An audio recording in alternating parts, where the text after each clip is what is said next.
The Secret Doctrine. The Synthesis of Science, Religion, and Philosophy. By H. P. Blavatsky. Originally published in 1888. First volume. Cosmogenesis. There is no religion higher than truth. This work I dedicate to all true theosophists, in every country, and of every race, for they called it forth, and for them it was recorded. Preface. The author, the writer, rather feels it necessary to apologize for the long delay which has occurred in the appearance of this work. It has been occasioned by ill health and the magnitude of the undertaking. Even the 2 volumes now issued do not complete the scheme, and these do not treat exhaustively of the subjects dealt with in them. A large quantity of material has already been prepared, dealing with the history of occultism as contained in the lives of the great adepts of the Aryan race, and showing the bearing of occult philosophy upon the conduct of life, as it is and as it ought to be. Should the present volumes meet with a favorable reception, no effort will be spared to carry out the scheme of the work in its entirety. The 3rd volume is entirely ready, the 4th almost so. This scheme, it must be added, was not in contemplation when the preparation of the work was first announced.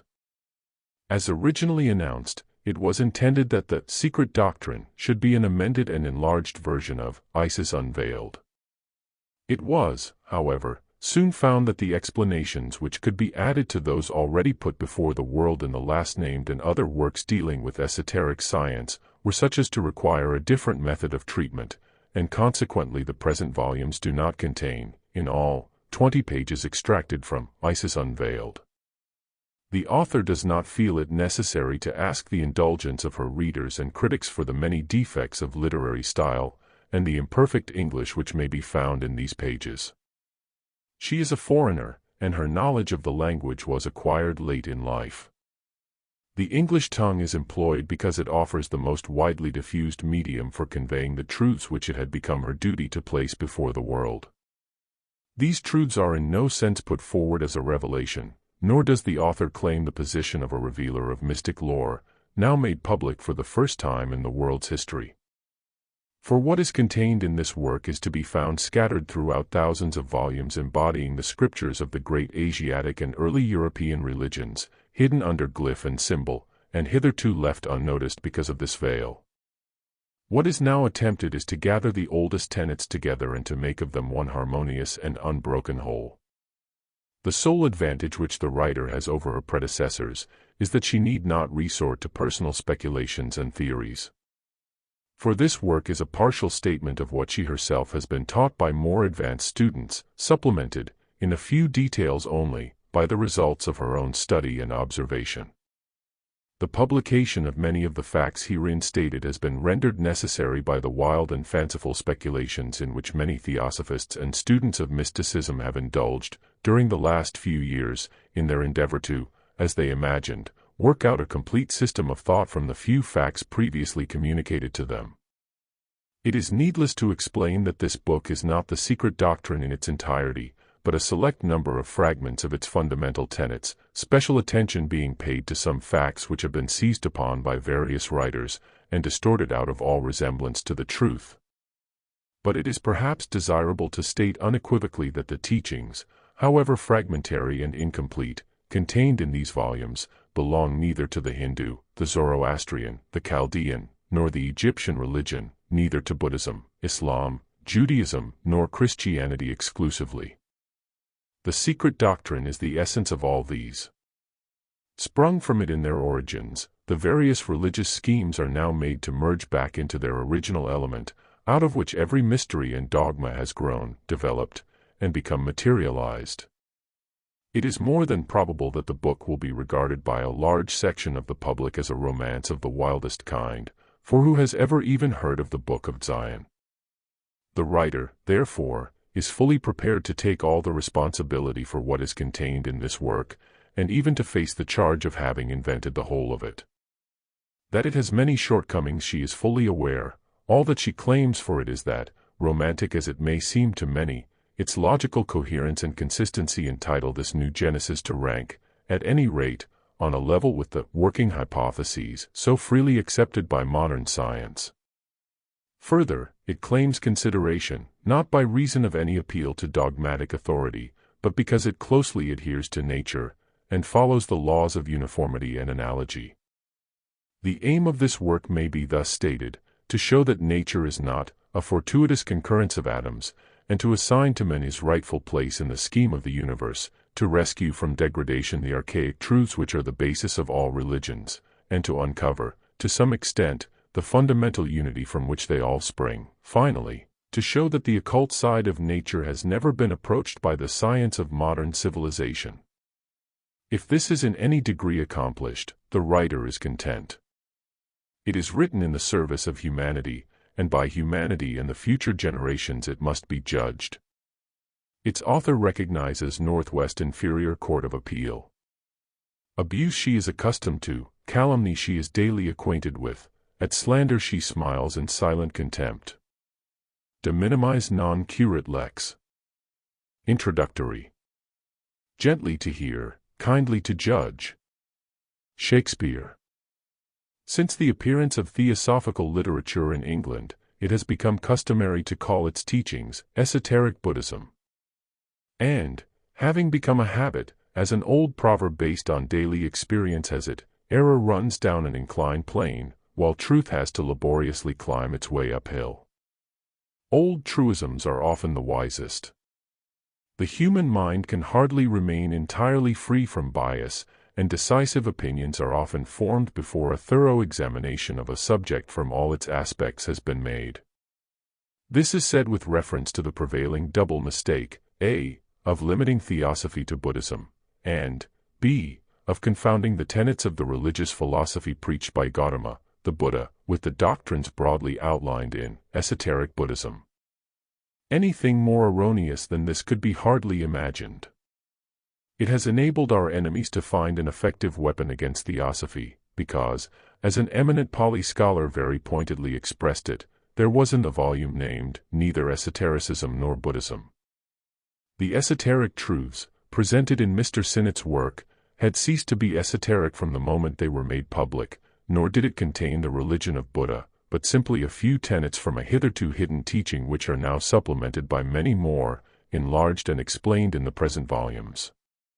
But even the latter, though giving out many fundamental tenets from the secret doctrine of the East, raise but a small corner of the dark veil.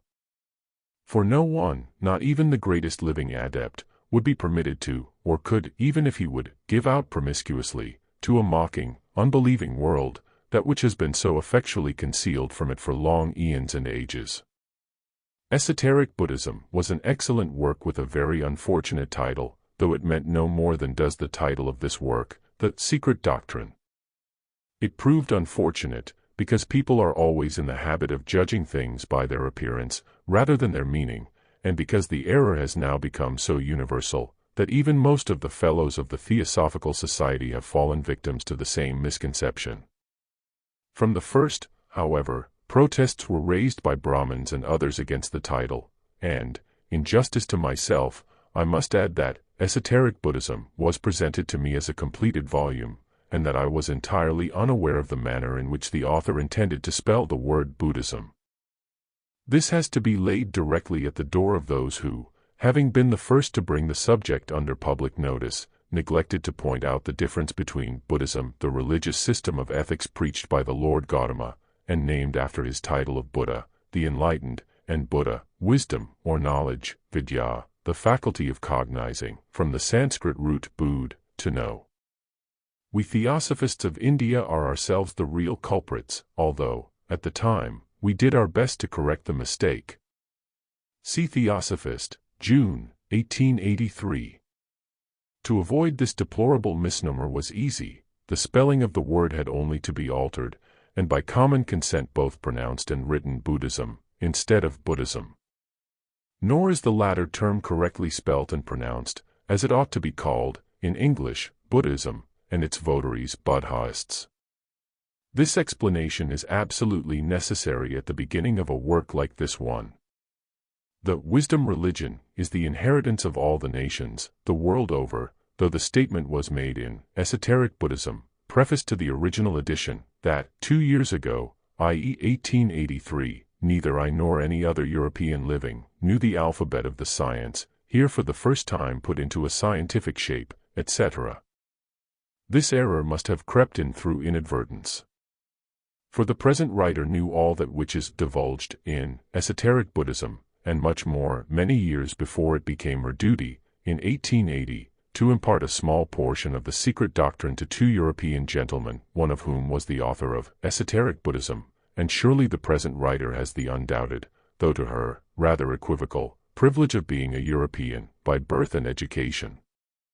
Moreover, a considerable part of the philosophy expounded by Mr. Sinnett was taught in America, even before Isis Unveiled was published, to 2 Europeans and to my colleague, Colonel H. S. Alcott. Of the 3 teachers the latter gentleman has had, the first was a Hungarian initiate, the second an Egyptian, the third a Hindu. As permitted, Colonel Alcott has given out some of this teaching in various ways. If the other 2 have not, it has been simply because they were not allowed, their time for public work having not yet come. But for others it has, and the appearance of Mr. Sinnett's several interesting books is a visible proof of the fact. It is above everything important to keep in mind that no theosophical book acquires the least additional value from pretended authority. In etymology Adi, and Adi Buddha, the one, or the first, and supreme wisdom, is a term used by Aryasanga in his secret treatises, and now by all the mystic northern Buddhists.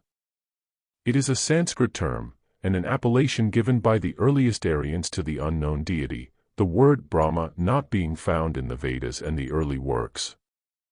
It means the absolute wisdom, and Adi Buddha is translated, the primeval uncreated cause of all, by Fitz-Edward Hall.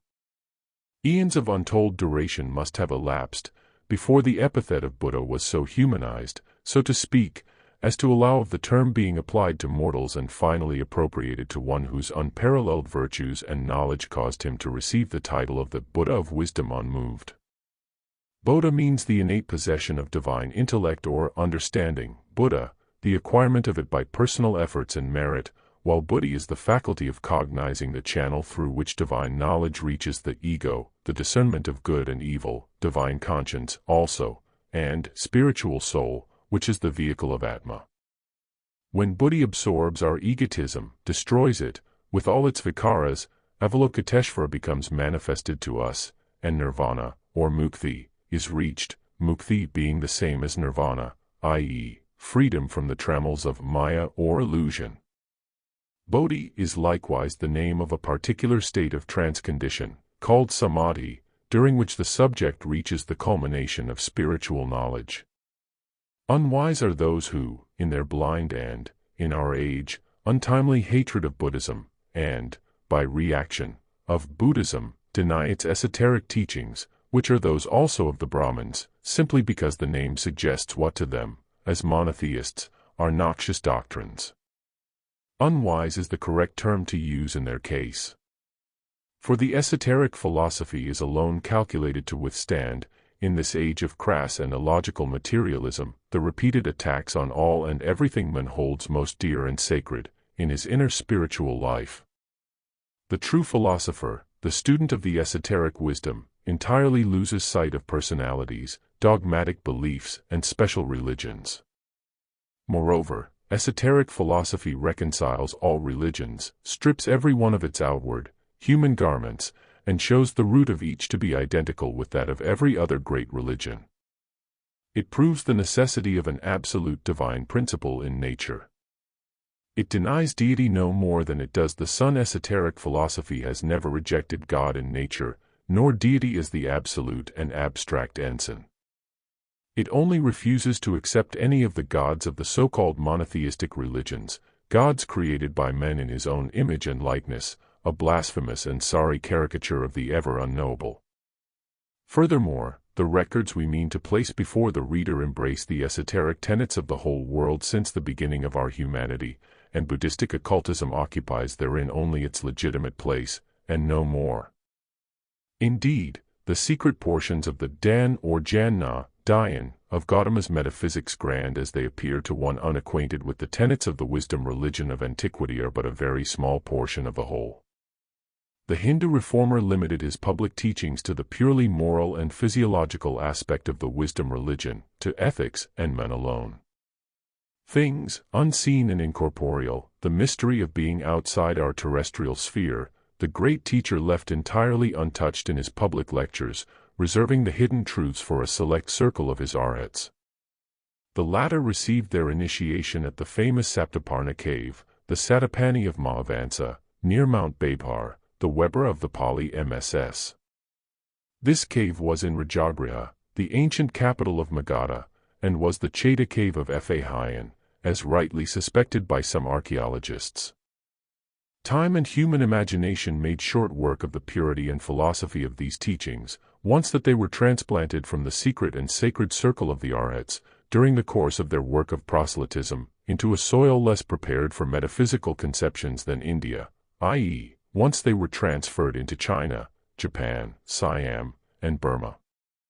How the pristine purity of these grand revelations was dealt with may be seen in studying some of the so-called esoteric Buddhist schools of antiquity in their modern garb, not only in China and other Buddhist countries in general, but even in not a few schools in Tibet, left to the care of uninitiated lamas and Mongolian innovators. Thus the reader is asked to bear in mind the very important difference between orthodox Buddhism, i.e., the public teachings of Gautama the Buddha, and his esoteric Buddhism. His secret doctrine, however, differed in no wise from that of the initiated Brahmins of his day. The Buddha was a child of the Aryan soil, a born Hindu, a Kshatriya, and a disciple of the twice-born, the initiated Brahmins, or Dvijas. His teachings, therefore, could not be different from their doctrines, for the whole Buddhist reform merely consisted in giving out a portion of that which had been kept secret from every man outside of the enchanted circle of temple initiates and ascetics. Unable to teach all that had been imparted to him owing to his pledges, though he taught a philosophy built upon the groundwork of the true esoteric knowledge, the Buddha gave to the world only its outward material body and kept its soul for his elect. See also Volume 2. Many Chinese scholars among Orientalists have heard of the soul doctrine. None seem to have understood its real meaning and importance. That doctrine was preserved secretly, too secretly, perhaps within the sanctuary. The mystery that shrouded its chief dogma and aspirations, nirvana, has so tried and irritated the curiosity of those scholars who have studied it, that, unable to solve it logically and satisfactorily by untying the Gordian knot, they cut it through, by declaring that nirvana meant absolute annihilation. Toward the end of the first quarter of this century, a distinct class of literature appeared in the world, which became with every year more defined in its tendency. Being based, soi disant, on the scholarly researches of Sanskritists and Orientalists in general, it was held scientific. Hindu, Egyptian, and other ancient religions, myths, and emblems were made to yield anything the symbologist wanted them to yield, thus often giving out the rude outward form in place of the inner meaning. Works, most remarkable for their ingenious deductions and speculations, in circulo vicioso, foregone conclusions generally changing places with premises as in the syllogisms of more than one Sanskrit and Pali scholar, appeared rapidly in succession, overflooding the libraries with dissertations rather on phallic and sexual worship than on real symbology, and each contradicting the other. This is the true reason, perhaps, why the outline of a few fundamental truths from the secret doctrine of the archaic ages is now permitted to see the light, after long millenniums of the most profound silence and secrecy. I say a few truths, advisedly, because that which must remain unsaid could not be contained in 100 such volumes, nor could it be imparted to the present generation of Sadducees. But, even the little that is now given is better than complete silence upon those vital truths. The world of today, in its mad career towards the unknown, which it is too ready to confound with the unknowable, whenever the problem eludes the grasp of the physicist, is rapidly progressing on the reverse, material plane of spirituality. It has now become a vast arena, a true valley of discord and of eternal strife, a necropolis, wherein lie buried the highest and the most holy aspirations of our spirit soul. That soul becomes with every new generation more paralyzed and atrophied. The amiable infidels and accomplished profligates of society, spoken of by Greeley, care little for the revival of the dead sciences of the past, but there is a fair minority of earnest students who are entitled to learn the few truths that may be given to them now, and now much more than 10 years ago, when Isis unveiled, or even the later attempts to explain the mysteries of esoteric science, were published. One of the greatest, and, withal, the most serious objection to the correctness and reliability of the whole work will be the preliminary stanzas. How can the statements contained in them be verified? True, if a great portion of the Sanskrit, Chinese, and Mongolian works quoted in the present volumes are known to some Orientalists, the chief work, that one from which the stanzas are given, is not in the possession of European libraries. The Book of Dzyan, or Dzyan, is utterly unknown to our philologists, or at any rate was never heard of by them under its present name. This is, of course, a great drawback to those who follow the methods of research prescribed by official science, but to the students of occultism, and to every genuine occultist, this will be of little moment. The main body of the doctrines given is found scattered throughout hundreds and thousands of Sanskrit misas, some already translated disfigured in their interpretations, as usual, others still awaiting their turn. Every scholar, therefore, has an opportunity of verifying the statements herein made, and of checking most of the quotations. A few new facts, new to the profane Orientalist, only, and passages quoted from the commentaries will be found difficult to trace. Several of the teachings, also, have hitherto been transmitted orally, yet even those are in every instance hinted at in the almost countless volumes of Brahmanical, Chinese and Tibetan temple literature. However it may be, and whatsoever is in store for the writer through malevolent criticism, one fact is quite certain.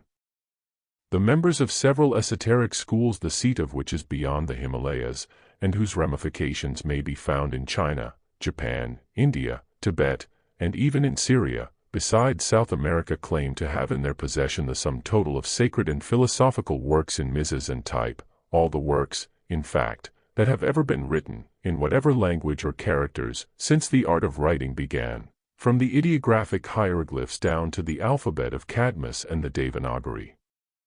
It has been claimed in all ages that ever since the destruction of the Alexandrian library, see Isis Unveiled, Volume 2, page 27, every work of a character that might have led the profane to the ultimate discovery and comprehension of some of the mysteries of the secret science, was, owing to the combined efforts of the members of the brotherhoods, diligently searched for.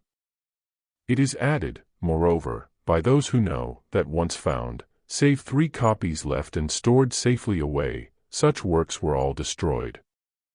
In India, the last of the precious manuscripts were secured and hidden during the reign of the Emperor Akbar.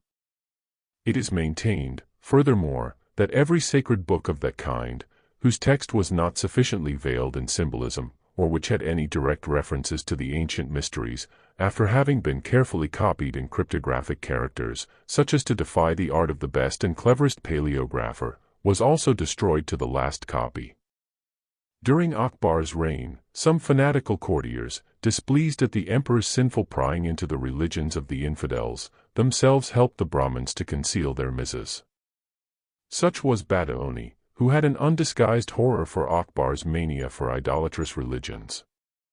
Moreover, in all the large and wealthy lamasaries, there are subterranean crypts and cave libraries, cut in the rock, whenever the Gonpa and the Lokhang are situated in the mountains. Beyond the western Sidam, in the solitary passes of Kunlun, there are several such hiding places. Along the ridge of Altan Toga, whose soil no European foot has ever trodden so far, there exists a certain hamlet, lost in a deep gorge. It is a small cluster of houses, a hamlet rather than a monastery, with a poor-looking temple in it, with one old lama, a hermit, living nearby to watch it. Pilgrims say that the subterranean galleries and halls under it contain a collection of books, the number of which, according to the accounts given, is too large to find room even in the British Museum. All this is very likely to provoke a smile of doubt. But then, before as they, the the Shramana and Brahmins, surpass other learned men in their treatises on morals, on physical and religious sciences, and reach a high degree in their knowledge of the future, in spiritual power, and human perfection. They brought proofs based on reason and testimony, and inculcated their doctrine so firmly that no man could now raise a doubt in his majesty, even if mountains were to crumble to dust, or the heavens were to tear asunder. This work was kept secret, and was not published till the reign of Jahangir. Akbari, translated by Dr. Blockman, page 104. The reader rejects the truthfulness of the reports. Let him pause and reflect over the following well-known facts. The collective researches of the Orientalists, and especially the labors of late years of the students of comparative philology and the science of religions, have led them to ascertain as follows: an immense, incalculable number of MSS, and even printed works known to have existed, are now to be found no more. They have disappeared without leaving the slightest trace behind them. Were they works of no importance, they might, in the natural course of time, have been left to perish, and their very names would have been obliterated from human memory. But it is not so, for, as now ascertained, most of them contained the true keys to works still extant, and entirely incomprehensible, for the greater portion of their readers, without those additional volumes of commentaries and explanations. Such are, for instance, the works of Lao Tse, the predecessor of Confucius. He is said to have written 930 books on ethics and religions, and 70 on magic, 1,000 in all. His great work, however, the heart of his doctrine, the Tao Te King, or the sacred scriptures of the Taos, has in it, as Stanislaus Julian shows, only about 5,000 words, hardly a dozen of pages, yet Professor Max Muller finds that the text is unintelligible without commentaries, so that Mr. Julian had to consult more than 60 commentators for the purpose of his translation, the earliest going back as far as the year 163 BC, not earlier, as we see. During the 4 centuries and a half that preceded this earliest of the commentators, there was ample time to veil the true Lao Tse doctrine from all but his initiated priests. The Japanese, among whom are now to be found the most learned of the priests and followers of Lao Tse, simply laugh at the blunders and hypotheses of the European Chinese scholars, and tradition affirms that the commentaries to which our Western sinologues have access are not the real occult records, but intentional veils, and that the true commentaries, as well as almost all the texts, have long since disappeared from the eyes of the profane. If one turns to the ancient literature of the Semitic religions, to the Chaldean scriptures, the elder sister and instructress, if not the fountainhead of the Mosaic Bible, the basis and starting point of Christianity, what do the scholars find? To perpetuate the memory of the ancient religions of Babylon, to record the vast cycle of astronomical observations of the Chaldean Magi, to justify the tradition of their splendid and eminently occult literature, what now remains? Only a few fragments, said to be by Berosus. These, however, are almost valueless, even as a clue to the character of what has disappeared. For they passed through the hands of His Reverence the Bishop of Caesarea, that self-constituted censor and editor of the sacred records of other men's religions, and they doubtless bear to this day the mark of his eminently veracious and trustworthy hand. For what is the history of this treatise on the once grand religion of Babylon? Written in Greek by Berosus, a priest of the Temple of Belus, for Alexander the Great, from the astronomical and chronological records preserved by the priests of that temple, and covering a period of 200,000 years, it is now lost. In the 1st century BC, Alexander Polyhistor made a series of extracts from it, also lost. Eusebius used these extracts in writing his Chronicon, 270 to 340 AD. The points of resemblance, almost of identity, between the Jewish and the Chaldean scriptures, made the latter most dangerous to Eusebius, in his role of defender and champion of the new faith which had adopted the Jewish scriptures, and with them an absurd chronology. It is pretty certain that Eusebius did not spare the Egyptian synchronistic tables of Manetho, so much so that Bunsen charges him with mutilating history most unscrupulously. And Socrates, a historian of the 5th century, and Syncellus, vice-patriarch of Constantinople, 8th century, both denounce him as the most daring and desperate forger. Is it likely, then, that he dealt more tenderly with the Chaldean records, which were already menacing the new religion, so rashly accepted? So that, with the exception of these more than doubtful fragments, the entire Chaldean sacred literature has disappeared from the eyes of the profane as completely as the lost Atlantis. A few facts that were contained in the Barosian history are given in Part 2 of Volume 2, and may throw a great light on the true origin of the fallen angels, personified by Bel and the dragon. Turning now to the oldest Aryan literature, the Rig Veda, the student will find, following strictly in this the data furnished by the said Orientalists themselves, that, although the Rig Veda contains only about 10,580 verses, or 1,028 hymns, in spite of the Brahmanas and the mass of glosses and commentaries, it is not understood correctly to this day. Why is this so? Evidently because the Brahmanas, the scholastic and oldest treatises on the primitive hymns, themselves require a key, which the Orientalists have failed to secure. What do the scholars say of Buddhist literature? Have they got it in its completeness? Assuredly not. Notwithstanding the 325 volumes of the Kanjur and the Tanjur of the northern Buddhists, each volume, we are told, weighing from 4 to 5 pounds, nothing, in truth, is known of Lamaism. Yet, the sacred canon of the Southern Church is said to contain 29,368,000 letters in the Sadharma Alankara, or, exclusive of treatises and commentaries, 5 or 6 times the amount of the matter contained in the Bible, the latter, in the words of Professor Max Muller, rejoicing only in 3,567,180 letters. Notwithstanding, then, these 325 volumes, in reality there are 333, Kanjur comprising 108, and Tanjur 225 volumes. The translators, instead of supplying us with correct versions, have interwoven them with their own commentaries, for the purpose of justifying the dogmas of their several schools. Moreover, according to a tradition preserved by the Buddhist schools, both of the South and of the North, the sacred Buddhist canon comprised originally 80,000 or 84,000 tracts, but most of them were lost, so that there remained but 6,000, the professor tells his audiences. Lost, as usual for Europeans. But who can be quite sure that they are likewise lost for Buddhists and Brahmins? Considering the sacredness for the Buddhists of every line written upon Buddha or his good law, the loss of nearly 76,000 tracts does seem miraculous. Had it been vice versa, everyone acquainted with the natural course of events would subscribe to the statement that, of these 76,000, 5 or 6,000 treatises might have been destroyed during the persecutions in, and emigrations from, India. But as it is well ascertained that Buddhist Aryats began their religious exodus, for the purpose of propagating the new faith beyond Kashmir and the Himalayas, as early as the year 300 before our era, and reached China in the year 61 AD when Kashyapa, at the invitation of the Emperor Mingti, went there to acquaint the Son of Heaven with the tenets of Buddhism. It does seem strange to hear the Orientalists speaking of such a loss as though it were really possible.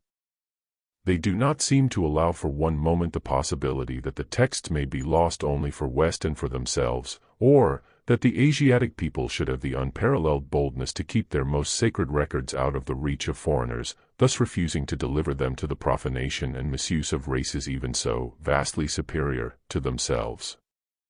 Owing to the expressed regrets and numerous confessions of almost every one of the Orientalists, see Max Muller's lectures for example, the public may feel sufficiently sure that the students of ancient religions have indeed very few data upon which to build such final conclusions as they generally do about the old religions, and, b. that such lack of data does not prevent them in the least from dogmatizing.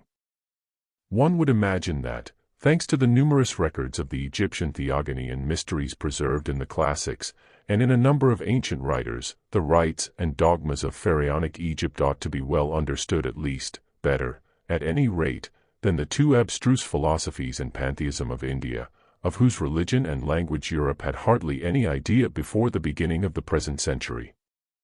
Along the Nile and on the face of the whole country, there stand to this hour, exhumed yearly and daily, fresh relics which eloquently tell their own history. Still it is not so. The learned Oxford philologist himself confesses the truth by saying that, though we see still standing the pyramids, and the ruins of temples and labyrinths, their walls covered with hieroglyphic inscriptions, and with the strange pictures of gods and goddesses on rolls of papyrus, which seem to defy the ravages of time, we have even fragments of what may be called the sacred books of the Egyptians. Yet, though much has been deciphered in the ancient records of that mysterious race, the mainspring of the religion of Egypt and the original intention of its ceremonial worship are far from being fully disclosed to us. Here again the mysterious hieroglyphic documents remain, but the keys by which alone they become intelligible have disappeared. Nevertheless, having found that there is a natural connection between language and religion, and, secondly, that there was a common Aryan religion before the separation of the Aryan race, a common Semitic religion before the separation of the Semitic race, and a common Turanian religion before the separation of the Chinese and the other tribes belonging to the Turanian class, having, in fact, only discovered 3 ancient centers of religion and 3 centers of language, and though as entirely ignorant of those primitive religions and languages, as of their origin, the professor does not hesitate to declare that a truly historical basis for a scientific treatment of those principal religions of the world has been gained. A scientific treatment of a subject is no guarantee for its historical basis, and with such scarcity of data on hand, no philologist, even among the most eminent, is justified in giving out his own conclusions for historical facts. No doubt, the eminent Orientalist has proved thoroughly to the world's satisfaction that according to Grimm's law of phonetic rules, Odin and Buddha are 2 different personages, quite distinct from each other, and he has shown it scientifically. When, however, he takes the opportunity of saying in the same breath that Odin was worshipped as the supreme deity during a period long anterior to the age of the Veda and of Homer, he has not the slightest historical basis for it. He makes history in fact subservient to his own conclusions, which may be very scientific in the sight of Oriental scholars, but yet very wide of the mark of actual truth. The conflicting views on the subject of chronology, in the case of the Vedas, of the various eminent philologists and Orientalists, from Martin Haug down to Mr. Max Muller himself, are an evident proof that the statement has no historical basis to stand upon, internal evidence being very often a jack-o'-lantern, instead of a safe beacon to follow. Nor has the science of modern comparative mythology any better proof to show that those learned writers, who have insisted for the last century or so that there must have been fragments of a primeval revelation, granted to the ancestors of the whole race of mankind preserved in the temples of Greece and Italy, were entirely wrong. For this is what all the Eastern initiates and pundits have been proclaiming to the world from time to time. While a prominent Sinhalese priest assured the writer that it was well known that the most important Buddhist tracts belonging to the sacred canon were stored away in countries and places inaccessible to the European pundits, the late Swami Dayanand Sarasvati, the greatest Sanskritist of his day in India, assured some members of the Theosophical Society of the same fact with regard to ancient Brahmanical works. When told that Professor Max Muller had declared to the audiences of his lectures that the theory that there was a primeval preternatural revelation granted to the fathers of the human race finds but few supporters at present, the holy and learned man laughed. His answer was suggestive. If Mr. Moksha, as he pronounced the name, were a Brahmin, and came with me, I might take him to a Gupta cave, a secret crypt, near Okemath, in the Himalayas, where he would soon find out that what crossed the Kalapani, the black waters of the ocean, from India to Europe were only the bits of rejected copies of some passages from our sacred books. There was a primeval revelation, and it still exists, nor will it ever be lost to the world, but will reappear, though the Mlechtas will of course have to wait. Questioned further on this point, he would say no more. This was at Meerut, in 1880. No doubt the mystification played, in the last century at Calcutta, by the Brahmins upon Colonel Wilford and Sir William Jones was a cruel one. But it had been well deserved, and no one was more to be blamed in that affair than the missionaries and Colonel Wilford themselves. The former, on the testimony of Sir William Jones himself, were silly enough to maintain that, the Hindus were even now almost Christians, because their Brahma, Vishnu, and Mahisa were no other than the Christian Trinity. It was a good lesson. It made the Oriental scholars doubly cautious, but perchance it has also made some of them too shy, and caused, in its reaction, the pendulum of foregone conclusions to swing too much the other way.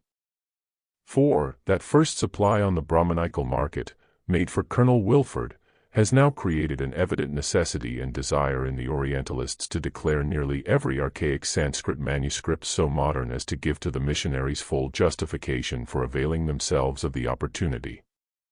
That they do so and to the full extent of their mental powers is shown by the absurd attempts of late to prove that the whole Puranic story about Krishna was plagiarized by the Brahmins from the Bible.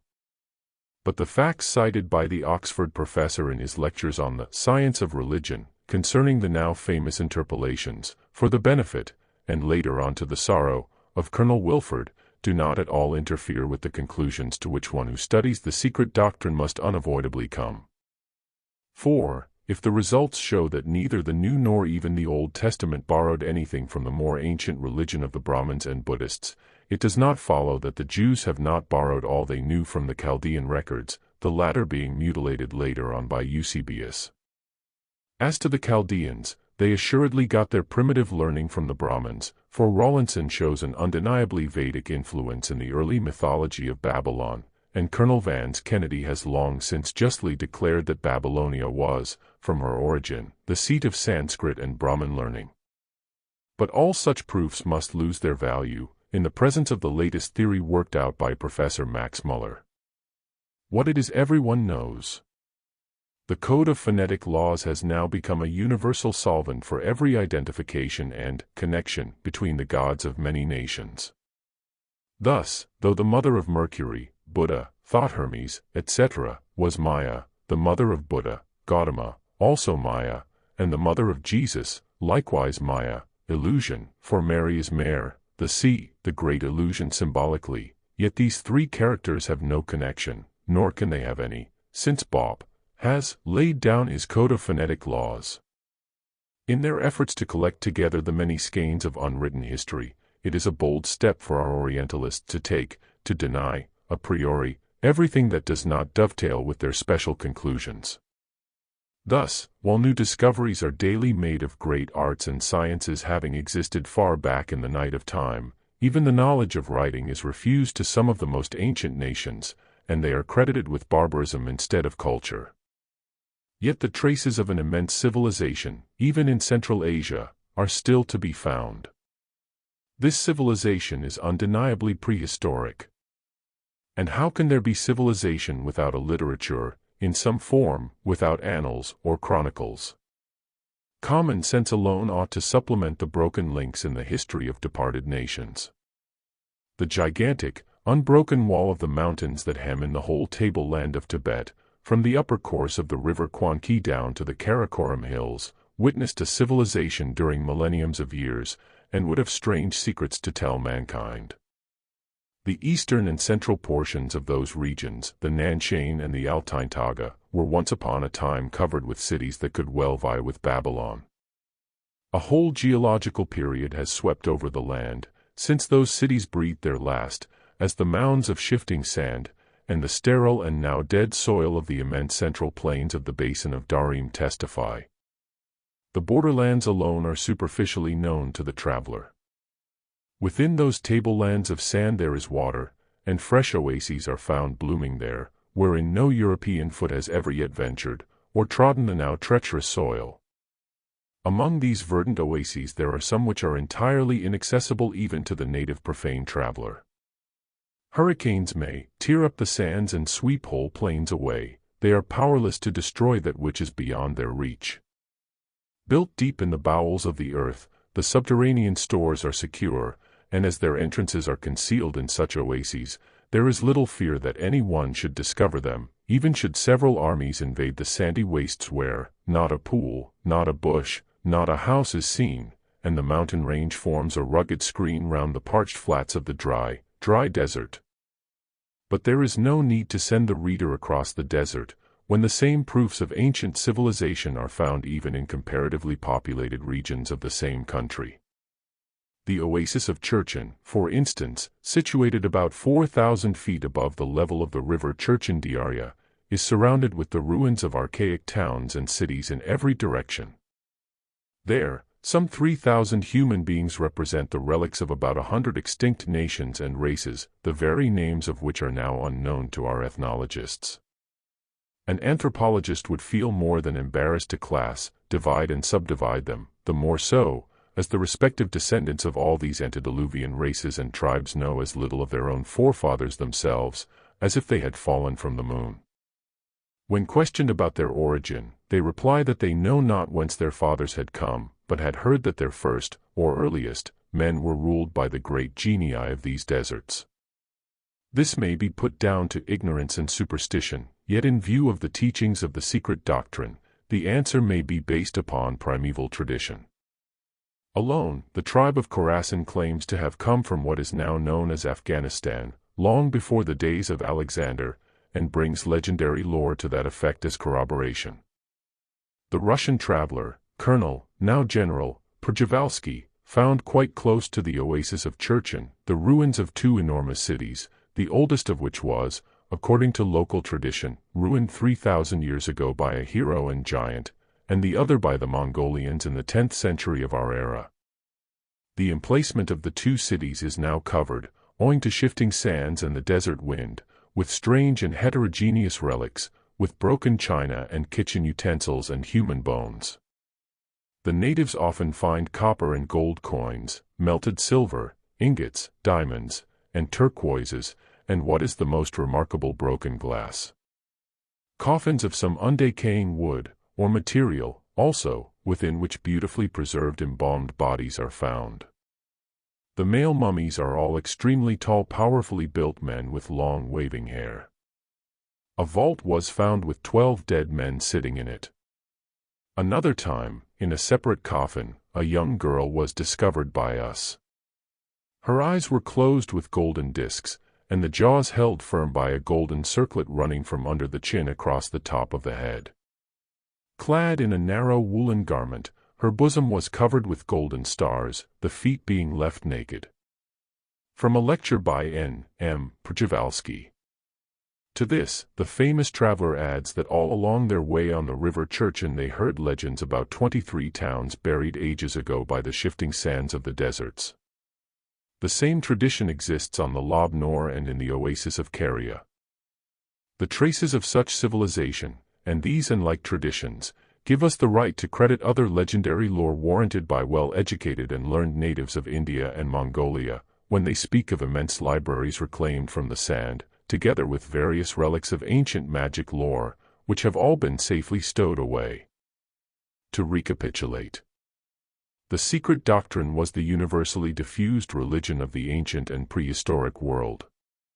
Proofs of its diffusion, authentic records of its history, a complete chain of documents, showing its character and presence in every land, together with the teaching of all its great adepts, exist to this day in the secret crypts of libraries belonging to the occult fraternity.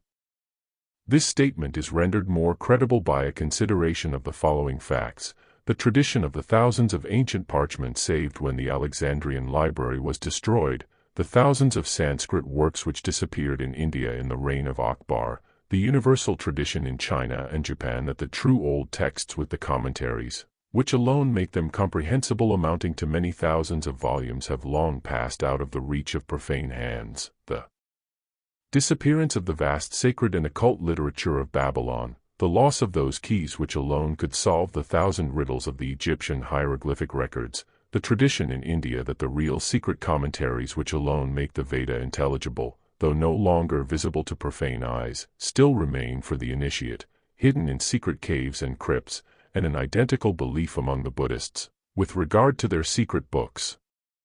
The occultists assert that all these exist, safe from Western spoliating hands, to reappear in some more enlightened age, for which, in the words of the late Swami Dayanand Sarasvati, the Mlechchas, outcasts, savages, those beyond the pale of Aryan civilization, will have to wait. For it is not the fault of the initiates that these documents are now lost to the profane, nor was their policy dictated by selfishness or any desire to monopolize the life-giving sacred lore. There were portions of the secret science that for incalculable ages had to remain concealed from the profane gaze. But this was because to impart to the unprepared multitude secrets of such tremendous importance was equivalent to giving a child a lighted candle in a powder magazine. The answer to a question which has frequently arisen in the minds of students when meeting with statements such as this may be outlined here. We can understand, they say, the necessity for concealing from the herd such secrets as the vril, or the rock-destroying force, discovered by J. W. Keeley of Philadelphia, but we cannot understand how any danger could arise from the revelation of such a purely philosophic doctrine, as, e.g., the evolution of the planetary chains. The danger was this: doctrines such as the planetary chain, or the seven races, at once give a clue to the sevenfold nature of man, for each principle is correlated to a plane, a planet, and a race, and the human principles are, on every plane, correlated to sevenfold occult forces, those of the higher planes being of tremendous power. So that any septenary division at once gives a clue to tremendous occult powers, the abuse of which would cause incalculable evil to humanity. A clue which is, perhaps, no clue to the present generation, especially the Westerns protected as they are by their very blindness and ignorant materialistic disbelief in the occult, but a clue which would, nevertheless, have been very real in the early centuries of the Christian era, to people fully convinced of the reality of occultism, and entering a cycle of degradation, which made them rife for abuse of occult powers and sorcery of the worst description.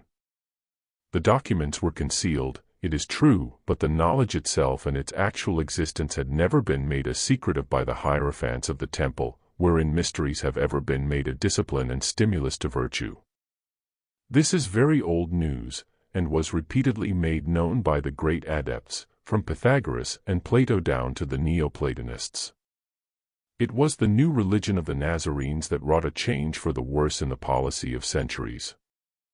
Moreover, there is a well-known fact, a very curious one, corroborated to the writer by a reverend gentleman attached for years to a Russian embassy, namely, that there are several documents in the St. Petersburg imperial libraries to show that, even so late as during the days when Freemasonry and secret societies of mystics flourished unimpeded in Russia, i.e., at the end of the last and the beginning of the present century, more than one Russian mystic traveled to Tibet via the Ural Mountains in search of knowledge and initiation in the unknown crypts of Central Asia.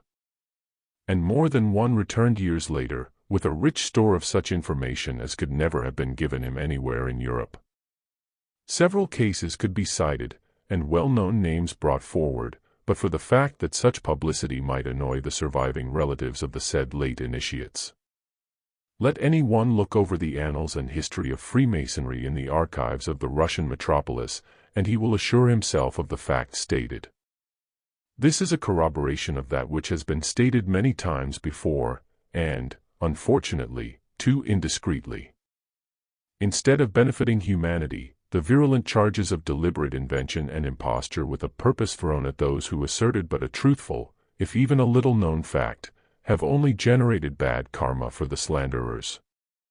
But now the mischief is done, and truth should no longer be denied, whatever the consequences. Is it a new religion, we are asked? By no means, it is not a religion, nor is its philosophy new, for, as already stated, it is as old as thinking men. Its tenets are not now published for the first time, but have been cautiously given out to, and taught by, more than one European initiate, especially by the late Ragan. More than one great scholar has stated that there never was a religious founder, whether Aryan, Semitic or Turanian, who had invented a new religion, or revealed a new truth. These founders were all transmitters, not original teachers. They were the authors of new forms and interpretations, while the truths upon which the latter were based were as old as mankind. Selecting one or more of those grand verities, actualities visible only to the eye of the real sage and seer out of the many orally revealed to men in the beginning, preserved and perpetuated in the attitude of the temples through initiation, during the mysteries and by personal transmission they revealed these truths to the masses. Thus every nation received in its turn some of the said truths, under the veil of its own local and special symbolism, which, as time went on, developed into a more or less philosophical cultus, a pantheon in mythical disguise.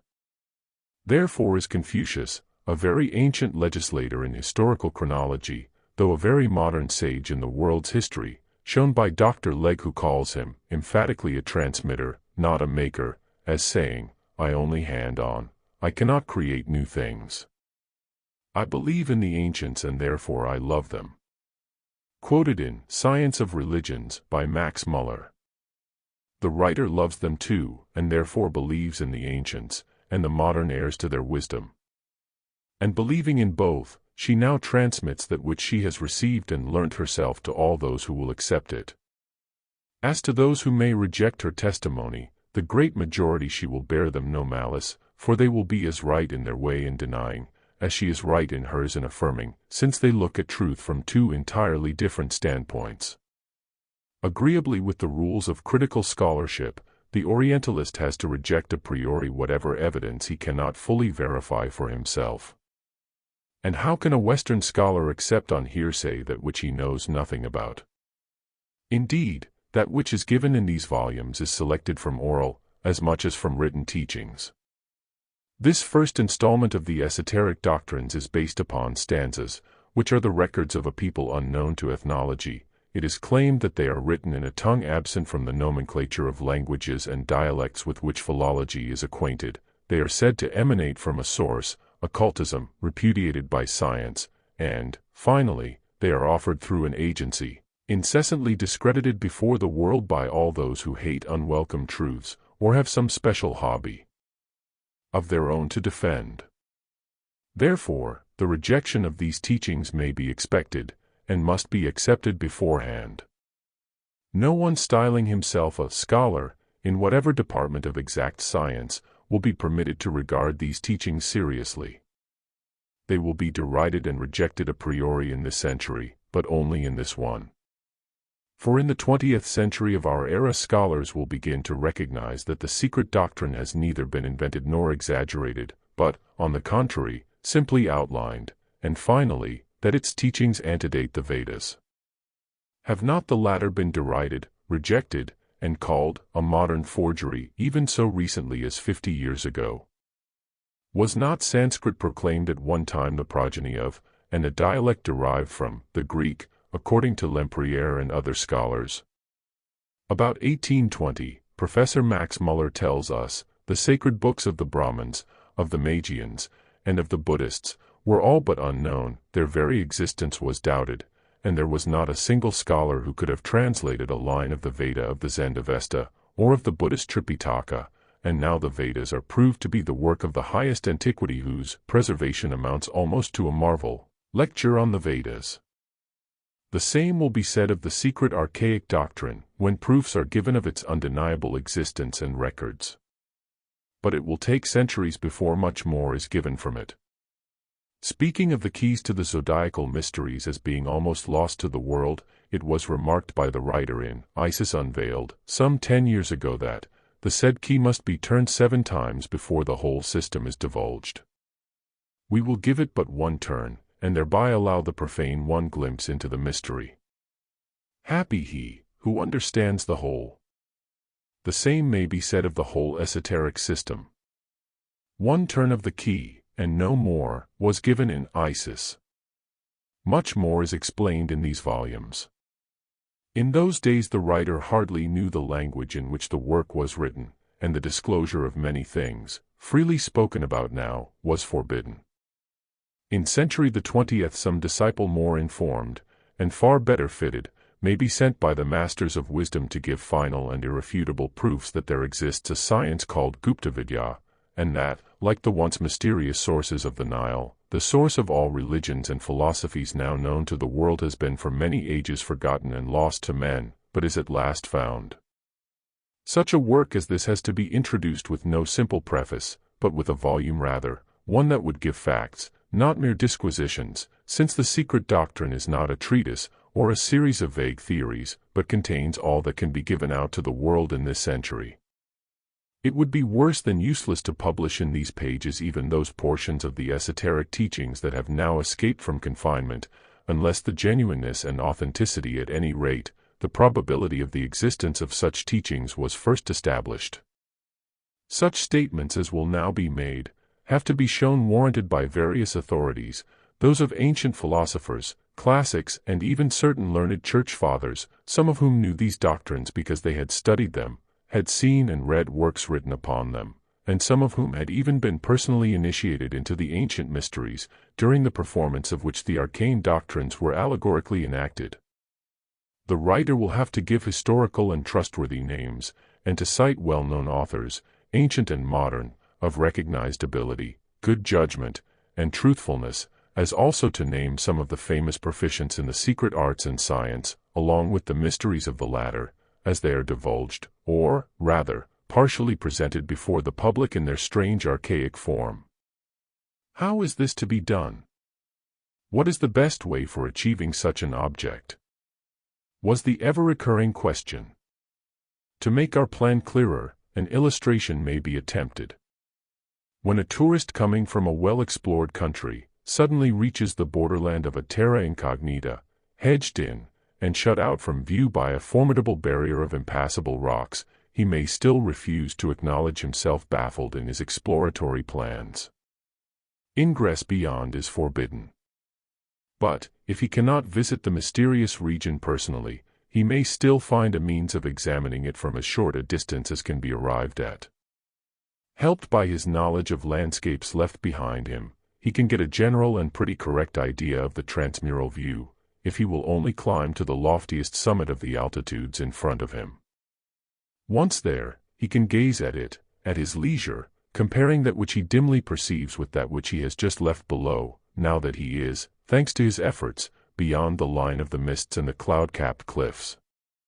Such a point of preliminary observation, for those who would like to get a more correct understanding of the mysteries of the pre-archaic periods given in the texts, cannot be offered to them in these 2 volumes. But if the reader has patience, and would glance at the present state of beliefs and creeds in Europe, compare and check it with what is known to history of the ages directly preceding and following the Christian era, then he will find all this in Volume 3 of this work.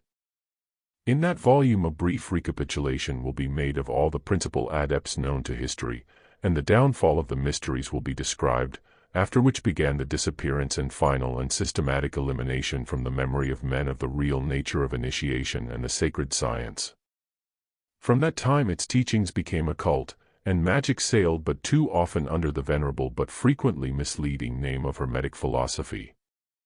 As real occultism had been prevalent among the mystics during the centuries that preceded our era, so magic, or rather sorcery, with its occult arts, followed the beginning of Christianity. However great and zealous the fanatical efforts, during those early centuries, to obliterate every trace of the mental and intellectual labor of the pagans, it was a failure, but the same spirit of the dark demon of bigotry and intolerance has perverted systematically and ever since, every bright page written in the pre-Christian periods. Even in her uncertain records, history has preserved enough of that which has survived to throw an impartial light upon the whole. Let, then, the reader tarry a little while with the writer, on the spot of observation selected. He is asked to give all his attention to that millennium which divided the pre-Christian and the post-Christian periods, by the year 1 of the Nativity. This event, whether historically correct or not, has nevertheless been made to serve as a first signal for the erection of manifold bulwarks against any possible return of, or even a glimpse into, the hated religions of the past, hated and dreaded, because throwing such a vivid light on the new and intentionally veiled interpretation of what is now known as the New Dispensation. However superhuman the efforts of the early Christian fathers to obliterate the secret doctrine from the very memory of men, they all failed. Truth can never be killed, hence the failure to sweep away entirely from the face of the earth every vestige of that ancient wisdom, and to shackle and gag every witness who testified to it. Let one only think of the thousands, and perhaps millions, of misses burnt, of monuments, with their too indiscreet inscriptions and pictorial symbols, pulverized to dust, of the bands of early hermits and ascetics roaming about among the ruined cities of Upper and Lower Egypt, in desert and mountain, valleys and highlands, seeking for and eager to destroy every obelisk and pillar, scroll or parchment they could lay their hands on, if it only bore the symbol of the Tao or any other sign borrowed and appropriated by the new faith, and he will then see plainly how it is that so little has remained of the records of the past. Verily, the fiendish spirits of fanaticism, of early and medieval Christianity and of Islam, have from the first loved to dwell in darkness and ignorance, and both have made the sun like blood, the earth a tomb a hell, and hell itself a murkier gloom. Both creeds have won their proselytes at the point of the sword, both have built their churches on heaven-kissing hecatombs of human victims. Over the gateway of century one of our era, the ominous words, the karma of Israel, fatally glowed. Over the portals of our own, the future seer may discern other words that will point to the karma for cunningly made-up history, for events purposely perverted, and for great characters slandered by posterity, mangled out of recognition, between the two cars of Jagannatha, bigotry and materialism, one accepting too much, the other denying all. Wise is he who holds to the golden midpoint, who believes in the eternal justice of things. Says Faji Diwan, the witness to the wonderful speeches of a freethinker who belongs to 1,000 sects, in the assembly of the day of resurrection, when past things shall be forgiven, the sins of the Kaaba will be forgiven for the sake of the dust of Christian churches. To this, Professor Max Muller replies, the sins of Islam are as worthless as the dust of Christianity. On the day of resurrection both Mohammedans and Christians will see the vanity of their religious doctrines. Men fight about religion on earth, in heaven they shall find out that there is only one true religion, the worship of God's Spirit. In other words, there is no religion, or law, higher than truth, Satyat Nasti Paro Dharma, the motto of the Maharaja of Benares, adopted by the Theosophical Society. As already said in the preface, the Secret Doctrine is not a version of Isis Unveiled, as originally intended. It is a volume explanatory of it rather, and, though entirely independent of the earlier work, an indispensable corollary to it. Much of what was in Isis could hardly be understood by theosophists in those days. The Secret Doctrine will now throw light on many a problem left unsolved in the first work, especially on the opening pages, which have never been understood. Concerned simply with the philosophies within our historical times and the respective symbolism of the fallen nations, only a hurried glance could be thrown at the panorama of occultism in the 2 volumes of Isis. In the present work, detailed cosmogony and the evolution of the 4 races that preceded our 5th race, humanity, are given, and now 2 large volumes explain that which was stated on the first page of Isis Unveiled alone, and in a few allusions scattered hither and thither throughout that work. Nor could the vast catalogue of the archaic sciences be attempted in the present volumes, before we have disposed of such tremendous problems as cosmic and planetary evolution, and the gradual development of the mysterious humanities and races that preceded our Adamic humanity. Therefore, the present attempt to elucidate some mysteries of the esoteric philosophy has, in truth, nothing to do with the earlier work. As an instance, the writer must be allowed to illustrate what is said. Volume 1 of Isis begins with a reference to an old book, so very old that our modern antiquarians might ponder over its pages an indefinite time, and still not quite agree as to the nature of the fabric upon which it is written. It is the only original copy now in existence. The most ancient Hebrew document on occult learning, the Secret Doctrine, was compiled from it, and that at a time when the former was already considered in the light of a literary relic. One of its illustrations represents the divine essence emanating from Adam like a luminous arc proceeding to form a circle, and then, having attained the highest point of its circumference, the ineffable glory bends back again, and returns to earth, bringing a higher type of humanity in its vortex. As it approaches nearer and nearer to our planet, the emanation becomes more and more shadowy, until upon touching the ground it is as black as night. The very old book is the original work from which the many volumes of QTI were compiled. Not only this latter and the Secret Doctrine, but even the Sefer Jezira, the work attributed by the Hebrew Kabbalists to their patriarch Abraham, the Book of Shuking, China's primitive Bible, the sacred volumes of the Egyptian Thoth Hermes, the Puranas in India, and the Chaldean Book of Numbers and the Pentateuch itself, are all derived from that one small parent volume. Tradition says that it was taken down in censor, the secret sacerdotal tongue, from the words of the divine beings, who dictated it to the sons of light, in Central Asia, at the very beginning of the fifth, our race, for there was a time when its language, the Sanzar, was known to the initiates of every nation, when the forefathers of the Toltec understood it as easily as the inhabitants of the lost Atlantis, who inherited it, in their turn, from the sages of the third race, the Manushas, who learnt it direct from the Devas of the second and first races. The illustration spoken of in Isis relates to the evolution of these races and of our fourth and fifth race humanity in the Vivasvata Manvantara or round, each round being composed of the yugas of the 7 periods of humanity, 4 of which are now past in our life cycle, the middle point of the 5th being nearly reached.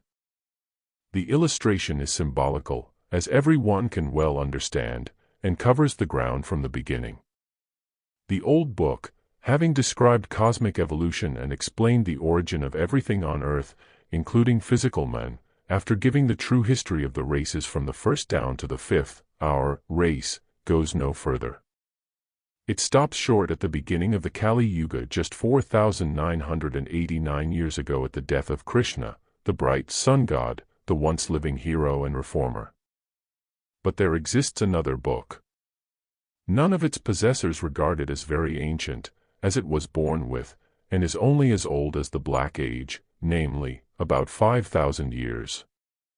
In about 9 years hence, the first cycle of the first 5 millenniums, that began with the great cycle of the Kali Yuga, will end. And then the last prophecy contained in that book, the first volume of the prophetic record for the Black Age, will be accomplished.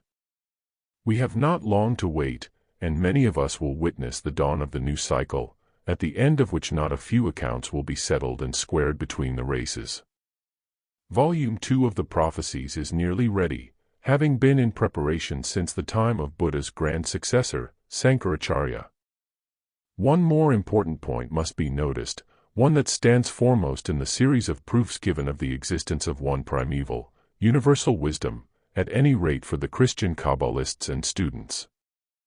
The teachings were, at least, partially known to several of the fathers of the Church. It is maintained, on purely historical grounds, that Origen, Synesius, and even Clemens Alexandrinus, had been themselves initiated into the mysteries before adding to the Neoplatonism of the Alexandrian school, that of the Gnostics, under the Christian veil. More than this, some of the doctrines of the secret schools, though by no means all, were preserved in the Vatican, and have since become part and parcel of the mysteries, in the shape of disfigured additions made to the original Christian program by the Latin Church. Such is the now materialized dogma of the Immaculate Conception. This accounts for the great persecution set on foot by the Roman Catholic Church against occultism, Masonry, and heterodox mysticism generally. The days of Constantine were the last turning point in history, the period of the supreme struggle that ended in the Western world throttling the old religions in favor of the new one, built on their bodies. From thence the vista into the far distant past, beyond the deluge and the Garden of Eden, began to be forcibly and relentlessly closed by every fair and unfair means against the indiscreet gaze of posterity. Every issue was blocked up, every record that hands could be laid upon, destroyed. Yet there remains enough, even among such mutilated records, to warrant us in saying that there is in them every possible evidence of the actual existence of apparent doctrine. Fragments have survived geological and political cataclysms to tell the story, and every survival shows evidence that the now secret wisdom was once the one fountainhead, the ever-flowing perennial source, at which were fed all its streamlets, the later religions of all nations from the first down to the last. This period, beginning with Buddha and Pythagoras at the one end and the Neoplatonists and Gnostics at the other, is the only focus left in history wherein converge for the last time the bright rays of light streaming from the eons of time gone by, unobscured by the hand of bigotry and fanaticism. This accounts for the necessity under which the writer has labored to be ever explaining the facts given from the hoariest past by evidence gathered from the historical period. No other means was at hand, at the risk even of being once more charged with a lack of method and system. The public must be made acquainted with the efforts of many world adepts, of initiated poets, writers, and classics of every age, to preserve in the records of humanity the knowledge of the existence, at least, of such a philosophy, if not actually of its tenets. The initiates of 1888 would indeed remain incomprehensible and ever a seemingly impossible myth, were not like initiates shown to have lived in every other age of history. This could be done only by naming chapter and verse where may be found mention of these great characters, who were preceded and followed by a long and interminable line of other famous antediluvian and post-diluvian masters in the arts. Thus only could be shown, on semi-traditional and semi-historical authority, that knowledge of the occult and the powers it confers on men are not altogether fictions, but that they are as old as the world itself. To my judges, past and future, therefore, whether they are serious literary critics, or those howling dervishes in literature who judge a book according to the popularity or unpopularity of the author's name, who, hardly glancing at its contents, fasten like lethal bacilli on the weakest points of the body, I have nothing to say. Nor shall I condescend to notice those crack-brained slanderers, fortunately very few in number, who, hoping to attract public attention by throwing discredit on every writer whose name is better known than their own, foam and bark at their very shadows. These, having first maintained for years that the doctrines taught in the Theosophist, and which culminated in Esoteric Buddhism, had been all invented by the present writer, have finally turned round, and denounced Isis Unveiled, and the rest as a plagiarism from Eliphas Levi, Paracelsus, and, mirabile dictu, Buddhism and Brahmanism as well charge Renan with having stolen his Vita Jesus from the Gospels, and Max Muller his Sacred Books of the East, or his Chips from the philosophies of the Brahmins and Gautama, the Buddha. But to the public in general and the readers of the Secret Doctrine, I may repeat what I have stated all along, and which I now clothe in the words of Montaigne. Gentlemen, I have here made only a nosegay of culled flowers, and have brought nothing of my own but the string that ties them. Pull the string to pieces and cut it up in shreds, if you will. As for the nosegay of facts, you will never be able to make away with these. You can only ignore them, and no more. We may close with a parting word concerning this volume 1. In an introduction prefacing a part dealing chiefly with cosmogony, certain subjects brought forward might be deemed out of place, but one more consideration added to those already given have led me to touch upon them. Every reader will inevitably judge the statements made from the standpoint of his own knowledge, experience, and consciousness, based on what he has already learnt. This fact the writer is constantly obliged to bear in mind, hence, also the frequent references in this first book to matters which, properly speaking, belong to a later part of the work, but which could not be passed by in silence, lest the reader should look down on this work as a fairy tale, indeed a fiction of some modern brain. Thus, the past shall help to realize the present, and the latter to better appreciate the past. The errors of the day must be explained and swept away, yet it is more than probable, and in the present case it amounts to certitude, that once more the testimony of long ages and of history will fail to impress anyone but the very intuitional, which is equal to saying the very few. But in this as in all like cases, the true and the faithful may console themselves by presenting the skeptical modern Sadducee with the mathematical proof and memorial of his obdurate obstinacy and bigotry. There still exists somewhere in the archives of the French Academy, the famous law of probabilities worked out by an algebraical process for the benefit of skeptics by certain mathematicians. It runs thus: if two persons give their evidence to a fact, and thus impart to it each of them 5/6 of certitude, that fact will have then 35/36 of certitude, i.e., its probability will bear to its improbability the ratio of 35 to 1. If three such evidences are joined together, the certitude will become 215 of 216. The agreement of 10 persons giving each 1/2 of certitude will produce 1023/1024, etc., etc. The occultist may remain satisfied, and care for no more. PROEM. Pages from a prehistoric period. An archaic manuscript, a collection of palm leaves made impermeable to water, fire, and air, by some specific unknown process is before the writer's eye. On the first page is an immaculate white disk within a dull black ground. On the following page, the same disk, but with a central point. The first, the student knows to represent cosmos in eternity, before the reawakening of still slumbering energy, the emanation of the word in later systems. The point in the hitherto immaculate disk, space and eternity in pralaya, denotes the dawn of differentiation. It is the point in the mundane egg, see Part 2, the mundane egg, the germ within the latter which will become the universe, the all, the boundless, periodical cosmos, this germ being latent and active, periodically and by turns. The one circle is divine unity, from which all proceeds, whither all returns.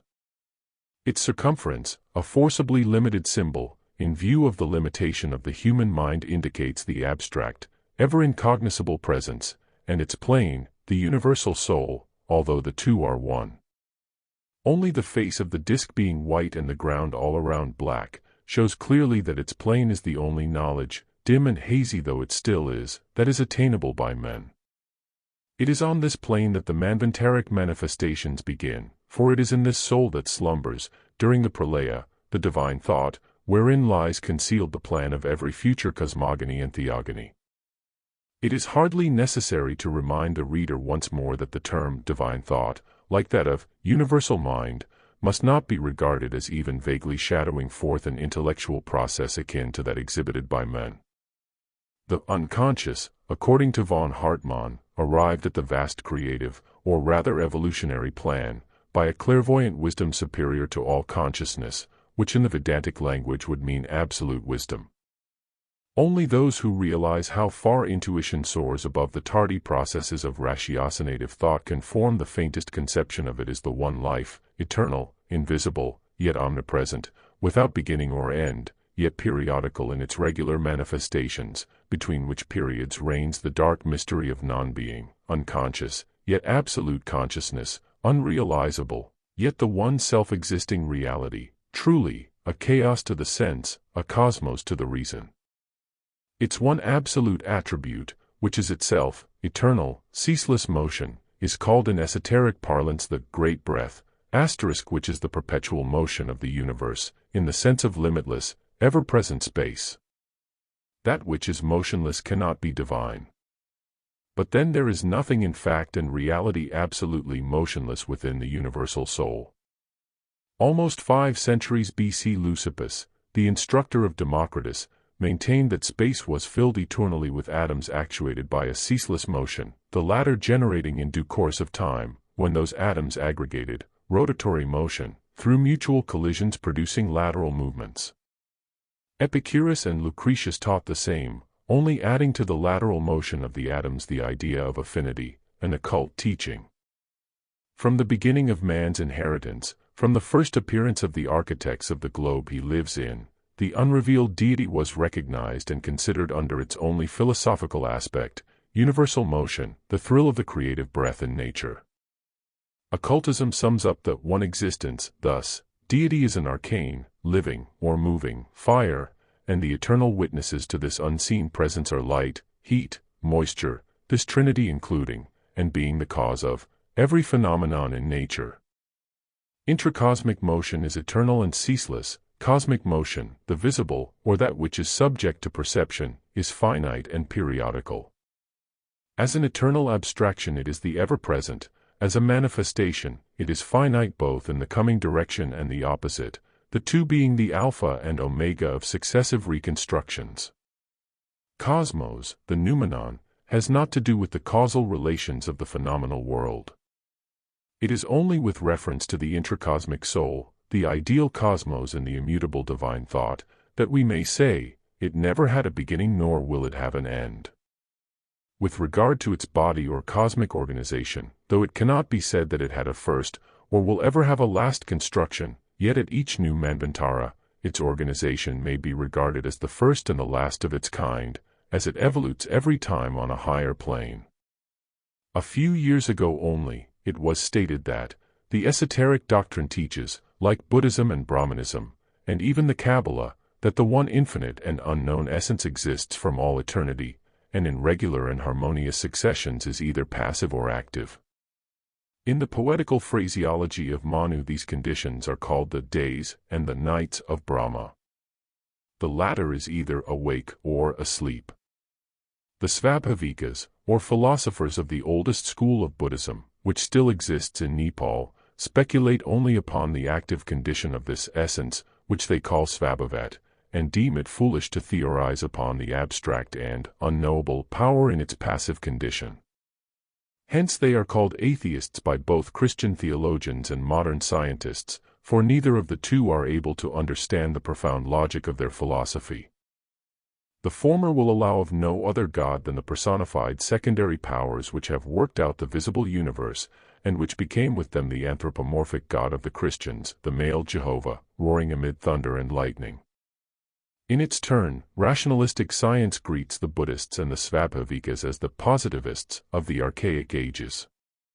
If we take a one-sided view of the philosophy of the latter, our materialists may be right in their own way.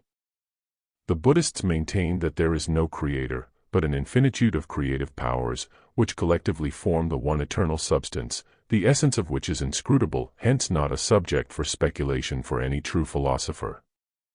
Socrates invariably refused to argue upon the mystery of universal being, yet no one would ever have thought of charging him with atheism, except those who were bent upon his destruction. Upon inaugurating an active period, says the Secret Doctrine, an expansion of this divine essence from without inwardly and from within outwardly, occurs in obedience to eternal and immutable law, and the phenomenal or visible universe is the ultimate result of the long chain of cosmical forces thus progressively set in motion. In like manner, when the passive condition is resumed, a contraction of the divine essence takes place, and the previous work of creation is gradually and progressively undone.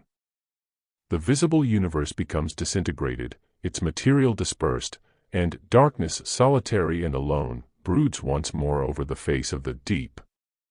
To use a metaphor from the secret books, which will convey the idea still more clearly, an outbreathing of the unknown essence produces the world, and an inhalation causes it to disappear.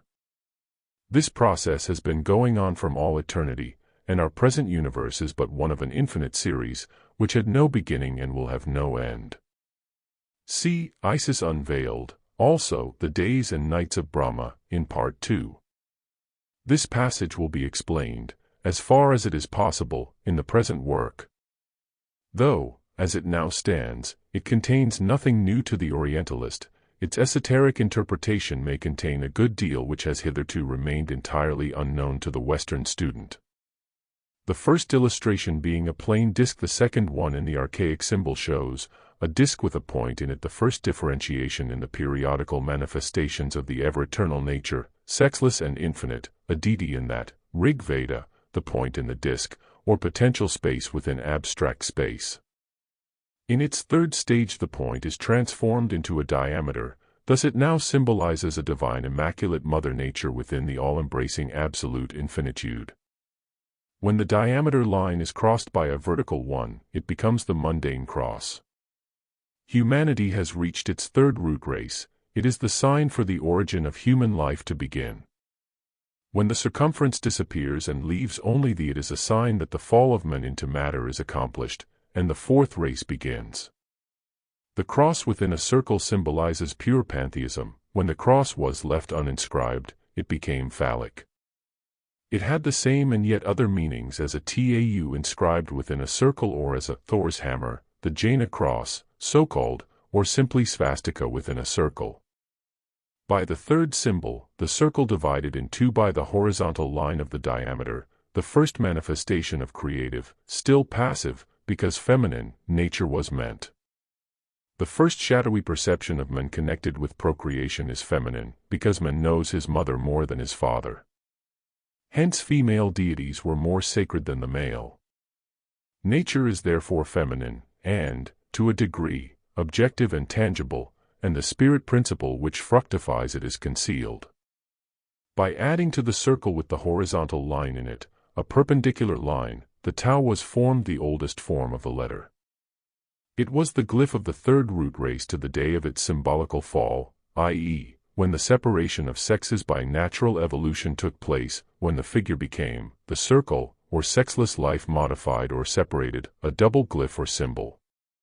With the races of our fifth race it became in symbology the Sakr, and in Hebrew Enkabva, of the first formed races, then it changed into the Egyptian, emblem of life, and still later into the sign of Venus, then comes the swastika, Thor's hammer, or the Hermetic cross, now entirely separated from its circle, thus becoming purely phallic.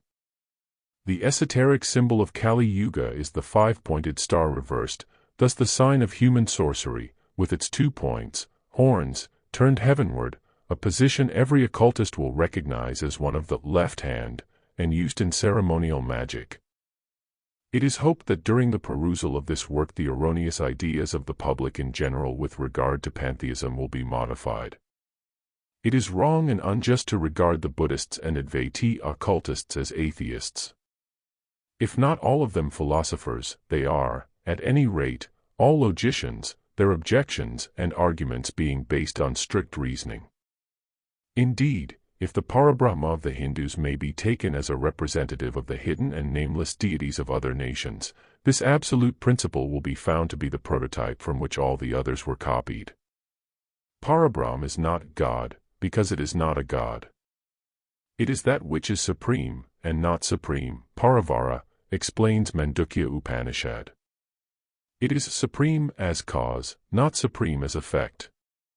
Parabrahm is simply, as a secondless reality, the all-inclusive cosmos, or, rather, the infinite cosmic space in the highest spiritual sense, of course.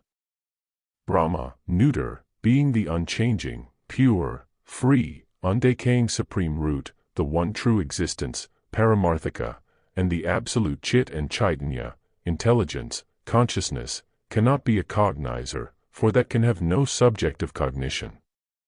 Can the flame be called the essence of fire?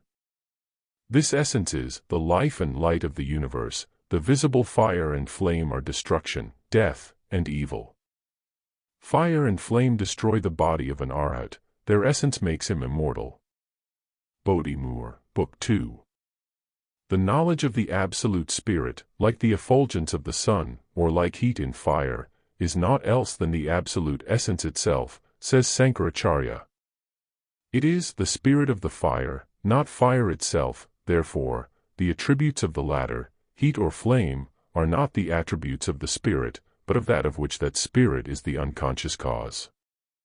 Is not the above sentence the true keynote of later Rosicrucian transformations entirely masculine, Cainite and phallic? The fact of choosing a deity among the pagan gods and making of it a special national god, to call upon it as the one living God, the God of gods, and then proclaim this worship monotheistic, does not change it into the one principle whose unity admits not of multiplication, change, or form, especially in the case of a priapic deity, as Jehovah now demonstrated to be.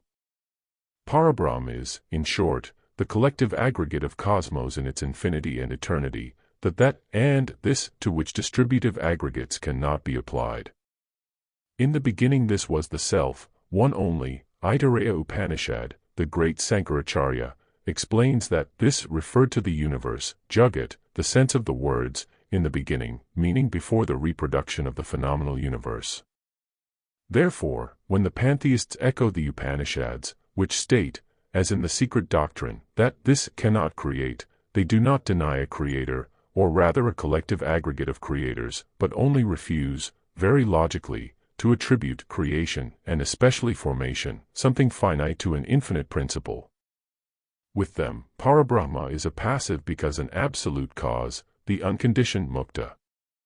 It is only limited omniscience and omnipotence that are refused to the latter, because these are still attributes, as reflected in man's perceptions, and because Parabrahm, being the supreme all, the ever-invisible spirit and soul of nature, changeless and eternal, can have no attributes, absoluteness very naturally precluding any idea of the finite or conditioned from being connected with it. And if the Vedantin postulates attributes as belonging simply to its emanation, calling it Iswara plus Maya, and avidya, agnosticism and nescience rather than ignorance, it is difficult to find any atheism in this conception. Since there can be neither two infinites nor two absolutes in a universe supposed to be boundless, this self-existence can hardly be conceived of as creating personally. In the sense and perceptions of finite beings, that is non-being, in the sense that it is the one beingness, for, in this all lies concealed its co-eternal and coeval emanation or inherent radiation, which, upon becoming periodically Brahma, the male-female potency, becomes or expands itself into the manifested universe.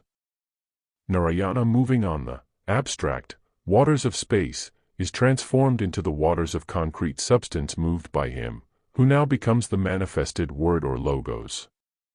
The orthodox Brahmins, those who rise the most against the pantheists and Advaites, calling them atheists, are forced, if Manu has any authority in this matter, to accept the death of Brahma, the creator, at the expiration of every age of this creative deity, 100 divine years, a period which in our years requires 15 figures to express it.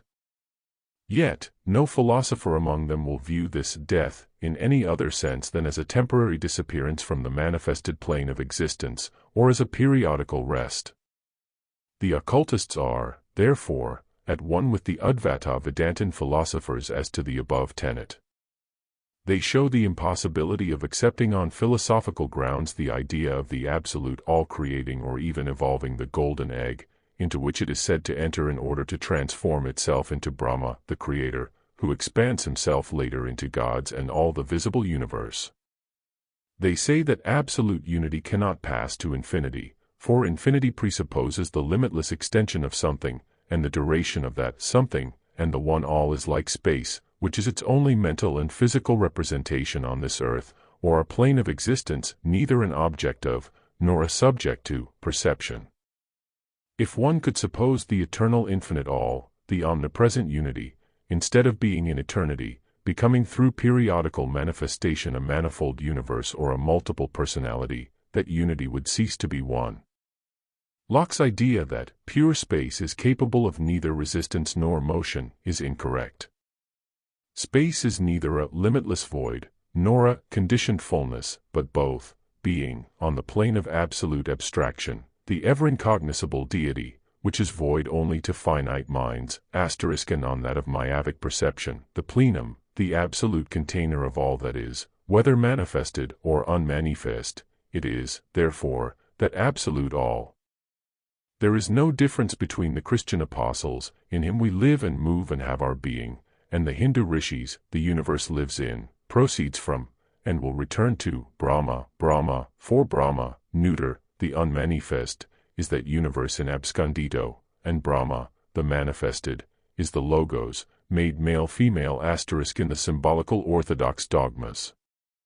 The God of the apostle initiate and of the rishi being both the unseen and the visible space. Space is called in the esoteric symbolism the seven-skinned eternal Mother-Father. It is composed from its undifferentiated to its differentiated surface of 7 layers. What is that which was, is, and will be, whether there is a universe or not, whether there be gods or none, asks the esoteric censor catechism. And the answer made is space. It is not the one unknown ever-present God in nature, or nature in abscondito, that is rejected, but the God of human dogma and his humanized word. In his infinite conceit and inherent pride and vanity, man shaped it himself with his sacrilegious hand out of the material he found in his own small brain fabric, and forced it upon mankind as a direct revelation from the one unrevealed space. And yet could such a cause be found and defined, this would only lead to the transferring thereto of the attributes otherwise accruing to space, and thus merely throw the difficulty of origination a step farther back, without gaining additional light as to primary causation. Accepts revelation as coming from divine yet still finite beings, the manifested lives, never from the unmanifestable one life, from those entities, called primordial man, the Anibuddhas, or Dhyan-chohans, the Rishi Prajapati of the Hindus, the Elohim, or sons of God, the planetary spirits of all nations, who have become gods for men. He also regards the Adisakti, the direct emanation of Mula Prakriti, the eternal root of that, and the female aspect of the creative cause Brahma, in her akasic form of the universal soul, as philosophically a Maya, and cause of human Maya. But this view does not prevent him from believing in its existence so long as it lasts, to wit, for one Manvantara, nor from applying akasa, the radiation of Mulaprakriti, to practical purposes, connected as the world soul is with all natural phenomena, known or unknown to science. The oldest religions of the world, exoterically, for the esoteric root or foundation is one, are the Indian, the Mazdean, and the Egyptian. Then comes the Chaldean, the outcome of these, entirely lost to the world now, except in its disfigured Sabaeanism as at present rendered by the archaeologists. Then, passing over a number of religions that will be mentioned later, comes the Jewish, esoterically, as in the Kabbalah, following in the line of Babylonian magism, exoterically, as in Genesis and the Pentateuch, a collection of allegorical legends. Read by the light of the Zohar, the initial 4 chapters of Genesis are the fragment of a highly philosophical page in the world's cosmogony. See Book 3, Gupta Vidya and the Zohar. Left in their symbolical disguise, they are a nursery tale, an ugly thorn in the side of science and logic, an evident effect of karma. To have let them serve as a prologue to Christianity was a cruel revenge on the part of the rabbis, who knew better what their Pentateuch meant. It was a silent protest against their spoliation, and the Jews have certainly now the better of their traditional persecutors. The above-named exoteric creeds will be explained in the light of the universal doctrine as we proceed with it. The occult catechism contains the following questions and answers. What is it that ever is? Space, the eternal Anupatika. Asterisk, what is it that ever was? The germ in the root. What is it that is ever coming and going? The great breath. Then, there are 3 eternals. No, the 3 are one. That which ever is one, that which ever was is one, that which is ever being and becoming is also one, and this is space. Explain, O Leno, disciple. The one is an unbroken circle, ring, with no circumference, for it is nowhere and everywhere. The one is the boundless plane of the circle, manifesting a diameter only during the manvantaric periods. The one is the indivisible point found nowhere, perceived everywhere during those periods. It is the vertical and the horizontal, the father and the mother, the summit and base of the father, the 2 extremities of the mother, reaching in reality nowhere, for the one is the ring as also the rings that are within that ring. Light in darkness and darkness in light, the breath which is eternal. It proceeds from without inwardly, when it is everywhere, and from within outwardly, when it is nowhere. I.e. Maya, one of the centers. It expands and contracts, exhalation and inhalation. When it expands, the mother diffuses and scatters. When it contracts, the mother draws back and ingathers. This produces the periods of evolution and dissolution, Manvantara and Pralaya. The germ is invisible and fiery. The root, the plane of the circle, is cool, but during evolution and Manvantara her garment is cold and radiant. Hot breath is the father who devours the progeny of the many-faced element, heterogeneous, and leaves the single-faced ones, homogeneous. Cool breath is the mother, who conceives, forms, brings forth, and receives them back into her bosom, to reform them at the dawn of the day of Brahma, or Manvantara.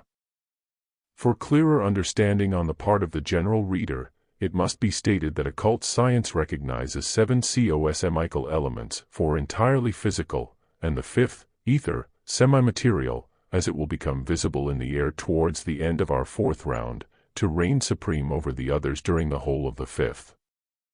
The remaining 2 are as yet absolutely beyond the range of human perception. These latter will, however, appear as presentments during the 6th and 7th races of this round, and will become known in the 6th and 7th rounds respectively.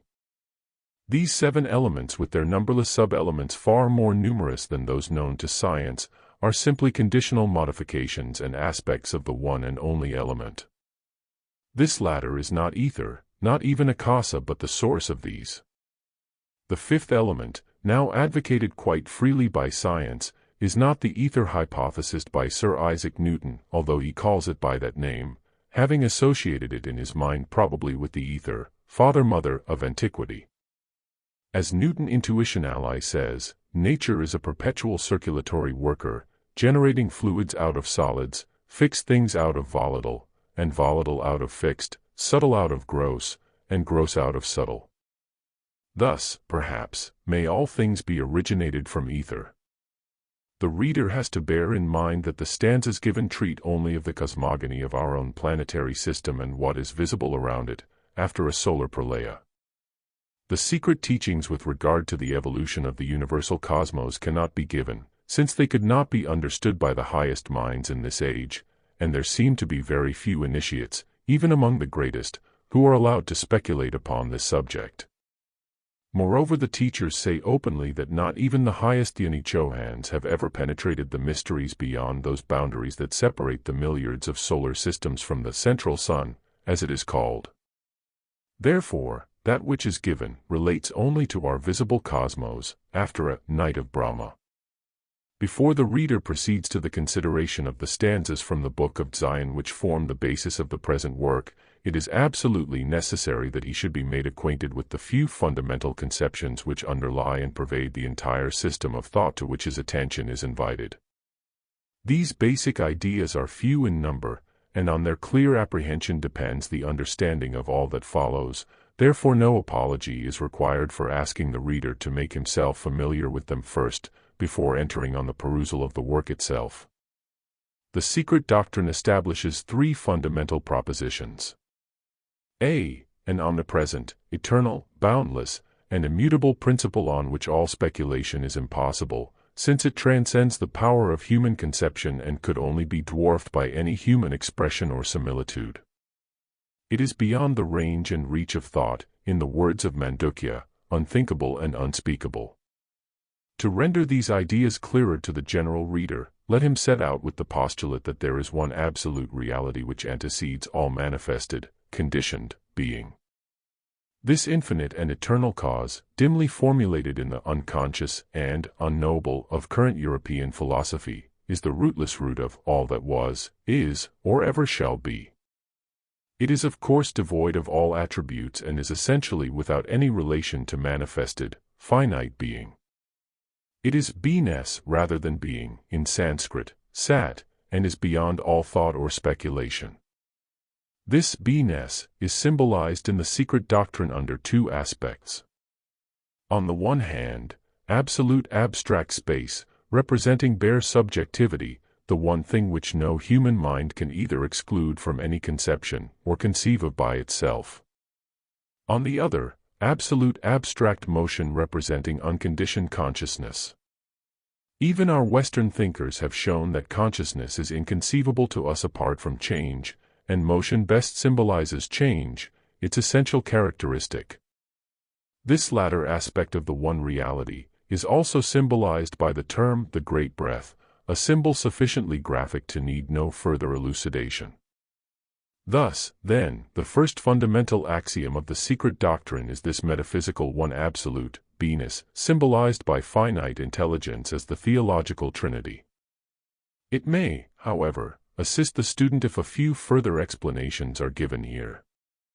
Herbert Spencer has of late so far modified his agnosticism as to assert that the nature of the first cause, which the occultist more logically derives from the causeless cause, the eternal, and the unknowable, may be essentially the same as that of the consciousness which wells up within us, in short, that the impersonal reality pervading the cosmos is the pure noumenon of thought. This advance on his part brings him very near to the esoteric and Vedantin tenet, *.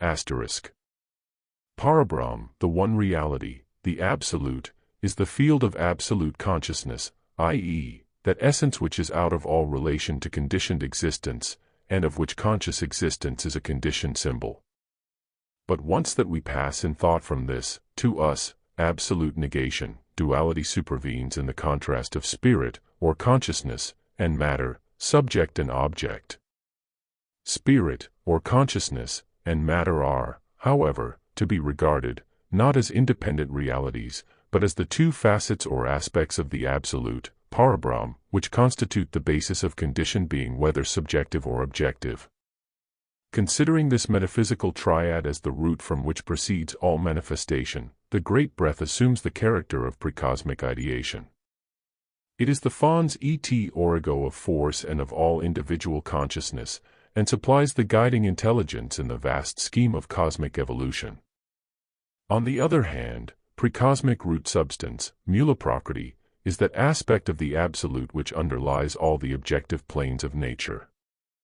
Just as precosmic ideation is the root of all individual consciousness, so precosmic substance is the substratum of matter in the various grades of its differentiation. Hence it will be apparent that the contrast of these two aspects of the Absolute is essential to the existence of the manifested universe. Apart from cosmic substance, cosmic ideation could not manifest as individual consciousness, since it is only through a vehicle of matter that consciousness wells up as I am I, a physical basis being necessary to focus a ray of the universal mind at a certain stage of complexity. Again, apart from cosmic ideation, cosmic substance would remain an empty abstraction, and no emergence of consciousness could ensue. The manifested universe, therefore, is pervaded by duality, which is, as it were, the very essence of its existence as manifestation.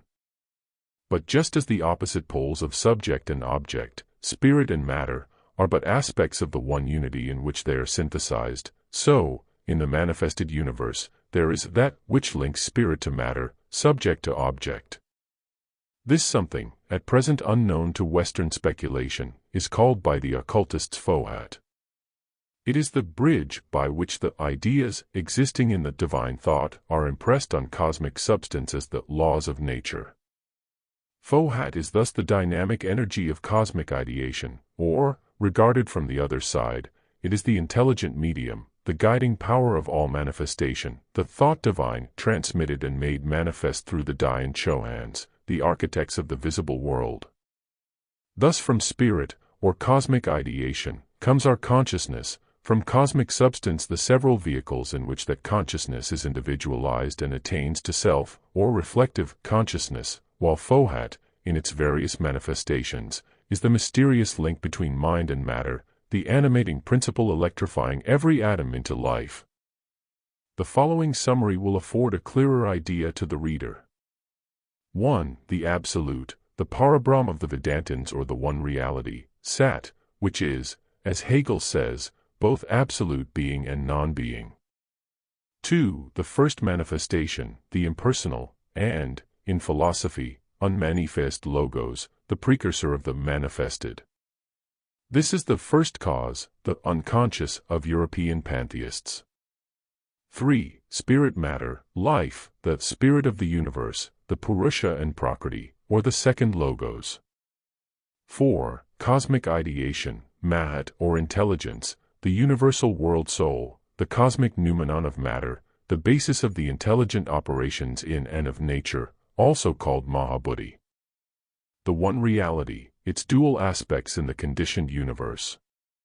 Further, the secret doctrine affirms b. The eternity of the universe in toto as a boundless plane, periodically, the playground of numberless universes incessantly manifesting and disappearing, called the manifesting stars, and the sparks of eternity. The eternity of the pilgrim is like a wink of the eye of self-existence, Book of Dzyan.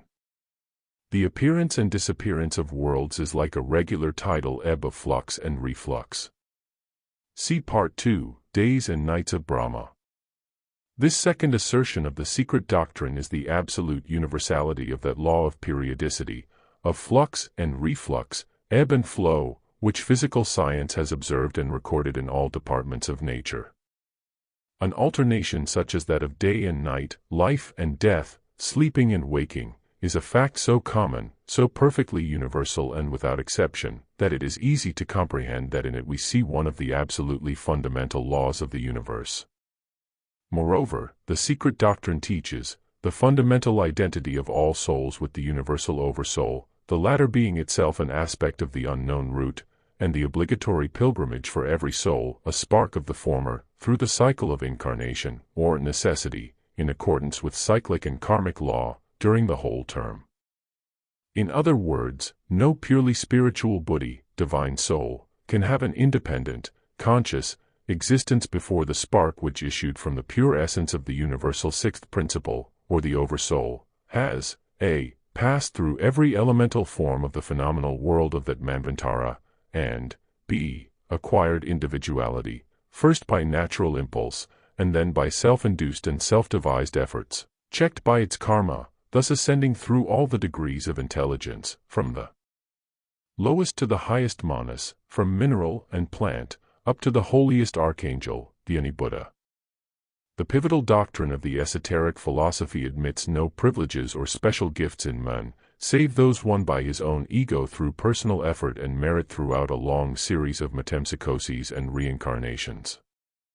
This is why the Hindus say that the universe is Brahma and Brahma, for Brahma is in every atom of the universe, the six principles in nature being all the outcome, the variously differentiated aspects, of the seventh and one, the only reality in the universe whether cosmical or microcosmical, and also why the permutations, psychic, spiritual, and physical, on the plane of manifestation and form, of the sixth, Brahma the vehicle of Brahma, are viewed by metaphysical antiphrasis as elusive and myavic. For although the root of every atom individually and of every form collectively is that seventh principle or the one reality, still, in its manifested phenomenal and temporary appearance, it is no better than an evanescent illusion of our senses. C. For clearer definition, addendum, gods, monads, and atoms, and also theophania, bodhisattvas and reincarnation, etc., etc. In its absoluteness, the one principle under its two aspects, of Parabrahma and Mula Prakriti, is sexless, unconditioned, and eternal.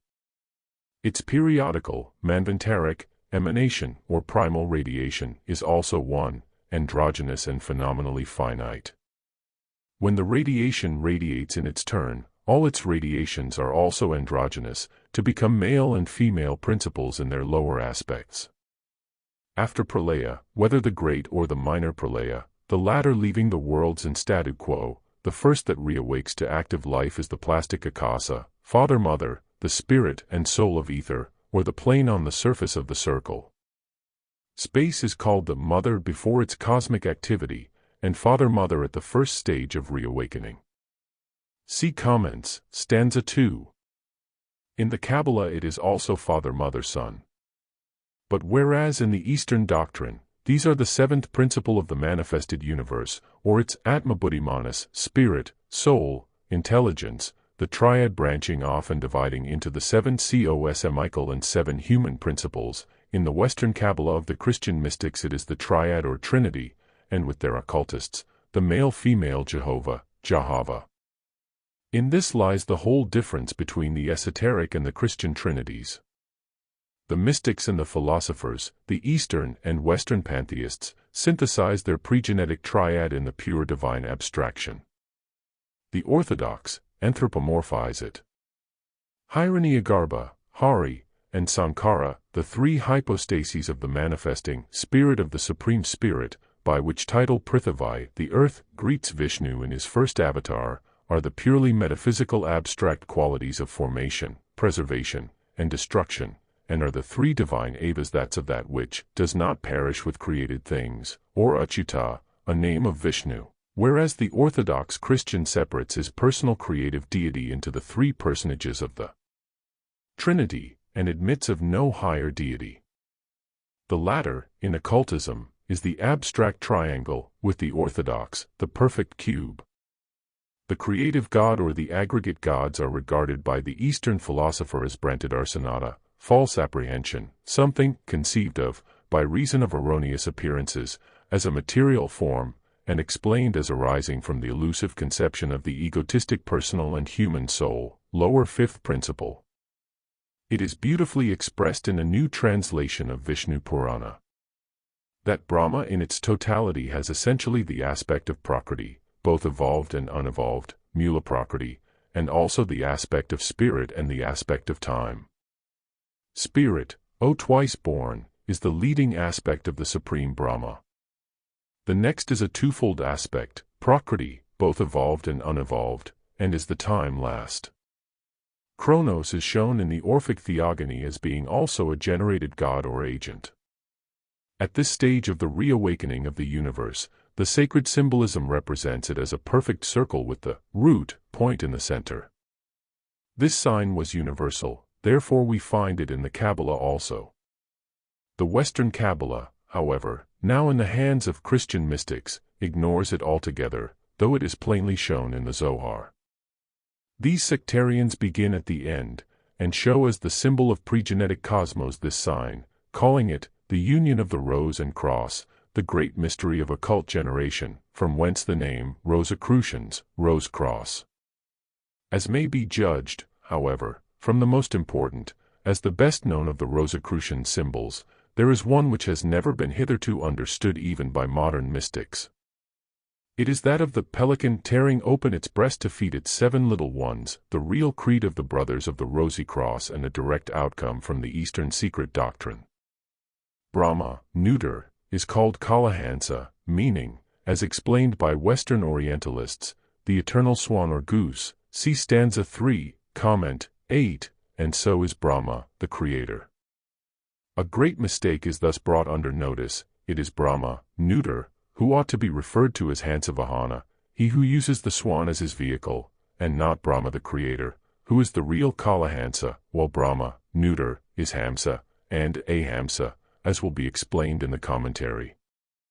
Let it be understood that the terms Brahma and Parabrahma are not used here because they belong to our esoteric nomenclature, but simply because they are more familiar to the students in the West.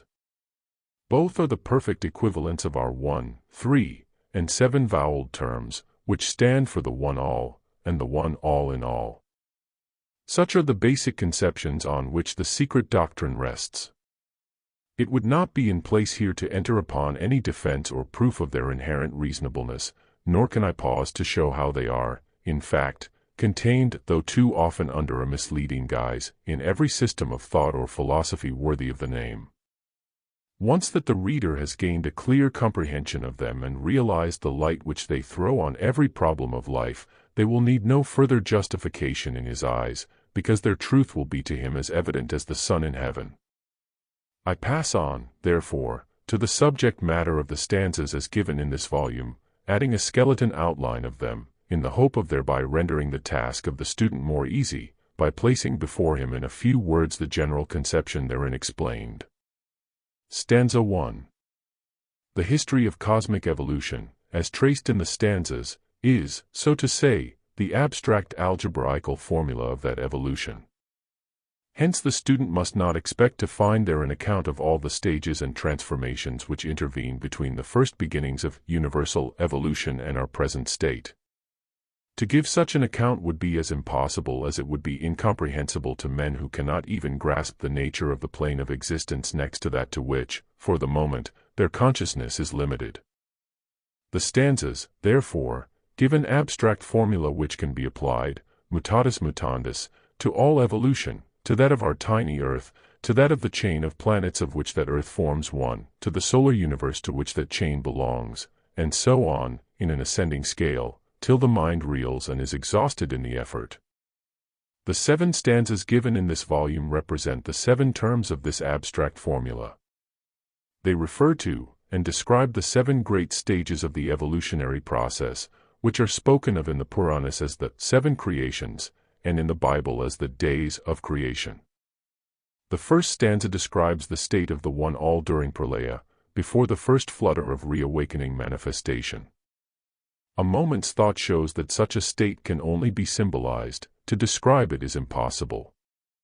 Nor can it be symbolized except in negatives, for, since it is the state of absoluteness per se, it can possess none of those specific attributes which serve us to describe objects in positive terms. Hence that state can only be suggested by the negatives of all those most abstract attributes which men feel rather than conceive, as the remotest limits attainable by their power of conception. The stage described in stanza 2 is, to a Western mind, so nearly identical with that mentioned in the first stanza, that to express the idea of its difference would require a treatise in itself. Hence it must be left to the intuition and the higher faculties of the reader to grasp, as far as he can, the meaning of the allegorical phrases used. Indeed, it must be remembered that all these stanzas appeal to the inner faculties rather than to the ordinary comprehension of the physical brain. Stanza 3 describes the reawakening of the universe to life after pralaya. It depicts the emergence of the monads from their state of absorption within the One, the earliest and highest stage in the formation of worlds, the term monad being one which may apply equally to the vastest solar system or the tiniest atom. Stanza 4 shows the differentiation of the germ of the universe into the septenary hierarchy of conscious divine powers, who are the active manifestations of the One Supreme Energy. They are the framers, shapers, and ultimately the creators of all the manifested universe, in the only sense in which the name Creator is intelligible. They inform and guide it. They are the intelligent beings who adjust and control evolution, embodying in themselves those manifestations of the one law, which we know as the laws of nature. Generically, they are known as the Dhyan Chohans, though each of the various groups has its own designation in the Secret Doctrine. This stage of evolution is spoken of in Hindu mythology as the creation of the gods. In stanza 5, the process of world formation is described: first, diffused cosmic matter, then the fiery whirlwind, the first stage in the formation of a nebula. That nebula condenses, and after passing through various transformations, forms a solar universe, a planetary chain, or a single planet, as the case may be. The subsequent stages in the formation of a world are indicated in stanza 6, which brings the evolution of such a world down to its fourth great period, corresponding to the period in which we are now living. Stanza 7 continues the history, tracing the descent of life down to the appearance of man, and thus closes the first book of the Secret Doctrine. The development of man from his first appearance on this earth in this round to the state in which we now find him will form the subject of Book 2. Note: the stanzas which form the thesis of every section are given throughout in their modern translated version, as it would be worse than useless to make the subject still more difficult by introducing the archaic phraseology of the original, with its puzzling style and words. Extracts are given from the Chinese, Tibetan, and Sanskrit translations of the original censor commentaries and glosses on the Book of Dzyan, these being now rendered for the first time into a European language. It is almost unnecessary to state that only portions of the 7 stanzas are here given. Were they published complete, they would remain incomprehensible to all save the few higher occultists. Nor is there any need to assure the reader that, no more than most of the profane, does the writer, or rather the humble recorder, understand those forbidden passages. To facilitate the reading, and to avoid the too frequent reference to footnotes, it was thought best to blend together texts and glosses, using the Sanskrit and Tibetan proper names whenever those cannot be avoided, in preference to giving the originals. The more so as the said terms are all accepted synonyms, the former only being used between a master and his chellas, or disciples. Thus, were one to translate into English, using only the substantives and technical terms as employed in one of the Tibetan and censor versions, verse I would read as follows: though ag in jigyo slept 7 korlo. Zotmanas jiba. All nyug bosom. Konchhog not, Thyankam not, Lachohan not, Tembral Chugni not, Dharmakaya ceased, Genchang not become, Barnang and SSA in Governage, alone though Og Yinsen in Night of Sunchan and Yongrub, Paranishpana, which would sound like pure abracadabra. As this work is written for the instruction of students of occultism, and not for the benefit of philologists, we may well avoid such foreign terms wherever it is possible to do so. The untranslatable terms alone, incomprehensible unless explained in their meanings, are left, but all such terms are rendered in their Sanskrit form. Needless to remind the reader that these are, in almost every case, the late developments of the later language, and pertain to the 5th root race. Sanskrit, as now known, was not spoken by the Atlanteans, and most of the philosophical terms used in the systems of the India of the post-Mahabharatan period are not found in the Vedas, nor are they to be met with in the original stanzas, but only their equivalents. The reader who is not a theosophist is once more invited to regard all that which follows as a fairy tale, if he likes, at best as one of the yet unproven speculations of dreamers, and, at the worst, as an additional hypothesis to the many scientific hypotheses past, present and future, some exploded, others still lingering. It is not in any sense worse than are many of the so-called scientific theories, and it is in every case more philosophical and probable. In view of the abundant comments and explanations required, the references to the footnotes are given in the usual way, while the sentences to be commented upon are marked with figures. Additional matter will be found in the chapters on symbolism forming Part 2, as well as in Part 3, these being often more full of information than the text. Part 1. Cosmic Evolution. 7 stanzas translated with commentaries from the Secret Book of Dzyan. Nor ought nor not existed, yon bright sky was not, nor heaven's broad roof outstretched above. What covered all? What sheltered? What concealed? Was it the water's fathomless abyss? There was not death, yet there was not immortal, there was no confine betwixt day and night, the only one breathed breathless by itself, other than it there nothing since has been. Darkness there was, and all at first was veiled in gloom profound, an ocean without light, the germ that still lay covered in the husk burst forth, one nature, from the fervent heat. Who knows the secret? Who proclaimed it here? Whence this manifold creation sprang? The gods themselves came later into being, who knows from whence this great creation sprang? That, whence all this great creation came, whether its will created or was mute, the Most High Seer that is in highest heaven, he knows it, or perchance even he knows not. Gazing into eternity, ere the foundations of the earth were laid, thou wert. And when the subterranean flame shall burst its prison and devour the frame, thou shalt be still as thou wert before and knew no change, when time shall be no more. Oh! Endless thought, divine eternity. In 7 stanzas translated from the Book of Dzyan. Stanza 1. 1. The eternal parent wrapped in her ever-invisible robes had slumbered once again for 7 eternities.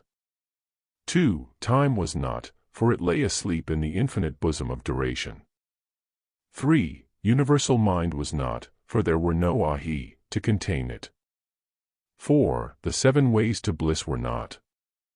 The great causes of misery were not, for there was no one to produce and get ensnared by them. 5. Darkness alone filled the boundless all, for Father, Mother and Son were once more one, and the Son had not awakened yet for the new wheel, and his pilgrimage thereon. 6. The 7 sublime lords and the 7 truths had ceased to be, and the universe, the son of necessity, was immersed in paranishpana, to be outbreathed by that which is and yet is not. Not was. 7. The causes of existence had been done away with, the visible that was, and the invisible that is, rested in eternal non-being, the one being. 8. Alone the one form of existence stretched boundless, infinite, causeless, in dreamless sleep, and life pulsated unconscious in universal space, throughout that all-presence which is sensed by the opened eye of the Dhamma. 9. But where was the Dhamma when the alaya of the universe was in Paramartha and the great wheel was Anupadika? Stanza 2. 1. Where were the builders, the luminous sons of Manvantaric dawn, in the unknown darkness in their ahi paranishpanna? The producers of form from no form, the root of the world, the Devamatri and Svabhavat, rested in the bliss of non-being. 2. Where was silence? Were the ears to sense it? No, there was neither silence nor sound, naught save ceaseless eternal breath, which knows itself not. 3. The hour had not yet struck, the ray had not yet flashed into the germ, the Matrapadma had not yet swollen. 4. Her heart had not yet opened for the one ray to enter, thence to fall, as 3 into 4, into the lap of Maya. 5. The 7 sons were not yet born from the web of light. Darkness alone was Father-Mother, Svabhavat, and Svabhavat was in darkness. 6. These 2 are the germ, and the germ is one. The universe was still concealed in the divine thought and the divine bosom. Stanza 3. 1. the last vibration of the seventh eternity thrills through infinitude. The mother swells, expanding from within without, like the bud of the lotus. 2. The vibration sweeps along, touching with its swift wing the whole universe and the germ that dwelleth in darkness, the darkness that breathes over the slumbering waters of life. 3. Darkness radiates light, and light drops one solitary ray into the mother deep. The ray shoots through the virgin egg, the ray causes the eternal egg to thrill, and drop the non-eternal germ, which condenses into the world egg. 4. Then the 3 fall into the 4. The radiant essence becomes 7 inside, 7 outside. The luminous egg, which in itself is 3, curdles and spreads in milk-white curds throughout the depths of mother, the root that grows in the depths of the ocean of life. 5. The root remains, the light remains, the curds remain, and still Eoho is one. 6. The root of life was in every drop of the ocean of immortality, and the ocean was radiant light, which was fire, and heat, and motion. Darkness vanished and was no more, it disappeared in its own essence, the body of fire and water, or father and mother. 7. Behold, Olano, the radiant child of the two, the unparalleled refulgent glory, bright space son of dark space, which emerges from the depths of the great dark waters. It is Eoho the younger, he shines forth as the sun, he is the blazing divine dragon of wisdom, the one is 4, and 4 takes to itself 3, and the union produces the Sapta, in whom are the 7 which become the Tridasa, or the hosts and the multitudes. Behold him lifting the veil and unfurling it from east to west. He shuts out the above, and leaves the below to be seen as the great illusion. He marks the places for the shining ones, and turns the upper into a shoreless sea of fire, and the one manifested into the great waters. 8. Where was the germ and where was now darkness? Where is the spirit of the flame that burns in thy lamp, Olano? The germ is that, and that is light, the white brilliant son of the dark hidden Father. 9. Light is cold flame, and flame is fire, and fire produces heat, which yields water, the water of life in the great mother. 10. Father-mother spin a web whose upper end is fastened to spirit, the light of the one darkness, and the lower one to its shadowy end, matter, and this web is the universe spun out of the 2 substances made in one, which is Svabhavat. 11. It expands when the breath of fire is upon it, it contracts when the breath of the mother touches it. Then the sons dissociate and scatter, to return into their mother's bosom at the end of the great day, and re-become one with her. When it is cooling it becomes radiant, and the sons expand and contract through their own selves and hearts, they embrace infinitude. 12. Then Svabhavat sends FOHAT to harden the atoms. Each is a part of the web. Reflecting the self-existent Lord, like a mirror, each becomes internal world. Stanza 4. 1. Listen, ye sons of the earth, to your instructors, the sons of the fire. Learn, there is neither first nor last, for all is one, number issued from no number. 2. Learn what we who descend from the primordial 7, we who are born from the primordial flame, have learned from our fathers. 3. From the effulgency of light, the ray of the ever-darkness, sprung in space the Arya-awakened energies, the 1 from the egg, the 6, and the 5. Then the 3, the 1, the 4, the 1, the 5, the twice 7, the sum total. And these are the essences, the flames, the elements, the builders, the numbers, the arupa, the rupa, and the force of divine men, the sum total. And from the divine men emanated the forms, the sparks, the sacred animals, and the messengers of the sacred fathers within the holy 4. 4. This was the army of the voice, the divine mother of the 7. The sparks of the 7 are subject to, and the servants of, the first, the second, the third, the fourth, the fifth, the sixth, and the 7th of the 7.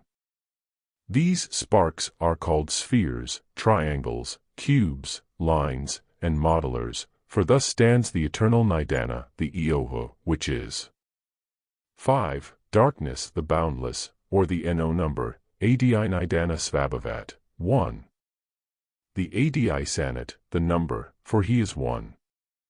2. The voice of the Lord Svabhavat, the numbers, for he is 1 and 9. 3. The formless square. And these 3 enclosed within thee are the sacred 4, and the 10 are the Arupa universe. Then come the sons, the 7 fighters, the 1, the 8th left out, and his breath which is the light maker. 6. Then the second 7, who are the Lipika, produced by the 3. The rejected son is 1. The sons are countless. Stanza 5. 1. The primordial 7, the first 7 breaths of the dragon of wisdom, produce in their turn from their holy circumgyrating breaths the fiery whirlwind. 2. They make of him the messenger of their will. The Dzaya becomes FOHAT, the swift son of the divine sons whose sons are the Lipika, runs circular errands. FOHAT is the steed and the thought is the rider. He passes like lightning through the fiery clouds, takes 3, and 5, and 7 strides through the 7 regions above, and the 7 below. He lifts his voice, and calls the innumerable sparks, and joins them. 3. He is their guiding spirit and leader. When he commences work, he separates the sparks of the lower kingdom that float and thrill with joy in their radiant dwellings, and forms therewith the germs of wheels. He places them in the 6 directions of space, and 1 in the middle, the central wheel.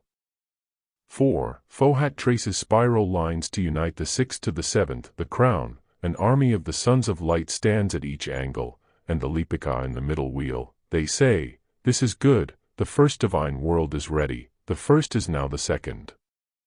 Then the divine Arupa reflects itself in Chaya Loka, the first garment of the Anupadika.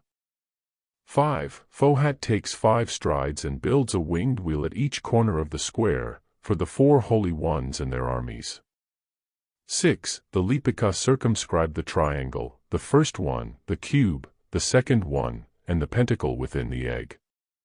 It is the ring called Pass Not for those who descend and ascend. Also for those who during the Kalpa are progressing towards the great day, be with us. Thus were formed the Rupa and the Arupa, from 1 light 7 lights, from each of the 7, 7 times 7 lights. The wheels watch the ring. Stanza 6. 1. By the power of the Mother of Mercy and Knowledge, Kuan Yin, the triple of Kuan Shein, residing in Kuan Yin Tien.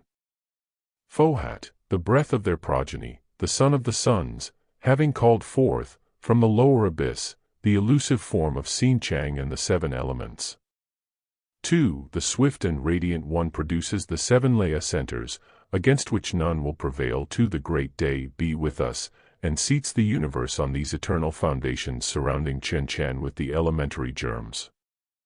3. Of the 7, first 1 manifested, 6 concealed, 2 manifested, 5 concealed, 3 manifested, 4 concealed, 4 produced, 3 hidden, 4 and 1 sen revealed, 2 and 1/2 concealed, 6 to be manifested, 1 laid aside. Lastly, 7 small wheels revolving, 1 giving birth to the other. 4. He builds them in the likeness of older wheels, placing them on the imperishable centers. How does FOHAT build them? He collects the fiery dust. He makes balls of fire, runs through them, and round them, infusing life thereinto, then sets them into motion, some one way, some the other way. They are cold, he makes them hot. They are dry, he makes them moist. They shine, he fans, and cools them. Thus acts FOHAT from one twilight to the other, during 7 eternities. 5. At the 4th, the sons are told to create their images. 1/3 refuses, 2 obey. The curse is pronounced, they will be born on the 4th, suffer and cause suffering, this is the first war. 6. The older wheels rotated downwards and upwards. The mother spawn filled the whole. There were battles fought between the creators and the destroyers, and battles fought for space, the seed appearing and reappearing continuously. 7. Make thy calculations, Leno, if thou wouldest learn the correct age of thy small wheel. Its 4th spoke is our mother. Reach the 4th fruit of the 4th path of knowledge that leads to nirvana, and thou shalt comprehend, for thou shalt see. Stanza 7. 1. Behold the beginning of sentient formless life. First the divine, the one from the mother spirit, then the spiritual, the 3 from the 1, the 4 from the 1, and the 5 from which the 3, the 5, and the 7. These are the threefold, the fourfold downward, the mind-born sons of the first Lord, the shining 7. It is they who are thou, me, him, O Leno. They, who watch over thee, and thy mother earth. 2. The one ray multiplies the smaller rays. Life precedes form, and life survives the last atom of form. Through the countless rays proceeds the life ray, the one, like a thread through many jewels. 3. When the one becomes 2, the threefold appears, and the 3 are 1, and it is our thread, Olano, the heart of the man plant called Saptasarma. 4. It is the root that never dies, the 3-tongued flame of the 4 wicks. The wicks are the sparks that draw from the 3-tongued flame shot out by the 7, their flame, the beams and sparks of one moon reflected in the running waves of all the rivers of earth. 5. The spark hangs from the flame by the finest thread of FOHAT. It journeys through the 7 worlds of Maya. It stops in the first, and is a metal and a stone. It passes into the second, and behold, a plant. The plant whirls through 7 changes and becomes a sacred animal. From the combined attributes of these, Manu, the thinker, is formed. Who forms him? The 7 lives, and the 1 life. Who completes him? The 5-fold law. And who perfects the last body? Fish, sin, and soma. 6. From the firstborn the thread between the silent watcher and his shadow becomes more strong and radiant with every change. The morning sunlight has changed into noonday glory. 7. This is thy present wheel, said the flame to the spark. Thou art myself, my image, and my shadow. I have clothed myself in thee, and thou art my Vahan to the day. Be with us, when thou shalt become myself and others, thyself and me. Then the builders, having donned their first clothing, descend on radiant earth and reign over men, who are themselves. Thus ends this portion of the archaic narrative, dark, confused, almost incomprehensible. An attempt will now be made to throw light into this darkness, to make sense out of this apparent nonsense. On the 7 stanzas and their terms, according to their numeration, in stanzas and slokas. Stanza 1. 1. The eternal parent, space, wrapped in her ever-invisible robes, had slumbered once again for 7 eternities. The parent space is the eternal, ever-present cause of all, the incomprehensible deity, whose invisible robes are the mystic root of all matter, and of the universe. Space is the one eternal thing that we can most easily imagine, immovable in its abstraction and uninfluenced by either the presence or absence in it of an objective universe. It is without dimension, in every sense, and self-existent. Spirit is the first differentiation from that, the causeless cause of both spirit and matter. It is, as taught in the Esoteric Catechism, neither limitless void, nor conditioned fullness, but both. It was and ever will be. Thus, the robes stand for the noumenon of undifferentiated cosmic matter. It is not matter as we know it, but the spiritual essence of matter, and is co-eternal and even one with space in its abstract sense. Root nature is also the source of the subtle invisible properties in visible matter. It is the soul, so to say, of the one infinite spirit. The Hindus call it Mulaprakriti, and say that it is the primordial substance, which is the basis of the upati or vehicle of every phenomenon, whether physical, mental or psychic. It is the source from which akasa radiates. By the 7 eternities, eons or periods are meant. The word eternity, as understood in Christian theology, has no meaning to the Asiatic ear, except in its application to the one existence, nor is the term sempiternity, the eternal only in futurity, anything better than a misnomer. Such words do not and cannot exist in philosophical metaphysics, and were unknown till the advent of ecclesiastical Christianity.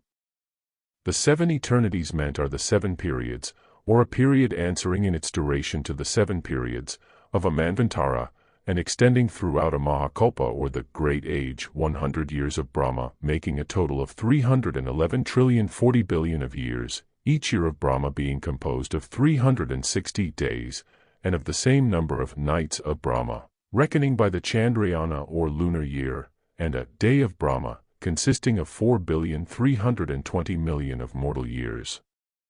These eternities belong to the most secret calculations, in which, in order to arrive at the true total, every figure must be multiplied by 7, 7 to the power of 10, 10 varying according to the nature of the cycle in the subjective or real world, and every figure or number relating to, or representing all the different cycles from the greatest to the smallest, in the objective or unreal world, must necessarily be multiples of 7.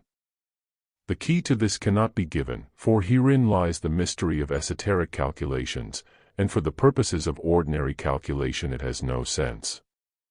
The number 7, says the Kabbalah, is the great number of the divine mysteries. Number 10 is that of all human knowledge. Pythagorean decade, 1000 is the number 10 to the third power, and therefore the number 7000 is also symbolical. In the Secret Doctrine the figure and number 4 are the male symbol only on the highest plane of abstraction. On the plane of matter the 3 is the masculine and the 4 the female, the upright and the horizontal in the 4th stage of symbolism, when the symbols became the glyphs of the generative powers on the physical plane. 2. Time was not, for it lay asleep in the infinite bosom of duration. Time and universal mind. Time is only an illusion produced by the succession of our states of consciousness as we travel through eternal duration, and it does not exist where no consciousness exists in which the illusion can be produced, but lies asleep. The present is only a mathematical line which divides that part of eternal duration which we call the future, from that part which we call the past.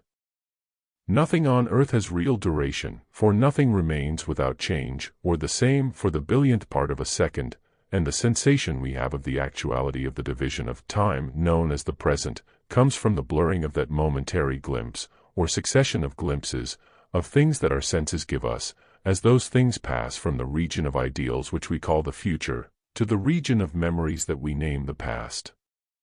In the same way we experience a sensation of duration in the case of the instantaneous electric spark, by reason of the blurred and continuing impression on the retina.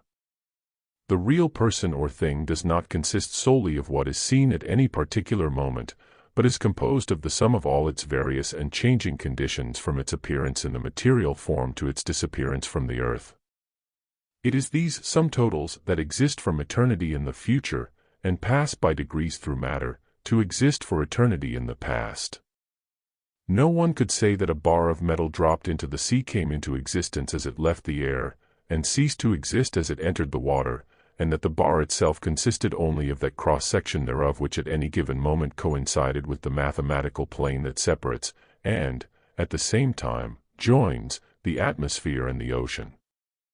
Even so of persons and things, which, dropping out of the to-be into the has-been, out of the future into the past, present momentarily to our senses a cross-section, as it were, of their total selves, as they pass through time and space, as matter, on their way from one eternity to another, and these two constitute that duration in which alone anything has true existence, were our senses but able to cognize it there. 3. Universal mind was not, for there were no high, celestial beings, to contain it, hence to manifest. Mind is a name given to the sum of the states of consciousness grouped under thought, will, and feeling. During deep sleep, ideation ceases on the physical plane, and memory is in abeyance. Thus for the time being, mind is not, because the organ, through which the ego manifests ideation and memory on the material plane, has temporarily ceased to function. A noumenon can become a phenomenon on any plane of existence only by manifesting on that plane through an appropriate basis or vehicle, and during the long night of rest called pralaya, when all the existences are dissolved, the universal mind remains as a permanent possibility of mental action, or as that abstract absolute thought, of which mind is the concrete relative manifestation. The Ahai, Dayan Chohans, are the collective hosts of spiritual beings, the angelic hosts of Christianity, the Elohim and messengers of the Jews, who are the vehicle for the manifestation of the divine or universal thought and will. They are the intelligent forces that give to and enact in nature her laws, while themselves acting according to laws imposed upon them in a similar manner by still higher powers, but they are not the personifications of the powers of nature, as erroneously thought. This hierarchy of spiritual beings, through which the universal mind comes into action, is like an army, a host, truly, by means of which the fighting power of a nation manifests itself, and which is composed of army corps, divisions, brigades, regiments, and so forth, each with its separate individuality or life, and its limited freedom of action and limited responsibilities, each contained in a larger individuality, to which its own interests are subservient, and each containing lesser individualities in itself. 4. The 7 ways to bliss, moksha or nirvana, were not. The great causes of misery, nidana and maya, were not, for there was no one to produce and get ensnared by them. There are 7 paths, or ways, to the bliss of non-existence, which is absolute being, existence, and consciousness. They were not, because the universe was, so far, empty, and existed only in the divine thought. For it is, the 12 nidanas or causes of being. Each is the effect of its antecedent cause, and a cause, in its turn, to its successor, the sum total of the nidanas being based on the 4 truths, a doctrine especially characteristic of the Hinayana system. They belong to the theory of the stream of catenate law which produces merit and demerit, and finally brings karma into full sway. It is based upon the great truth that reincarnation is to be dreaded, as existence in this world only entails upon man suffering, misery and pain, death itself being unable to deliver man from it, since death is merely the door through which he passes to another life on earth after a little rest on its threshold, Devachan. The Hinayana system, or school of the little vehicle, is of very ancient growth, while the Mahayana is of a later period, having originated after the death of Buddha.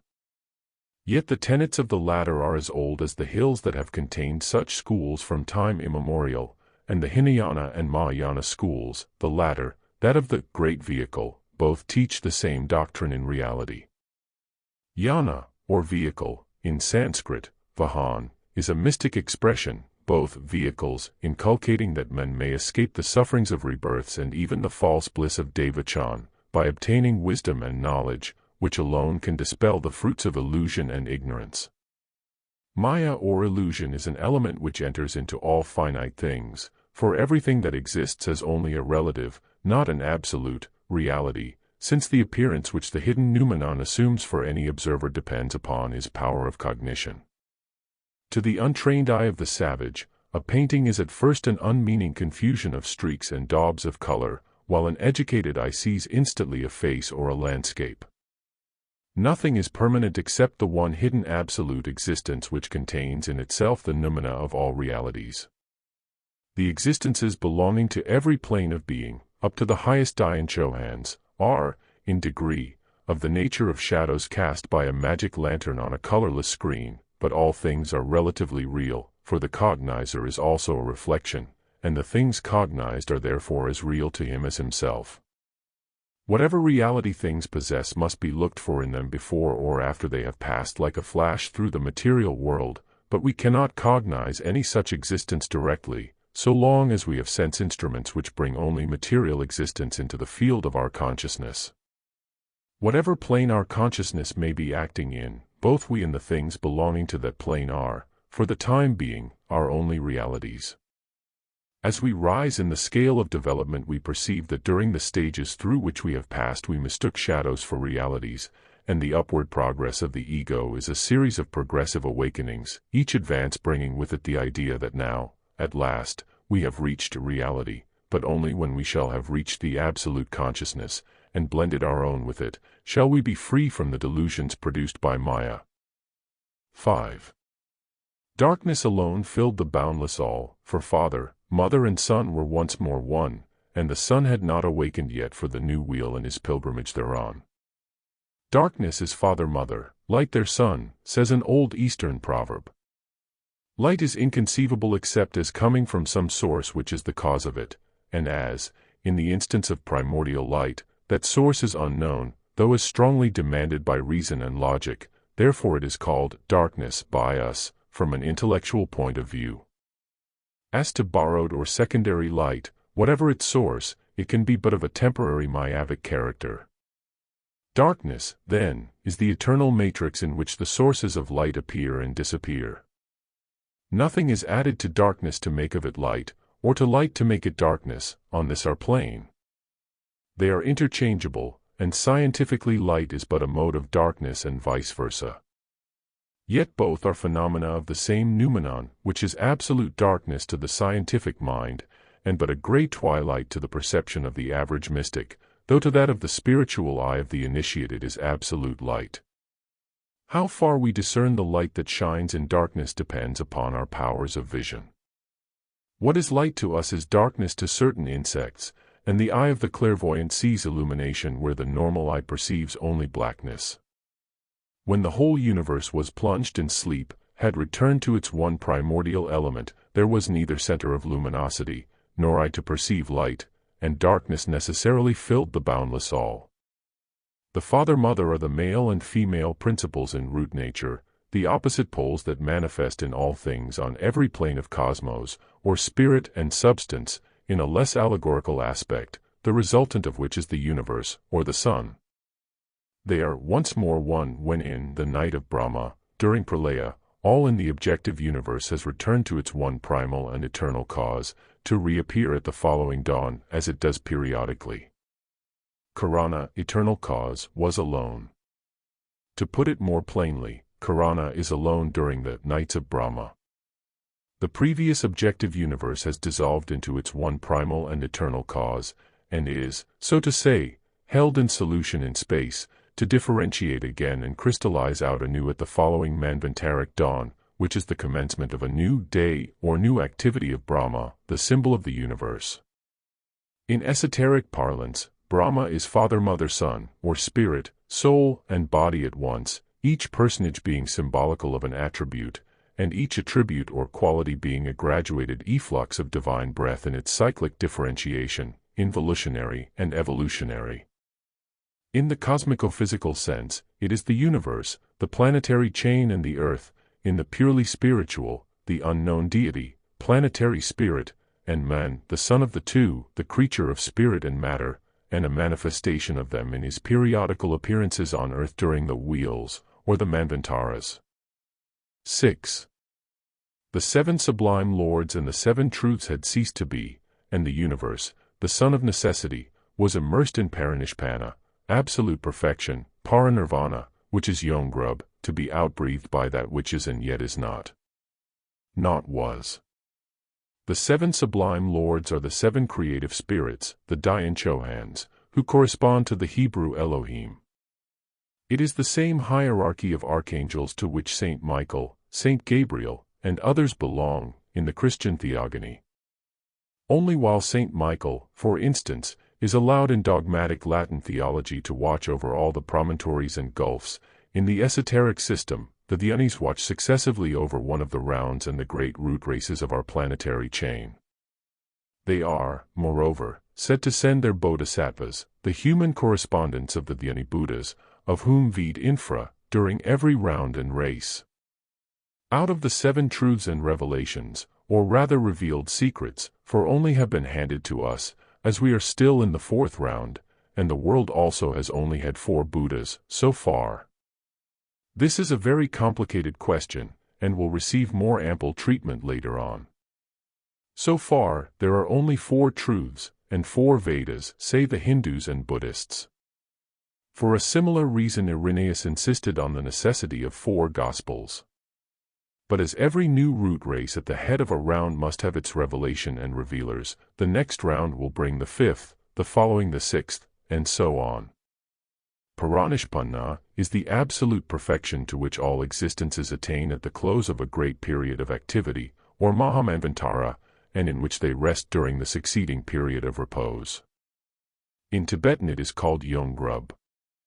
Up to the day of the Yogacarya school the true nature of parinirvana was taught publicly, but since then it has become entirely esoteric, hence so many contradictory interpretations of it. It is only a true idealist who can understand it.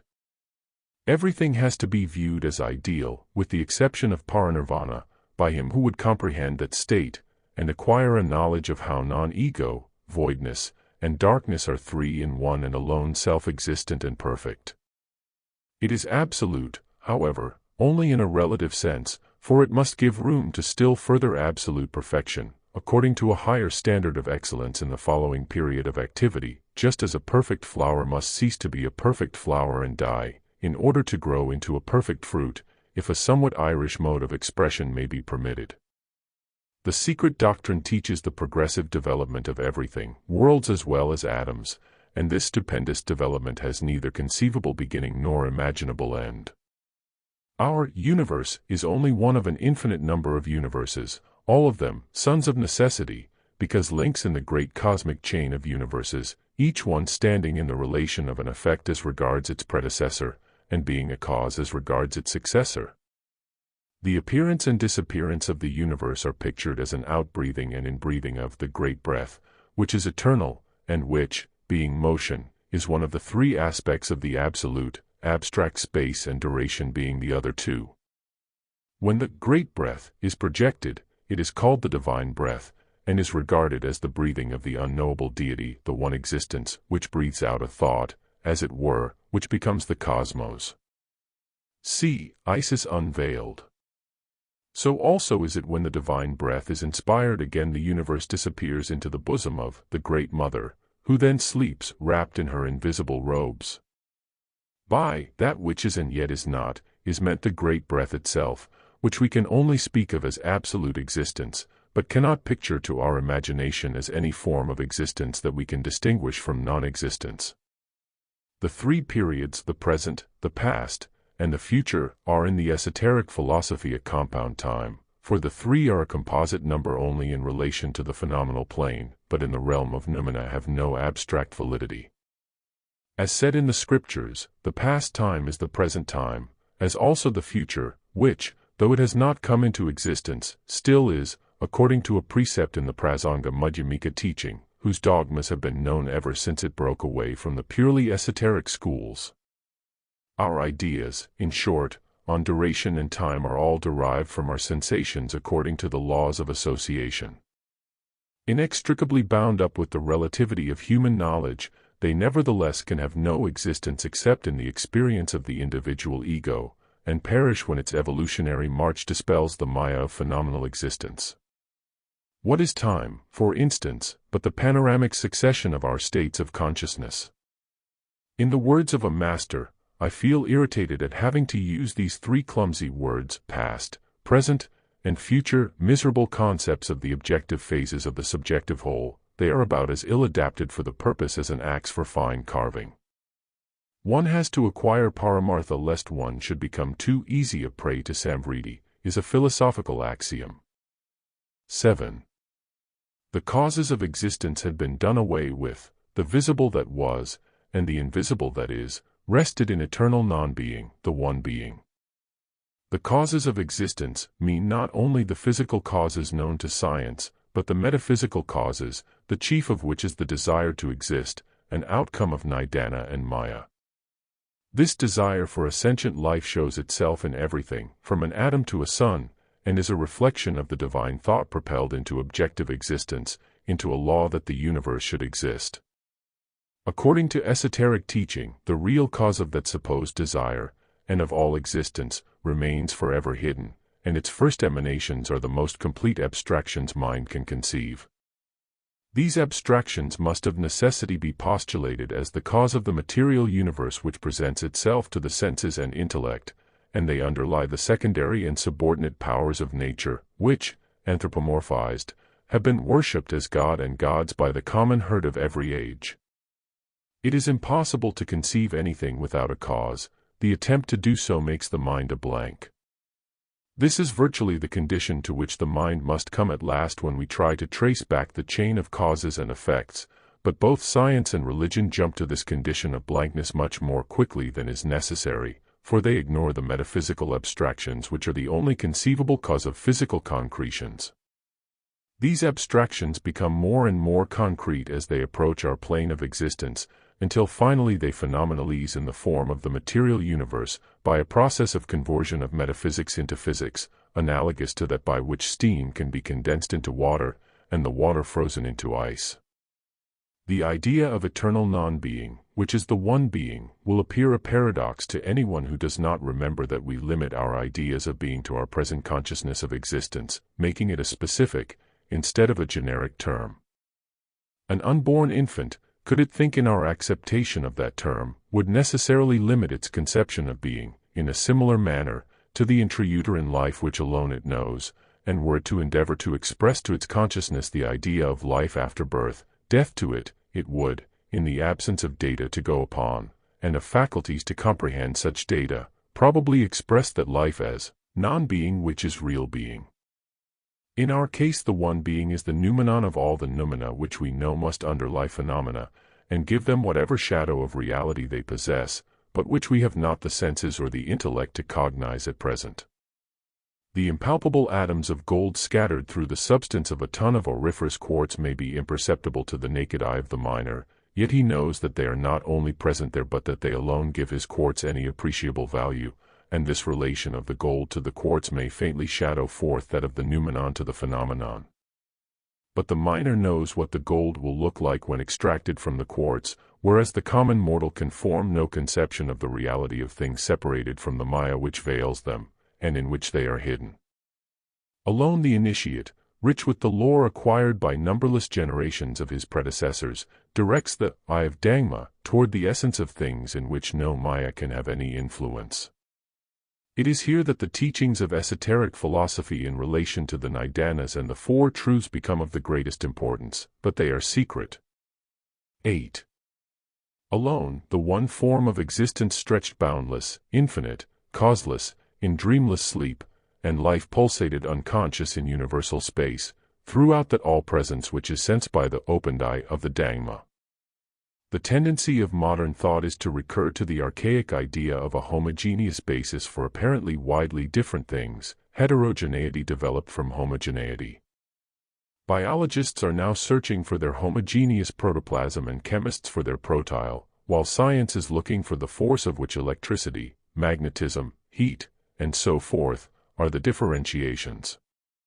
The secret doctrine carries this idea into the region of metaphysics and postulates a one form of existence as the basis and source of all things. But perhaps the phrase, the one form of existence, is not altogether correct. The Sanskrit word is prabhavapaya, the place, or rather plane, whence emerges the origination, and into which is the resolution of all things, says a commentator. It is not the mother of the world, as translated by Wilson, see Book 1, Vishnu Purana, for Jagad Yoni, as shown by Fitzedward Hall, is scarcely so much the mother of the world or the womb of the world as the material cause of the universe. The Puranic commentators explain it by Karana, cause, but the esoteric philosophy, by the ideal spirit of that cause. It is, in its secondary stage, the svabhavat of the Buddhist philosopher, the eternal cause and effect, omnipresent yet abstract, the self-existent plastic essence and the root of all things, viewed in the same dual light as the Vedantin views as Parabrahm and Mulaprakriti, the one under two aspects.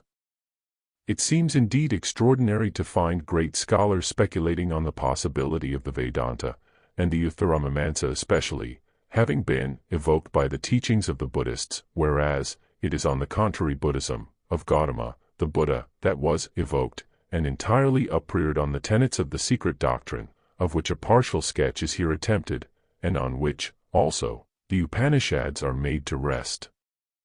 The above, according to the teachings of Sri Sankaracharya, is undeniable. Dreamless sleep is one of the 7 states of consciousness known in Oriental esotericism. In each of these states a different portion of the mind comes into action, or as a Vedantin would express it, the individual is conscious in a different plane of his being. The term dreamless sleep, in this case is applied allegorically to the universe to express a condition somewhat analogous to that state of consciousness in man, which, not being remembered in a waking state, seems a blank, just as the sleep of the mesmerized subject seems to him an unconscious blank when he returns to his normal condition, although he has been talking and acting as a conscious individual would. 9. But where was the Dhamma when the alaya of the universe, soul as the basis of all, anima mundi, was in Paramartha, absolute being and consciousness which are absolute non-being and unconsciousness, and the great will was anipatika? Here we have before us the subject of centuries of scholastic disputations. The two terms alaya and Paramartha have been the causes of dividing schools and splitting the truth into more different aspects than any other mystic terms. Alaya is literally the soul of the world, or anima mundi, the oversoul of Emerson, and according to esoteric teaching it changes periodically its nature. Alaya, though eternal and changeless in its inner essence on the planes which are unreachable by either men or cosmic gods, Dhyani Buddhas, alters during the active life period with respect to the lower planes, ours included. During that time not only the Dhyani Buddhas are one with alaya in soul and essence, but even the man strong in the yoga, mystic meditation, is able to merge his soul with it, Arya Sangha, the Bhumapa school. This is not nirvana, but a condition next to it. Hence the disagreement. Thus, while the Yogacaryas, of the Mahayana school, say that alaya is the personification of the voidness, and yet alaya, Nyingpo and Sang in Tibetan, is the basis of every visible and invisible thing, and that, though it is eternal and immutable in its essence, it reflects itself in every object of the universe, like the moon in clear tranquil water. Other schools dispute the statement. The same for Paramartha. The Yogacaryas interpret the term as that which is also dependent upon other things, Paratantra, and the Madhyamikas say that Paramartha is limited to Paranishpanna or absolute perfection, i.e., in the exposition of these two truths, out of four, the former believe and maintain that, on this plane, at any rate, there exists only Sambhradasesha or relative truth, and the latter teach the existence of Paramartha Sadhya, the absolute truth. No Arhat, O mendicants, can reach absolute knowledge before he becomes one with Paranirvana. Parikalpita and Paratantra are his two great enemies, aphorisms of the Bodhisattvas. Parikalpita, in Tibetan Kuintag, is error, made by those unable to realize the emptiness and illusionary nature of all, who believe something to exist which does not, e.g., the non-ego. And Paratantra is that, whatever it is, which exists only through a dependent or causal connection, and which has to disappear as soon as the cause from which it proceeds is removed, e.g., the light of a wick. Destroy or extinguish it, and light disappears. Esoteric philosophy teaches that everything lives and is conscious, but not that all life and consciousness are similar to those of human or even animal beings.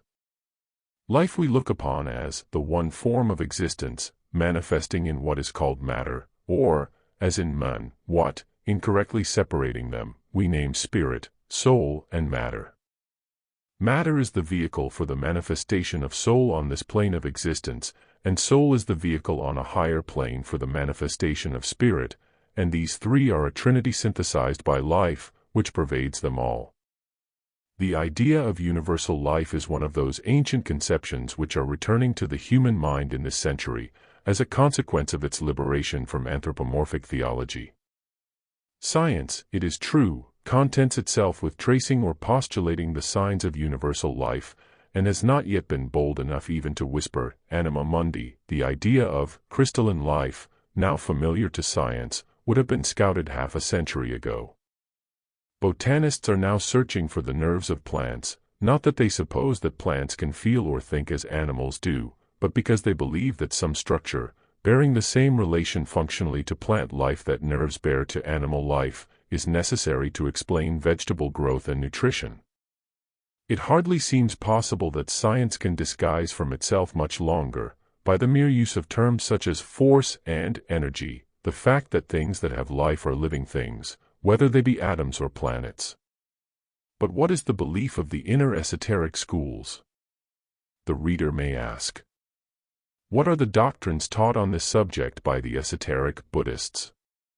With them, aleya has a double and even a triple meaning.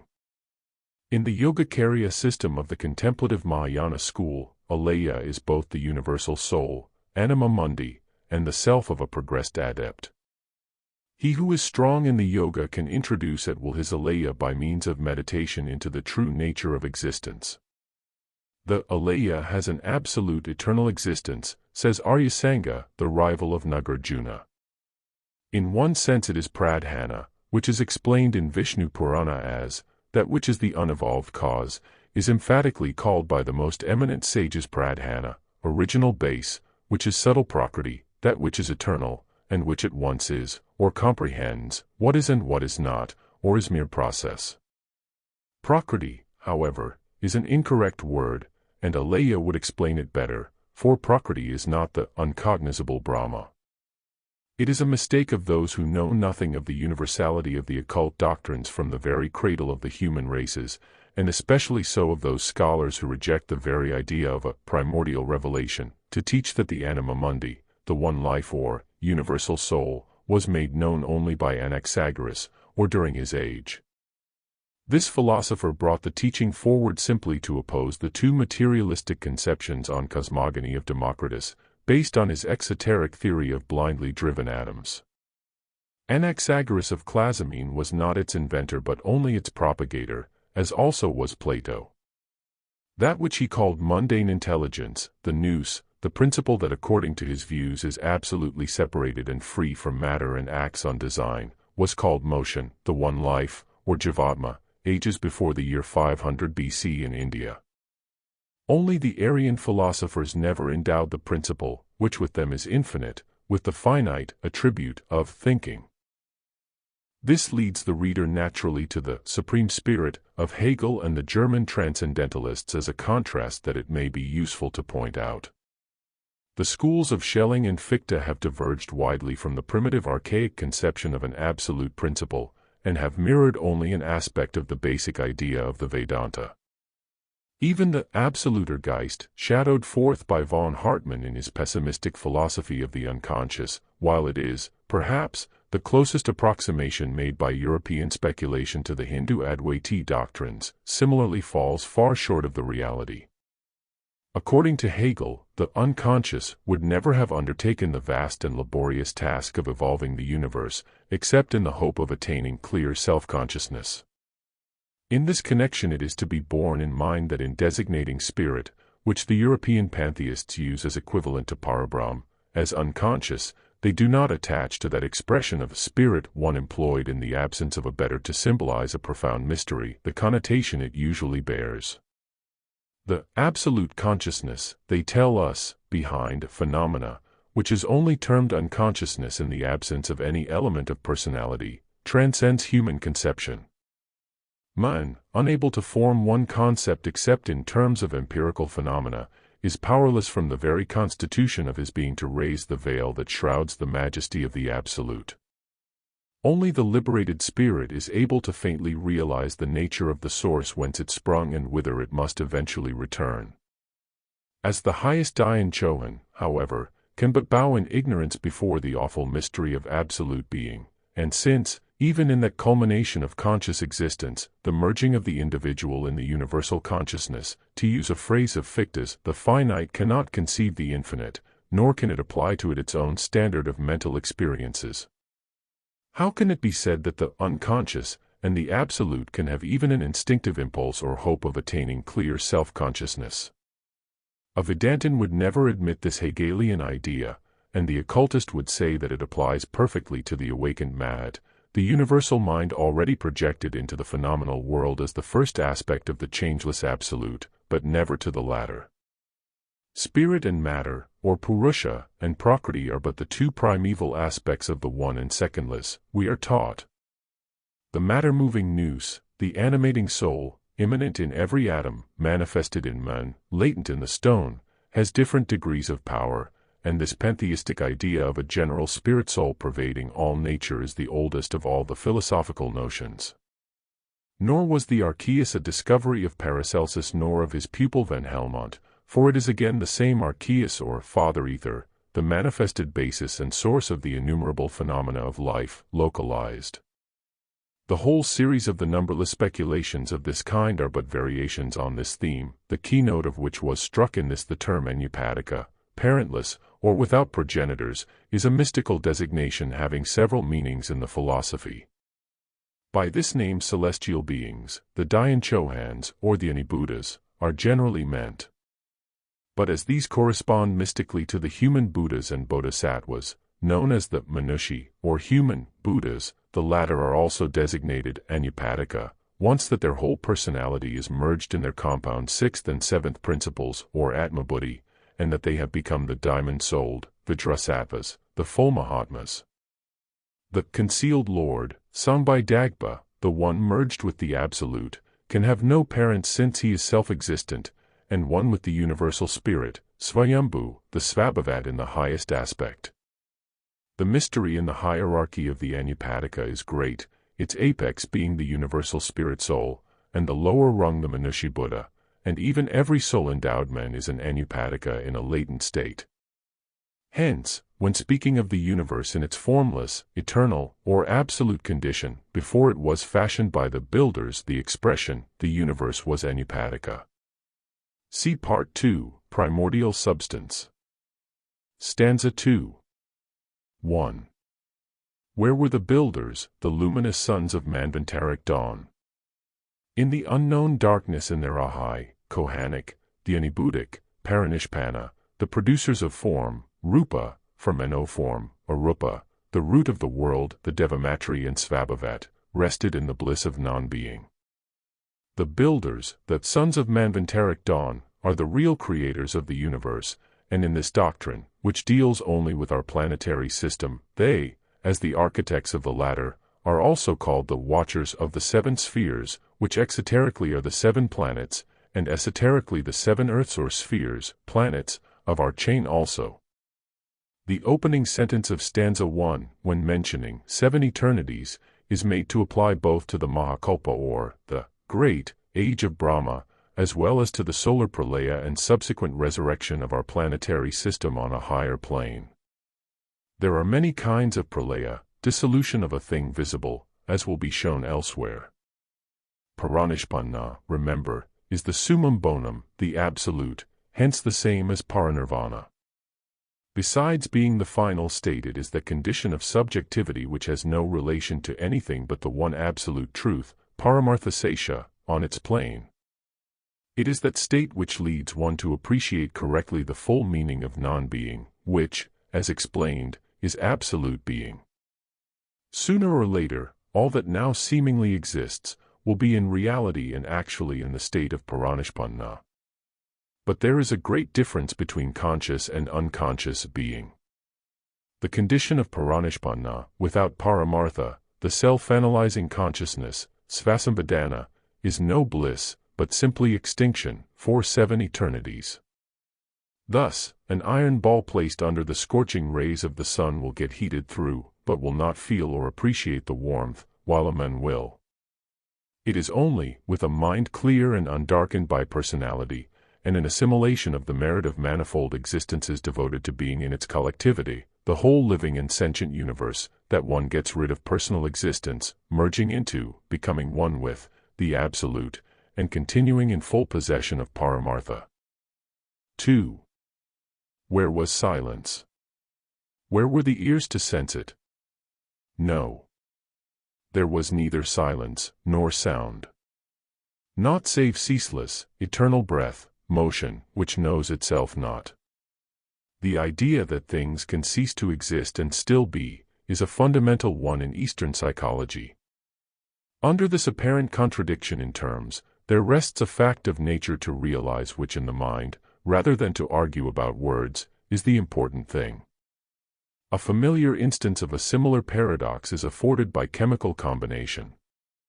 The question whether hydrogen and oxygen cease to exist, when they combine to form water, is still a moot one, some arguing that since they are found again when the water is decomposed they must be there all the while, others contending that as they actually turn into something totally different they must cease to exist as themselves for the time being, but neither side is able to form the faintest conception of the real condition of a thing, which has become something else and yet has not ceased to be itself.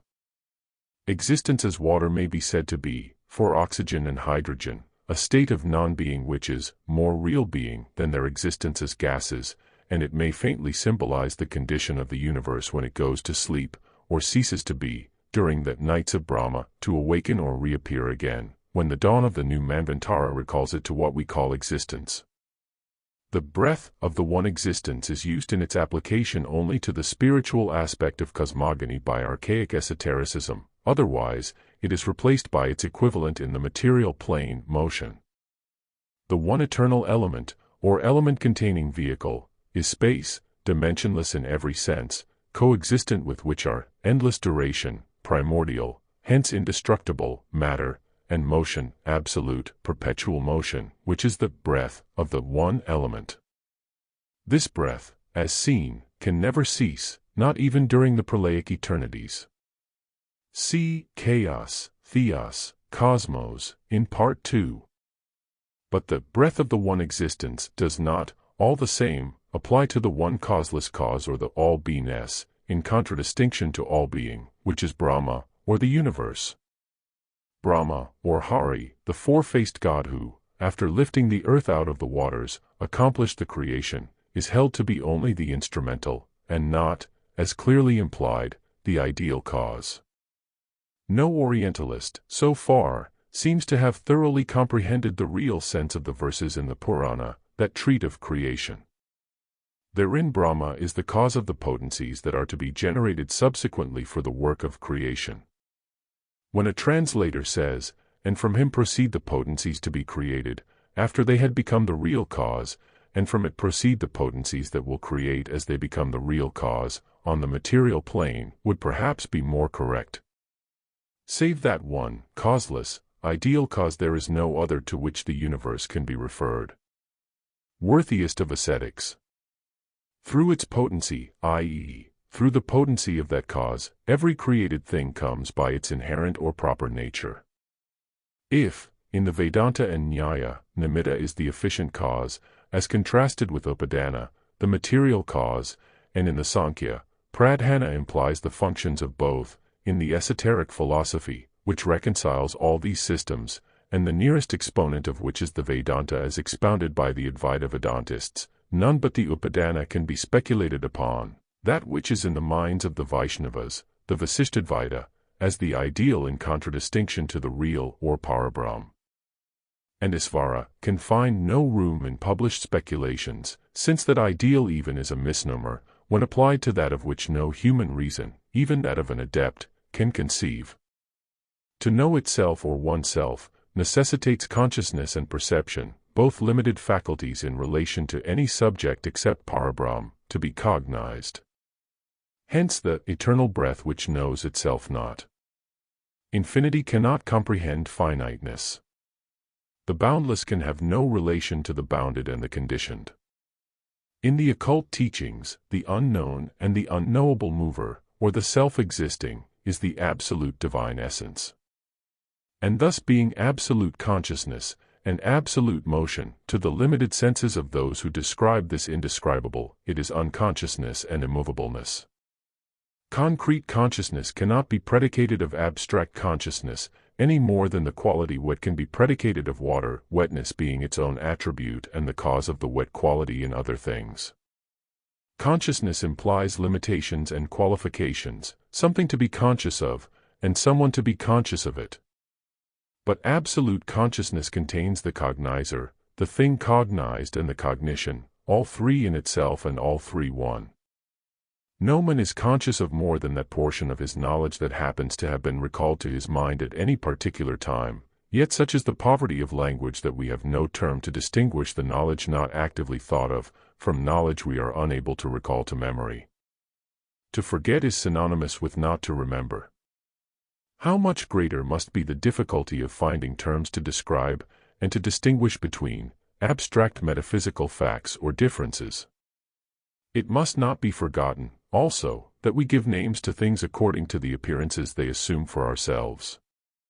We call absolute consciousness unconsciousness, because it seems to us that it must necessarily be so, just as we call the absolute darkness, because to our finite understanding it appears quite impenetrable, yet we recognize fully that our perception of such things does not do them justice. We involuntarily distinguish in our minds, for instance, between unconscious absolute consciousness and unconsciousness, by secretly endowing the former with some indefinite quality that corresponds, on a higher plane than our thoughts can reach, with what we know as consciousness in ourselves. But this is not any kind of consciousness that we can manage to distinguish from what appears to us as unconsciousness. 3. The hour had not yet struck, the ray had not yet flashed into the germ, the Matripadma, Mother Lotus, had not yet swollen. The ray of the ever-darkness becomes, as it is emitted, a ray of effulgent light or life, and flashes into the germ, the point in the mundane egg, represented by matter in its abstract sense. But the term point must not be understood as applying to any particular point in space, for a germ exists in the center of every atom, and these collectively form the germ, or rather, as no atom can be made visible to our physical eye, the collectivity of these, if the term can be applied to something which is boundless and infinite, forms the noumenon of eternal and indestructible matter. One of the symbolical figures for the dual creative power in nature, matter and force on the material plane, is Padma, the water lily of India. The lotus is the product of heat, fire, and water, vapor or ether, fire standing in every philosophical and religious system as a representation of the spirit of deity, the active, male, generative principle, and ether, or the soul of matter, the light of the fire, for the passive female principle from which everything in this universe emanated. Hence, ether or water is the mother, and fire is the father. Sir W. Jones, and before him archaic botany, showed that the seeds of the lotus contain, even before they germinate, perfectly formed leaves, the miniature shape of what one day, as perfect plants, they will become, nature thus giving us a specimen of the pre-formation of its production, the seed of all phanerogamous plants bearing proper flowers containing an embryo plantlet ready formed. See Part 2, the lotus flower as an universal symbol. This explains the sentence, the mother had not yet swollen, the form being usually sacrificed to the inner or root idea in archaic symbology. The lotus, or Padma, is, moreover, a very ancient and favorite simile for the cosmos itself, and also for men. The popular reasons given are, firstly, the fact just mentioned, that the lotus seed contains within itself a perfect miniature of the future plant, which typifies the fact that the spiritual prototypes of all things exist in the immaterial world before those things become materialized on earth. Secondly, the fact that the lotus plant grows up through the water, having its root in the elos, or mud, and spreading its flower in the air above. The lotus thus typifies the life of man and also that of the cosmos, for the secret doctrine teaches that the elements of both are the same, and that both are developing in the same direction. The root of the lotus sunk in the mud represents material life, the stalk passing up through the water typifies existence in the astral world, and the flower floating on the water and opening to the sky is emblematical of spiritual being. 4. Her heart had not yet opened for the one ray to enter, thence to fall as 3 into 4 in the lap of Maya. The primordial substance had not yet passed out of its precosmic latency into differentiated objectivity, or even become the, to men, so far, invisible protyle of science. But, as the hour strikes and it becomes receptive of the FOHATic impress of the divine thought, the logos, or the male aspect of the anima mundi, aleia, its heart opens. It differentiates, and the 3, Father, Mother, Son, are transformed into 4. Herein lies the origin of the double mystery of the Trinity and the Immaculate Conception. The first and fundamental dogma of occultism is universal unity, or homogeneity, under 3 aspects. This led to a possible conception of deity, which as an absolute unity must remain forever incomprehensible to finite intellects. If thou wouldest believe in the power which acts within the root of a plant, or imagine the root concealed under the soil, thou hast to think of its stalk or trunk and of its leaves and flowers. Thou canst not imagine that power independently of these objects. Life can be known only by the tree of life. Precepts for Yoga. The idea of absolute unity would be broken entirely in our conception, had we not something concrete before our eyes to contain that unity. And the deity being absolute, must be omnipresent, hence not an atom but contains it within itself. The roots, the trunk and its many branches are three distinct objects, yet they are one tree.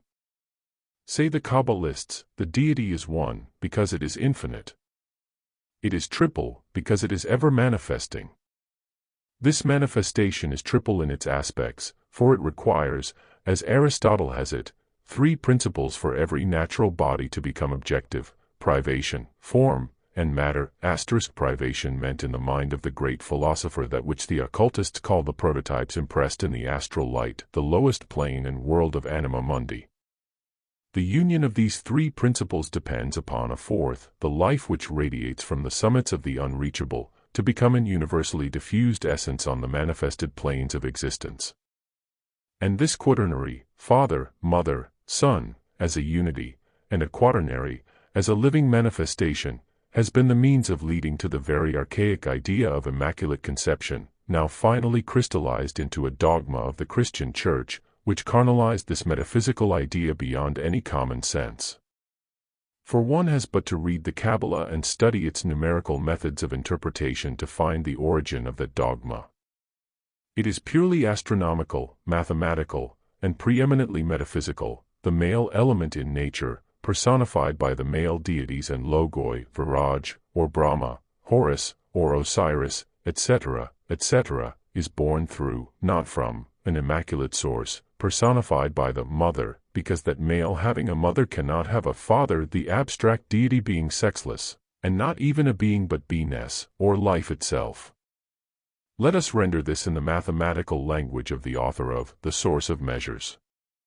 Speaking of the measure of a man, and his numerical, Kabbalistic, value, he writes that in Genesis, it is called the man, even Jehovah.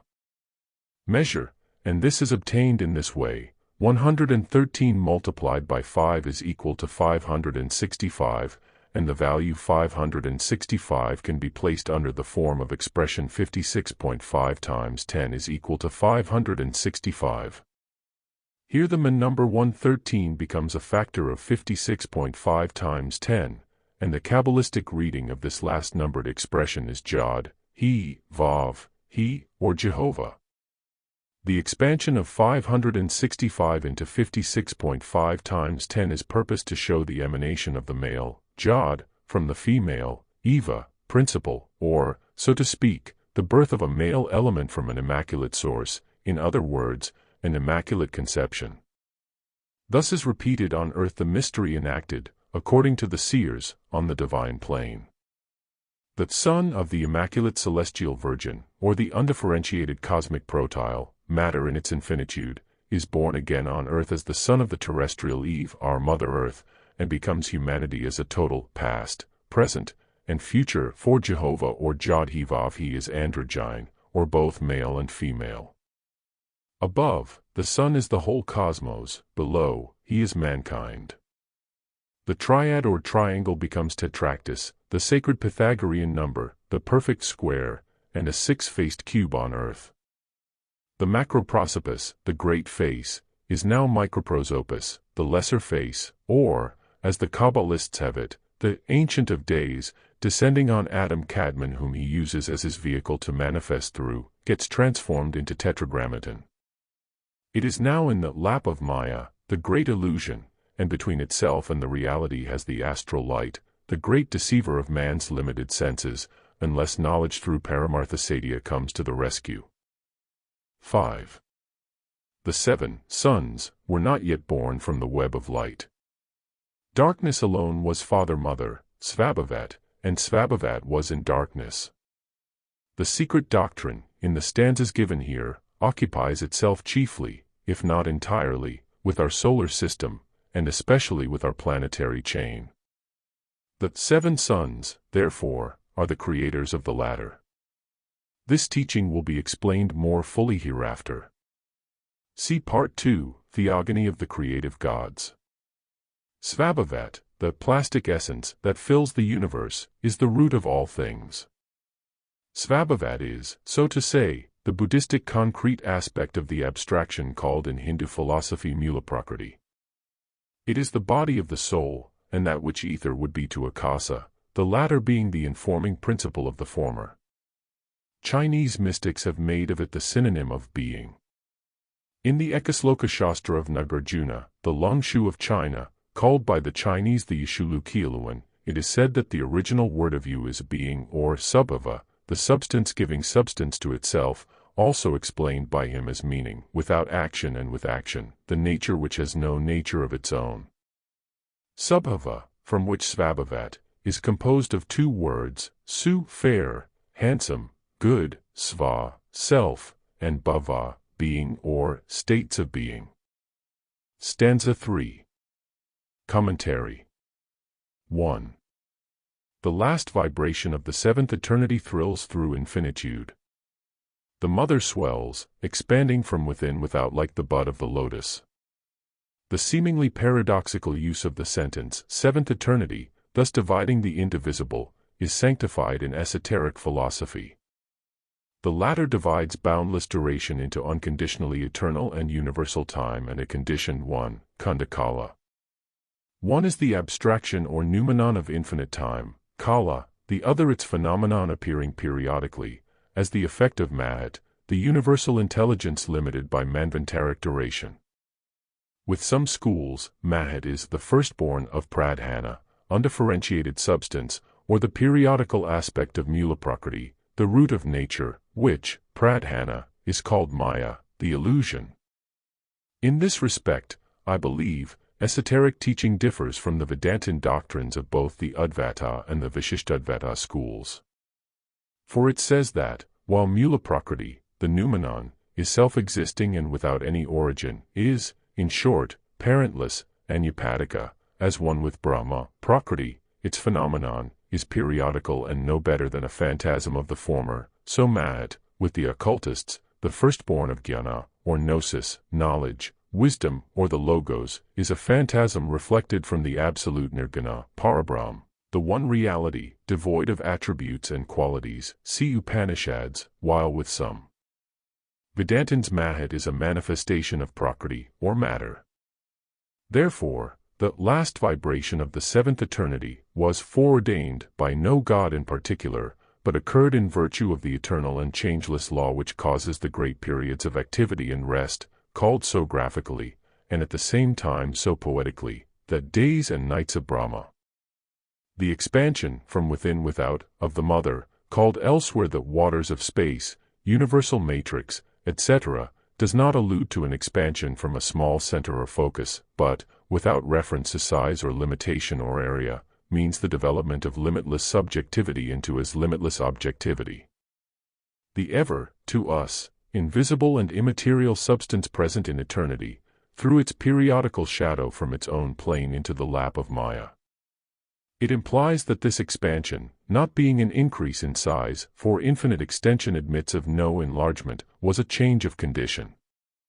It expanded like the bud of the lotus, for the lotus plant exists not only as a miniature embryo in its seed, a physical characteristic, but its prototype is present in an ideal form in the astral light from dawn to night during the manvantaric period, like everything else, as a matter of fact, in this objective universe, from man down to mite, from giant trees down to the tiniest blades of grass. All this, teaches the hidden science, is but the temporary reflection, the shadow of the eternal ideal prototype in divine thought. The word eternal, note well again, standing here only in the sense of aeon, as lasting throughout the seemingly interminable, but still limited cycle of activity, called by us Manvantara. For what is the real esoteric meaning of Manvantara, or rather a monumental? It means, esoterically, between two manas, of whom there are 14 in every day of Brahma, such a day consisting of 1,000 aggregates of 4 ages, or 1,000 great ages, Mahayugas. Let us now analyze the word or name Manu. Orientalists and their dictionaries tell us that the term Manu is from the root man, to think, hence, the thinking man. But, esoterically, every Manu, as an anthropomorphized patron of his special cycle, or round, is but the personified idea of the thought divine, as the Hermetic Pomander, each of the Manus, therefore, being the special God, the creator and fashioner of all that appears during his own respective cycle of being or manvantara. FOHAT runs the Manus, or Dhyan Chohans, errands, and causes the ideal prototypes to expand from within without, to cross gradually, on a descending scale, all the planes from the noumenon to the lowest phenomenon, to bloom finally on the last into full objectivity, the acme of illusion, or the grossest matter. 2. The vibration sweeps along, touching with its swift wing, simultaneously, the whole universe, and the germ that dwelleth in darkness, the darkness that breathes, moves, over the slumbering waters of life. The Pythagorean monad is also said to dwell in solitude and darkness like the germ. The idea of the breath of darkness moving over the slumbering waters of life, which is primordial matter with the latent spirit in it, recalls the first chapter of Genesis. Its original is the Brahmanical Narayana, the mover on the waters, who is the personification of the eternal breath of the unconscious all, or Parabrahm, of the Eastern occultists. The waters of life, or chaos, the female principle in symbolism, are the vacuum, to our mental sight, in which lie the latent spirit and matter. This it was that made Democritus assert, after his instructor Leucippus, that the primordial principles of all were atoms and a vacuum, in the sense of space, but not of empty space, as nature abhors a vacuum, according to the Peripatetics, and every ancient philosopher. In all cosmogonies, water plays the same important part. It is the base and source of material existence. Scientists, mistaking the word for the thing, understood by water the definite chemical combination of oxygen and hydrogen, thus giving a specific meaning to a term used by occultists in a generic sense, and which is used in cosmogony with a metaphysical and mystical meaning. Ice is not water, neither is steam, although all three have precisely the same chemical composition. 2. Darkness radiates light, and light drops one solitary ray into the waters, into the mother deep. The ray shoots through the virgin egg, the ray causes the eternal egg to thrill, and drop the non-eternal, periodical, germ, which condenses into the world egg. The solitary ray dropping into the mother deep may be taken as meaning divine thought or intelligence, impregnating chaos. This, however, occurs on the plane of metaphysical abstraction, or rather the plane whereon that which we call a metaphysical abstraction is a reality. The virgin egg being in one sense abstract eggness, or the power of becoming developed through fecundation, is eternal and forever the same. And just as the fecundation of an egg takes place before it is dropped, so the non-eternal periodical germ which becomes later in symbolism the mundane egg, contains in itself, when it emerges from the said symbol, the promise and potency of all the universe. Though the idea per se is, of course, an abstraction, a symbolical mode of expression, it is a symbol truly, as it suggests the idea of infinity as an endless circle. It brings before the mind's eye the picture of cosmos emerging from an inboundless space, a universe as shoreless in magnitude if not as endless in its objective manifestation. The simile of an egg also expresses the fact taught in occultism that the primordial form of everything manifested, from atom to globe, from man to angel, is spheroidal, the sphere having been with all nations the emblem of eternity and infinity, a serpent swallowing its tail. To realize the meaning, however, the sphere must be thought of as seen from its center. The field of vision or of thought is like a sphere whose radii proceed from one's self in every direction, and extend out into space, opening up boundless vistas all around. It is the symbolical circle of Pascal and the Kabbalists, whose center is everywhere and circumference nowhere, a conception which enters into the compound idea of this emblem. The mundane egg is, perhaps, one of the most universally adopted symbols, highly suggestive as it is, equally in the spiritual, physiological, and cosmological sense. Therefore, it is found in every world theogony, where it is largely associated with the serpent symbol, the latter being everywhere, in philosophy as in religious symbolism, an emblem of eternity, infinitude, regeneration, and rejuvenation, as well as of wisdom. See Part 2. Tree and Serpent and Crocodile Worship. The mystery of apparent self-generation and evolution through its own creative power, repeating in miniature the process of cosmic evolution in the egg, both being due to heat and moisture under the efflux of the unseen creative spirit, justified fully the selection of this graphic symbol. The virgin egg is the microcosmic symbol of the macrocosmic prototype, the Virgin Mother, chaos, or the primeval deep. The male creator, under whatever name, springs forth from the virgin female, the immaculate root fructified by the ray. Who, if versed in astronomy and natural sciences, can fail to see its suggestiveness? Cosmos as receptive nature is an egg fructified, yet left immaculate. Once regarded as boundless, it could have no other representation than a spheroid. The golden egg was surrounded by 7 natural elements: ether, fire, air, water, 4 ready, 3 secret. It may be found stated in Vishnu Purana, where elements are translated envelopes, and a secret one is added. Ahamkara, see Wilson's Vishnu Purana, Book 1, page 40. The original text has no ahamkara. It mentions 7 elements without specifying the last 3. See Part 2, on the mundane egg. 4. Then, the 3, triangle, fall into the 4, quaternary. The radiant essence becomes 7 inside, 7 outside. The luminous egg, Hiranyagarbha, which in itself is 3, the triple hypostases of Brahma, or Vishnu, the 3 avas curdles and spreads in milk-white curds throughout the depths of Mother, the root that grows in the ocean of life. The use of geometrical figures and the frequent allusions to figures in all ancient scriptures, see Puranas, Egyptian papyri, the Book of the Dead, and even the Bible, must be explained. In the Book of Dzyan, as in the Kabbalah, there are 2 kinds of numerals to be studied: the figures, often simple blinds, and the sacred numbers, the values of which are all known to the occultists through initiation. The former is but a conventional glyph, the latter is the basic symbol of all. That is to say, that one is purely physical, the other purely metaphysical, the 2 standing in relation to each other as matter stands to spirit, the extreme poles of the one substance. As Balzac, the unconscious occultist of French literature, says somewhere, the number is to mind the same as it is to matter, an incomprehensible agent, perhaps so to the profane, never to the initiated mind. Number is, as the great writer thought, an entity, and, at the same time, a breath emanating from what he called God and what we call the All, the breath which alone could organize the physical cosmos, where not obtains its form but through the deity, which is an effective number.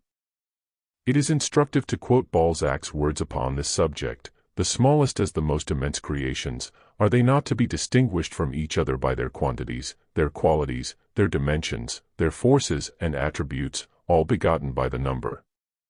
The infinitude of the numbers is a fact proven to our mind, but of which no proof can be physically given. The mathematician will tell us that the infinitude of the numbers exists but is not to be demonstrated. God is a number endowed with motion, which is felt but not demonstrated. As unity, it begins the numbers, with which it has nothing in common. The existence of the number depends on unity, which, without a single number, begets them all. What? Unable either to measure the first abstraction yielded to you by the deity, or to get hold of it, you still hope to subject to your measurements the mystery of the secret sciences which emanate from the deity. And what would you feel, were I to plunge you into the abysses of motion, the force which organizes the number? What would you think, were I to add that motion and number are begotten by the Word, the supreme reason of the seers and prophets, who, in days of old, sensed the mighty breath of God, a witness to which is the Apocalypse? The radiant essence curdled and spread throughout the depths of space. From an astronomical point of view, this is easy of explanation. It is the Milky Way, the world stuff, or primordial matter in its first form. It is more difficult, however, to explain it in a few words or even lines, from the standpoint of occult science and symbolism, as it is the most complicated of glyphs. Herein are enshrined more than a dozen symbols. To begin with, the whole pantheon of mysterious objects, every one of them having some definite occult meaning, extracted from the allegorical churning of the ocean by the Hindu gods.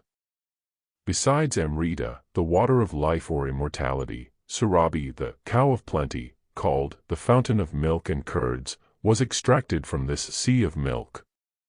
Hence the universal adoration of the cow and bull, one the productive, the other the generative power in nature, symbols connected with both the solar and the cosmic deities. The specific properties, for occult purposes, of the 14 precious things, being explained only at the fourth initiation, cannot be given here, but the following may be remarked. In the Satapatha Brahmana, it is stated that the churning of the ocean of milk took place in the Satya Yuga, the first age which immediately followed the deluge. As, however, neither the Rigveda nor Manu, both preceding Vivasvata's deluge, that of the bulk of the fourth race, mention this deluge, it is evident that it is not the great deluge, nor that which carried away Atlantis, nor even the deluge of Noah, which is meant here. This churning relates to a period before the earth's formation, and is in direct connection with that other universal legend, the various and contradictory versions of which culminated in the Christian dogma of the war in heaven, and the fall of the angels, see Book 2, also Revelations chapter 12. The Brahmanas, reproached by the Orientalists with their versions on the same subjects, often clashing with each other, are preeminently occult works, hence used purposely as blinds. They were allowed to survive for public use and property only because they were and are absolutely unintelligible to the masses. Otherwise they would have disappeared from circulation as long ago as the days of Akbar. 5. The root remains, the light remains, the curds remain, and still Eohu is one. Ehu is rendered father-mother of the gods, in the commentaries, or the 6-in-1, or the septenary root from which all proceeds. All depends upon the accent given to these 7 vowels, which may be pronounced as 1, 3, or even 7 syllables by adding an E after the letter O. This mystic name is given out, because without a thorough mastery of the triple pronunciation it remains forever ineffectual. This refers to the non-separateness of all that lives and has its being, whether in active or passive state. In one sense, Eoho is the rootless root of all, hence, one with Parabrahma. In another sense it is a name for the manifested one life, the eternal living unity. The root means, as already explained, pure knowledge, sattva, eternal, nitya, unconditioned reality or sat, satya, whether we call it Parabrahma or Mulaprakriti, for these are the 2 aspects of the one. The light is the same omnipresent spiritual ray, which has entered and now fecundated the divine egg, and calls cosmic matter to begin its long series of differentiations. The curds are the first differentiation, and probably refer also to that cosmic matter which is supposed to be the origin of the Milky Way, the matter we know. This matter, which, according to the revelation received from the primeval Dhyani Buddhas, is, during the periodical sleep of the universe, of the ultimate tenuity conceivable to the eye of the perfect Bodhisattva, this matter, radical and cool, becomes, at the first reawakening of cosmic motion, scattered through space, appearing, when seen from the earth, in clusters and lumps, like curds in thin milk. These are the seeds of the future worlds, the star stuff. 6. The root of life was in every drop of the ocean of immortality, Amrita, and the ocean was radiant light, which was fire and heat and motion. Darkness vanished and was no more. It disappeared in its own essence, the body of fire and water, of father and mother. The essence of darkness being absolute light, darkness is taken as the appropriate allegorical representation of the condition of the universe during pralaya, or the term of absolute rest, or non-being, as it appears to our finite minds. The fire, heat, and motion here spoken of, are, of course, not the fire, heat, and motion of physical science, but the underlying abstractions, the noumena, or the soul, of the essence of these material manifestations, the things in themselves, which, as modern science confesses, entirely elude the instruments of the laboratory, and which even the mind cannot grasp, although it can equally little avoid the conclusion that these underlying essences of things must exist. Fire and water, or father and mother, may be taken here to mean the divine ray and chaos. Chaos, from this union with spirit obtaining sense, shone with pleasure, and thus was produced the protogonos, the firstborn light, says a fragment of Hermas. Damascius calls it dis in theogony, the disposer of all things. See Corey's Ancient Fragments, page 314. According to the Rosicrucian tenets, as handled and explained by the profane for once correctly, if only partially, so light and darkness are identical in themselves, being only divisible in the human mind, and according to Robert Flood, darkness adopted illumination in order to make itself visible, on Rosencrantz. According to the tenets of Eastern occultism, darkness is the one true actuality, the basis and the root of light, without which the latter could never manifest itself, nor even exist. Light is matter, and darkness pure spirit.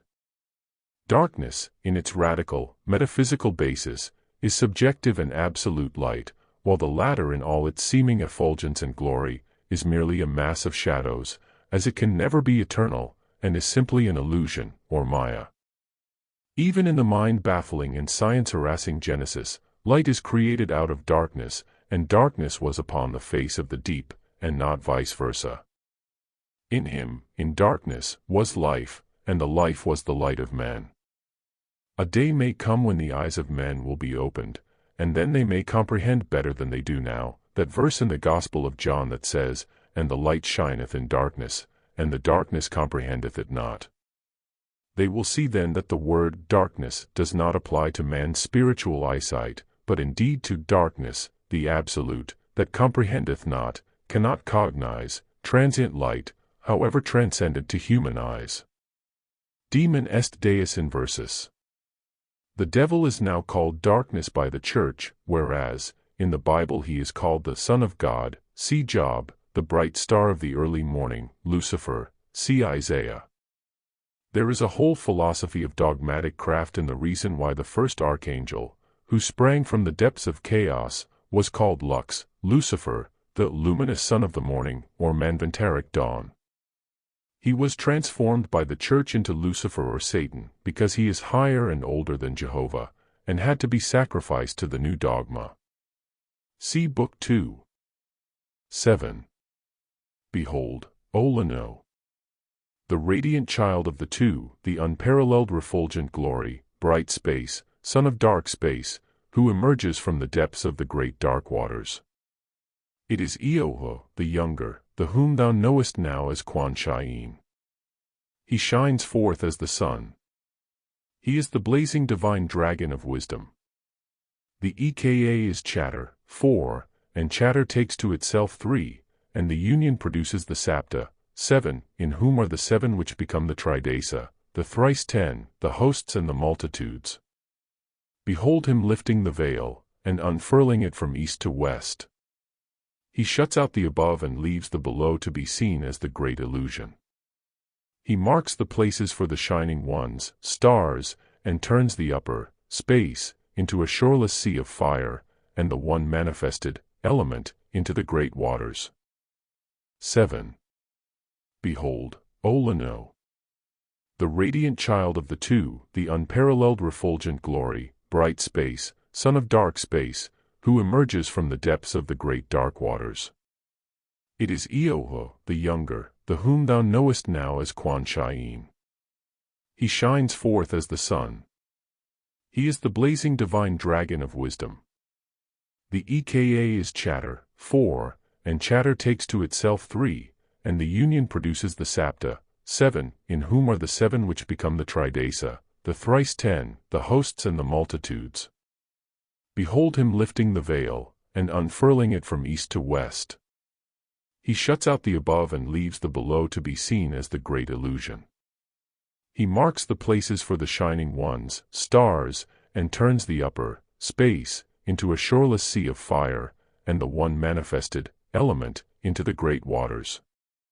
Bright space, son of dark space, corresponds to the ray dropped at the first thrill of the new dawn into the great cosmic depths, from which it re-emerges differentiated as Eoho the younger, the new life, to become, to the end of the life cycle, the germ of all things. He is the incorporeal man who contains in himself the divine idea, the generator of light and life, to use an expression of Philo Judaeus.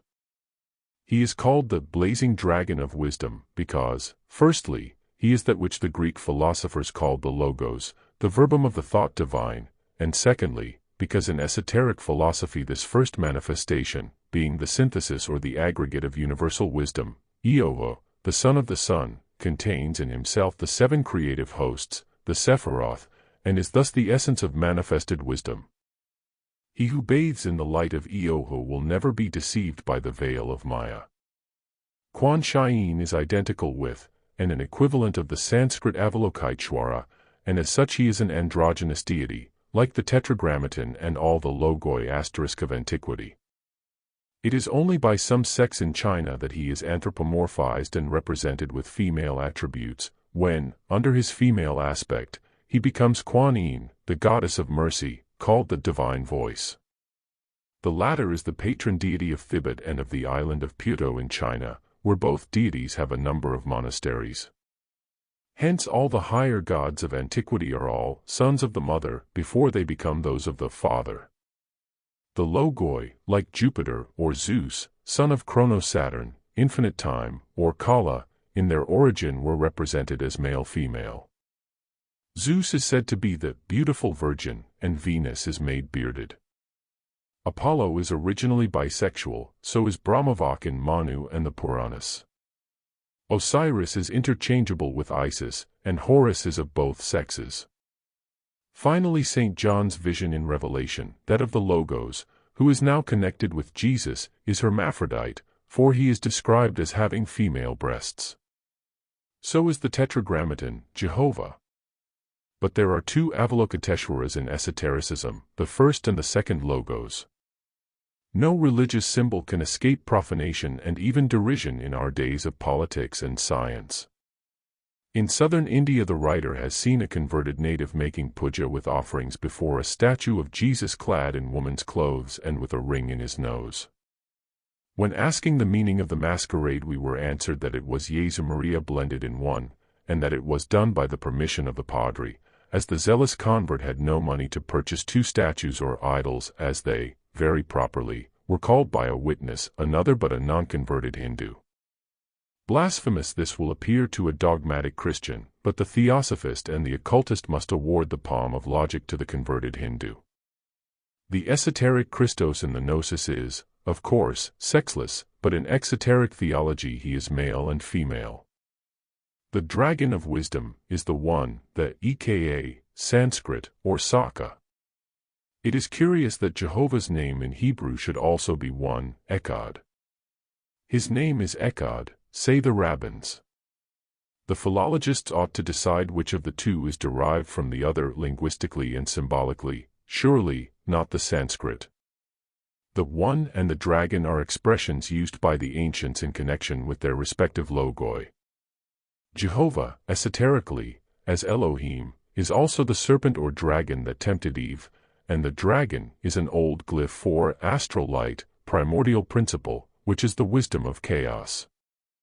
Archaic philosophy, recognizing neither good nor evil as a fundamental or independent power, but starting from the absolute all, universal perfection eternally, traced both through the course of natural evolution to pure light condensing gradually into form, hence becoming matter or evil. It was left with the early and ignorant Christian fathers to degrade the philosophical and highly scientific idea of this emblem, the dragon, into the absurd superstition called the devil. They took it from the later Zoroastrians, who saw devils or the evil in the Hindu devas, and the word evil thus became by a double transmutation devil in every tongue, diabolos, diabol, diavolo, teufel. But the pagans have always shown a philosophical discrimination in their symbols. The primitive symbol of the serpent symbolized divine wisdom and perfection, and had always stood for psychical regeneration and immortality. Hence, Hermes, calling the serpent the most spiritual of all beings, Moses, initiated in the wisdom of Hermes, following suit in Genesis, the Gnostic serpent with the 7 vowels over its head, being the emblem of the 7 hierarchies of the septenary or planetary creators. Hence, also, the Hindu serpent Sesha or Ananta, the infinite, a name of Vishnu, whose first vahan or vehicle on the primordial waters is this serpent. Yet they all made a difference between the good and the bad serpent, the astral light of the Kabbalists, between the former, the embodiment of divine wisdom in the region of the spiritual, and the latter, evil, on the plane of matter. Jesus accepted the serpent as a synonym of wisdom, and this formed part of his teaching. Be ye wise as serpents, he says. In the beginning, before mother became father-mother, the fiery dragon moved in the infinitudes alone. Book of Sarparajni. The Aitareya Brahmana calls the earth Sarparajni, the serpent queen, and the mother of all that moves. Before our globe became egg-shaped, and the universe also, a long trail of cosmic dust, or fire mist, moved and writhed like a serpent in space. The Spirit of God moving on chaos was symbolized by every nation in the shape of a fiery serpent breathing fire and light upon the primordial waters, until it had incubated cosmic matter and made it assume the annular shape of a serpent with its tail in its mouth, which symbolizes not only eternity and infinitude, but also the globular shape of all the bodies formed within the universe from that fiery mist. The universe, as well as the earth and man, cast off periodically, serpent-like, their old skins, to assume new ones after a time of rest. The serpent is, surely, a not less graceful or a more unpoetical image than the caterpillar and chrysalis from which springs the butterfly, the Greek emblem of Psyche, the human soul. The dragon was also the symbol of the Logos with the Egyptians, as with the Gnostics. In the Book of Hermes, Pimander, the oldest and the most spiritual of the Logoi of the Western continent, appears to Hermes in the shape of a fiery dragon of light, fire, and flame. Pimander, the thought divine personified, says, "The light is me, I am the nous, the mind or Manu, I am thy God, and I am far older than the human principle which escapes from the shadow, darkness, or the concealed deity. I am the germ of thought, the resplendent word, the Son of God. All that thus sees and hears in thee is the verbum of the Master, it is the thought, Mahat, which is God, the Father. The celestial ocean, the ether, is the breath of the Father, the life-giving principle, the Mother, the Holy Spirit, for these are not separated, and their union is life. Latter does not place at the head and evolution of life the Father, who comes third and is the Son of the Mother, but the eternal and ceaseless breath of the All. The Mahat, understanding, universal mind, thought, etc., before it manifests itself as Brahma or Shiva, appears as Vishnu, says Sankhya Sara, page 16, hence Mahat has several aspects, just as the Logos has. Mahat is called the Lord, in the primary creation, and is, in this sense, universal cognition, or thought divine, but that Mahat which was first produced is, afterwards, called egoism, when it is born as I, that is said to be the second creation, Anujjhata, chapter 26. And the translator, an able and learned Brahmin, not a European Orientalist, i.e., when Mahat develops into the feeling of self-consciousness, I, then it assumes the name of egoism, which, translated into our esoteric phraseology, means when Mahat is transformed into the human manas, or even that of the finite gods, and becomes ahamship. Why it is called the Mahat of the second creation, or the ninth, that of the Kumara in Vishnu Purana, will be explained in Book 2. The sea of fire is then the superastral, i.e., noumenal, light, the first radiation from the root, the mulaprakriti, the undifferentiated cosmic substance, which becomes astral matter.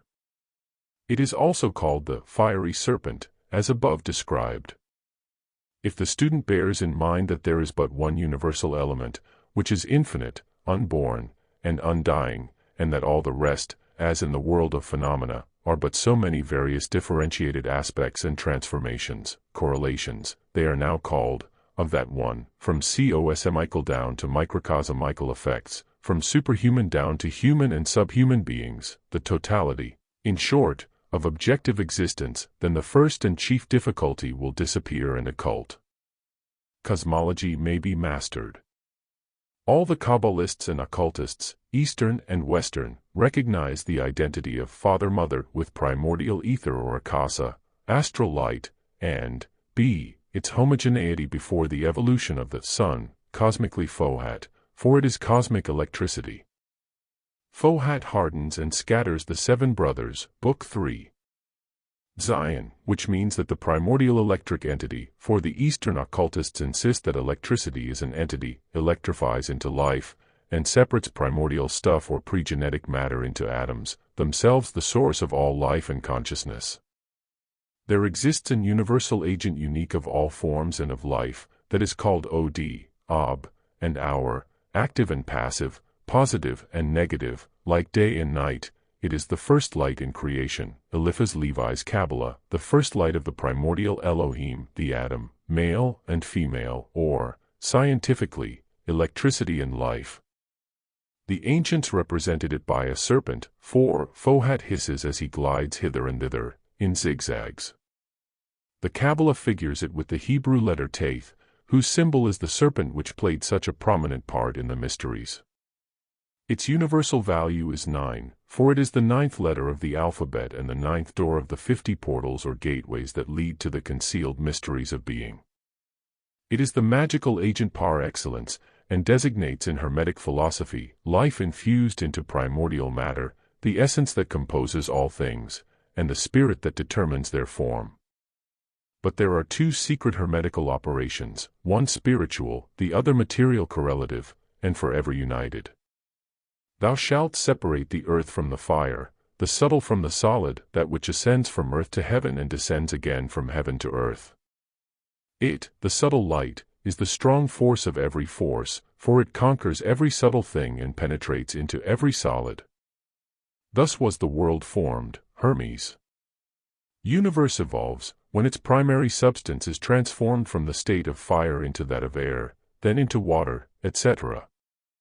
Heraclitus of Ephesus maintained that the one principle that underlies all phenomena in nature is fire.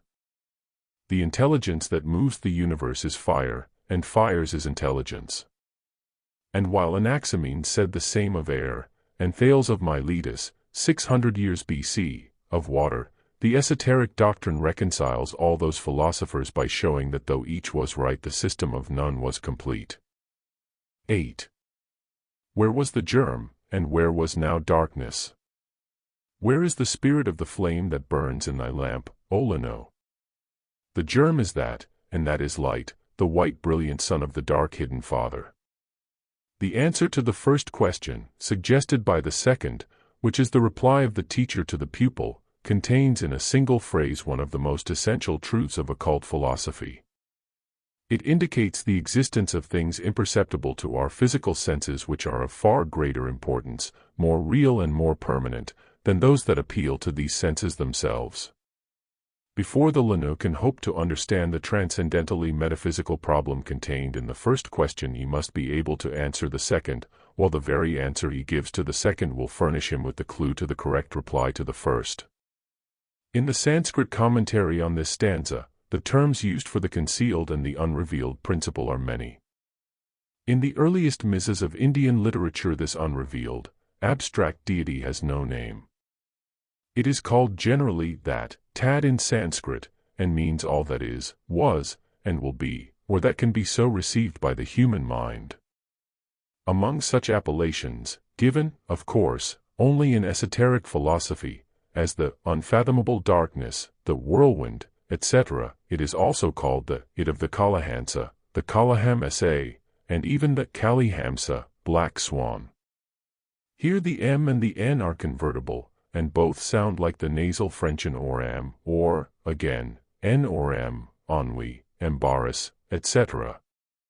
As in the Hebrew Bible, many a mysterious sacred name in Sanskrit conveys to the profane ear no more than some ordinary, and often vulgar word, because it is concealed anagrammatically or otherwise. This word of Hansa, or esoterically Hamsa, is just such a case.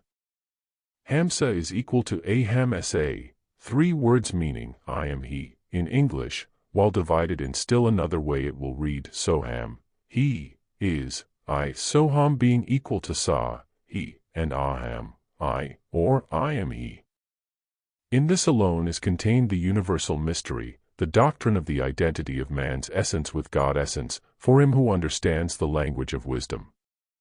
Hence the glyph of, and the allegory about, Kalahansa, or Hamsa, and the name given to Brahma neuter, later on, to the male Brahma, of Hansavahana, he who uses the Hansa as his vehicle.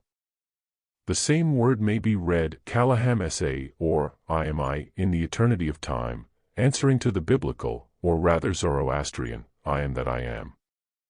The same doctrine is found in the Kabbalah, as witness the following extract from an unpublished MS by Mr. S. Liddell McGregor Mathers, the learned Kabbalist. The three pronouns, Hoa, Ada, Ani, He, Thou, I, are used to symbolize the ideas of macroprosopis and microprosopis in the Hebrew Kabbalah. Hoa, He, is applied to the hidden and concealed macroprosopis, Ada, Thou, to microprosopis, and Ani, I, to the latter when he is represented as speaking. It is to be noted that each of these names consists of 3 letters, of which the letter Aleph, A, forms the conclusion of the first word Hoa, and the commencement of Ada and Ani, as if it were the connecting link between them. But is the symbol of the unity and consequently of the unvarying idea of the divine operating through all these. But behind the in the name Hoa are the letters and, the symbols of the numbers 6 and 5, the male and the female, the hexagram and the pentagram. And the numbers of these 3 words, Hoa Ada Ani, are 12, 406, and 61, which are resumed in the key numbers of 3, 10, and 7, by the Kabbalah of the 9 chambers, which is a form of the exegetically rule of Tamura. It is useless to attempt to explain the mystery in full. Materialists and the men of modern science will never understand it, since, in order to obtain clear perception of it, one has first of all to admit the postulate of a universally diffused, omnipresent, eternal deity in nature, secondly, to have fathomed the mystery of electricity in its true essence, and thirdly, to credit men with being the septenary symbol, on the terrestrial plane, of the one great unit, the Logos, which is itself the 7-voweled sign, the breath crystallized into the word. He who believes in all this, has also to believe in the multiple combination of the 7 planets of occultism and of the Kabbalah, with the 12 zodiacal signs, to attribute, as we do, to each planet and to each constellation an influence which, in the words of Elie Starr, a French occultist, is proper to it, beneficent or maleficent, and this, after the planetary spirit which rules it, who, in his turn, is capable of influencing men and things which are found in harmony with him and with which he has any affinity. For these reasons, and since few believe in the foregoing, all that can now be given is that in both cases the symbol of Hansa, whether I, he, goose or swan, is an important symbol, representing, for instance, divine wisdom, wisdom in darkness beyond the reach of men. For all exoteric purposes, Hansa, as every Hindu knows, is a fabulous bird, which, when given milk mixed with water for its food, in the allegory, separated the two, drinking the milk and leaving the water, thus showing inherent wisdom, milk standing symbolically for spirit, and water for matter. That this allegory is very ancient and dates from the very earliest archaic period, is shown by the mention, in Bhagavata Purana, of a certain caste named Hamsa or Hansa, which was the one caste par excellence, when far back in the mists of a forgotten past there was among the Hindus only one Veda, one deity, one caste. There is also a range in the Himalayas, described in the old books as being situated north of Mount Meru, called Hamsa, and connected with episodes pertaining to the history of religious mysteries and initiations. As to the name of Kalahansa being the supposed vehicle of Brahma Prajapati, in the exoteric texts and translations of the Orientalists, it is quite a mistake. Brahma, the neuter, is called by them Kalahansa and Brahma, the male, Hansavahana, because forsooth, his vehicle or vahan is a swan or goose, vide the Hindu classical dictionary. This is a purely exoteric gloss. Esoterically and logically, if Brahma, the infinite, is all that is described by the Orientalists, namely, agreeably with the Vedantic texts, an abstract deity in no way characterized by the description of any human attributes, and it is still maintained that he or it is called Kalahansa, then how can it ever become the Vahan of Brahma, the manifested finite God? It is quite the reverse. The swan or goose, Hansa, is the symbol of that male or temporary deity, as he, the emanation of the primordial ray, is made to serve as a vahan or vehicle for that divine ray, which otherwise could not manifest itself in the universe, being, antiphrastically, itself an emanation of darkness for our human intellect, at any rate. It is Brahma, then, who is Kalahansa, and the ray, the Hansavahana. As to the strange symbol chosen, it is equally suggestive, the true mystic significance being the idea of a universal matrix, figured by the primordial waters of the deep, or the opening for the reception, and subsequently for the issue, of that one ray, the Logos, which contains in itself the other 7 procreative rays or powers, the Logoi or builders. Hence the choice by the rose-croy of the aquatic fowl, whether swan or pelican, with 7 young ones for a symbol, modified and adapted to the religion of every country. Ensoph is called the fiery soul of the pelican, in the Book of Numbers, see Part 2, the hidden deity and its symbols and glyphs. Appearing with every Manvantara as Narayan, or Svayambhuva, the self-existent, and penetrating into the mundane egg, it emerges from it at the end of the divine incubation as Brahma or Prajapati, a progenitor of the future universe into which he expands. He is Purusha, spirit, but he is also Prakriti, matter. Therefore it is only after separating himself into 2 halves, Brahmavak, the female, and Brahmaviraj, the male, that the Prajapati becomes the male Brahma. 9. Light is cold flame, and flame is fire, and the fire produces heat, which yields water, the water of life in the Great Mother, chaos. It must be remembered that the words light, fire, and flame used in the stanzas have been adopted by the translators thereof from the vocabulary of the old, fire philosophers, in order to render better the meaning of the archaic terms and symbols employed in the original. Otherwise they would have remained entirely unintelligible to a European reader. But to a student of the occult the terms used will be sufficiently clear. All these, light, flame, hot, cold, fire, heat, water, and the water of life, are all, on our plane, the progeny, or as a modern physicist would say, the correlations of electricity. Mighty word, and a still mightier symbol. Sacred generator of a no less sacred progeny, of fire the creator, the preserver and the destroyer, of light, the essence of our divine ancestors, of flame, the soul of things. Electricity, the one life at the upper rung of being, and astral fluid, the Athanor of the alchemists, at its lowest, God and devil, good and evil. Now, why is light called in the stanzas cold flame? Because in the order of cosmic evolution, as taught by the occultist, the energy that actuates matter after its first formation into atoms is generated on our plane by cosmic heat, and because cosmos, in the sense of dissociated matter, was not, before that period. The first primordial matter, eternal and coeval with space, which has neither a beginning nor an end, is neither hot nor cold, but is of its own special nature, says the Commentary, Book 2. Heat and cold are relative qualities and pertain to the realms of the manifested worlds, which all proceed from the manifested Heil, which, in its absolutely latent aspect, is referred to as the cold virgin, and when awakened to life, as the mother. The ancient Western cosmogonic myths state that at first there was but cold mist which was the father, and the prolific slime, the mother, Elos or Heil, from which crept forth the mundane snake matter, Isis, Volume 1, page 146. Primordial matter, then, before it emerges from the plane of the never-manifesting, and awakens to the thrill of action under the impulse of FOHAT, is but a cool radiance, colorless, formless, tasteless, and devoid of every quality and aspect. Even such are her firstborn, the 4 sons, who are 1, and become 7, the entities, by whose qualifications and names the ancient Eastern occultists called the 4 of the 7 primal centers of forces, or atoms, that develop later into the great cosmic elements, now divided into the 70 or so sub-elements, known to science. The 4 primal natures of the first Dhyan Chohans are the so-called, for want of better terms, akasic, ethereal, watery, and fiery, answering, in the terminology of practical occultism, to scientific definitions of gases, which, to convey a clear idea to both occultists and laymen, must be defined as parahydrogenic, paraoxygenic, oxyhydrogenic, and ozonic, or perhaps nitrozonic, the latter forces or gases, in occultism, supersensuous. Yet atomic substances being the most effective and active when energizing on the plane of more grossly differentiated matter.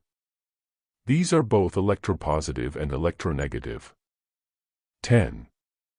Father-mother spin a web whose upper end is fastened to spirit, Purusha, the light of the one darkness, and the lower one to matter, Prakriti, the spirit's, shadowy end, and this web is the universe spun out of the two substances made in one, which is Swabhavat. In the Mandukya, Mandaka, Upanishad it is written, as a spider throws out and retracts its web, as herbs spring up in the ground, so is the universe derived from the undecaying one. Brahma, as the germ of unknown darkness, is the material from which all evolves and develops, as the web from the spider, as foam from the water, etc. This is only graphic and true, if Brahma the creator is, as a term, derived from the root brai, to increase or expand. Brahma expands and becomes the universe woven out of his own substance. The same idea has been beautifully expressed by Goethe, who says, "Thus at the roaring loom of time I ply, and we for God the garment thou seest him by." 11. The web, expands when the breath of fire, the Father, is upon it, it contracts when the breath of the Mother, the root of matter, touches it. Then the sons, the elements with their respective powers, or intelligences, dissociate and scatter, to return into their mother's bosom at the end of the great day, and re-become one with her. When the web, is cooling, it becomes radiant, its sons expand and contract through their own selves and hearts, they embrace infinitude. The expanding of the universe under the breath of fire is very suggestive in the light of the fire mist period of which modern science speaks so much, and knows in reality so little. Great heat breaks up the compound elements and resolves the heavenly bodies into their primeval one element, explains the commentary. Once disintegrated into its primal constituent by getting within the attraction and reach of a focus, or center of heat, energy, of which many are carried about to and from in space, a body, whether alive or dead, will be vaporized and held in the bosom of the mother until FOHAT, gathering a few of the clusters of cosmic matter, nebulae, will, by giving it an impulse, set it in motion anew, develop the required heat, and then leave it to follow its own new growth. The expanding and contracting of the web, i.e., the world stuff or atoms, expresses here the pulsatory movement, for it is the regular contraction and expansion of the infinite and shoreless ocean of that which we may call the noumenon of matter emanated by Swabhavat, which causes the universal vibration of atoms. But it is also suggestive of something else. It shows that the ancients were acquainted with that which is now the puzzle of many scientists and especially of astronomers, the cause of the first ignition of matter or the world stuff, the paradox of the heat produced by the refrigerative contraction and other such cosmic riddles.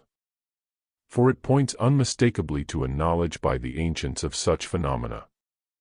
There is heat internal and heat external in every atom, say the manuscript commentaries, to which the writer has had access, the breath of the Father, or Spirit, and the breath, or heat, of the Mother, matter, and they give explanations which show that the modern theory of the extinction of the solar fires by loss of heat through radiation is erroneous.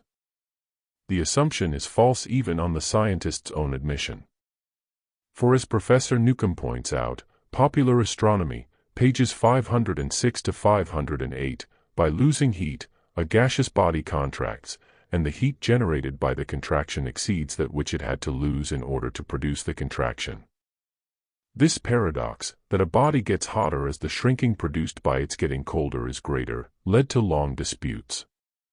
The surplus of heat, it was argued, was lost by radiation, and to assume that the temperature is not lowered pari passu with a decrease of volume under a constant pressure, is to set at naught the law of Charles. Nebular theory, Winchell. Contraction develops heat, it is true, but contraction, from cooling, is incapable of developing the whole amount of heat at any time existing in the mass, or even of maintaining a body at a constant temperature, etc. Professor Winchell tries to reconcile the paradox, only a seeming one in fact, as Homer Lanes proved, by suggesting something besides heat, may it not be, he asks, simply a repulsion among the molecules, which varies according to some law of the distance. But even this will be found irreconcilable, unless this something besides heat is ticketed causeless heat, the breath of fire, the all-creative force plus absolute intelligence, which physical science is not likely to accept. However it may be, the reading of this stanza shows it, notwithstanding its archaic phraseology, to be more scientific than even modern science. 12. Then Svabhavat sends FOHAT to harden the atoms. Each of these is a part of the web, universe. Reflecting the self-existent Lord, primeval light, like a mirror, each becomes internal world. FOHAT hardens the atoms, i.e., by infusing energy into them, he scatters the atoms or primordial matter. He scatters himself while scattering matter into atoms. It is through FOHAT that the ideas of the universal mind are impressed upon matter.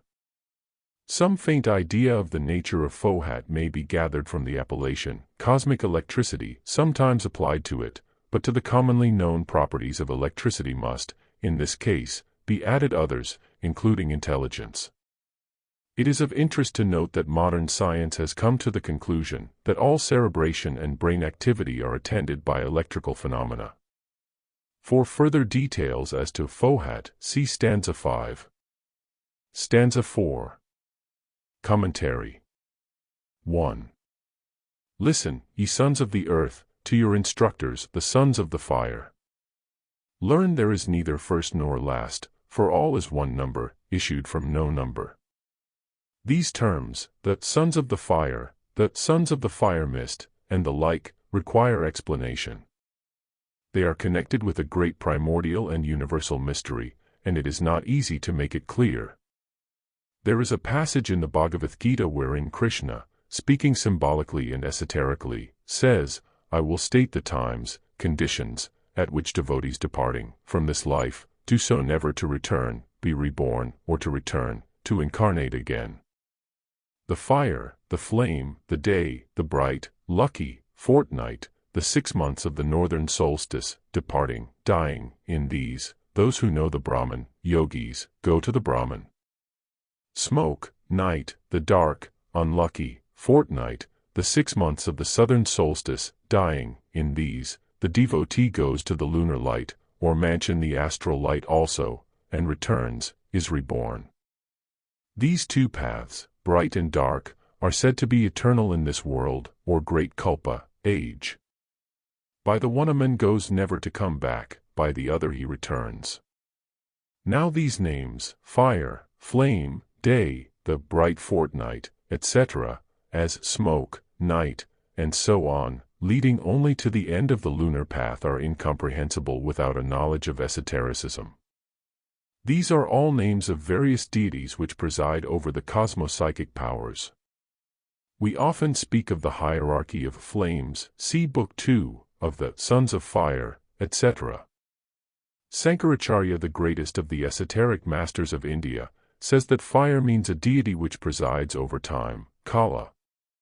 The able translator of Bhagavad Gita, Kashinath Trimbaktelung, M.A., of Bombay, confesses he has no clear notion of the meaning of these verses. It seems quite clear, on the contrary, to him who knows the occult doctrine. With these verses the mystic sense of the solar and lunar symbols are connected. The Pitris are lunar deities and our ancestors, because they created the physical man. The Ainishwatha, the Kumara, the 7 mystic sages, are solar deities, though the former are Pitris also, and these are the fashioners of the inner man. See Book 2, they are the sons of fire, because they are the first beings. In the Secret Doctrine they are called minds, evolved from primordial fire. The Lord is a consuming fire, the Lord, Christos, shall be revealed with his mighty angels in flaming fire. The Holy Ghost descended on the apostles like cloven tongues of fire. Vishnu will return on Kalki, the white horse, as the last avatar amid fire and flames, and Sosiash will be brought down equally on a white horse in a tornado of fire. And I saw heaven open, and behold a white horse, and he that sat upon him is called the Word of God, amid flaming fire. Fire is ether in its purest form, and hence is not regarded as matter, but it is the unity of ether, the second manifested deity, in its universality. But there are two fires, and a distinction is made between them in the occult teachings. The first, or the purely formless and invisible fire concealed in the central spiritual sun, is spoken of as triple, metaphysically, while the fire of the manifested cosmos is septenary, throughout both the universe and our solar system. The fire or knowledge burns up all action on the plane of illusion, says the commentary. Therefore, those who have acquired it and are emancipated are called fires. Speaking of the seven senses symbolized as hatras, priests, the Brahmana says in Anujata, thus these seven senses, smell and taste, and color, and sound, etc., etc., are the causes of emancipation, and the commentator adds, it is from these seven from which the self is to be emancipated. I am here devoid of qualities, must mean the self, not the Brahmana who speaks. Sacred Books of the East, edition by Max Muller, Volume 8, page 278. The expression, all is one number, issued from no number, relates again to that universal and philosophical tenet just explained in stanza 3.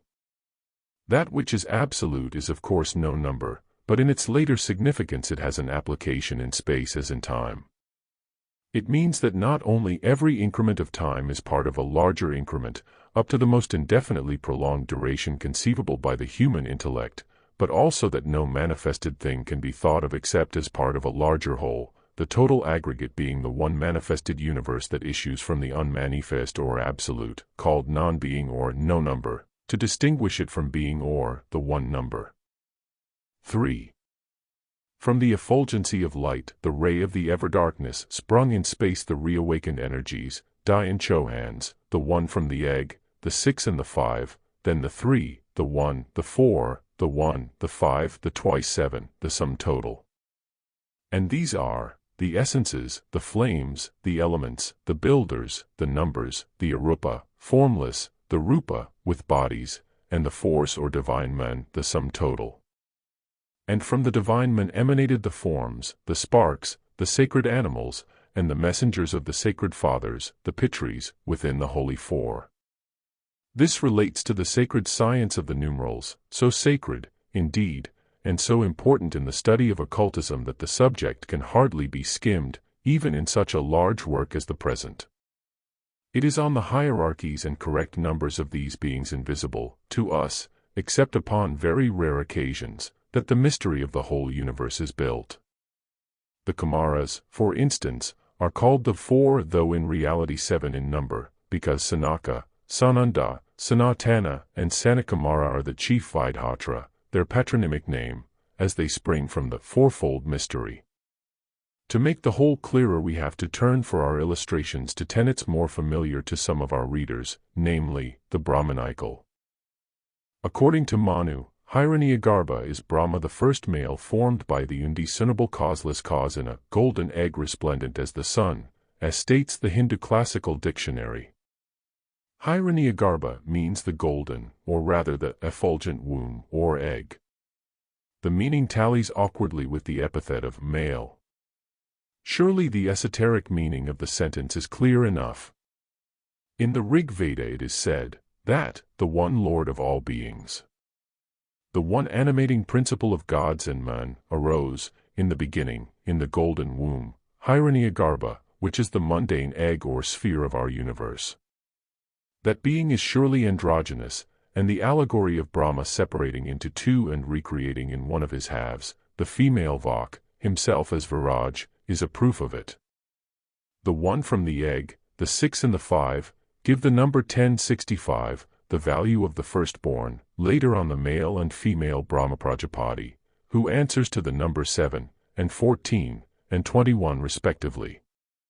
The Prajapati are, like the Sephiroth, only 7, including the synthetic Saphira of the triad from which they spring. Thus from Hiranyagarbha or Prajapati, the triune, primeval Vedic Trimurti, Agni, Vayu, and Surya, emanate the other 7, or again 10, if we separate the first 3 which exist in 1, and 1 in 3, all, moreover, being comprehended within that one supreme parama, called Guya, or secret, and Sarvatma, the supersoul. The 7 lords of being lie concealed in Sarvatma like thoughts in one brain. So are the Sephiroth. It is either 7 when counting from the upper triad headed by Kether, or 10, exoterically. In the Mahabharata the Prajapati are 21 in number, or 10, 6, and 5, 10, 65, thrice 7. The 3, the 1, the 4, the 1, the 5, in their totality, twice 7, represent 31415, the numerical hierarchy of the Dayan Chohans of various orders, and of the inner or circumscribed world. When placed on the boundary of the great circle of Pass-Not, see stanza 5, called also the Dhyanipasa, the rope of the angels, the rope that hedges off the phenomenal from the noumenal cosmos, not falling within the range of our present objective consciousness, this number, when not enlarged by permutation and expansion, is ever 31415 anagrammatically and kabbalistically, being both the number of the circle and the mystic svastika, the twice 7 once more. For whatever way the 2 sets of figures are counted, when added separately, one figure after another, whether crossways, from right or from left, they will always yield 14. Mathematically they represent the well-known calculation, namely, that the ratio of the diameter to the circumference of a circle is as 1 to 3.1415, or the value of the pi, as this ratio is called, the symbol being always used in mathematical formulae to express it. This set of figures must have the same meaning, since the 1, 314,159, and then again 1, 3, 1,415,927 are worked out in the secret calculations to express the various cycles and ages of the firstborn, or 311,040,000,000,000 with fractions, and yield the same 13,415 by a process we are not concerned with at present. And it may be shown that Mr. Ralston Skinner, author of The Source of Measures, reads the Hebrew word alam in the same number values, by omitting, as said, the ciphers and by permutation 13,514, since A is 1, L is 3, or 30, H is 5, I, 1 for 10, and M is 4, 40, and anagrammatically 31,415 as explained by him. Thus, while in the metaphysical world, the circle with the one central point in it has no number, and is called anupatika, parentless and numberless, it can fall under no calculation. In the manifested world the mundane egg or circle is circumscribed within the groups called the line, the triangle, the pentacle, the second line and the cube, or 13514, and when the point having generated a line, thus becomes a diameter which stands for the androgynous logos, then the figures become 31,415 or a triangle, a line, a cube, the second line, and a pentacle. When the son separates from the mother he becomes the father, the diameter standing for nature, or the feminine principle. Therefore it is said, in the world of being, the one point fructifies the line, the virgin matrix of cosmos, the egg-shaped zero, and the Immaculate Mother gives birth to the form that combines all forms. Prajapati is called the first procreating male, and his mother's husband. This gives the keynote to all the later divine sons from Immaculate Mothers. It is greatly corroborated by the significant fact that Anna, the name of the mother of the Virgin Mary, now represented by the Roman Catholic Church as having given birth to her daughter in an immaculate way, Mary conceived without sin, is derived from the Chaldean Anna, heaven, or astral light, Anima Mundi, whence Anasha, Devi Durga, the wife of Shiva, is also called Annapurna, and Kanya, the Virgin. Uma Kanya being her esoteric name, and meaning the Virgin of Light, astral light in one of its multitudinous aspects. The Devas, Pitris, Rishis, the Suras and the Asuras, the Daityas and the Diffyas, the Danavas and Gandharvas, etc., etc., have all their synonyms in our secret doctrine, as well as in the Kabbalah and the Hebrew angelology, but it is useless to give their ancient names, as it would only create confusion. Many of these may be also found now, even in the Christian hierarchy of divine and celestial powers. All those thrones and dominions, virtues and principalities, cherubs, seraphs and demons, the various denizens of the sidereal world, are the modern copies of archaic prototypes. The very symbolism in their names, when transliterated and arranged in Greek and Latin, are sufficient to show it, as will be proved in several cases further on. The sacred animals are found in the Bible as well as in the Kabbalah, and they have their meaning, a very profound one, too, on the page of the origins of life. In the Sefer Dzyan it is stated that God engraved in the holy four the throne of his glory, the Ophanim, wheels or the world spheres, the seraphim, the sacred animals, and the ministering angels, and from these three, the air, water, and fire or ether, he formed his habitation.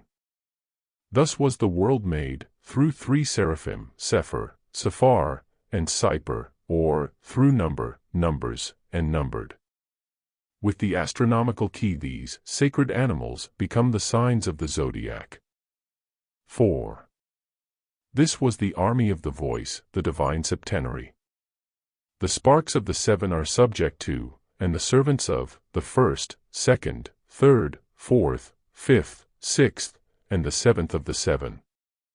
These sparks are called spheres, triangles, cubes, lines, and modelers, for thus stands the eternal Nidana, the Oihaho, the permutation of Ioho. This sloka gives again a brief analysis of the hierarchies of the Dhyan Chohans, called Devas, gods, in India, or the conscious intelligent powers in nature.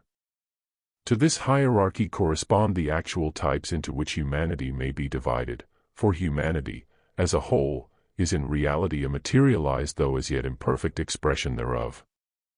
The army of the voice is a term closely connected with the mystery of sound and speech, as an effect and corollary of the cause, divine thought. As beautifully expressed by P. Christian, the learned author of The History of Magic, and of L'Homme Rouge de Tuileries, the words spoken by, as well as the name of, every individual largely determine his future fate. Why? Because, when our soul, mind, creates or evokes a thought, the representative sign of that thought is self-engraved upon the astral fluid, which is the receptacle and, so to say, the mirror of all the manifestations of being.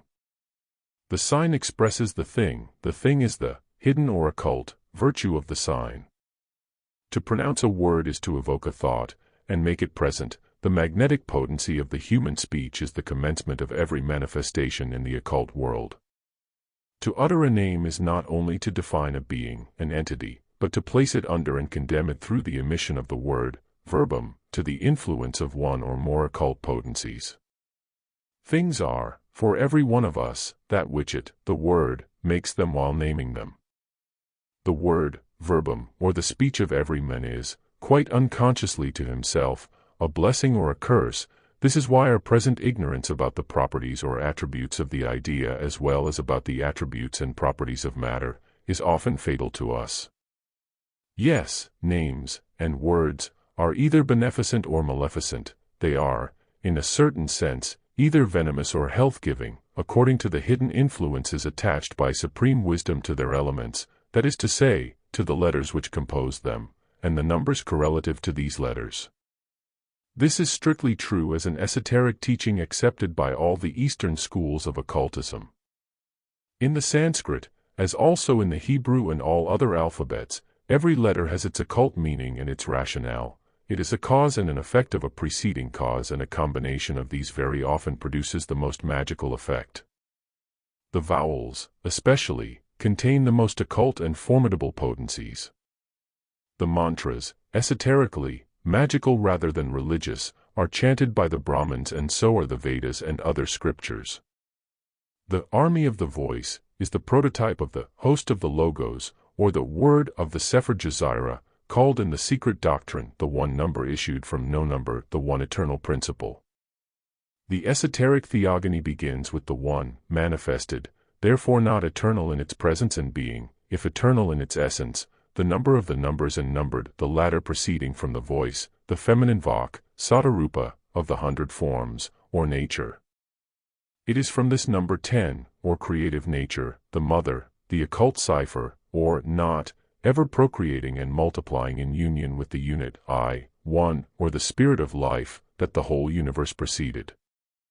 In the Anujata, a conversation is given between a Brahmana and his wife on the origin of speech and its occult properties. The wife asks how speech came into existence, and which was prior to the other, speech or mind. The Brahmana tells her that the apana, inspirational breath, becoming Lord, changes that intelligence, which does not understand speech or words, into the state of apana, and thus opens the mind. Thereupon he tells her a story, a dialogue between speech and mind.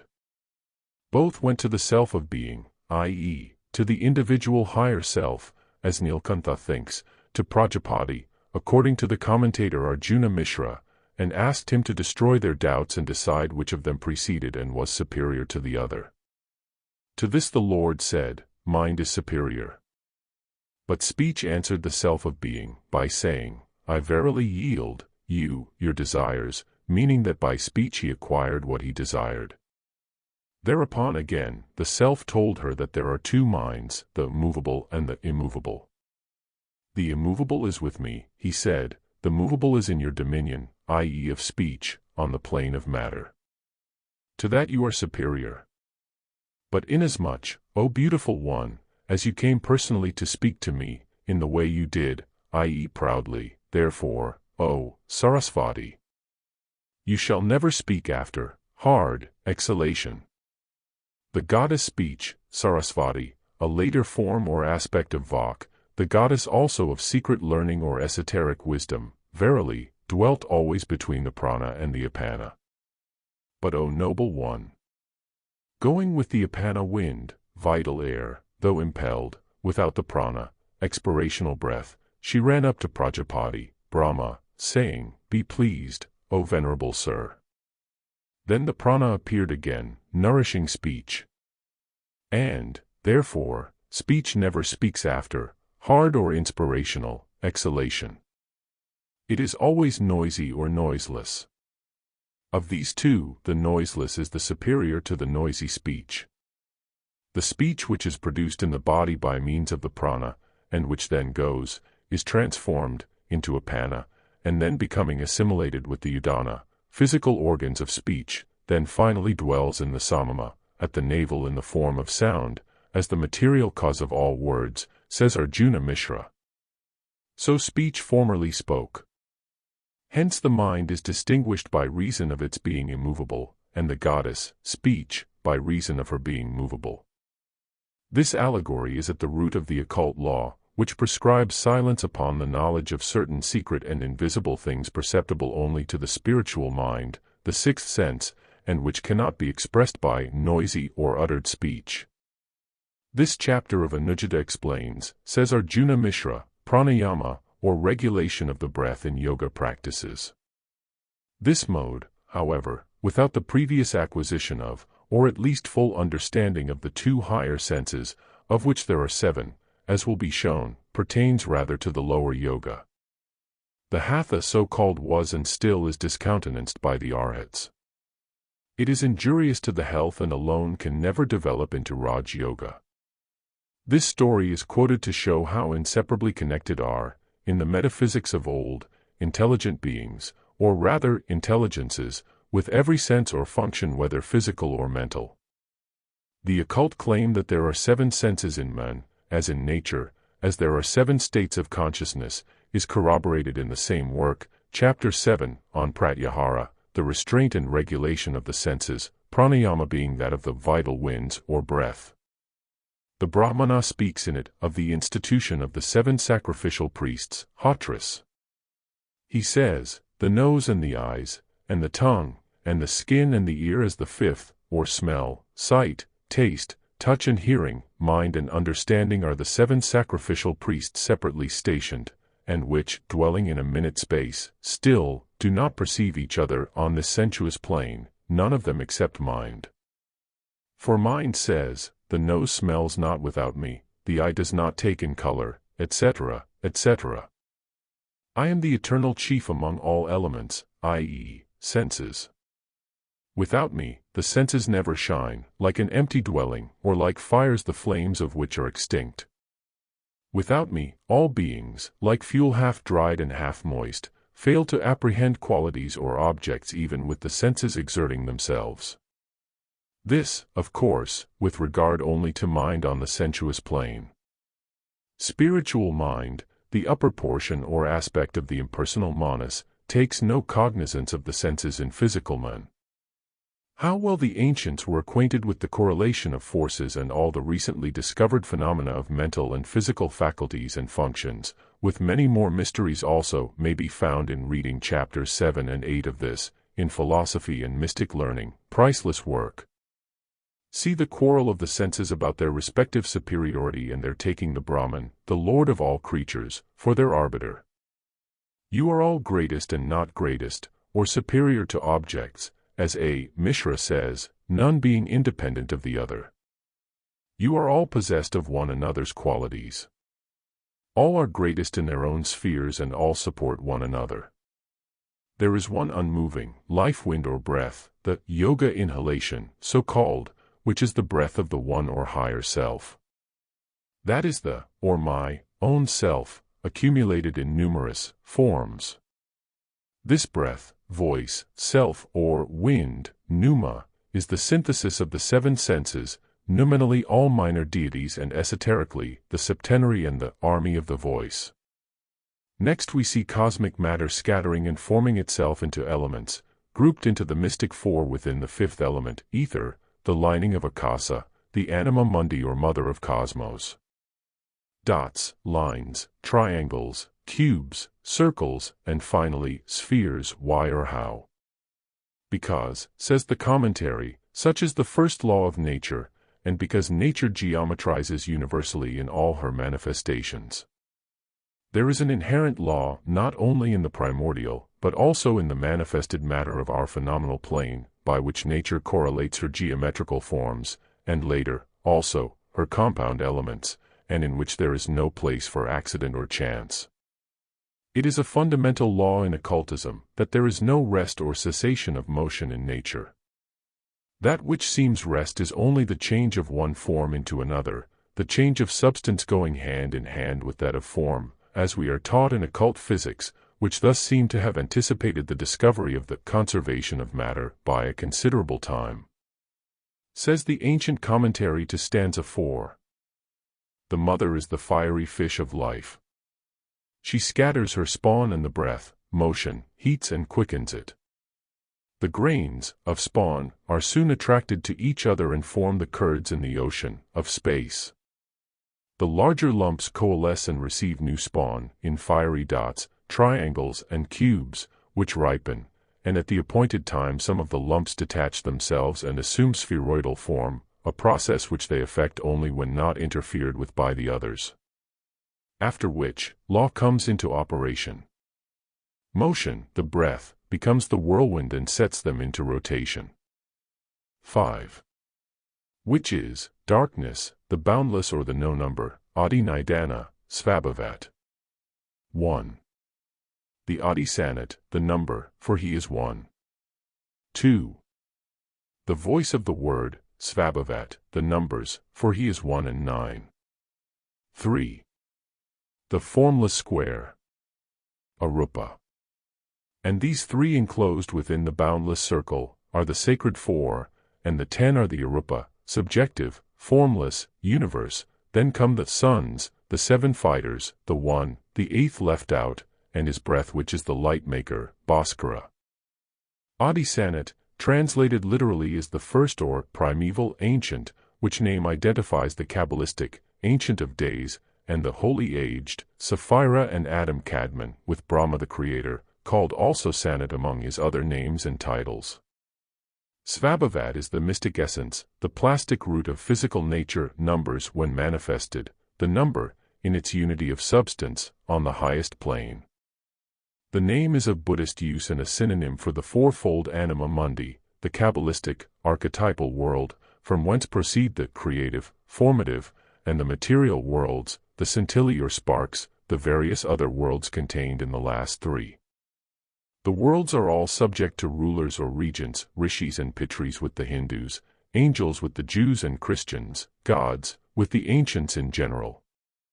This means that the boundless circle, zero, becomes a figure or number only when one of the 9 figures precedes it, and thus manifests its value and potency, the word or logos in union with voice and spirit, the expression and source of consciousness, standing for the 9 figures and thus forming, with the cipher, the decade which contains in itself all the universe. The triad forms within the circle the tetractys or sacred 4, the square within the circle being the most potent of all the magical figures. The one rejected is the sun of our system. The exoteric version may be found in the oldest Sanskrit scriptures. In the Rig Veda, Aditi, the boundless or infinite space, translated by Mr. Max Muller, the visible infinite, visible by the naked eye, the endless expanse beyond the earth, beyond the clouds, beyond the sky, is the equivalent of mother space coeval with darkness. She is very properly called the mother of the gods, Devamatri, as it is from her cosmic matrix that all the heavenly bodies of our system were born, sun and planets. Thus she is described, allegorically, in this wise: 8 sons were born from the body of Aditi. She approached the gods with 7, but cast away the 8th, Mrthanda, our son. The 7 sons called the Adithier are, cosmically or astronomically, the 7 planets, and the sun being excluded from their number shows plainly that the Hindus may have known, and in fact knew of a 7th planet, without calling it Uranus. But esoterically and theologically, so to say, the Adithiers are, in their primitive most ancient meanings, the 8, and the 12 great gods of the Hindu pantheon. The 7 allow the mortals to see their dwellings, but show themselves only to the arhats, says an old proverb, their dwellings standing here for planets. The ancient commentary gives an allegory and explains it: 8 houses were built by Mother. 8 houses for her 8 divine sons, 4 large and 4 small ones. 8 brilliant sons, according to their age and merits. Balilu, Mrthanda, was not satisfied, though his house was the largest. He began to work, as the huge elephants do.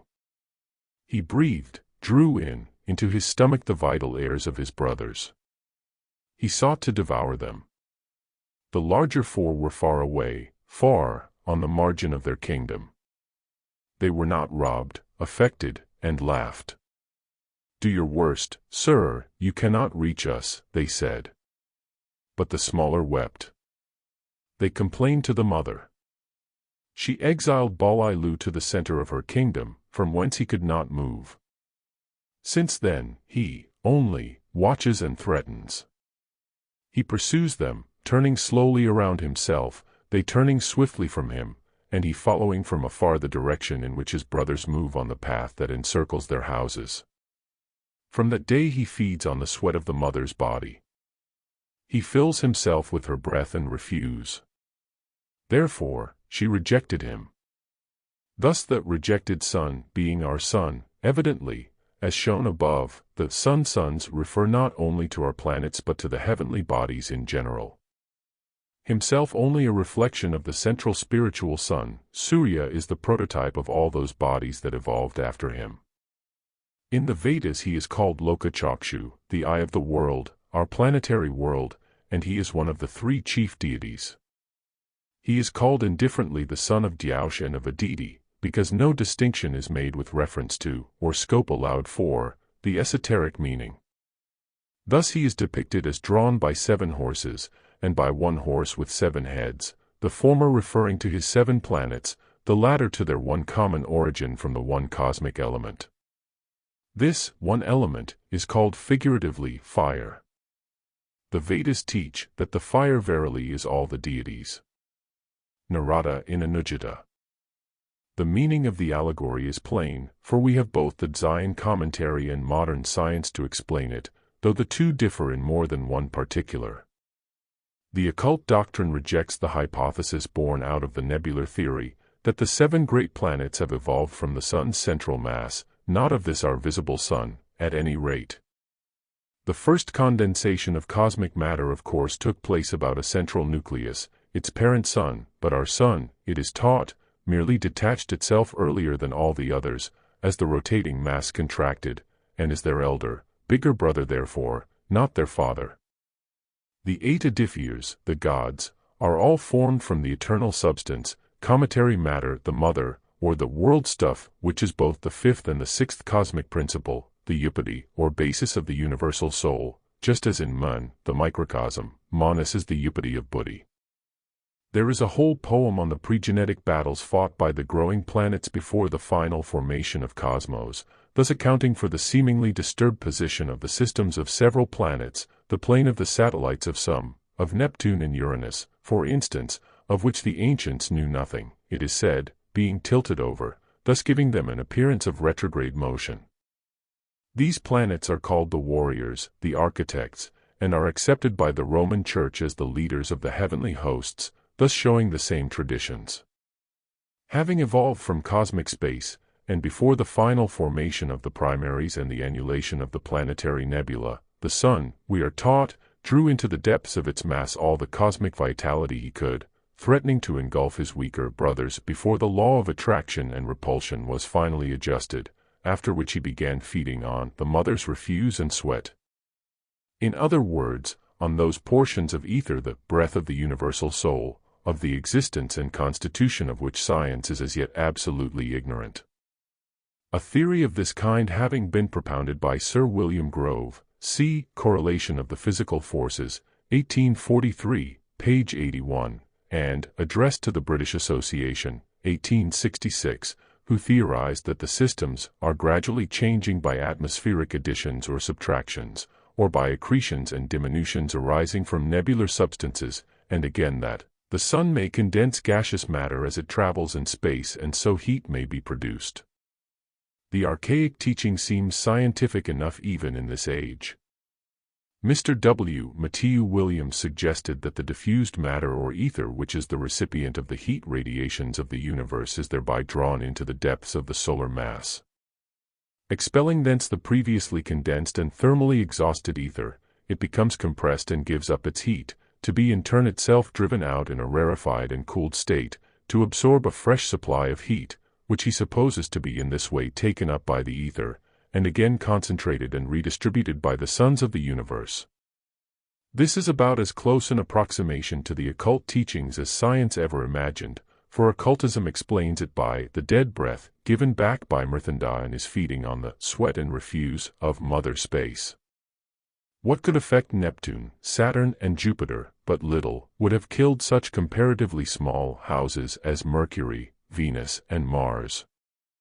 As Uranus was not known before the end of the 18th century, the name of the 4th planet mentioned in the allegory must remain to us, so far, a mystery. The breath of all the 7 is said to be Bhaskara, light-making, because they, the planets, were all comets and suns in their origin.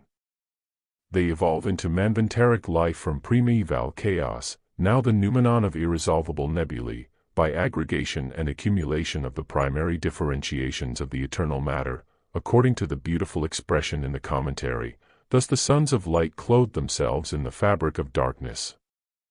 They are called allegorically the heavenly snails, on account of their, to us, formless intelligences inhabiting unseen their starry and planetary homes, and, so to speak, carrying them as the snails do along with themselves in their revolution.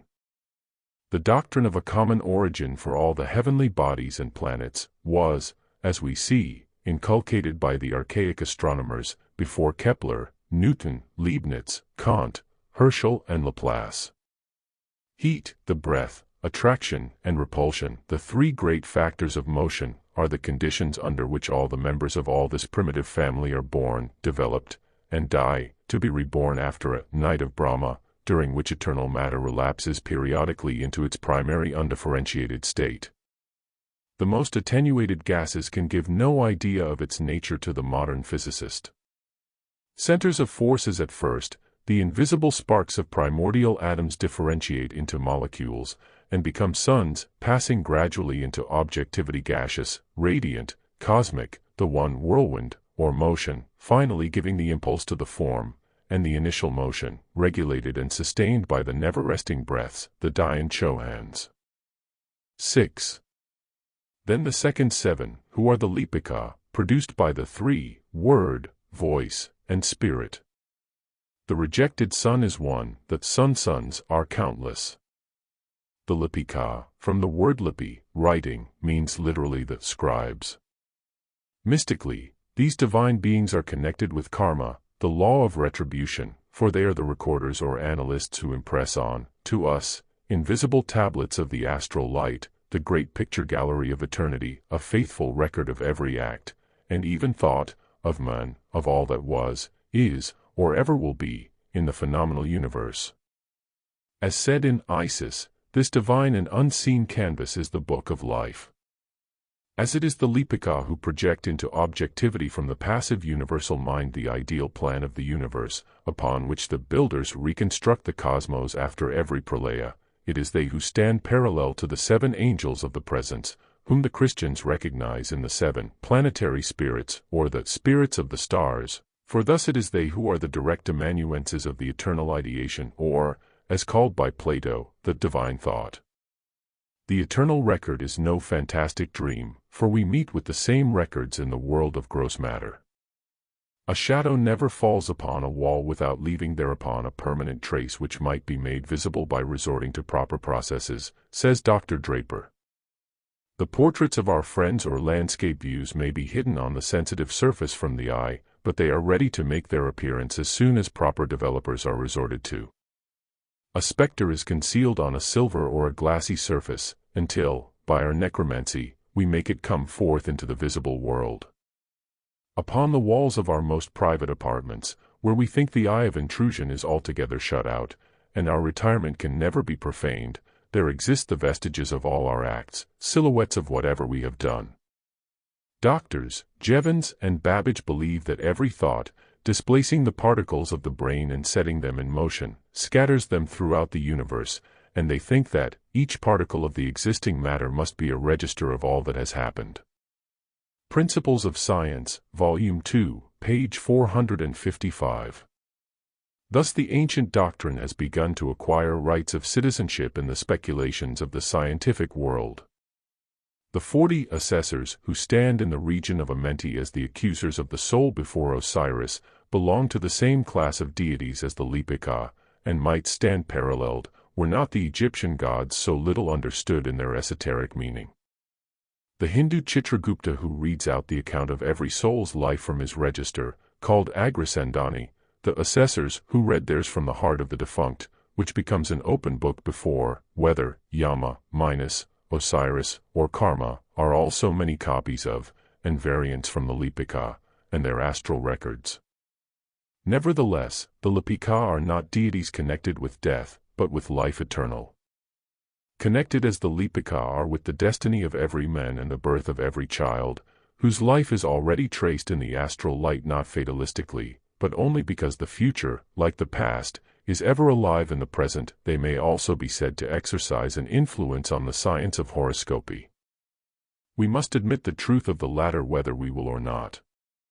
For, as observed by one of the modern adepts of astrology, now that photography has revealed to us the chemical influence of the sidereal system, by fixing on the sensitized plate of the apparatus milliards of stars and planets that had hitherto baffled the efforts of the most powerful telescopes to discover them, it becomes easier to understand how our solar system can, at the birth of a child, influence his brain, virgin of any impression, in a definite manner and according to the presence on the zenith of such or another zodiacal constellation.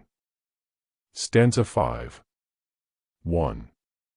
The primordial 7, the first 7 breaths of the dragon of wisdom, produce in their turn from their holy circumgyrating breaths the fiery whirlwind. Commentary. This is, perhaps, the most difficult of all the stanzas to explain. Its language is comprehensible only to him who is thoroughly versed in Eastern allegory and its purposely obscure phraseology.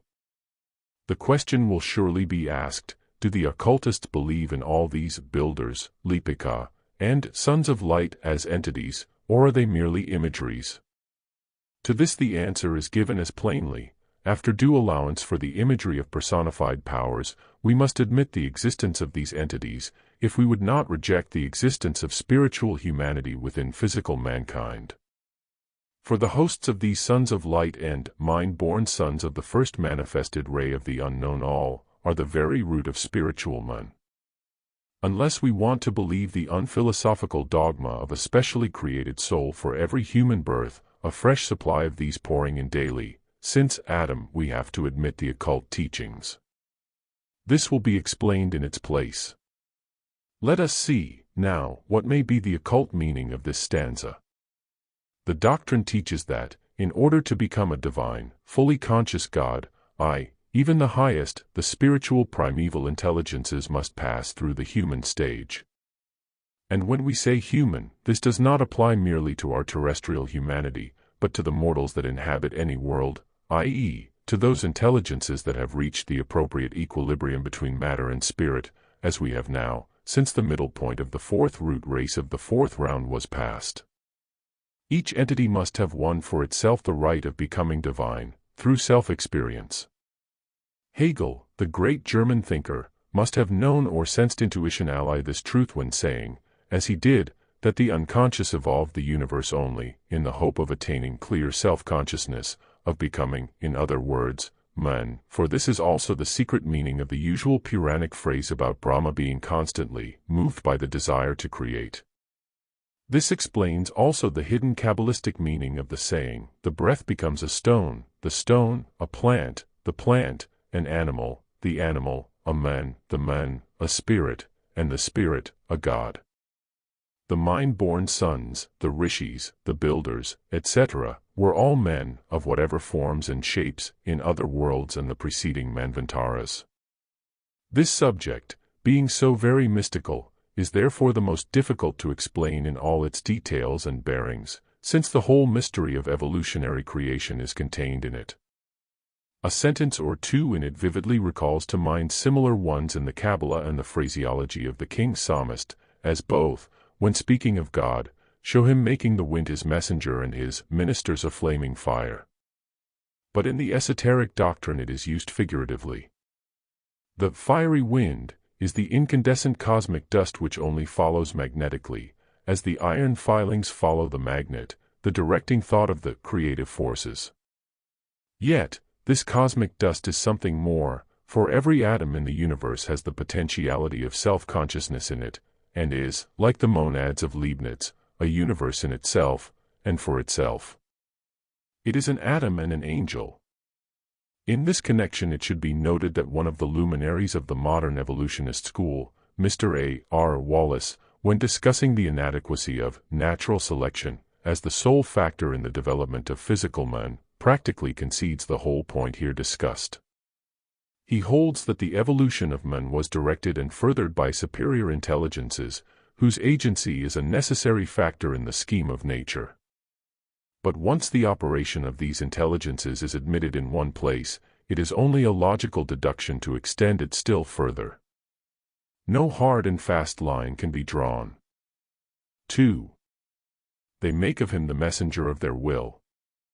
The Dzyan becomes FOHAT, the swift son of the divine sons, whose sons are the Lepika, runs circular errands.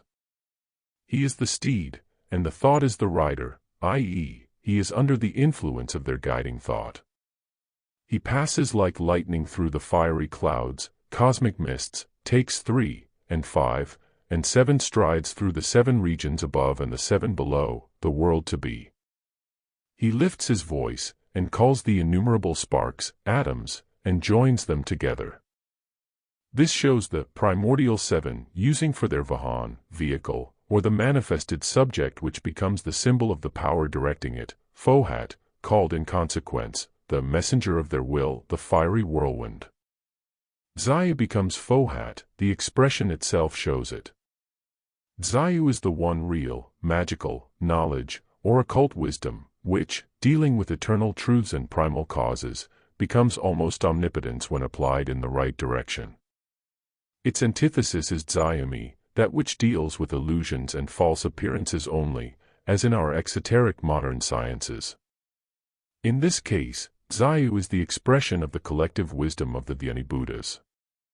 As the reader is supposed not to be acquainted with the Dhyani Buddhas, it is as well to say at once that, according to the Orientalists, there are 5 Dhyanis who are the celestial Buddhas, of whom the human Buddhas are the manifestations in the world of form and matter. Esoterically, however, the Dhyani Buddhas are 7, of whom 5 only have hitherto manifested, and 2 are to come in the 6th and 7th root races. They are, so to speak, the eternal prototypes of the Buddhas who appear on this earth, each of whom has his particular divine prototype. So, for instance, Amitabha is the Dhyani Buddha of Gautama Sakyamuni, manifesting through him whenever this great soul incarnates on earth as he did in Tsongkhapa. As the synthesis of the 7 Dhyani Buddhas, Avalokiteswara was the first Buddha, the Logos, so Amitabha is the inner God of Gautama, who, in China, is called Amita Buddha. They are, as Mr. Rhys Davids correctly states, the glorious counterparts in the mystic world, free from the debasing conditions of this material life, of every earthly mortal Buddha, the liberated Manushya Buddhas appointed to govern the earth in this round. They are the Buddhas of contemplation, and are all Anyupadika, parentless, i.e., self-born of divine essence. The exoteric teaching which says that every Dhyani Buddha has the faculty of creating from himself an equally celestial son, a Dhyani Bodhisattva, who, after the decease of the Manushya, human, Buddha, has to carry out the work of the latter, rests on the fact that owing to the highest initiation performed by one overshadowed by the spirit of Buddha, who is credited by the Orientalists with having created the 5 Dhyani Buddhas, a candidate becomes virtually a Bodhisattva, created such by the high initiator. FOHAT, being one of the most, if not the most important character in esoteric cosmogony, should be minutely described. As in the oldest Grecian cosmogony, differing widely from the later mythology, Eros is the 3rd person in the primeval trinity, chaos, Gaia, Eros, answering to the Kabbalistic Ensof, 4 chaos is space, Chano, void, the boundless all, Shekinah, and the Ancient of Days, or the Holy Ghost, so FOHAT is one thing in the yet unmanifest universe and another in the phenomenal and cosmic world. In the latter, he is that occult, electric, vital power, which, under the will of the creative Logos, unites and brings together all forms, giving them the first impulse which becomes in time law. But in the unmanifest universe, FOHAT is no more this, than Eros is the later brilliant winged Cupid, or love. FOHAT has naught to do with Cosmos yet, since Cosmos is not born, and the gods still sleep in the bosom of Father-Mother. He is an abstract philosophical idea.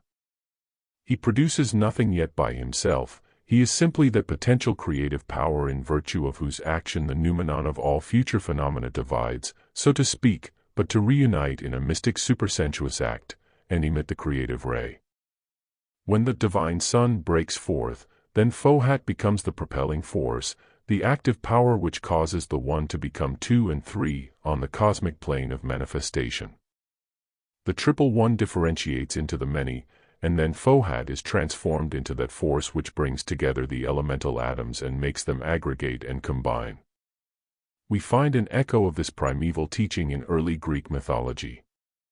Erebos and Nux are born out of chaos, and, under the action of Eros, give birth in their turn to Ether and Hemera, the light of the superior and the light of the inferior or terrestrial regions. Darkness generates light. See in the Puranas Brahma's will or desire to create, and in the Phoenician cosmogony of Sankhyanathan the doctrine that desire is the principle of creation. FOHAT is closely related to the One Life.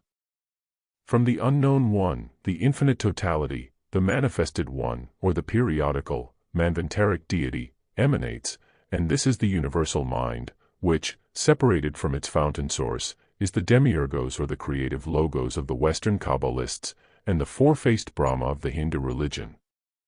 In its totality, viewed from the standpoint of manifested divine thought in the esoteric doctrine, it represents the hosts of the higher creative Dhyan Chohans.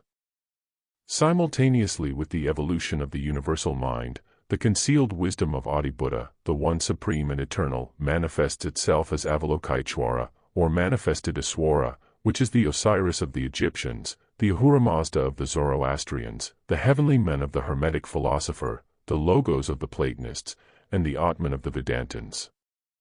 By the action of the manifested wisdom, or MAD, represented by these innumerable centers of spiritual energy in the cosmos, the reflection of the universal mind, which is cosmic ideation, and the intellectual force accompanying such ideation, becomes objectively the FOHAT of the Buddhist esoteric philosopher. FOHAT, running along the 7 principles of Akasa, acts upon manifested substance or the one element, as declared above, and by differentiating it into various centers of energy, sets in motion the law of cosmic evolution, which, in obedience to the ideation of the universal mind, brings into existence all the various states of being in the manifested solar system. The solar system, brought into existence by these agencies, consists of 7 principles, like everything else within these centers. Such is the teaching of the Trans-Himalayan esotericism. Every philosophy, however, has its own way of dividing these principles. FOHAT, then, is the personified electric vital power, the transcendental binding unity of all cosmic energies, on the unseen as on the manifested planes, the action of which resembles, on an immense scale, that of a living force created by will, in those phenomena where the seemingly subjective acts on the seemingly objective and propels it to action. FOHAT is not only the living symbol and container of that force, but is looked upon by the occultists as an entity, the forces he acts upon being cosmic, human, and terrestrial, and exercising their influence on all those planes respectively. On the earthly plane his influence is felt in the magnetic and active force generated by the strong desire of the magnetizer.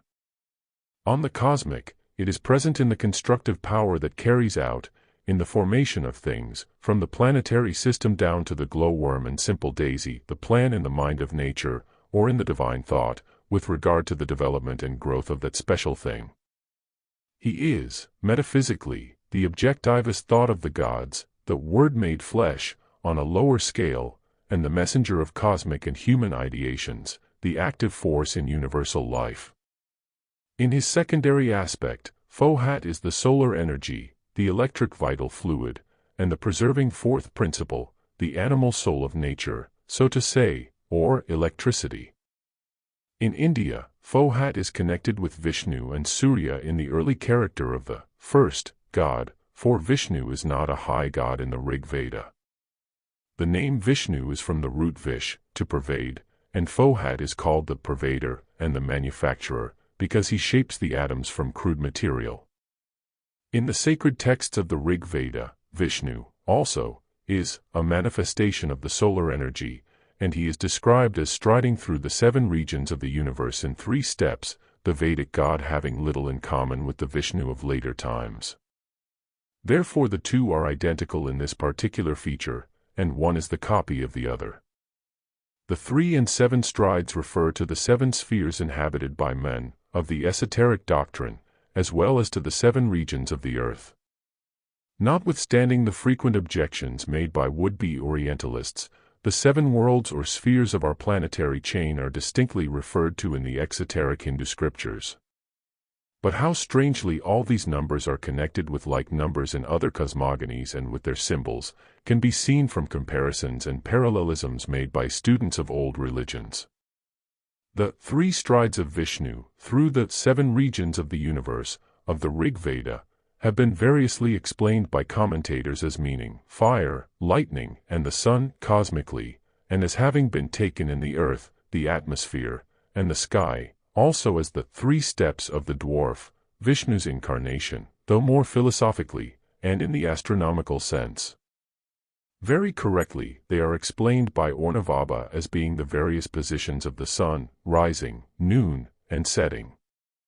Esoteric philosophy alone explains it clearly, and the Zohar laid it down very philosophically and comprehensively. It is said and plainly demonstrated therein that in the beginning the Elohim, Elam, were called Echad, one, or the deity is one in many, a very simple idea in a pantheistic conception, in its philosophical sense, of course. Then came the change, Jehovah is Elohim, thus unifying the multiplicity and taking the first step towards monotheism. Now to the query, How is Jehovah Elohim? The answer is, by 3 steps from below. The meaning is plain. They are all symbols, and emblematic, mutually and correlatively, of spirit, soul and body, man, of the circle transformed into spirit, the soul of the world, and its body, or earth. Stepping out of the circle of infinity, that no man comprehendeth, Ein Sof, the Kabbalistic synonym for Parabrahm, for the Zero-Ana Kern, of the Mazdians, or for any other unknowable, becomes one. The Echad, the Eka, the Ahu, then he, or it, is transformed by evolution into the one in many, the Dhyani Buddhas or the Elohim, or again the Amshaspens, his 3rd step being taken into generation of the flesh, or man. And from man, or Jehovah, male-female, the inner divine entity becomes, on the metaphysical plane, once more the Elohim. The Kabbalistic idea is identical with the esotericism of the Archaic period. This esotericism is the common property of all, and belongs neither to the Aryan 5th race, nor to any of its numerous sub-races. It cannot be claimed by the Turanians, so-called, the Egyptians, Chinese, Chaldeans, nor any of the 7 divisions of the 5th root race, but really belongs to the 3rd and 4th root races, whose descendants we find in the seed of the 5th, the earliest Aryans. The circle was with every nation the symbol of the unknown, boundless space, the abstract garb of an ever-present abstraction, the incognoscible deity. It represents limitless time in eternity. The Zero-Ana Kern is also the boundless circle of the unknown time, from which circle issues the radiant light, the universal sun, or Ormuzd, and the latter is identical with Kronos, in his Aeolian form, that of a circle. For the circle is Sar, and Saros, or cycle, and was the Babylonian god whose circular horizon was the visible symbol of the invisible, while the sun was the one circle from which proceeded the cosmic orbs, and of which he was considered the leader. Zero-Ana is the chakra or circle of Vishnu, the mysterious emblem which is, according to the definition of a mystic, a curve of such a nature that as to any, the least possible part thereof, if the curve be protracted either way it will proceed and finally re-enter upon itself, and form one and the same curve, or that which we call the circle. No better definition could thus be given of the natural symbol and the evident nature of deity, which having its circumference everywhere, the boundless, has, therefore, its central point also everywhere, in other words, is in every point of the universe. The invisible deity is thus also the Dayan Chohans, or the Rishis, the primitive 7, and the 9, without, and 10, including, their synthetical unit, from which it steps into man. Returning to the commentary of stanza 4, the reader will understand why, while the Trans-Himalayan chakra has inscribed within it, triangle, first line, cube second line, and a pentacle with a dot in the center thus, and some other variations.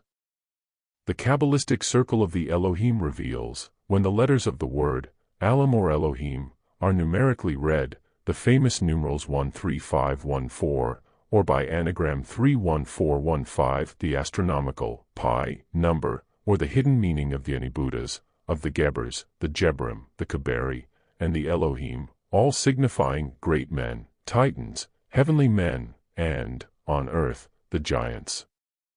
The 7 was a sacred number with every nation, but none applied it to more physiologically materialistic uses than the Hebrews. With these it was preeminently the generative number, and 9 the male causative one, forming as shown by the Kabbalists the Orotz, the tree of the Garden of Eden, the double hermaphrodite rod of the 4th race. Whereas with the Hindus and Aryans generally, the significance was manifold, and related almost entirely to purely metaphysical and astronomical truths. Their rishis and gods, their demons and heroes, have historical and ethical meanings, and the Aryans never made their religion rest solely on physiological symbols, as the old Hebrews have done. This is found in the exoteric Hindu scriptures.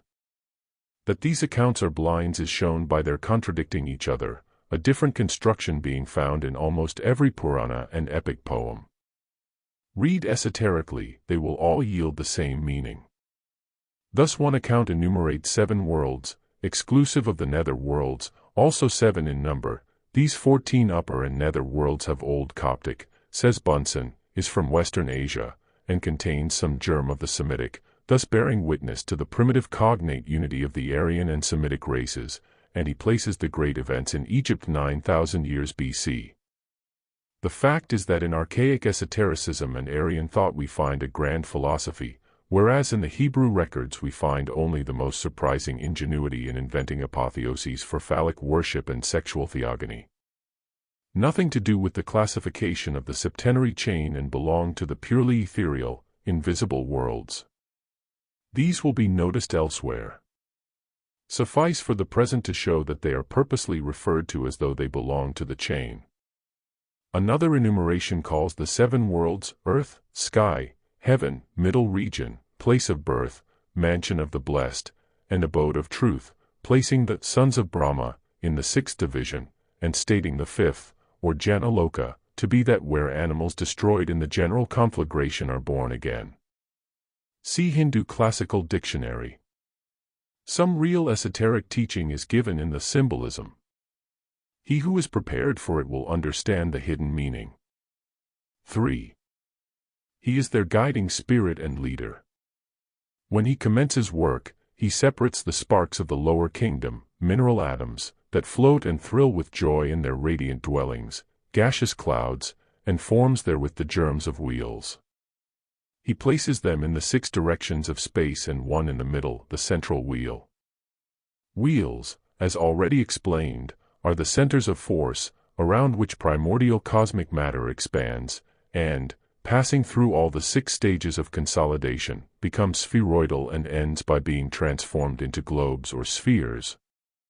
It is one of the fundamental dogmas of esoteric cosmogony, that during the kalpas, or eons, of life, motion, which, during the periods of rest, pulsates and thrills through every slumbering atom, commentary on Dzyan, assumes an ever-growing tendency, from the first awakening of cosmos to a new day, to circular movement. The deity becomes a whirlwind.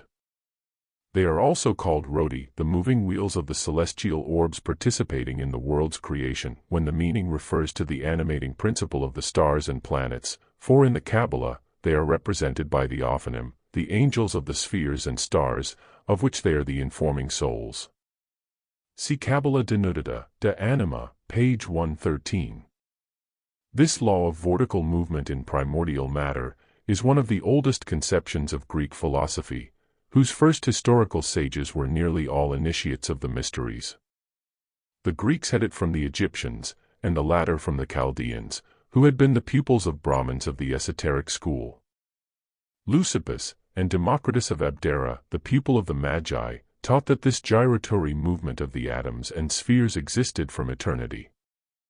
Hicetas, Heraclides, Ecphantus, Pythagoras, and all his pupils, taught the rotation of the earth, and Aryabhata of India, Aristarchus, Seleucus, and Archimedes calculated its revolution as scientifically as the astronomers do now, while the theory of the elemental vortices was known to Anaxagoras, and maintained by him 500 years BC, or nearly 2000 before it was taken up by Galileo, Descartes, Swedenborg, and finally, with slight modifications, by Sir W. Thomson. See his Vortical Atoms. All such knowledge, if justice be only done to it, is an echo of the archaic doctrine, an attempt to explain which is now being made. How men of the last few centuries have come to the same ideas and conclusions that were taught as axiomatic truths in the secrecy of the Attica dozens of millenniums ago, is a question that is treated separately. Some were led to it by the natural progress in physical science and by independent observation, others, such as Copernicus, Swedenborg, and a few more, their great learning notwithstanding, owed their knowledge far more to intuitive than to acquired ideas, developed in the usual way by a course of study. See A Mystery About Buddha. By the six directions of space is here meant the double triangle, the junction and blending together of pure spirit and matter, of the arupa and the rupa, of which the triangles are a symbol. This double triangle is a sign of Vishnu, as it is Solomon's seal, and the Sriyanthara of the Brahmins. 4. FOHAT traces spiral lines to unite the sixth to the seventh, the crown, an army of the sons of light stands at each angle, and, the Lipika, in the middle wheel. They, the Lipika, say, "This is good. The first divine world is ready, the first is now, the second world, then the divine Arupa, the formless universe of thought, reflects itself in Chayaloka, the shadowy world of primal form, or the intellectual, the first garment of Anupadika." This tracing of spiral lines refers to the evolution of man's as well as nature's principles, an evolution which takes place gradually, as will be seen in Book 2 on the origin of the human races, as does everything else in nature. The sixth principle in man, Buddhi, the divine soul, though a mere breath, in our conceptions, is still something material when compared with divine spirit, Atma, of which it is the carrier or vehicle. FOHAT, in his capacity of divine love, Eros, the electric power of affinity and sympathy, is shown allegorically as trying to bring the pure spirit, the ray inseparable from the one absolute, into union with the soul, the two constituting in man the monad, and in nature the first link between the ever unconditioned and the manifested. The first is now the second world of the Lipikas, has reference to the same. The army at each angle is the host of angelic beings, Dhyan Chohans, appointed to guide and watch over each respective region from the beginning to the end of Manvantara. They are the mystic watchers of the Christian Kabbalists and alchemists, and relate, symbolically as well as cosmogonically, to the numerical system of the universe. The numbers with which these celestial beings are connected are extremely difficult to explain, as each number refers to several groups of distinct ideas, according to the particular group of angels which it is intended to represent. Herein lies the notice in the study of symbology, with which, unable to untie by disentangling it, so many scholars have preferred dealing as Alexander dealt with the Gordian knot, hence erroneous conceptions and teachings, as a direct result.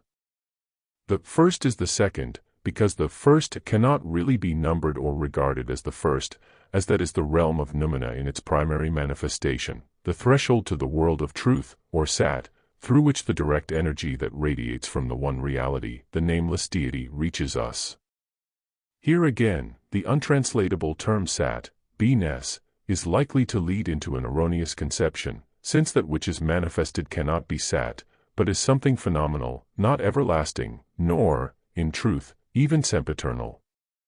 It is coeval and coexistent with the one life, secondless, but as a manifestation it is still a Maya, like the rest. This world of truth can be described only in the words of the commentary as a bright star dropped from the heart of eternity, the beacon of hope on whose 7 rays hang the 7 worlds of being.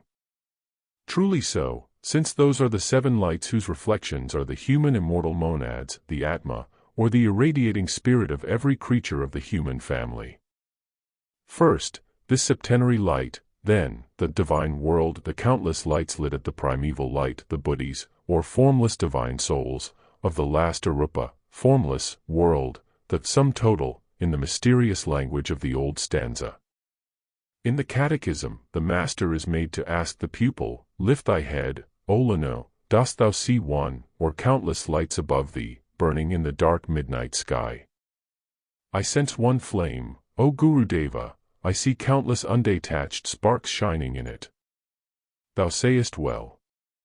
And now look around and into thyself. That light which burns inside thee, dost thou feel it different in any wise from the light that shines in thy brother men? It is in no way different, though the prisoner is held in bondage by karma, and though its outer garments delude the ignorant into saying, thy soul and my soul. The radical unity of the ultimate essence of each constituent part of compounds in nature, from star to mineral atom, from the highest Dhyan Chohan to the smallest infusoria, in the fullest acceptation of the term, and whether applied to the spiritual, intellectual, or physical worlds, this is the one fundamental law in occult science. The deity is boundless and infinite expansion, says an occult axiom, and hence, as remarked, the name of Brahma. There is a deep philosophy underlying the earliest worship in the world, that of the sun and of fire. Of all the elements known to physical science, fire is the one that has ever eluded definite analysis. It is confidently asserted that air is a mixture containing the gases oxygen and nitrogen. We view the universe and the earth as matter composed of definite chemical molecules. We speak of the primitive 10 earths, endowing each with a Greek or Latin name. We say that water is, chemically, a compound of oxygen and hydrogen. But what is fire? It is the effect of combustion, we are gravely answered. It is heat and light and motion, and a correlation of physical and chemical forces in general. And this scientific definition is philosophically supplemented by the theological one in Webster's dictionary, which explains fire as the instrument of punishment, or the punishment of the impenitent in another state, the state, by the by, being supposed to be spiritual, but, alas, the presence of fire would seem to be a convincing proof of its material nature. Yet, speaking of the illusion of regarding phenomena as simple, because they are familiar, Professor Bain says very familiar facts seem to stand in no need of explanation themselves and to be the means of explaining whatever can be assimilated to them. Thus, the boiling and evaporation of a liquid is supposed to be a very simple phenomenon requiring no explanation, and a satisfactory explanation of rarer phenomena. That water should dry up is, to the uninstructed mind, a thing wholly intelligible, whereas to the man acquainted with physical science the liquid state is anomalous and inexplicable. The lighting of a fire by a flame is a great scientific difficulty, yet few people think so. What says the esoteric teaching with regard to fire? Fire, it says, is the most perfect and unadulterated reflection, in heaven as on earth, of the one flame. It is life and death, the origin and the end of every material thing. It is divine substance. Thus, not only the fire worshipper, the Parsi, but even the wandering savage tribes of America, which proclaim themselves born of fire, show more science in their creeds and truth in their superstitions than all the speculations of modern physics and learning. The Christian who says, God is a living fire, and speaks of the Pentecostal tongues of fire and of the burning bush of Moses, is as much a fire worshipper as any other heathen. The Rosicrucians, among all the mystics and Kabbalists, were those who defined fire in the right and most correct way. Procure a sixpenny lamp, keep it only supplied with oil, and you will be able to light at its flame the lamps, candles, and fires of the whole globe without diminishing that flame. If the deity, the radical one, is eternal and an infinite substance, the Lord thy God is a consuming fire, and never consumed, then it does not seem reasonable that the occult teaching should be held as unphilosophical when it says, thus were the Arupa and Rupa worlds formed, from one light 7 lights, from each of the 7, 7 times 7, etc., etc. 5. FOHAT takes 5 strides, having already taken the first 3, and builds a winged wheel at each corner of the square for the 4 holy ones, and their armies, hosts. The strides, as already explained, see commentary on stanza 4, refer to both the cosmic and the human principles, the latter of which consist, in the exoteric division, of 3, spirit, soul, and body, and, in the esoteric calculation, of 7 principles, 3 rays of the essence and 4 aspects. Those who have studied Mr. Sinnott's esoteric Buddhism can easily grasp the nomenclature. There are 2 esoteric schools, or rather one school, divided into 2 parts, one for the inner Lanus, the other for the outer or semi-late Chelas beyond the Himalayas, the first teaching a septenary, the other a 6-fold division of human principles. From a cosmic point of view, FOHAT taking 5 strides refers here to the 5 upper planes of consciousness and being, the 6th and the 7th, counting downwards, being the astral and the terrestrial, or the 2 lower planes. For winged wheels at each corner, for the 4 holy ones and their armies, hosts. These are the 4 Maharajas, or great kings of the Dhyan Chohans, the Devas who preside, each over one of the 4 cardinal points. They are the regents or angels who rule over the cosmic forces of north, south, east and west, forces having each a distinct occult property. These beings are also connected with karma, as the latter needs physical and material agents to carry out her decrees, such as the 4 kinds of winds, for instance, professedly admitted by science to have their respective evil and beneficent influences upon the health of mankind and every living thing. There is occult philosophy in that Roman Catholic doctrine which traces the various public calamities, such as epidemics of disease, and wars, and so on, to the invisible messengers from north and west. The glory of God comes from the way of the east, says Ezekiel, while Jeremiah, Isaiah, and the psalmist assure their readers that all the evil under the sun comes from the north and the west, which proposition, when applied to the Jewish nation, sounds like an undeniable prophecy for themselves. And this accounts also for St. Ambrose declaring that it is precisely for that reason that we curse the north wind, and that during the ceremony of baptism we begin by turning towards the west, sidereal, to renounce the better him who inhabits it, after which we turn to the east.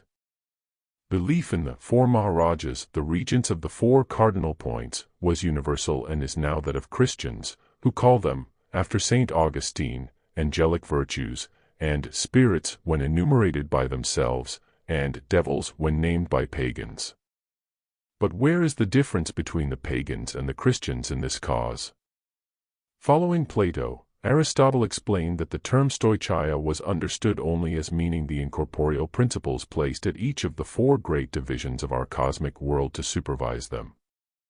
Thus, no more than the Christians did, do they adore and worship the elements and the cardinal, imaginary, points, but the gods that ruled these respectively.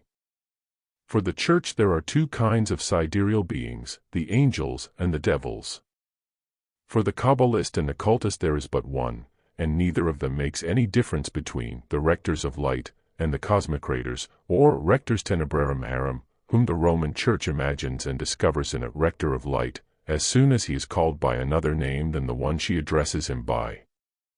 It is not the rector or Maharaja who punishes or rewards, with or without God's permission or order, but man himself, his deeds or karma, attracting individually and collectively, as in the case of whole nations sometimes, every kind of evil and calamity.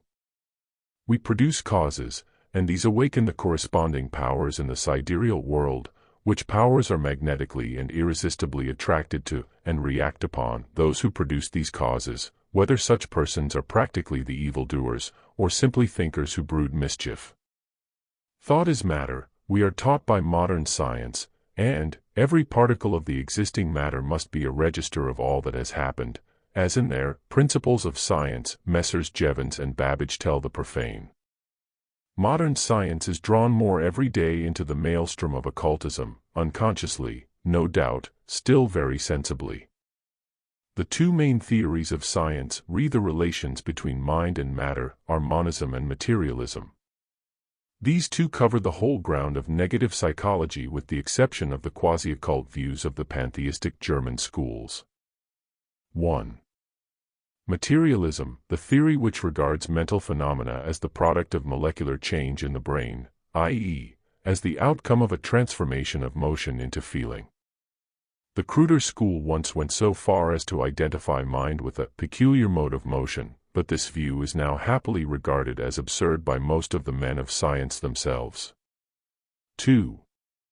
Monism, or the single substance doctrine, is the more subtle form of negative psychology, which one of its advocates, Professor Bain, ably terms guarded in the Egyptian temples. According to Clemens Alexandrinus, an immense curtain separated the tabernacle from the place for the congregation. The Jews had the same. In both, the curtain was drawn over 5 pillars, the pentacle, symbolizing our 5 senses and 5 root races esoterically, while the 4 colors of the curtain represented the 4 cardinal points and the 4 terrestrial elements. The whole was an allegorical symbol. It is through the 4 high rulers over the 4 points and elements that our 5 senses may become cognizant of the hidden truths of nature, and not at all, as Clemens would have it, that it is the elements per se that furnish the pagans with divine knowledge or the knowledge of God. While the Egyptian emblem was spiritual, that of the Jews was purely materialistic, and, indeed, honored only the blind elements and the imaginary points.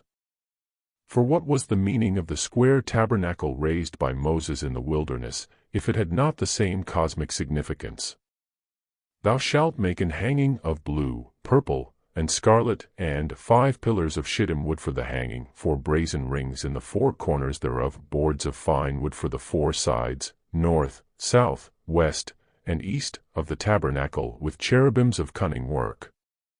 The tabernacle and the square courtyard, cherubim and all, were precisely the same as those in the Egyptian temples. The square form of the tabernacle meant just the same thing as it still means, to this day, in the exoteric worship of the Chinese and Tibetans, the four cardinal points signifying that which the four sides of the pyramids, obelisks, and other such square erections mean. Josephus takes care to explain the whole thing. He declares that the tabernacle pillars as those raised at Tyre to the four elements, which were placed on pedestals whose four angles faced the four cardinal points, adding that the angles of the pedestals had equally the four figures of the zodiac on them, which represented the same orientation. The idea may be traced in the Zoroastrian caves, in the rock-cut temples of India, as in all the sacred square buildings of antiquity that have survived to this day. This is shown definitely by Layard, who finds the four cardinal points, and the four primitive elements, in the religion of every country, under the shape of square obelisks, the four sides of the pyramids, etc., etc. Of these elements and their points, the four Maharajas were the regents and the directors. If the student would know more of them, he has but to compare the vision of Ezekiel, chapter 1, with what is known of Chinese Buddhism, even in its exoteric teachings, and examine the outward shape of these great kings.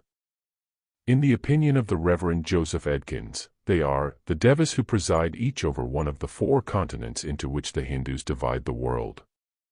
Each leads an army of spiritual beings to protect mankind and Buddhism. With the exception of favoritism towards Buddhism, the four celestial beings are precisely this. They are the protectors of mankind and also the agents of karma on earth, whereas the Lipika are concerned with humanity's hereafter. At the same time they are the four living creatures, who have the likeness of a man, of Ezekiel's visions, called by the translators of the Bible, cherubim, seraphim, etc., and by the occultists, the winged globes, the fiery wheels, and in the Hindu pantheon by a number of different names. All these Gandharvas, the sweet songsters, the Asuras, Kinnaras, and Nagas, are the allegorical descriptions of the four Maharajas. The seraphim are the fiery serpents of heaven which we find in a passage describing Mount Meru as the exalted mass of glory, the venerable haunt of gods and heavenly choristers. Not to be reached by sinful men, because guarded by serpents. They are called the Avengers and the Winged Wheels. Their mission and character being explained, let us see what the Christian Bible interpreters say of the cherubim. The word signifies in Hebrew, fullness of knowledge. These angels are so called from their exquisite knowledge, and were therefore used for the punishment of men who affected divine knowledge. Interpreted by Cruden in his Concordance, from Genesis 3:24. Very well, and vague as the information is, it shows that the cherub placed at the gate of the Garden of Eden after the fall, suggested to the venerable interpreters the idea of punishment connected with forbidden science or divine knowledge, one that generally leads to another fall, that of the gods, or God, in man's estimation. But as the good old Cruden knew not of karma, he may be forgiven. Yet the allegory is suggestive. From Meru, the abode of gods, to Eden, the distance is very small, and from the Hindu serpents to the Ophite cherubim, the third out of the seven of which was the dragon, the separation is still smaller, for both watched the entrance to the realm of secret knowledge. But Ezekiel plainly describes the four cosmic angels. I looked, and behold, a whirlwind, a cloud and fire enfolding it. Also out of the midst thereof came the likeness of four living creatures. They had the likeness of a man.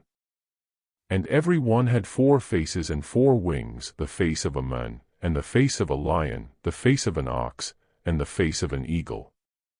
Man was here substituted for dragon. Compare the Ophite spirits.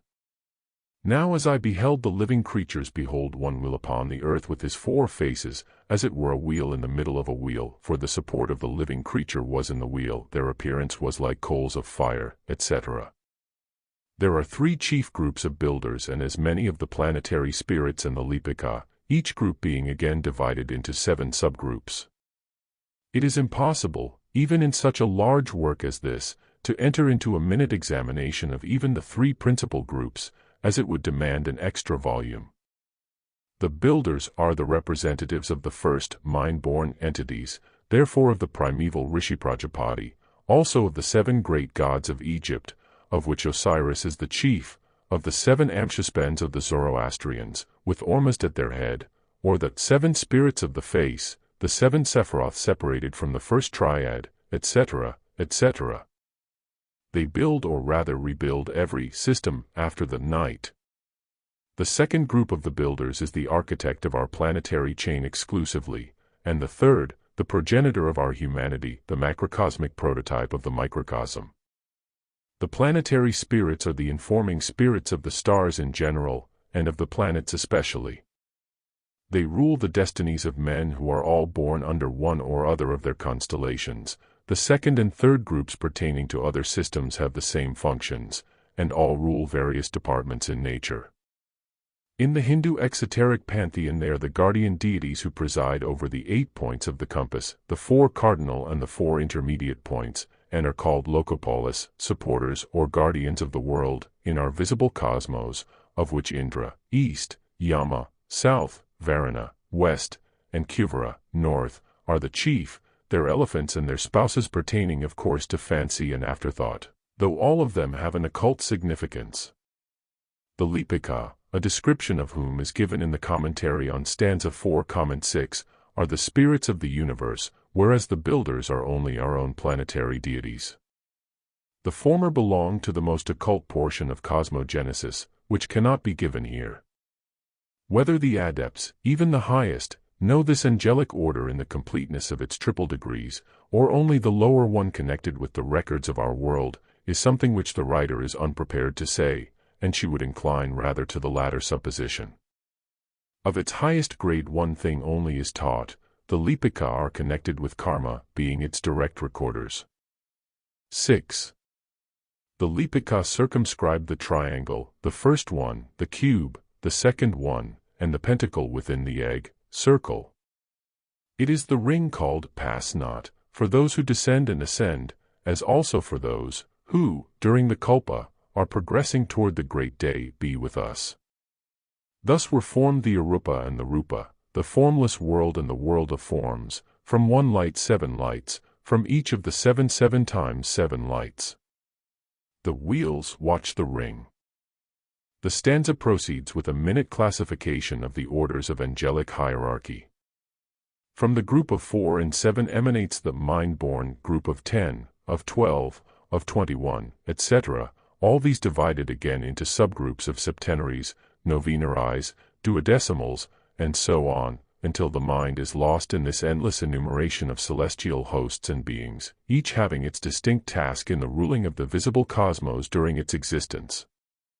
The esoteric meaning of the first sentence of the sloka is that those who have been called Lipikas, the recorders of the karmic ledger, make an impassable barrier between the personal ego and the impersonal self, the noumenon and parent source of the former.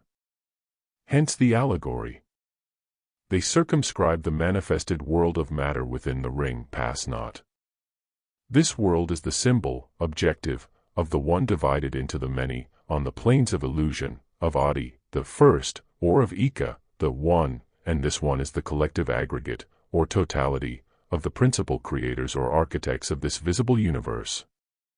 In Hebrew occultism their name is both Akath, feminine, one, and Akkad, one again, but masculine. The monotheists have taken, and are still taking, advantage of the profound esotericism of the Kabbalah to apply the name by which the one supreme essence is known to its manifestation, the Sephiroth Elohim, and call it Jehovah. But this is quite arbitrary and against all reason and logic, as the term Elohim is a plural noun, identical with the plural word Chim, often compounded with the Elohim. Moreover, in occult metaphysics there are, properly speaking, 2 ones, the one on the unreachable plane of absoluteness and infinity, on which no speculation is possible, and the second one on the plane of emanations. The former can neither emanate nor be divided, as it is eternal, absolute, and immutable. The second, being, so to speak, the reflection of the first one, for it is the Logos, or Iswara, in the universe of illusion, can do all this.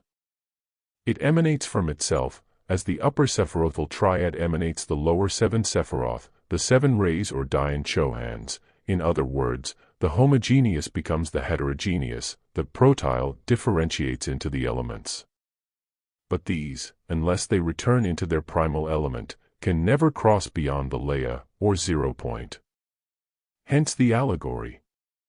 The Lipika separate the world, or plane, of pure spirit from that of matter.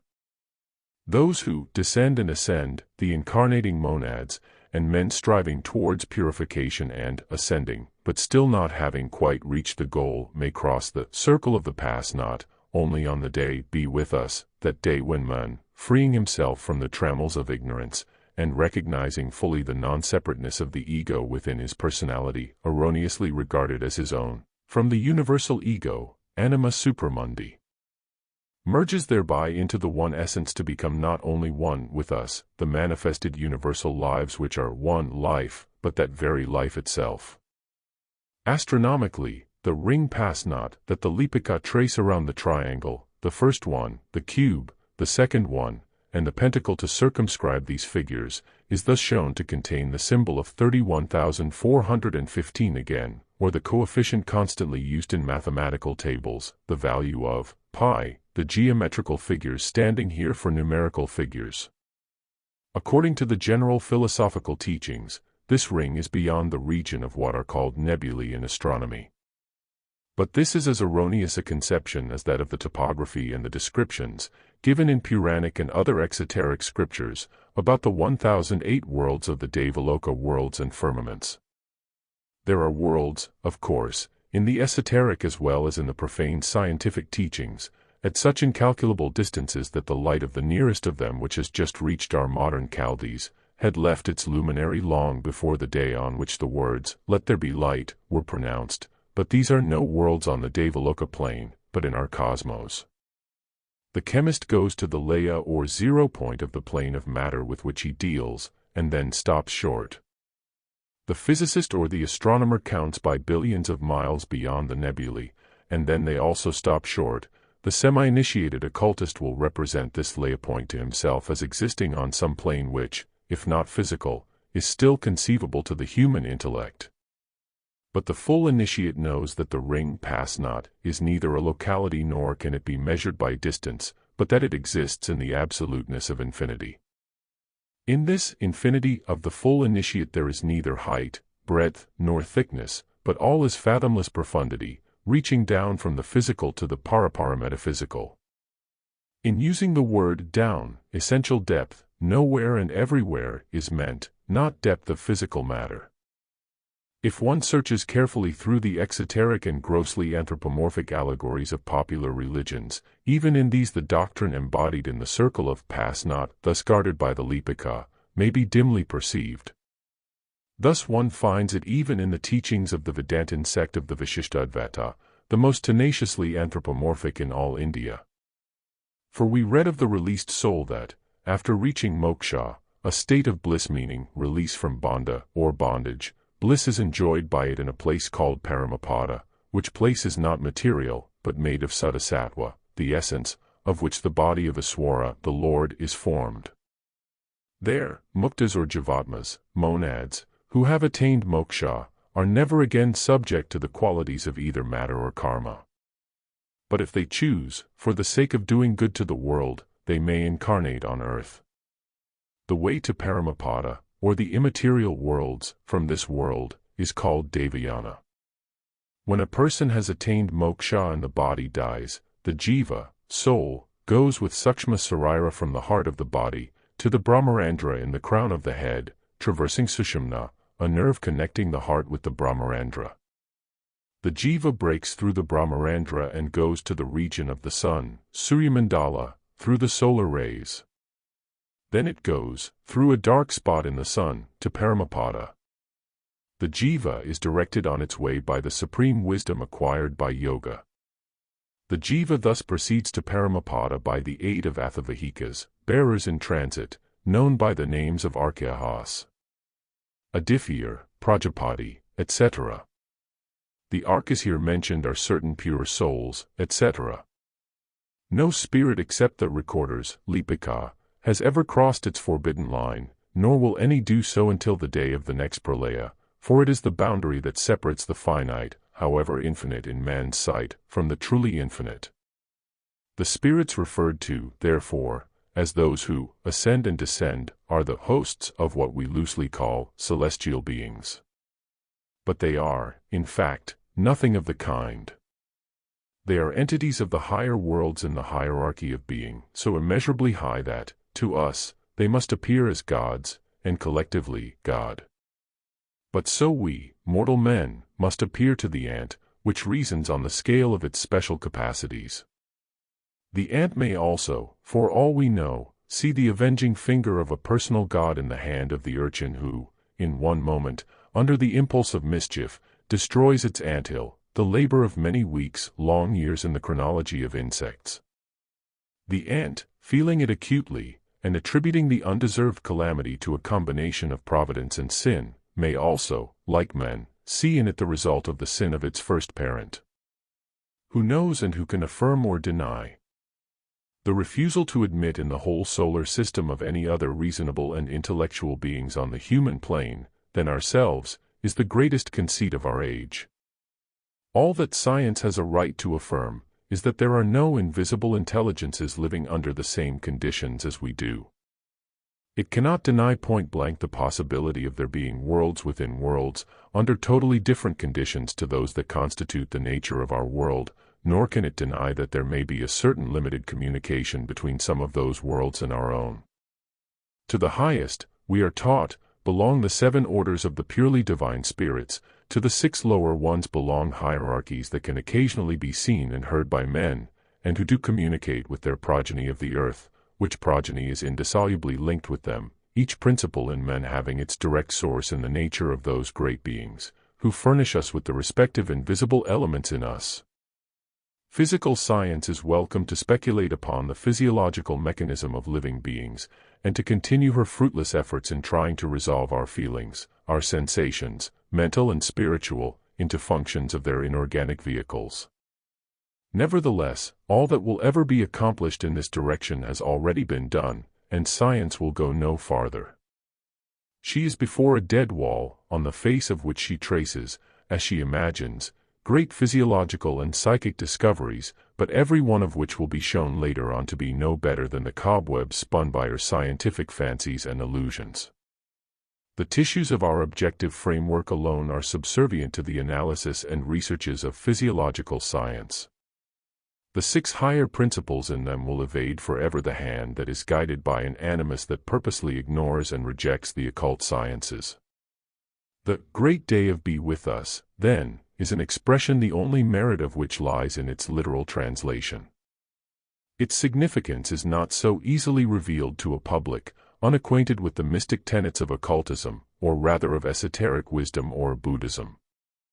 It is an expression peculiar to the latter, and as hazy for the profane as that of the Egyptians who called the same the day of come to us, which is identical with the former, though the verb be, in this sense, might be still better replaced with either of the 2 words remain or rest with us, as it refers to that long period of rest which is called parinirvana.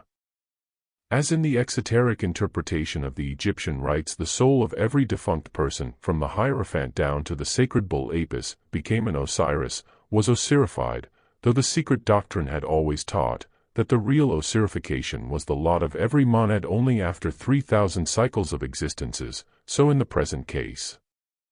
The monad, born of the nature and the very essence of the 7, its highest principle becoming immediately enshrined in the 7th cosmic element, has to perform its septenary gyration throughout the cycle of being in forms, from the highest to the lowest, and then again from man to God. At the threshold of parinirvana it reassumes its primeval essence and becomes the Absolute once more. Stanza 6. 1. By the power of the Mother of Mercy and Knowledge, Kuan Yin, the triple of Kuan Shai Yin, residing in Kuan Yin Tien, FOHAT, the breath of their progeny, the son of the suns, having called forth from the lower abyss, chaos, the elusive form of Sin Chan, our universe, and the 7 elements, cosmic, FOHAT, the son of the sun, the androgynous energy resulting from this light of the Logos. and which manifests in the plane of the objective universe as the hidden as much as the revealed electricity, which is life. Kuan Yin Tian means the melodious heaven of sound, the abode of Kuan Yin, or the divine voice, literally. This voice is a synonym of the verbum or the word, speech, as the expression of thought. Thus may be traced the connection with, and even the origin of the Hebrew Bath Kol, the daughter of the divine voice, or verbum, or the male and female logos, the heavenly men, or Adam Kadmon, who is at the same time Sapphira. The latter was surely anticipated by the Hindu Vak, the goddess of speech, or of the word. For Vak, the daughter and the female portion, as is stated, of Brahma, one generated by the gods, is, in company with Kuan Yin, with Isis, also the daughter, wife, and sister of Osiris, and other goddesses, the female logos, so to speak, the goddess of the active forces in nature, the word, voice, or sound, and speech. If Kuan Yin is the melodious voice, so is Vak, the melodious cow who milked forth sustenance and water, the female principle, who yields us nourishment and sustenance, as Mother Nature. She is associated in the work of creation with the Prajapati. She is male and female ad libitum, as Eve is with Adam. And she is a form of a deity, the principle higher than ether, in Akasa, the synthesis of all the forces in nature. Thus Vak and Kuan Yin are both the magic potency of occult sound in nature and ether, which voice calls forth Sin Chan, the elusive form of the universe out of chaos and the seven elements. Thus in Manu Brahma, the Logos also, is shown dividing his body into two parts, male and female, and creating in the latter, who is Vak, Viraj, who is himself, or Brahma again. It is in this way a learned Vedantin occultist speaks of that goddess, explaining the reason why Aswara, or Brahma, is called verbum or logos, why in fact it is called Sabda Brahma. The explanation I am going to give you will appear thoroughly mystical, but if mystical, it has a tremendous significance when properly understood. Our old writers said that Vak is of four kinds, see Rig Veda and the Upanishads. Vikari Vak is what we utter. Every kind of Vikari Vak exists in its Madhyama, further in its Passayanti, and ultimately in its Para form. The reason why this pranav is called Vak is this, that the four principles of the great cosmos correspond to these four forms of Vak. Now the whole manifested solar system exists in its Sukshma form in the light or energy of the Logos, because its energy is caught up and transferred to cosmic matter. The whole cosmos in its objective form is Vikari Vak, the light of the Logos is the Madhyama form, and the Logos itself the Passayanti form, and Parabrahm the Para form or aspect of that Vak. It is by the light of this explanation that we must try to understand certain statements made by various philosophers to the effect that the manifested cosmos is the verbum manifested as cosmos, see lecture on the Bhagavad-gita, referred to above. 2. The swift and the radiant one produces the seven Laya centers, against which none will prevail. To the great day be with us, and seats the universe on these eternal foundations, surrounding Sin-chan with the elementary germs. The seven Laya centers are the 7 0 points, using the term zero in the same sense that chemists do, to indicate a point at which, in esotericism, the scale of reckoning of differentiation begins. From the centers, beyond which esoteric philosophy allows us to perceive the dim metaphysical outlines of the 7 sons of life and light, the 7 logoi of the Hermetic and all other philosophers, begins the differentiation of the elements which enter into the constitution of our solar system. It has often been asked what was the exact definition of FOHAT and his powers and functions, as he seems to exercise those of a personal God as understood in the popular religions. The answer has just been given in the comment on stanza 5. As well said in the Bhagavad Gita lectures, the whole cosmos must necessarily exist in the one source of energy from which this light, FOHAT, emanates. Whether we count the principles in cosmos and men as 7 or only as 4, the forces of, and in, physical nature are 7, and it is stated by the same authority that prajna, or the capacity of perception, exists in 7 different aspects corresponding to the 7 conditions of matter, personal and impersonal God.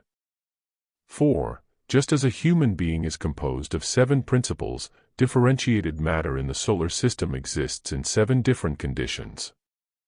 So does FOHAT.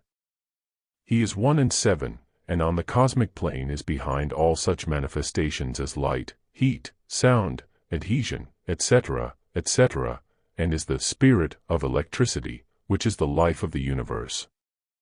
As an abstraction, we call it the one life.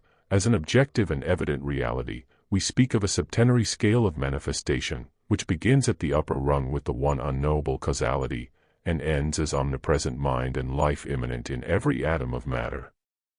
Thus, while science speaks of its evolution through brute matter, blind force, and senseless motion, the occultists point to intelligent law and sentient life, and add that FOHAT is the guiding spirit of all this. Yet he is no personal God at all, but the emanation of those other powers behind him whom the Christians call the messengers of their God, who is in reality only the Elohim, or rather one of the 7 creators called Elohim, and we, the messenger of the primordial sons of life and light. The elementary germs with which he fills Sin-Chan, the universe, from Tien-Sin, the heaven of mind, literally, or that which is absolute, are the atoms of science and the monads of Leibniz. 3. Of the 7 elements, first 1 manifested, 6 concealed, 2 manifested, 5 concealed, 3 manifested, 4 concealed, 4 produced, 3 hidden, 4 and 1 san, fraction, revealed, 2 and 1/2 concealed, 6 to be manifested, 1 laid aside. Lastly, 7 small wheels revolving, one giving birth to the other. Although these stanzas refer to the whole universe after a Mahapralaya, universal destruction, yet this sentence, as any student of occultism may see, refers also by analogy to the evolution and final formation of the primitive, though compound, 7 elements on our earth. Of these, 4 elements are now fully manifested, while the 5th, ether, is only partially so, as we are hardly in the second half of the 4th round, and consequently the 5th element will manifest fully only in the 5th round. The worlds, including our own, were of course, as germs, primarily evolved from the one element in its second stage, father-mother, the differentiated world soul, not what is termed the oversoul by Emerson, whether we call it, with modern science, cosmic dust and fire mist, or with occultism, akasa, jivatma, divine astral light, or the soul of the world. But this first stage of evolution was in due course of time followed by the next. No world, as no heavenly body, could be constructed on the objective plane, had not the elements been sufficiently differentiated already from their primeval elos, resting in Leia. The latter term is a synonym of nirvana. It is, in fact, the nirvanic dissociation of all substances, merged after a life cycle into the latency of their primary conditions. It is the luminous but bodiless shadow of the matter that was, the realm of negativeness, wherein lie latent during their period of rest the active forces of the universe. Now, speaking of elements, it is made the standing reproach of the ancients, that they supposed their elements simple and undecomposable. Once more this is an unwarrantable statement, as, at any rate, their initiated philosophers can hardly come under such an imputation, since it is they who have invented allegories and religious myths from the beginning. Had they been ignorant of the heterogeneity of their elements, they would have had no personifications of fire, air, water, earth, and ether. Their cosmic gods and goddesses would never have been blessed with such posterity, with so many sons and daughters, elements born from and within each respective element. Alchemy and occult phenomena would have been a delusion and a snare, even in theory, had the ancients been ignorant of the potentialities and correlative functions and attributes of every element that enters into the composition of air, water, earth, and even fire, the latter a terra incognita to this day to modern science, which is obliged to call it motion, evolution of light and heat, state of ignition, defining it by its outward aspects in short, and remaining ignorant of its nature. But that which modern science seems to fail to perceive is that, differentiated as may have been those simple chemical atoms, which archaic philosophy called the creators of their respective parents, fathers, brothers, husbands of their mothers, and those mothers the daughters of their own sons, like Aditi and Daksha, for example, differentiated as these elements were in the beginning, still, They were not the compound bodies known to science, as they are now. Neither water, air, earth, synonym for solids generally, existed in their present form, representing the three states of matter alone recognized by science, for all these are the productions already recombined by the atmospheres of globes completely formed, even to fire, so that in the first periods of the Earth's formation they were something quite sui generis. Now that the conditions and laws ruling our solar system are fully developed, and that the atmosphere of our Earth, as of every other globe, has become, so to say, a crucible of its own, occult science teaches that there is a perpetual exchange taking place in space of molecules, or of atoms rather, correlating, and thus changing their combining equivalents on every planet. Some men of science, and those among the greatest physicists and chemists, begin to suspect this fact, which has been known for ages to the occultists. The spectroscope only shows the probable similarity, on external evidence, of terrestrial and sidereal substance. It is unable to go any farther, or to show whether atoms gravitate towards one another in the same way and under the same conditions as they are supposed to do on our planet, physically and chemically. The scale of temperature, from the highest degree to the lowest that can be conceived of, may be imagined to be one and the same in and for the whole universe. Nevertheless, its properties, other than those of dissociation and reassociation, differ on every planet, and thus atoms enter into new forms of existence, undreamt of, and incognizable to physical science. As already expressed in 5 Years of Theosophy, the essence of cometary matter, for instance, is totally different from any of the chemical or physical characteristics with which the greatest chemists and physicists of the earth are acquainted. And even that matter, during rapid passage through our atmosphere, undergoes a certain change in its nature.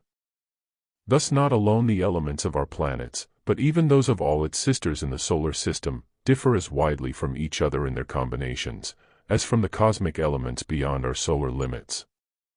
Therefore, they cannot be taken as a standard for comparison with the same in other worlds.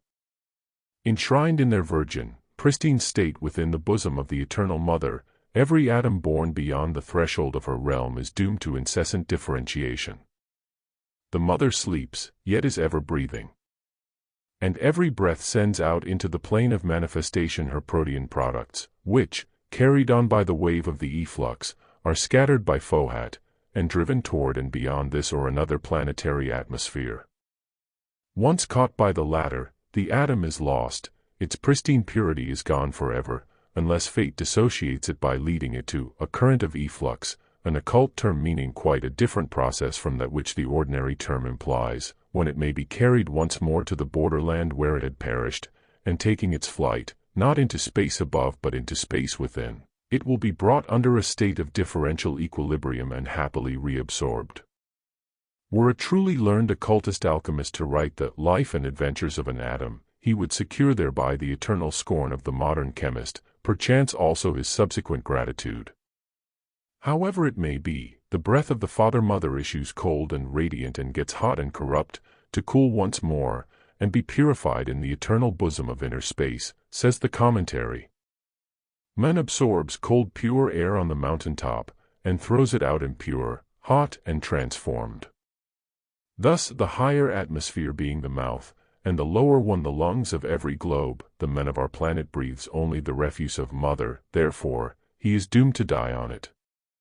The process referred to as the small wheels giving birth, one to the other, takes place in the 6th region from above, and on the plane of the most material world of all in the manifested cosmos, our terrestrial plane. These 7 wheels are our planetary chain, see Commentary 5 and 6. By wheels the various spheres and centers of forces are generally meant, but in this case they refer to our septenary ring. 4. He builds them in the likeness of older wheels, worlds, placing them on the imperishable centers. How does FOHAT build them? He collects the fiery dust. He makes balls of fire, runs through them and round them, infusing life thereinto, then sets them into motion, some one, some the other way. They are cold, he makes them hot. They are dry, he makes them moist. They shine, he fans and cools them. Thus acts FOHAT from one twilight to the other during 7 eternities. The worlds are built in the likeness of older wheels, i.e., those that existed in preceding manvantaras and went into pralaya, because the law for the birth, growth, and decay of everything in cosmos, from the sun to the glowworm in the grass, is one. It is an everlasting work of perfection with every new appearance, but the substance, matter, and forces are all one and the same. But this law acts on every planet through minor and varying laws.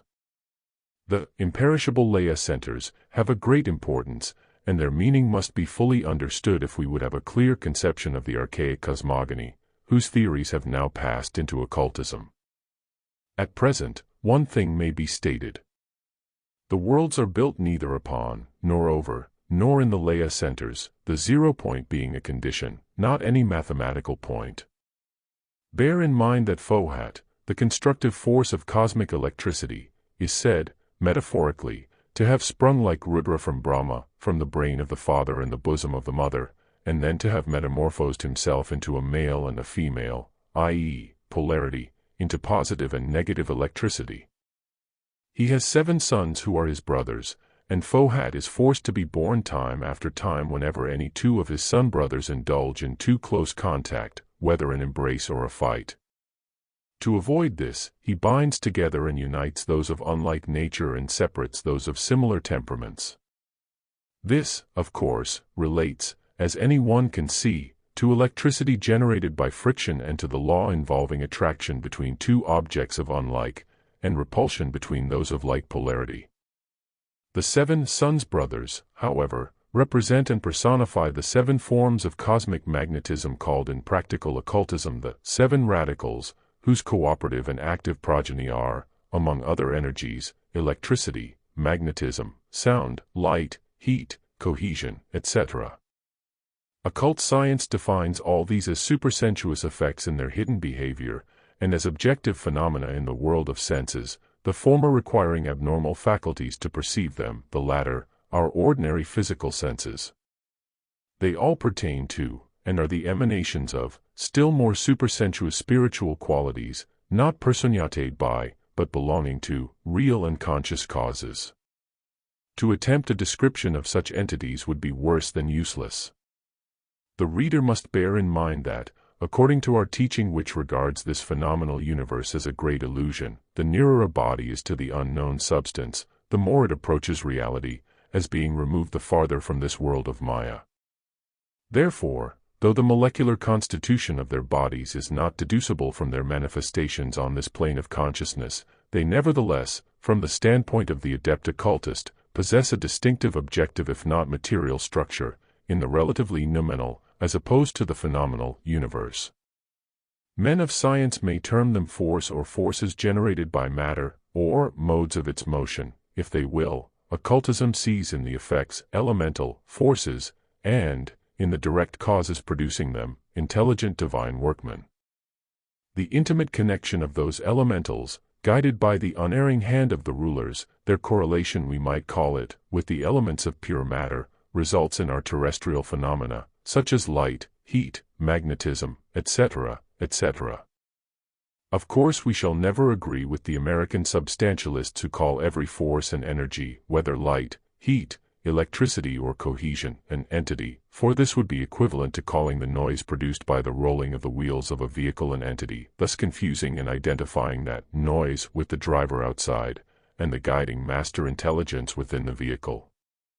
But we certainly give that name to the drivers, and to these guiding intelligences, the ruling Dayan Chohans, as shown. The elementals, the nature forces, are the acting, though invisible, or rather imperceptible, secondary causes and in themselves the effects of primary causes behind the veil of all terrestrial phenomena. Electricity, light, heat, etc., have been aptly termed the ghost or shadow of matter in motion, i.e., supersensuous states of matter whose effects only we are able to cognize. To expand, then, the simile given above. The sensation of light is like the sound of the rolling wheels, a purely phenomenal effect, having no existence outside the observer. The proximate exciting cause of the sensation is comparable to the driver, a supersensuous state of matter in motion, a nature force, or elemental. But, behind even this, stand, just as the owner of the carriage directs the driver from within, the higher and nominal causes, the intelligences from whose essence radiate these states of mother, generating the countless milliards of elementals or psychic nature spirits, just as every drop of water generates its physical infinitesimal infusoria. It is FOHAT who guides the transfer of the principles from one planet to the other, from one star to another child star.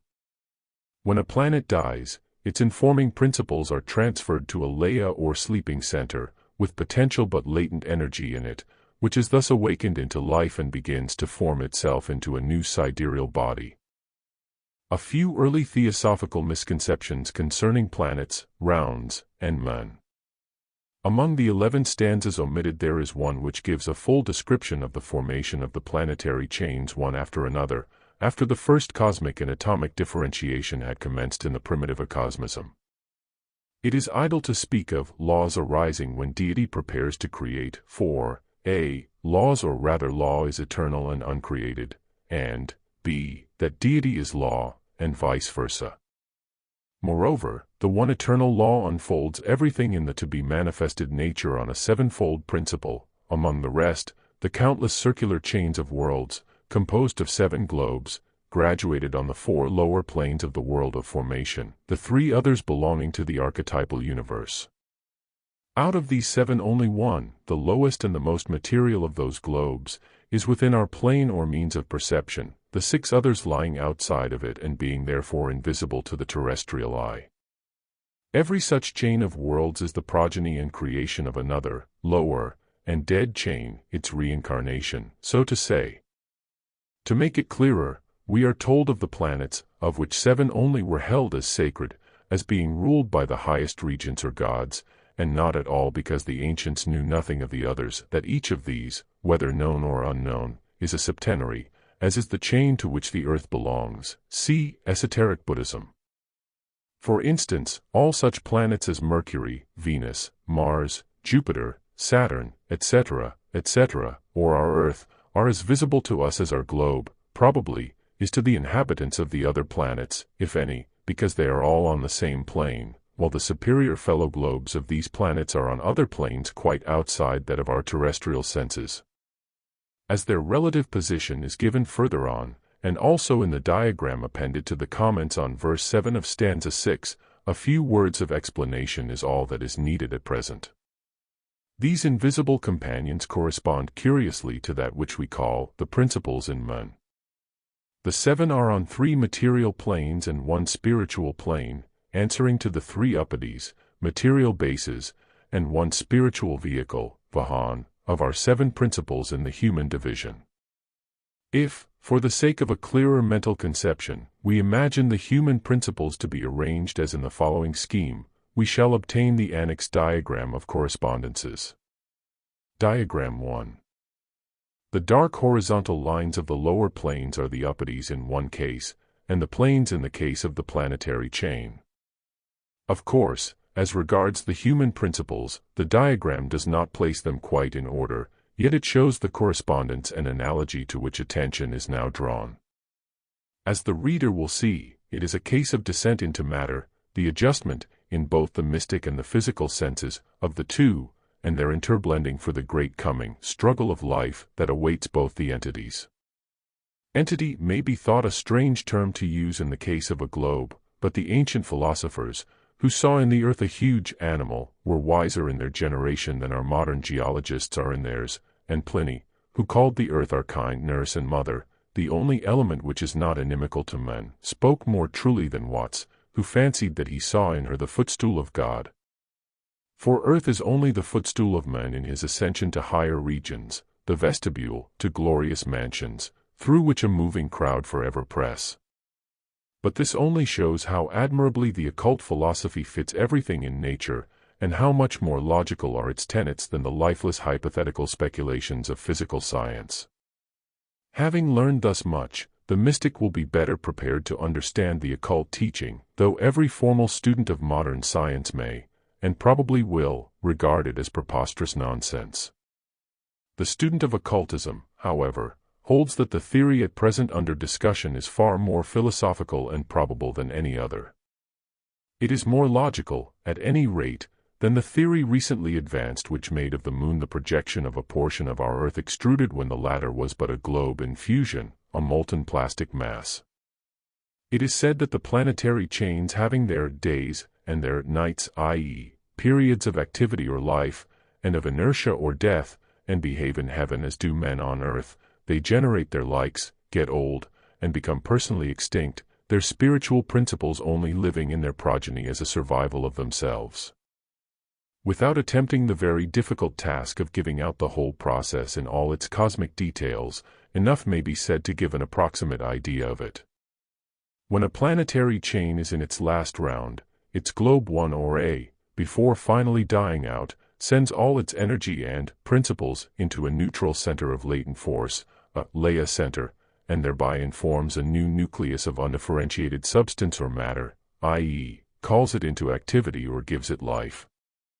Suppose such a process to have taken place in the lunar planetary chain. Suppose again, for argument's sake, though Mr. Darwin's theory quoted below has lately been upset, even if the fact has not yet been ascertained by mathematical calculation, that the moon is far older than the Earth.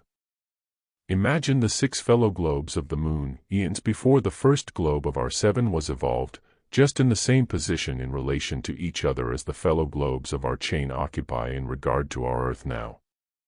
See in Esoteric Buddhism, the Constitution of Men, and the Planetary Chain. And now it will be easy to imagine further globe A of the lunar chain informing globe A of the terrestrial chain, and, dying, globe B of the former sending after that its energy into globe B of the new chain, then globe C of the lunar, creating its progeny sphere C of the terrene chain, then the moon, our satellite, pouring forth into the lowest globe of our planetary ring, globe D, our Earth, all its life, energy, and powers, and, having transferred them to a new center becoming virtually a dead planet, in which rotation has almost ceased since the birth of our globe. The moon is now the cold residual quantity, the shadow dragged after the new body, into which her living powers and principles are transfused. She now is doomed for long ages to be ever pursuing the Earth, to be attracted by and to attract her progeny. Constantly vampirized by her child, she revenges herself on it by soaking it through and through with the nefarious, invisible, and poisoned influence which emanates from the occult side of her nature. For she is a dead, yet a living body. The particles of her decaying corpse are full of active and destructive life, although the body which they had formed is soulless and lifeless. Therefore its emanations are at the same time beneficent and maleficent, this circumstance finding its parallel on earth in the fact that the grass and plants are nowhere more juicy and thriving than on the graves, while at the same time it is the graveyard or corpse emanations, which kill. And like all ghouls or vampires, the moon is the friend of the sorcerers and the foe of the unwary. From the archaic eons and the later times of the witches of Thessaly, down to some of the present Tantrikas of Bengal, her nature and properties were known to every occultist, but have remained a closed book for physicists.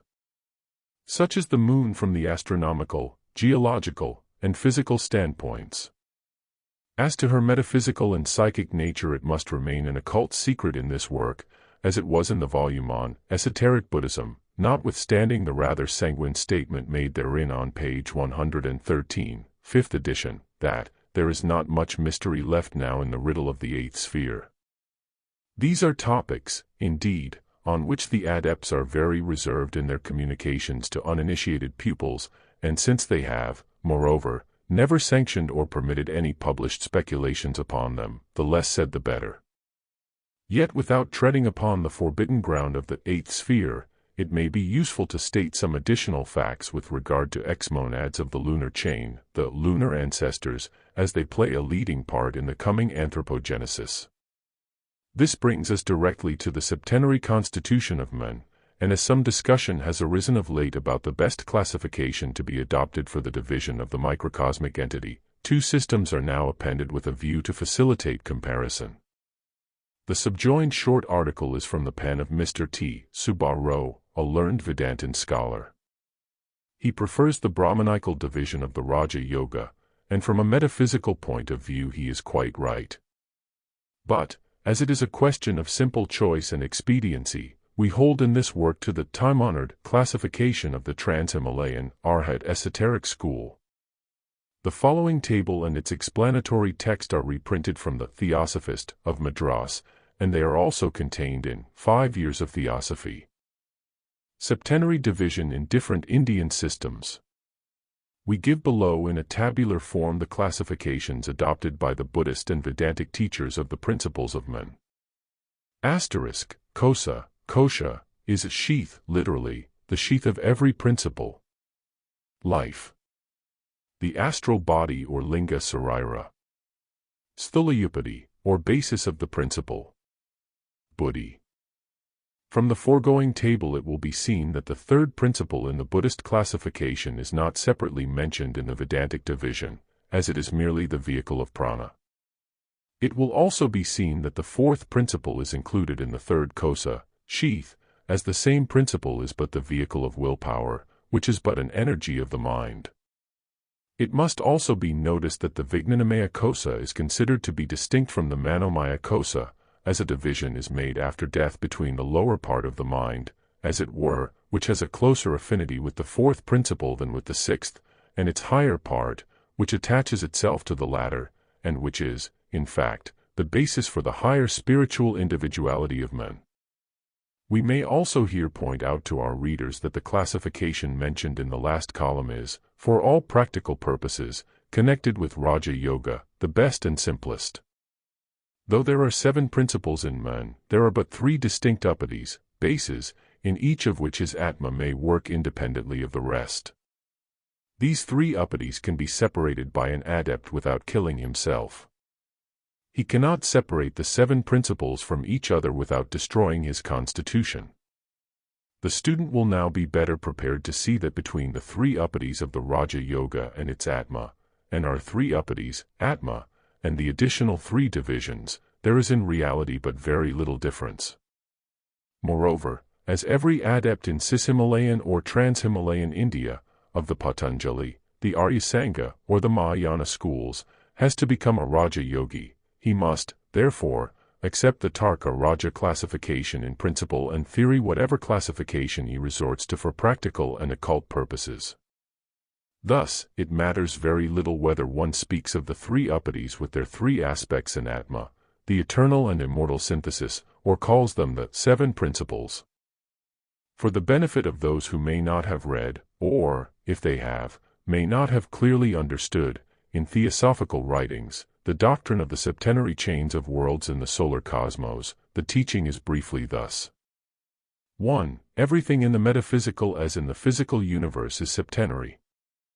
Hence every sidereal body, every planet, whether visible or invisible, is credited with 6 companion globes. The evolution of life proceeds on these 7 globes or bodies from the first to the 7th in 7 rounds or 7 cycles. 2. These globes are formed by a process which the occultists call the rebirth of planetary chains, or rings. When the 7th and last round of one of such rings has been entered upon, the highest or first globe, A, followed by all the others down to the last, instead of entering upon a certain time of rest, or obscuration, as in their previous rounds, begins to die out. The planetary dissolution, pralaya, is at hand, and its hour has struck. Each globe has to transfer its life and energy to another planet. See diagram number 2, the Moon and the Earth. 3. Our Earth, as the visible representative of its invisible superior fellow globes, its lords, or principles, see diagram number 1, has to live, as have the others, through 7 rounds. During the first 3, it forms and consolidates, during the 4th it settles and hardens, during the last 3 it gradually returns to its first ethereal form, it is spiritualized, so to say. 4. Its humanity develops fully only in the 4th, our present round. Up to this 4th life cycle, it is referred to as humanity only for lack of a more appropriate term. Like the grub which becomes chrysalis and butterfly, man, or rather that which becomes man, passes through all the forms and kingdoms during the first round and through all the human shapes during the 2 following rounds. Arrived on our earth at the commencement of the fourth in the present series of life cycles and races, man is the first form that appears thereon, being preceded only by the mineral and vegetable kingdoms, even the latter having to develop and continue its further evolution through man. This will be explained in Book 2. During the 3 rounds to come, humanity, like the globe on which it lives, will be ever tending to reassume its primeval form, that of a dying Kohanic host. Man tends to become a god and then God, like every other atom in the universe. Beginning so early as with the 2nd round, evolution proceeds already on quite a different plan. It is only during the 1st round that, heavenly, man becomes a human being on globe A, Re becomes a mineral, a plant, an animal, on globe B and C, etc. The process changes entirely from the 2nd round, but you have learned prudence, and I advise you to say nothing before the time for saying it has come. Extract from the teacher's letters on various topics. 5. Every life cycle on globe D, our Earth, is composed of 7 root races. They commence with the ethereal and end with the spiritual on the double line of physical and moral evolution, from the beginning of the terrestrial round to its close. One is a planetary round, from globe A to globe G, the 7th, the other, the globe round, or the terrestrial. This is very well described in Esoteric Buddhism, and needs no further elucidation for the time being. 6. The first root race, i.e., the first men on earth, irrespective of form, were the progeny of the celestial men, called rightly in Indian philosophy the lunar ancestors or the Pitris, of which there are 7 classes or hierarchies. As all this will be sufficiently explained in the following sections and in Book 2, no more need be said of it here. But the 2 works already mentioned, both of which treat of subjects from the occult doctrine, need particular notice. Esoteric Buddhism is too well known in theosophical circles, and even to the outside world, for it to be necessary to enter at length upon its merits here. It is an excellent book, and has done still more excellent work. But this does not alter the fact that it contains some mistaken notions, and that it has led many theosophists and lay readers to form an erroneous conception of the secret Eastern doctrines. Moreover, it seems, perhaps, a little too materialistic. Man, which came later, was an attempt to present the archaic doctrine from a more ideal standpoint, to translate some visions in and from the astral light, to render some teachings partly gathered from a master's thoughts, but unfortunately misunderstood. This work also speaks of the evolution of the early races of men on earth, and contains some excellent pages of a philosophical character. But so far it is only an interesting little mystical romance. It has failed in its mission, because the conditions required for a correct translation of these visions were not present. Hence the reader must not wonder if our volumes contradict these earlier descriptions in several particulars. Esoteric cosmogony, in general, and the evolution of the human monad especially, differ so essentially in these 2 books and in other theosophical works written independently by beginners, that it becomes impossible to proceed with the present work without special mention of these 2 earlier volumes, for both have a number of admirers, Esoteric Buddhism especially. The time has arrived for the explanation of some matters in this direction. Mistakes have now to be checked by the original teachings and corrected. If one of the said works has too pronounced a bias toward materialistic science, the other is decidedly too idealistic, and is, at times, fantastic. From the doctrine rather incomprehensible to Western minds, which deals with the periodical obscurations and successive rounds of the globes along their circular chains, were born the first perplexities and misconceptions. One of such has reference to the 5th and even 6th rounders. Those who knew that a round was preceded and followed by a long pralaya, a pause of rest which created an impassable gulf between 2 rounds until the time came for a renewed cycle of life, could not understand the fallacy of talking about 5th and 6th rounders in our 4th round. Gautama Buddha, it was held, was a 6th rounder, Plato, and some other great philosophers and minds, 5th rounders. How could it be? One master taught and affirmed that there were such 5th rounders even now on earth, and though understood to say that mankind was yet in the 4th round, in another place he seemed to say that we were in the 5th. To this an apocalyptic answer was returned by another teacher: a few drops of rain do not make a monsoon, though they presage it. No, we are not in the 5th round, but 5th round men have been coming in for the last few thousand years. This was worse than the riddle of the Sphinx. Students of occultism subjected their brains to the wildest work of speculation. For a considerable time they tried to outvie Oedipus and reconcile the two statements. And as the masters kept as silent as the stony Sphinx herself, they were accused of inconsistency, contradiction, and discrepancies. But they were simply allowing the speculations to go on, in order to teach a lesson which the Western mind sorely needs. In their conceit and arrogance, as in their habit of materializing every metaphysical conception and term without allowing any margin for Eastern metaphor and allegory, the Orientalists have made a jumble of the Hindu exoteric philosophy, and the Theosophists were now doing the same with regard to esoteric teachings. To this day it is evident that the latter have utterly failed to understand the meaning of the term 5th and 6th rounders. But it is simply this: every round brings about a new development and even an entire change in the mental, psychic, spiritual, and physical constitution of man, all these principles evoluting on an ever-ascending scale. Thence it follows that those persons who, like Confucius and Plato, belonged psychically, mentally and spiritually to the higher planes of evolution, were in our 4th round as the average man will be in the 5th round, whose mankind is destined to find itself, on this scale of evolution, immensely higher than is our present humanity. Similarly, Gautama Buddha, wisdom incarnate, was still higher and greater than all the men we have mentioned, who are called 5th rounders, while Buddha and Sankaracharya are termed 6th rounders, allegorically. Thence again the concealed wisdom of the remark, pronounced at the time evasive, that a few drops of rain do not make the monsoon, though they presage it. And now the truth of the remark made in Esoteric Buddhism by its author will be fully apparent. It is impossible, when the complicated facts of an entirely unfamiliar science are being presented to untrained minds for the first time, to put them forward with all their appropriate qualifications and abnormal developments. We must be content to take the broad rules first and deal with the exceptions afterwards, and especially is this the case with study, in connection with which the traditional methods of teaching, generally followed, aim at impressing every fresh idea on the memory by provoking the perplexity it at last relieves.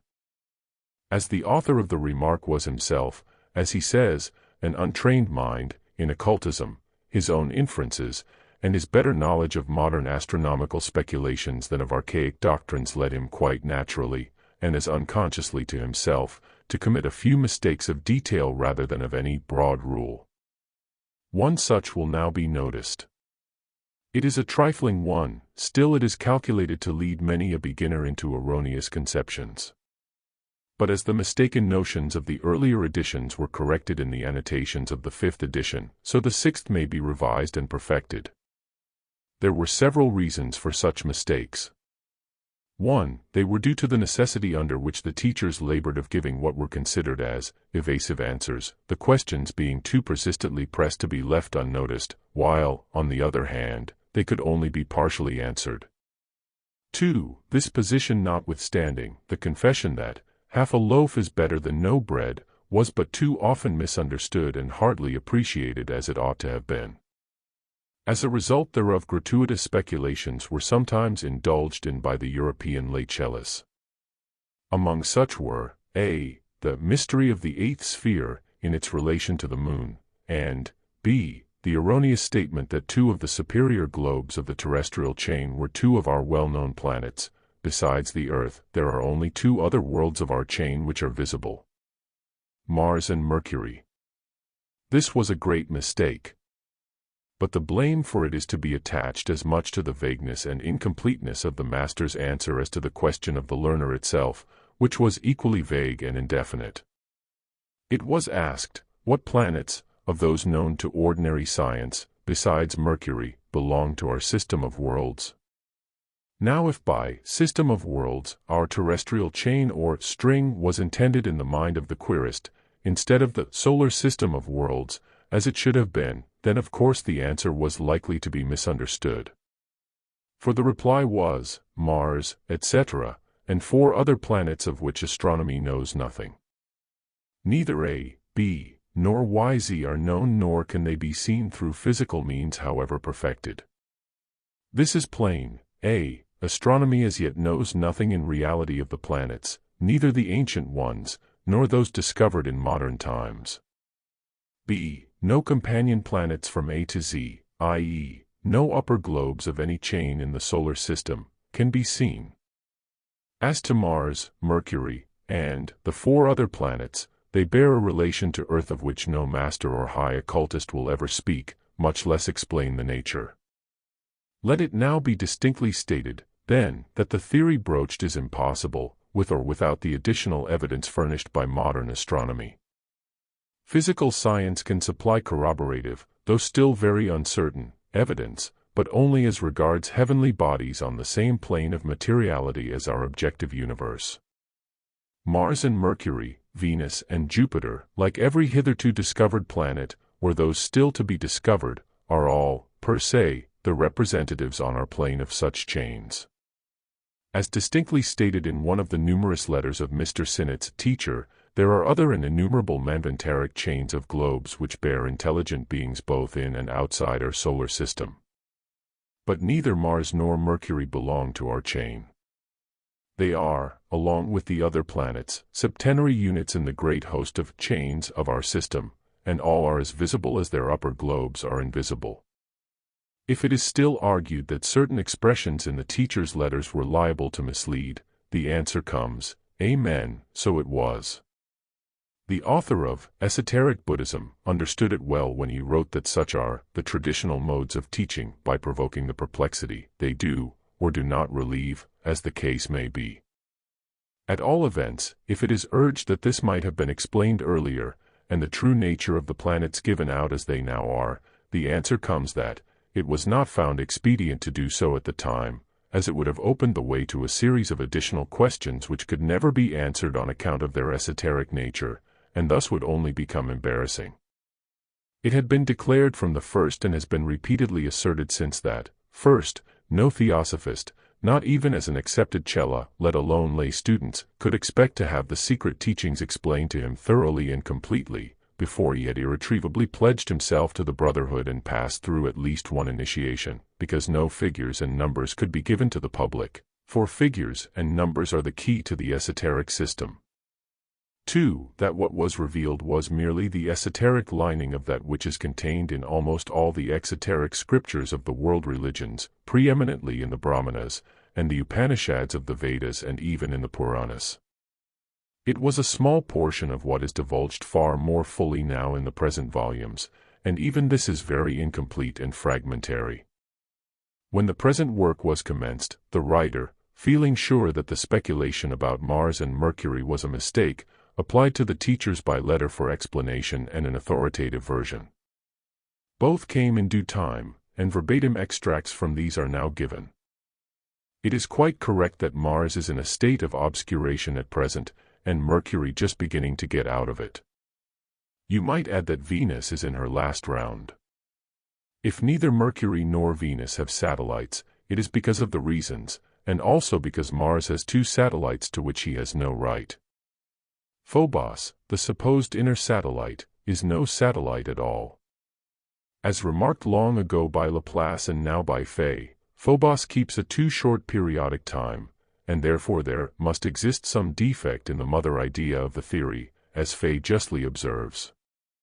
Again, both, Mars and Mercury, are septenary chains, as independent of the Earth's sidereal lords and superiors as you are independent of the principles of Domling, Tom Thumb, which were perhaps his 6 brothers, with or without nightcaps. Gratification of curiosity is the end of knowledge for some men, was said by Bacon, who was as right in postulating this truism, as those who were familiar with it before him were right in hedging off wisdom from knowledge, and tracing limits to that which is to be given out at one time. Remember, knowledge dwells in heads replete with thoughts of other men, wisdom in minds attentive to their own. You can never impress it too profoundly on the minds of those to whom you impart some of the esoteric teachings. Again, here are more extracts from another letter written by the same authority. This time it is in answer to some objections laid before the teachers. They are based upon extremely scientific, and as futile, reasonings about the advisability of trying to reconcile the esoteric theories with the speculations of modern science, and were written by a young theosophist as a warning against the secret doctrine, and in reference to the same subject. He had declared that if there were such companion Earths, they must be only a wee bit less material than our globe. How then was it that they could not be seen? The answer was, were psychic and spiritual teachings more fully understood, it would become next to impossible to even imagine such an incongruity. Unless less trouble is taken to reconcile the irreconcilable, that is to say, the metaphysical and spiritual sciences with physical or natural philosophy, natural being a synonym to them, men of science, of that matter which falls under the perception of their corporeal senses, no progress can be really achieved. Our globe, as taught from the first, is at the bottom of the arc of descent, where the matter of our perceptions exhibits itself in its grossest form. Hence it only stands to reason that the globes which overshadow our Earth must be on different and superior planes. In short, as globes, they are in coagenition but not in consubstantiality with our Earth and thus pertain to quite another state of consciousness. Our planet, like all those we see, is adapted to the peculiar state of its human stock, that state which enables us to see with our naked eye the sidereal bodies which are coessential with our terrene plane and substance, just as their respective inhabitants, the Jovians, Martians, and others can perceive our little world, because our planes of consciousness, differing as they do in degree but being the same in kind, are on the same layer of differentiated matter. What I wrote was, the minor pralaya concerns only our little strings of globes. We called chains strings in those days of lip confusion. To such a string our Earth belongs. This ought to have shown plainly that the other planets were also strings or chains. If he, meaning the objector, would perceive even the dim silhouette of one of such planets on the higher planes, he has to first throw off even the thin clouds of the astral matter that stands between him and the next plane. It becomes patent why we could not perceive, even with the help of the best earthly telescopes, that which is outside our world of matter. Those alone, whom we call adepts, who know how to direct their mental vision and to transfer their consciousness, physical and psychic both, to other planes of being, are able to speak with authority on such subjects. And they tell us plainly, lead the life necessary for the acquisition of such knowledge and powers, and wisdom will come to you naturally. Whenever you are able to attune your consciousness to any of the 7 chords of universal consciousness, those chords that run along the sounding board of cosmos, vibrating from one eternity to another, when you have studied thoroughly the music of the spheres, then only will you become quite free to share your knowledge with those with whom it is safe to do so. Meanwhile, be prudent. Do not give out the great truths that are the inheritance of the future races, to our present generation. Do not attempt to unveil the secret of being and non-being to those unable to see the hidden meaning of Apollo's heptachord, the lyre of the radiant God, in each of the 7 strings of which dwelleth the spirit, soul, and astral body of the cosmos, whose shell only has now fallen into the hands of modern science. Be prudent, we say, prudent and wise, and above all take care what those who learn from you believe in, lest by deceiving themselves they deceive others, for such is the fate of every truth with which men are, as yet, unfamiliar. Let rather the planetary chains and other super- and subcosmic mysteries remain a dreamland for those who can neither see, nor yet believe that others can. It is to be regretted that few of us have followed the wise advice, and that many a priceless pearl, many a jewel of wisdom, has been cast to an enemy unable to understand its value and who has turned round and rent us. Let us imagine, wrote the same master to his 2 lay cellists, as he called the author of Esoteric Buddhism, and another gentleman, his co-student for some time, let us imagine that our Earth is one of a group of 7 planets or moon-bearing worlds. The 7 planets are the sacred planets of antiquity, and are all septenary. Now the life impulse reaches a or rather that which is destined to become a, and which so far is but cosmic dust, a Leia center, etc. In these early letters, in which the terms had to be invented and words coined, the rings very often became rounds, and the rounds life cycles, and vice versa. To a correspondent who called a round a world ring, the teacher wrote, "I believe this will lead to a further confusion. A round we are agreed to call the passage of a monad from globe A to globe G or Z. The world ring is correct. Advise Mr. strongly to agree upon a nomenclature before going any further." Notwithstanding this agreement, many mistakes, owing to this confusion, crept into the earliest teachings. The races even were occasionally mixed up with the rounds and rings, and led to similar mistakes in men. From the first the Master had written, not being permitted to give you the whole truth, or divulge the number of isolated fractions. I am unable to satisfy you. This in answer to the questions, if we are right, then the total existence prior to the Min period is 637, etc., etc. To all the queries relating to figures, the reply was, try to solve the problem of 777 incarnations.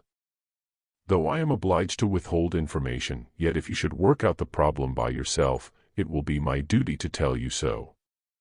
But they never were so worked out, and the results were never-ceasing perplexity and mistakes. Even the teaching about the septenary constitution of the sidereal bodies and of the macrocosm, from which the septenary division of the microcosm, or man, has until now been among the most esoteric. In olden times it used to be divulged only at the initiation and along with the most sacred figures of the cycles. Now, as stated in one of the theosophical journals, the revelation of the whole system of cosmogony had not been contemplated, nor even thought for one moment possible, at a time when a few bits of information were sparingly given out in answer to letters written by the author of Esoteric Buddhism, in which he put forward a multiplicity of questions. Among these were questions on such problems as no master, however high and independent he might be, would have the right to answer, thus divulging to the world the most time-honored and archaic of the mysteries of the ancient college temples. Hence only a few of the doctrines were revealed in their broad outlines, while details were constantly withheld, and all the efforts made to elicit more information about them were systematically eluded from the beginning. This is perfectly natural.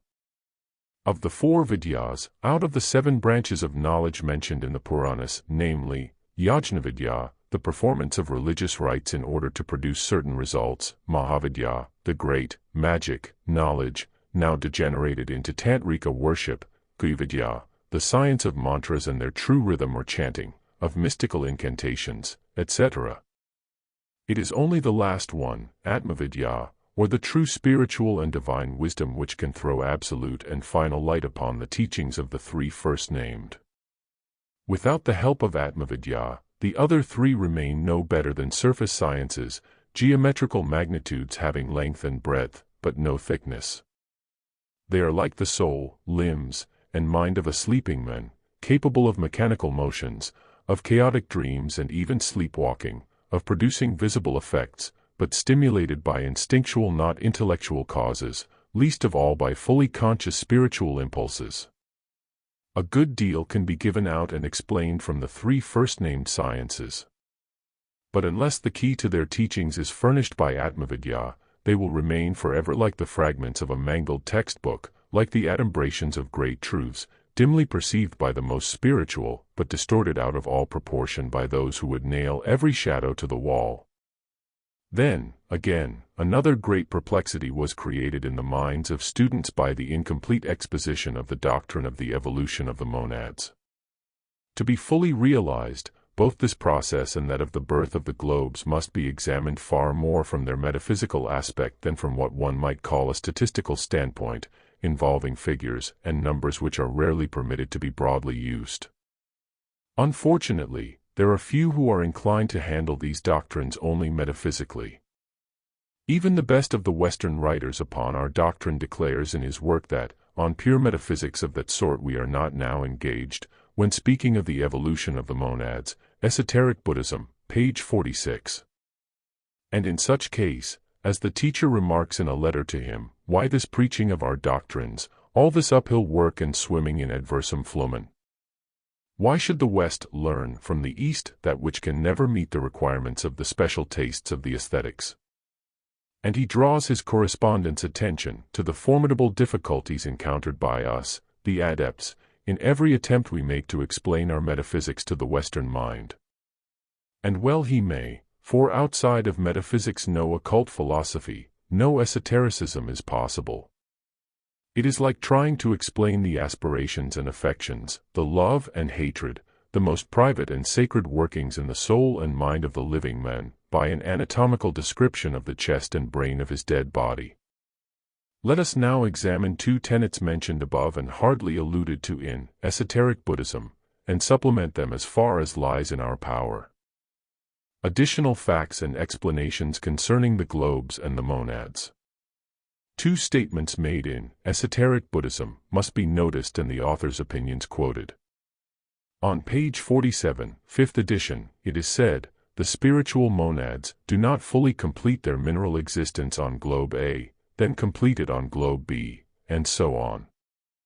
They pass several times round the whole circle as minerals, and then again several times round as vegetables, and several times as animals.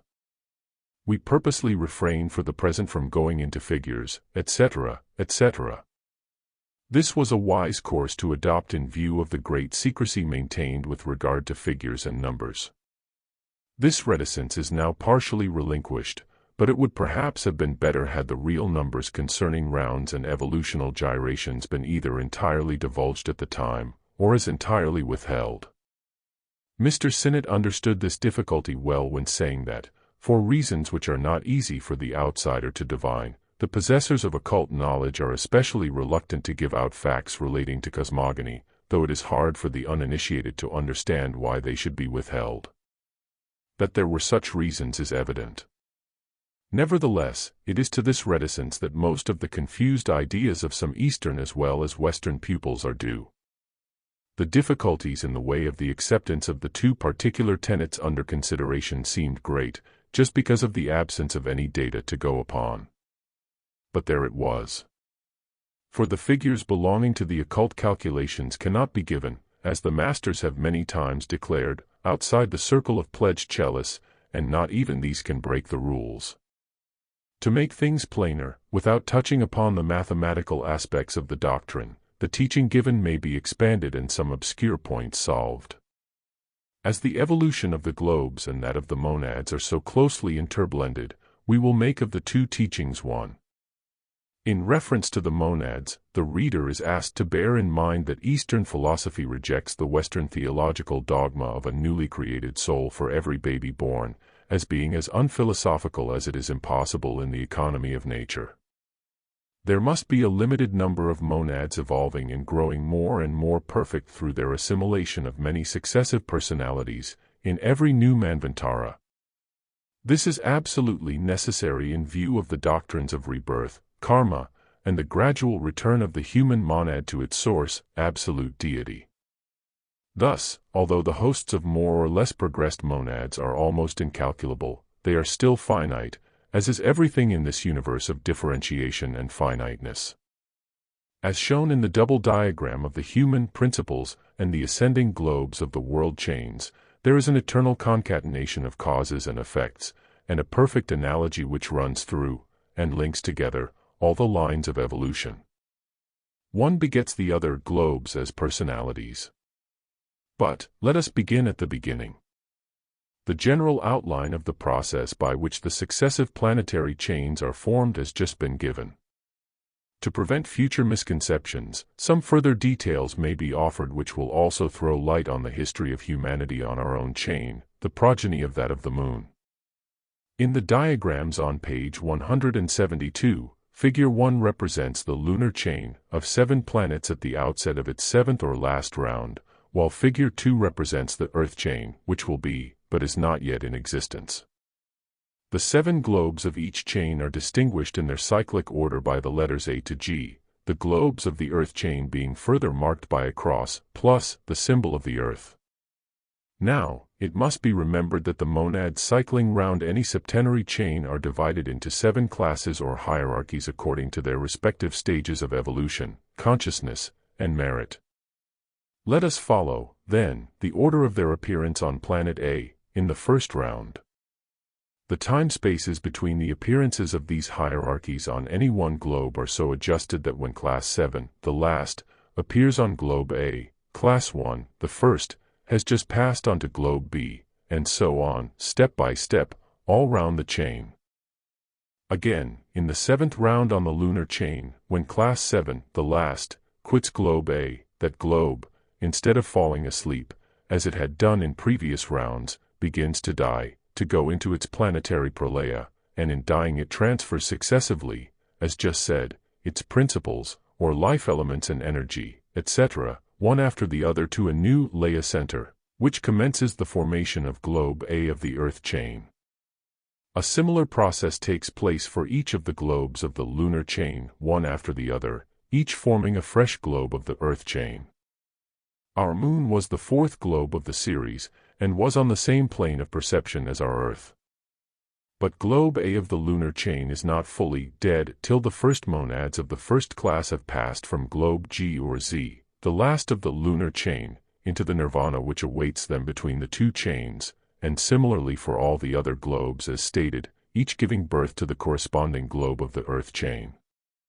Further, when Globe A of the new chain is ready, the first class or hierarchy of monads from the lunar chain incarnate upon it in the lowest kingdom, and so on successively. The result of this is, that it is only the first class of monads which attains the human state of development during the first round, since the second class, on each planet, arriving later, has not time to reach that stage. Thus the monads of Class 2 reach the incipient human stage only in the second round, and so on up to the middle of the 4th round.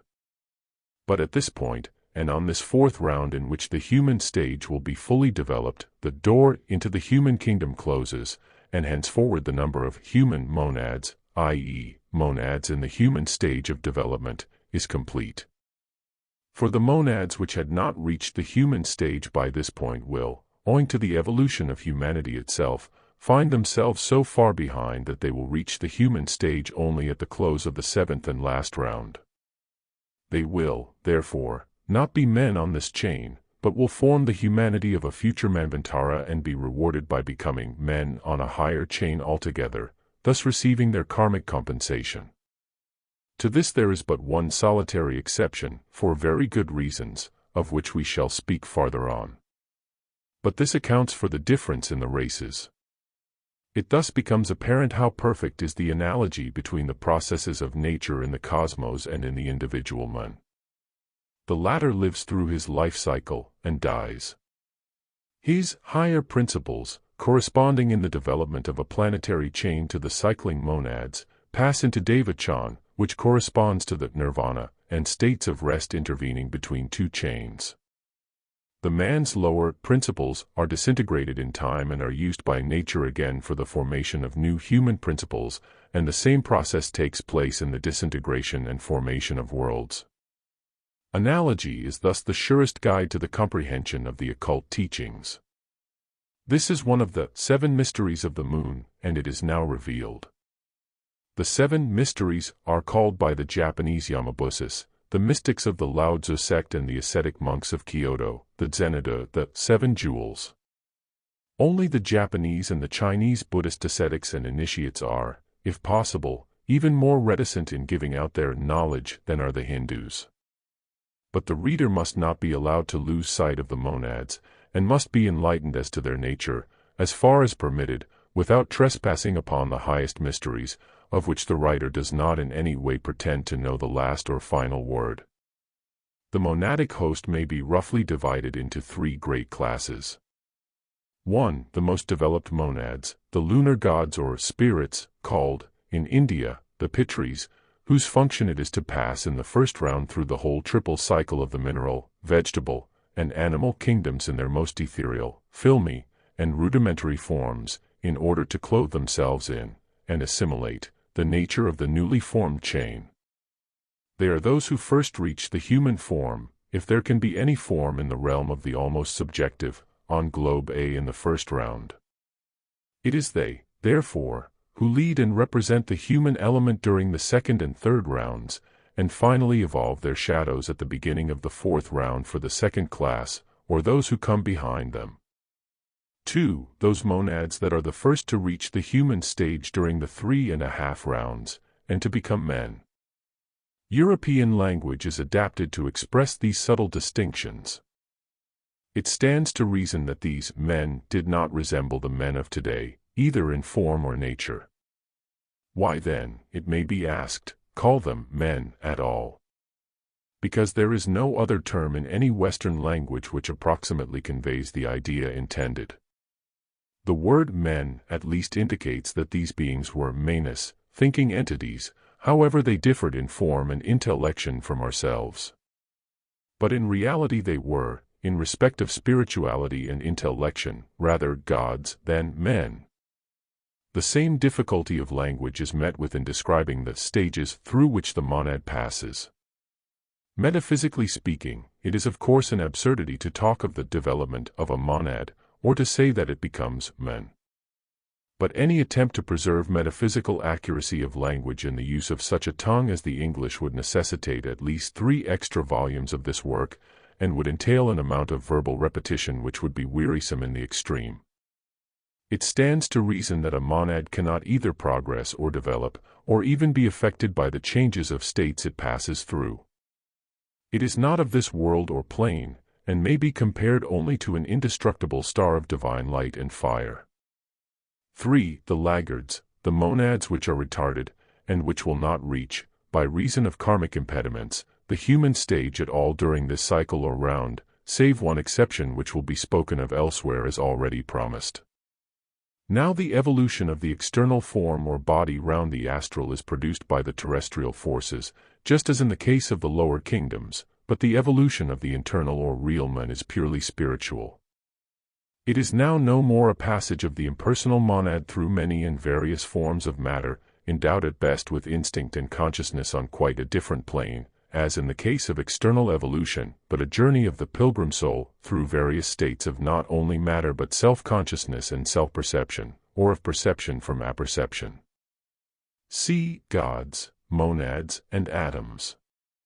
The monad emerges from its state of spiritual and intellectual unconsciousness, and, skipping the first 2 planes, too near the absolute to permit of any correlation with anything on a lower plane, it gets direct into the plane of mentality.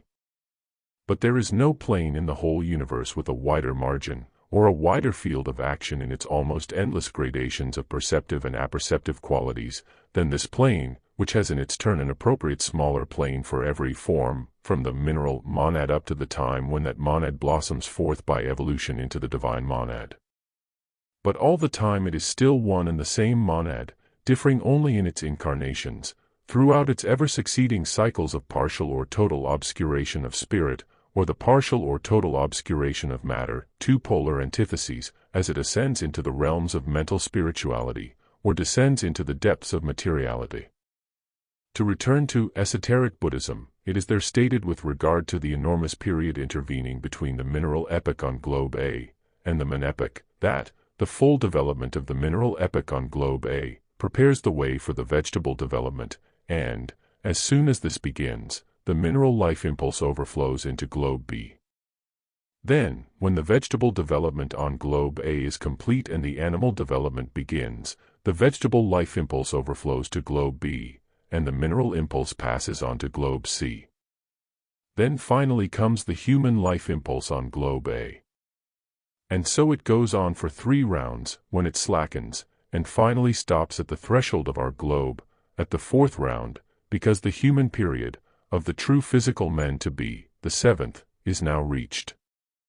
This is evident, for as said, there are processes of evolution which precede the mineral kingdom, and thus a wave of evolution, indeed several waves of evolution, precede the mineral wave in its progress round the spheres.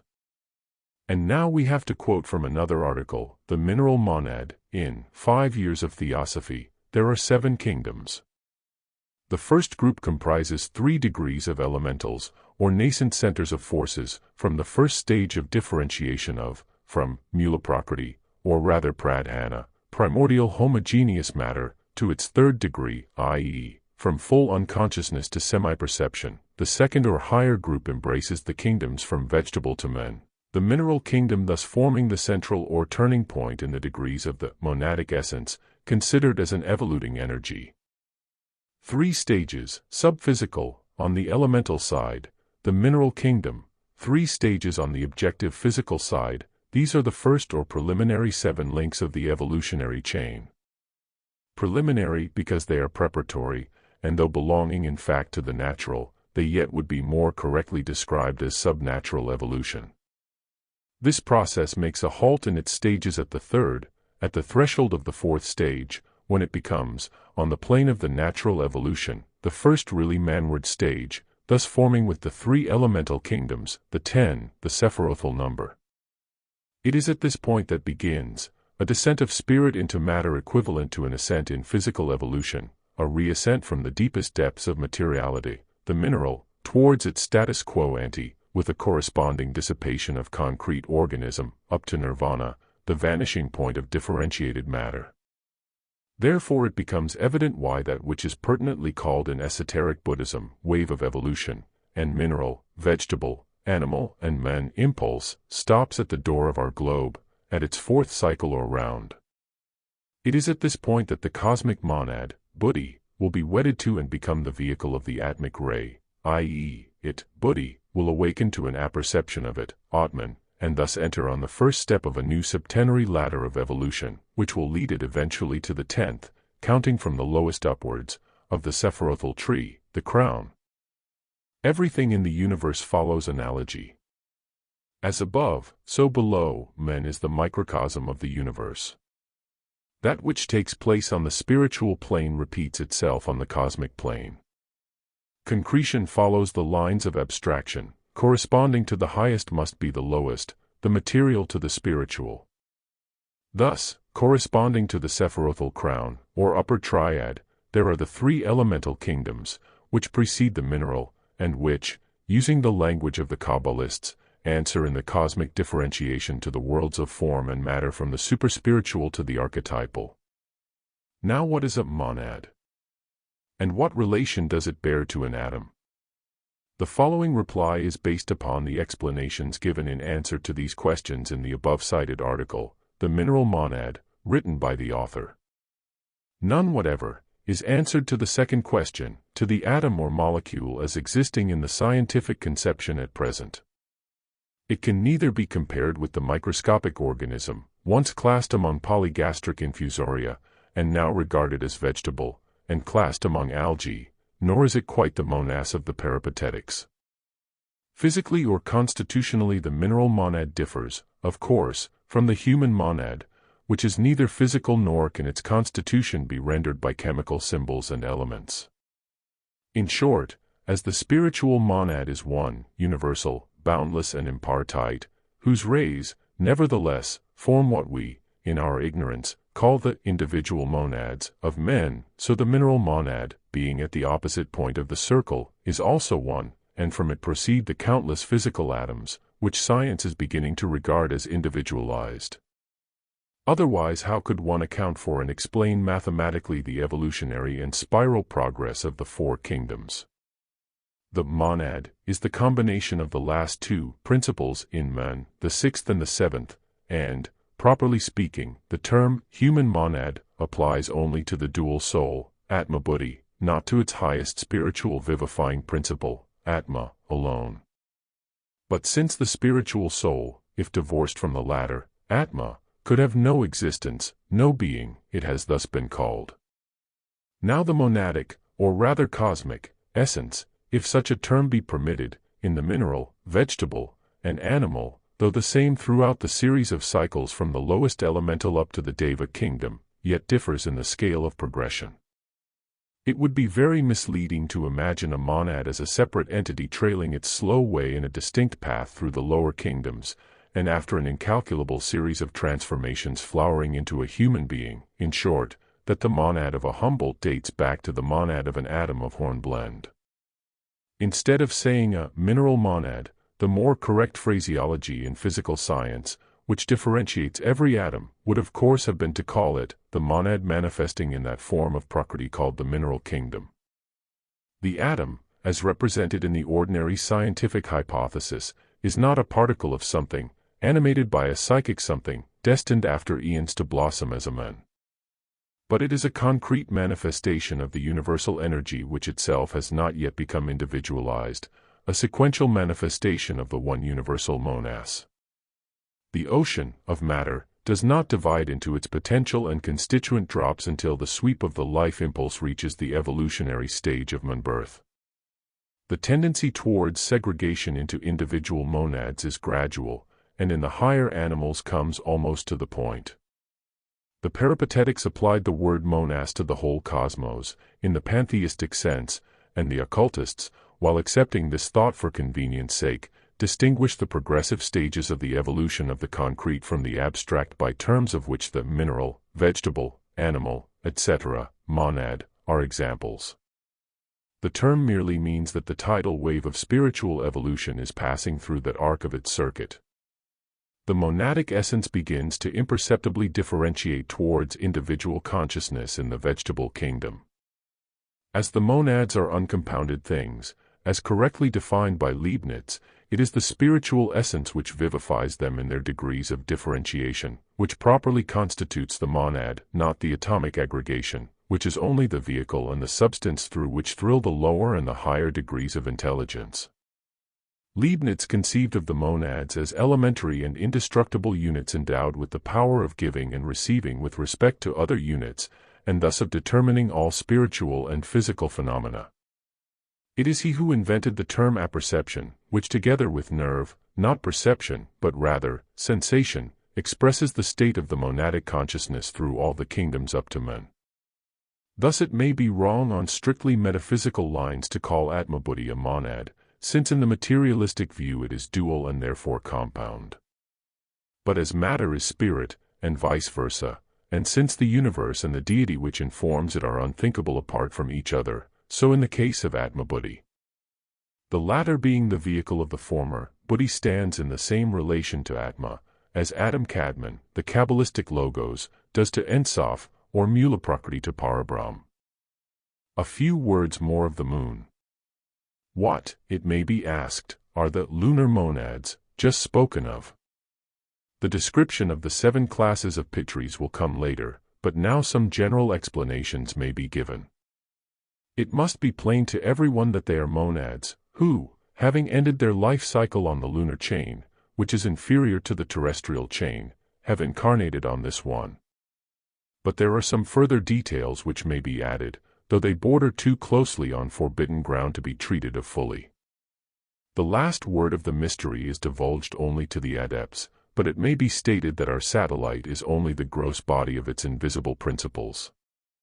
Seeing then that there are 7 earths, so there are 7 moons, the last one alone being visible, the same for the sun, whose visible body is called a maya, a reflection, just as man's body is. The real sun and the real moon are as invisible as the real man, says an occult maxim. And it may be remarked en passant that those ancients were not so foolish after all who first started the idea of the 7 moons. For though this conception is now taken solely as an astronomical measure of time, in a very materialized form, yet underlying the husk there can still be recognized the traces of a profoundly philosophical idea. In reality the moon is only the satellite of the earth in one respect, that physically the moon revolves round the earth. But in every other respect it is the earth which is the satellite of the moon, and not vice versa. Startling as the statement may seem, it is not without confirmation from scientific knowledge. It is evidenced by the tides, by the cyclic changes in many forms of disease which coincide with the lunar phases. It can be traced in the growth of plants, and is very marked in the phenomena of human gestation and conception. The importance of the moon and its influence on the earth were recognized in every ancient religion, notably the Jewish, and have been remarked by many observers of psychical and physical phenomena. But, so far as science knows, the Earth's action on the moon is confined to the physical attraction, which causes her to circle in her orbit. And should an objector insist that this fact alone is sufficient evidence that the moon is truly the Earth's satellite on other planes of action, one may reply by asking whether a mother, who walks round and round her child's cradle keeping watch over the infant, is the subordinate of her child or dependent upon it. Though in one sense she is its satellite, yet she is certainly older and more fully developed than the child she watches. It is, then, the moon that plays the largest and most important part, as well in the formation of the Earth itself, as in the peopling thereof with human beings. The lunar monads, or pitris, the ancestors of man, become in reality man himself. They are the monads who enter on the cycle of evolution on globe A, and who, passing round the chain of planets, evolve the human form as has just been shown. At the beginning of the human stage of the fourth round on this globe, they ooze out their astral doubles from the ape-like forms which they had evolved in round 3. And it is this subtle, finer form, which serves as the model round which nature builds physical man. These monads, or divine sparks, are thus the lunar ancestors, the pitris themselves. For these lunar spirits have to become men in order that their monads may reach a higher plane of activity and self-consciousness, i.e., the plane of the Manasaputras, those who endow the senseless shells, created and informed by the pitris, with mind in the latter part of the third root race. In the same way the monads, or egos of the men of the seventh round of our Earth, after our own globes A, B, C, D, parting with their life energy, will have informed and thereby called to life other Leia centers destined to live and act on a still higher plane of being. In the same way will the terrene ancestors create those who will become their superiors. It now becomes plain that there exists in nature a triple evolutionary scheme, for the formation of the 3 periodical upities, or rather 3 separate schemes of evolution, which in our system are inextricably interwoven and interblended at every point. These are the monadic, or spiritual, the intellectual, and the physical evolutions. These 3 are the finite aspects or the reflections on the field of cosmic illusion of Atma, the seventh, the one reality. 1. The monadic is, as the name implies, concerned with the growth and development into still higher phases of activity of the monad in conjunction with 2. The intellectual, represented by the Manasodhyanis, the solar devas, or the Aniashwata pitris, the givers of intelligence and consciousness to men, and 3. The physical, represented by the chayas of the lunar pitris, round which nature has concreted the present physical body.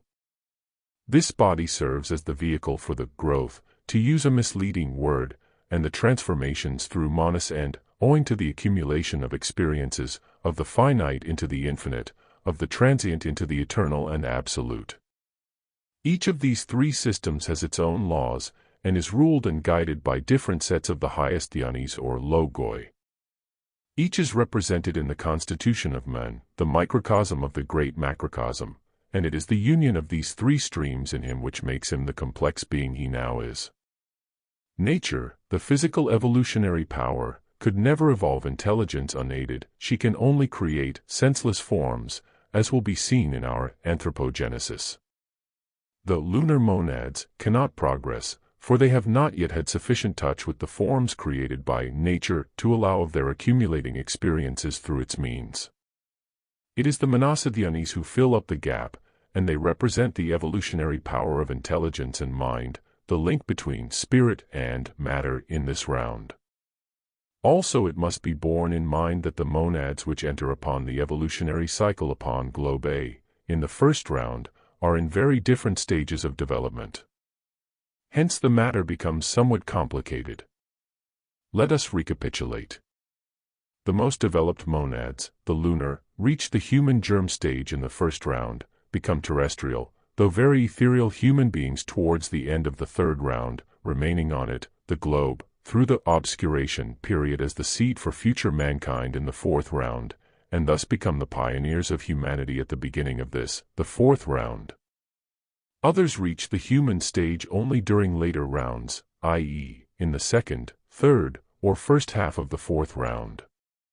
And finally the most retarded of all, i.e., those still occupying animal forms after the middle turning point of the fourth round, will not become men at all during this manvantara. They will reach to the verge of humanity only at the close of the 7th round to be, in their turn, ushered into a new chain after pralaya, by older pioneers, the progenitors of humanity, or the seed humanity, Sishta, the men who will be at the head of all at the end of these rounds. The student hardly needs any further explanation on the part played by the 4th globe and the 4th round in the scheme of evolution. From the preceding diagrams, which are applicable, mutatis mutandis, to rounds, globes or races, it will be seen that the 4th member of a series occupies a unique position.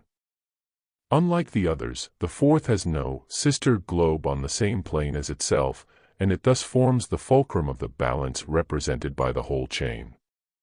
It is the sphere of final evolutionary adjustments, the world of karmic scales, the hall of justice, where the balance is struck which determines the future course of the monad during the remainder of its incarnations in the cycle. And therefore it is that, after this central turning point has been passed in the great cycle, i.e., after the middle point of the 4th race in the 4th round on our globe, no more monads can enter the human kingdom.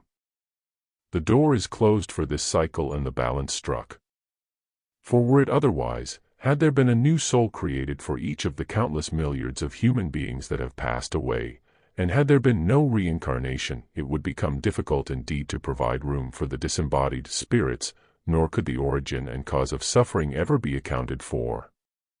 It is the ignorance of the occult tenets and the enforcement of false conceptions under the guise of religious education, which have created materialism and atheism as a protest against the asserted divine order of things. The only exceptions to the rule just stated are the dumb races, whose monads are already within the human stage, in virtue of the fact that these animals are later than, and even half descended from man, their last descendants being the anthropoid and other apes. These human presentments are in truth only the distorted copies of the early humanity. But this will receive full attention in the next book. As the commentary, broadly rendered, says, 1. Every form on earth, and every speck, atom, in space strives in its efforts towards self-formation to follow the model placed for it in the heavenly man.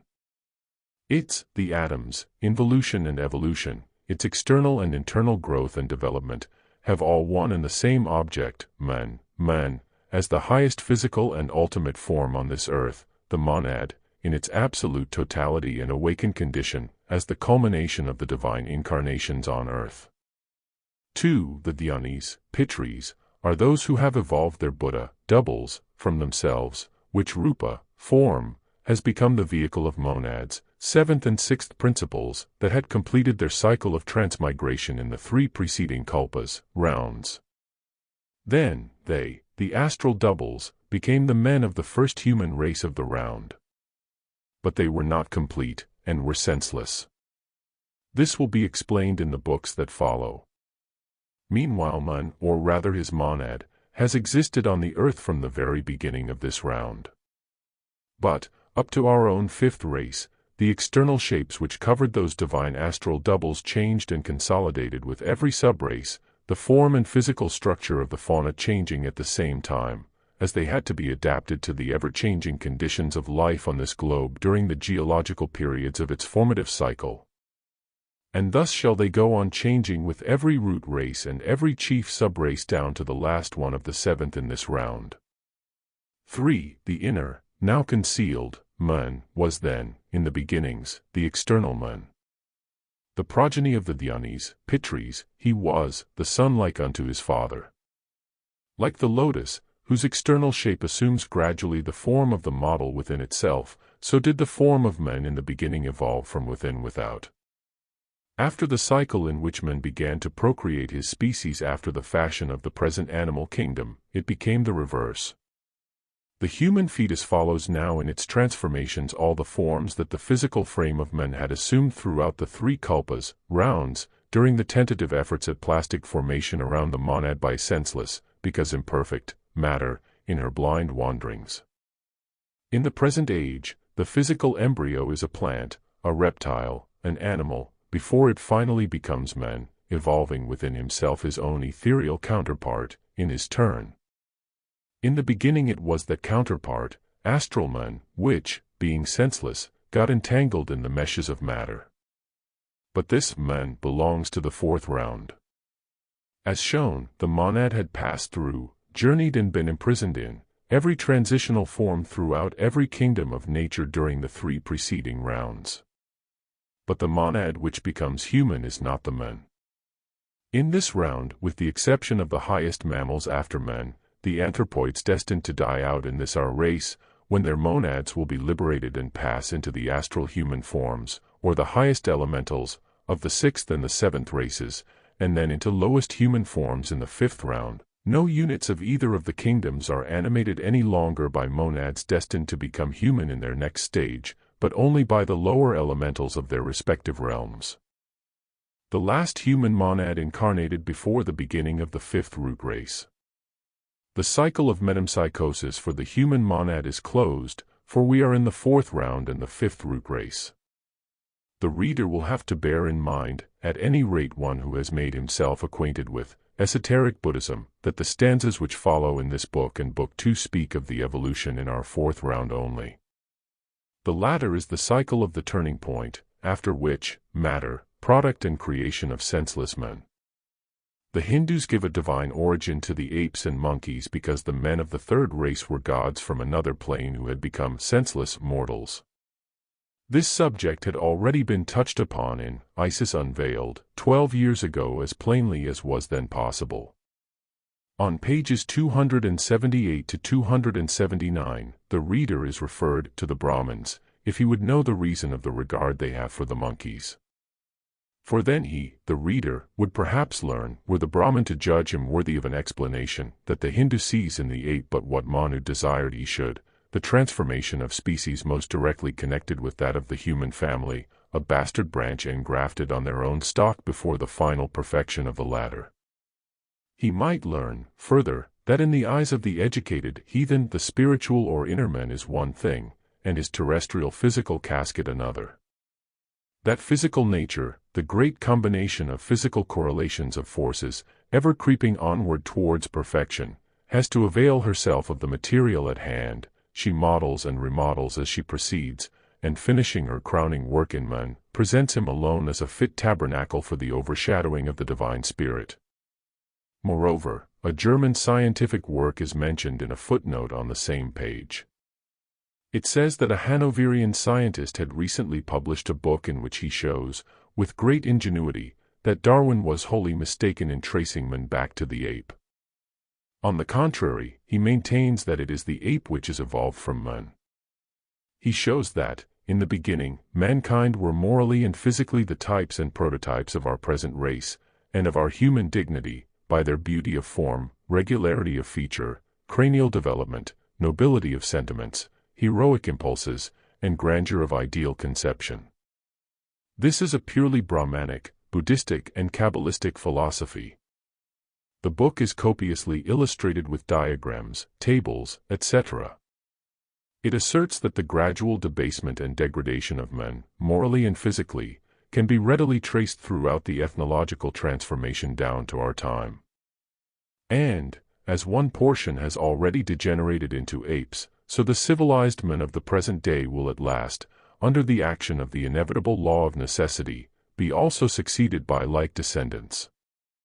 If we may judge of the future by the actual present, it certainly does seem possible that so unspiritual and materialistic a body should end as simia rather than as seraphs.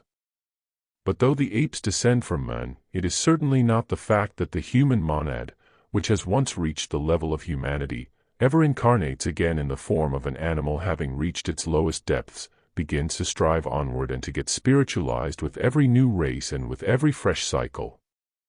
Therefore the student must take care not to see contradiction where there is none, as in Esoteric Buddhism, rounds are spoken of in general, while here only the fourth, or our present round, is meant. Then it was the work of formation, now it is that of reformation and evolutionary perfection. Finally, to close this chapter anent various, but unavoidable misconceptions, we must refer to a statement in Esoteric Buddhism, which has produced a very fatal impression upon the minds of many theosophists. One unfortunate sentence from the work just referred to is constantly brought forward to prove the materialism of the doctrine. On page 48 of 5th edition, the author, referring to the progress of organisms on the globes, says that the mineral kingdom will no more develop the vegetable than the earth was able to develop man from the ape, till it received an impulse. Whether this sentence renders literally the thought of the author, or is simply, as we believe it is, a lapsus calami, may remain an open question.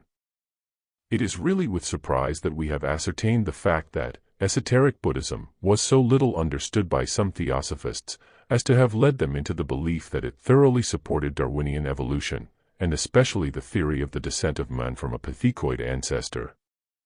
As one member writes, I suppose you realize that 3/4 of theosophists and even outsiders imagine that, as far as the evolution of man is concerned, Darwinism and theosophy kiss one another. Nothing of the kind was ever realized, nor is there any great warrant for it, so far as we know, in esoteric Buddhism. It has been repeatedly stated that evolution as taught by Manu and Kapila was the groundwork of the modern teachings, but neither occultism nor theosophy has ever supported the wild theories of the present Darwinists, least of all the descent of man from an ape. Of this, more hereafter. But one has only to turn to page 47 of Esoteric Buddhism, 5th edition, to find there the statement that man belongs to a kingdom distinctly separate from that of the animals. With such a plain and unequivocal statement before him, it is very strange that any careful student should have been so misled unless he is prepared to charge the author with the gross contradiction. Every round repeats on a higher scale the evolutionary work of the preceding round. With the exception of some higher anthropoids, as just mentioned, the monadic inflow, or inner evolution, is at an end till the next Manvantara. It can never be too often repeated that the full-blown human monads have to be first disposed of, before the new crop of candidates appears on this globe at the beginning of the next cycle. Thus there is a lull, and this is why, during the 4th round, man appears on earth earlier than any animal creation, as will be described. But it is still urged that the author of Esoteric Buddhism has preached Darwinism all along. Certain passages would undoubtedly seem to lend countenance to this inference. Besides which the occultists themselves are ready to concede partial correctness to the Darwinian hypothesis, in later details, by laws of evolution, and after the midway point of the 4th race. Of that which has taken place, physical science can really know nothing, for such matters lie entirely outside of its sphere of investigation. But what the occultists have never admitted, nor will they ever admit, is that man was an ape in this or in any other round, or that he ever could be one, however much he may have been ape-like. This is vouched for by the very authority from whom the author of Esoteric Buddhism got his information. Thus to those who confront the occultists with these lines from the above-named volume, it is enough to show that we may as reasonably, and that we must, if we would talk about these matters at all, conceive a life impulse giving birth to mineral form, as of the same sort of impulse concerned to raise a race of apes into a race of rudimentary men. To those who bring this passage forward as showing decided Darwinism, the occultists answer by pointing to the explanation of the master, Mr. Sinnett's teacher, which would contradict these lines, were they written in the spirit attributed to them. A copy of this letter was sent to the writer, together with others, 2 years ago, 1886, with additional marginal remarks, to quote from, in the Secret Doctrine. It begins by considering the difficulty experienced by the Western student in reconciling some facts, previously given, with the evolution of man from the animal, i.e., from the mineral, vegetable, and animal kingdoms, and advises the student to hold to the doctrine of analogy and correspondences. Then it touches upon the mystery of the devas, and even gods, having to pass through states which it was agreed to refer to as inmetallization, inherbation, inzonization, and finally incarnation, and explains this by hinting at the necessity of failures even in the ethereal races of Dhyan Chohans. Concerning this it says, still, as these failures are too far progressed and spiritualized to be thrown back forcibly from Dhyan Chohanship into the vortex of a new primordial evolution through the lower kingdoms. After which only a hint is given about the mystery contained in the allegory of the fallen Asuras, which will be expanded and explained in Book 2. When karma has reached them at the stage of human evolution, they will have to drink it to the last drop in the bitter cup of retribution. Then they become an active force and commingle with the elementals, the progressed entities of the pure animal kingdom, to develop little by little the full type of humanity. These Dhyan Chohans, as we see, do not pass through the three kingdoms as do the lower Pitris, nor do they incarnate in men until the third root race. Thus, as the teaching stands, man in the first round and first race on globe D, our Earth, was an ethereal being, a lunar dhyani, as men, non-intelligent but super-spiritual, and correspondingly, on the law of analogy, in the first race of the fourth round.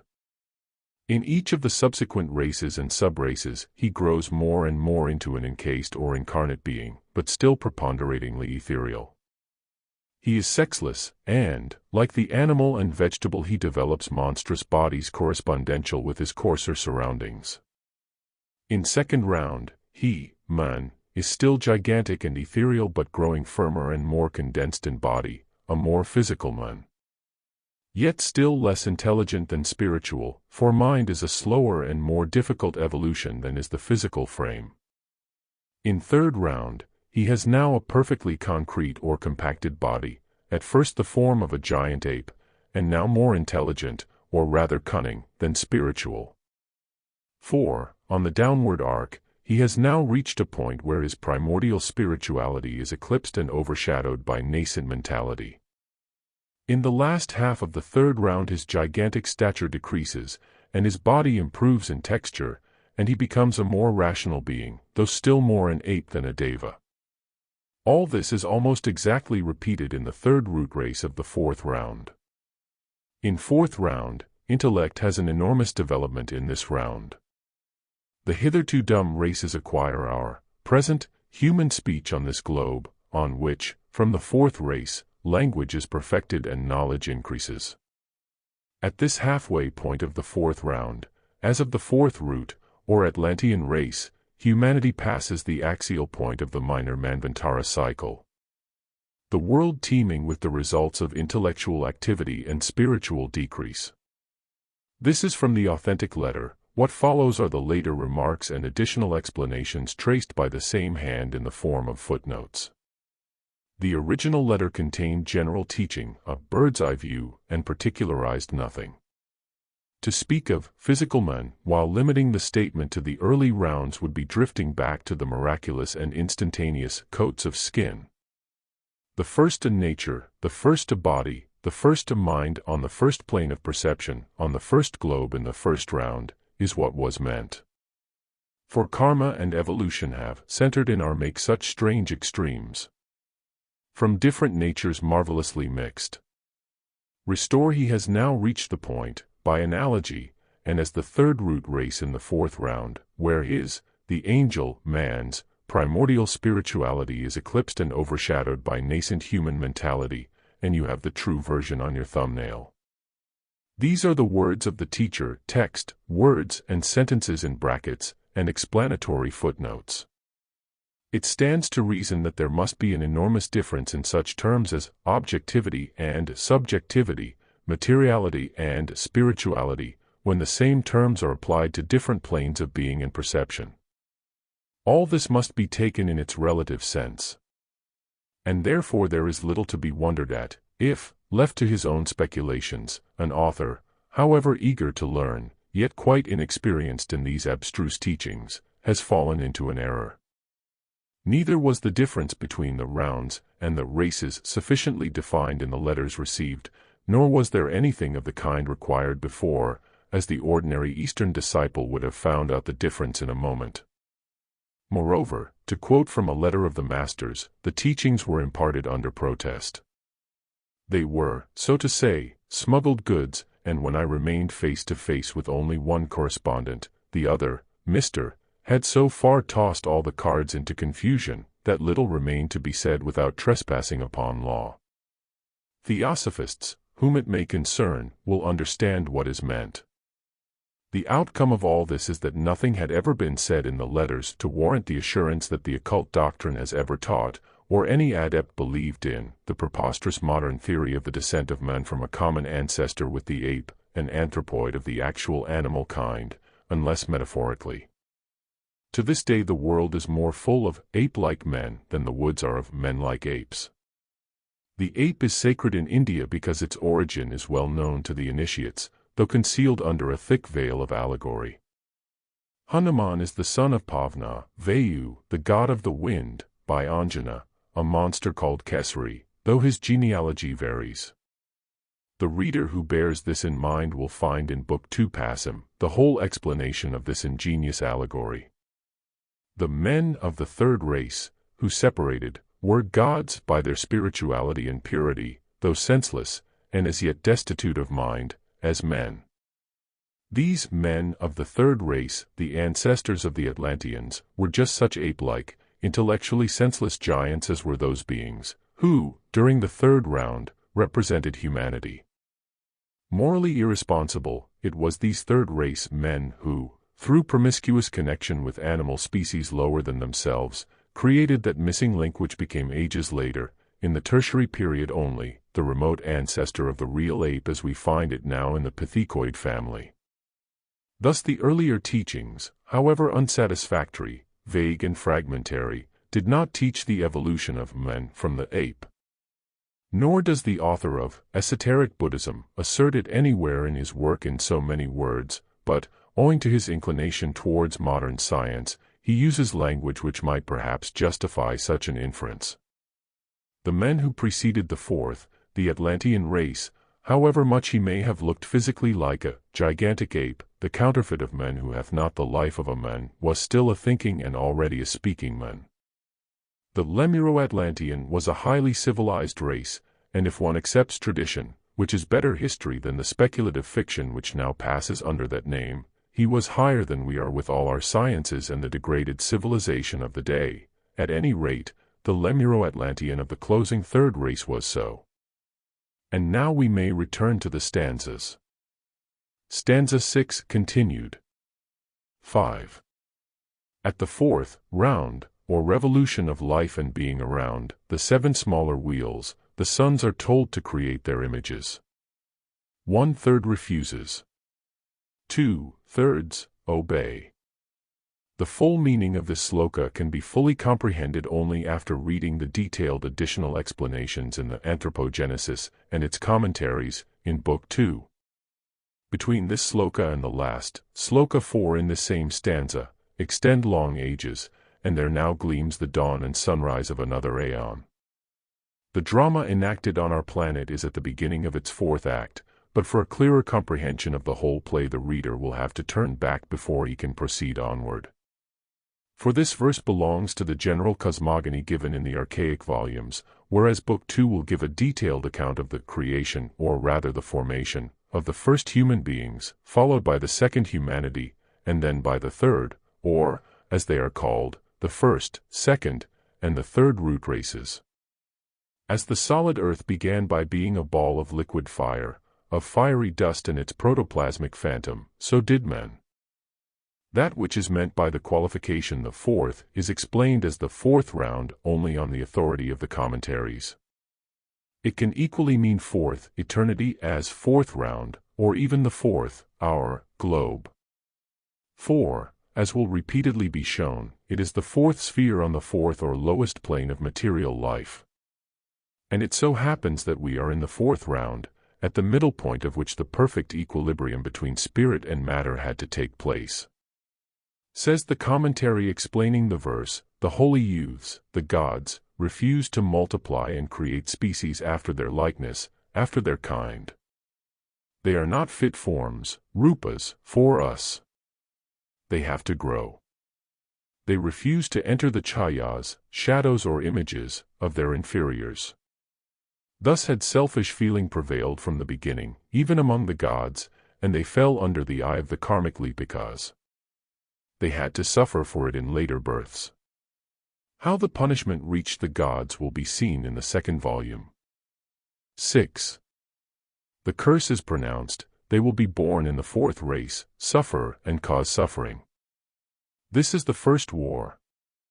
It is a universal tradition that, before the physiological fall, propagation of one's kind, whether human or animal, took place through the will of the creators, or of their progeny. It was the fall of spirit into generation, not the fall of mortal men. It has already been stated that, to become a self-conscious spirit, the latter must pass through every cycle of being, culminating in its highest point on earth in men.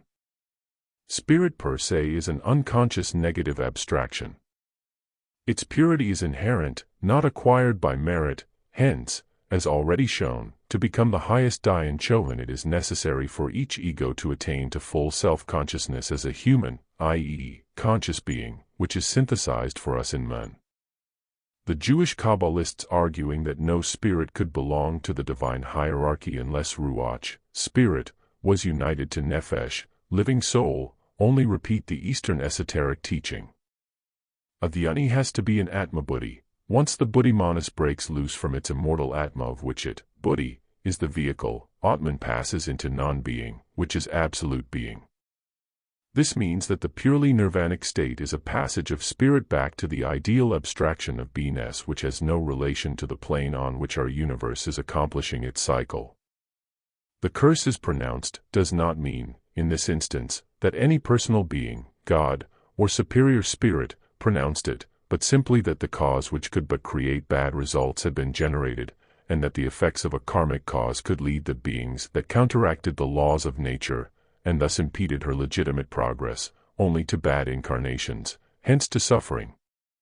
There were many wars refers to several struggles of adjustment, spiritual, cosmic, and astronomical, but chiefly to the mystery of the evolution of man as he is now.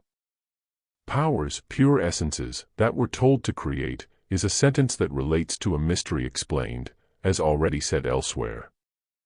It is not only one of the most hidden secrets of nature, that of generation, over whose solution the embryologists have vainly put their heads together, but likewise a divine function that involves that other religious, or rather dogmatic, mystery, the fall of the angels, as it is called.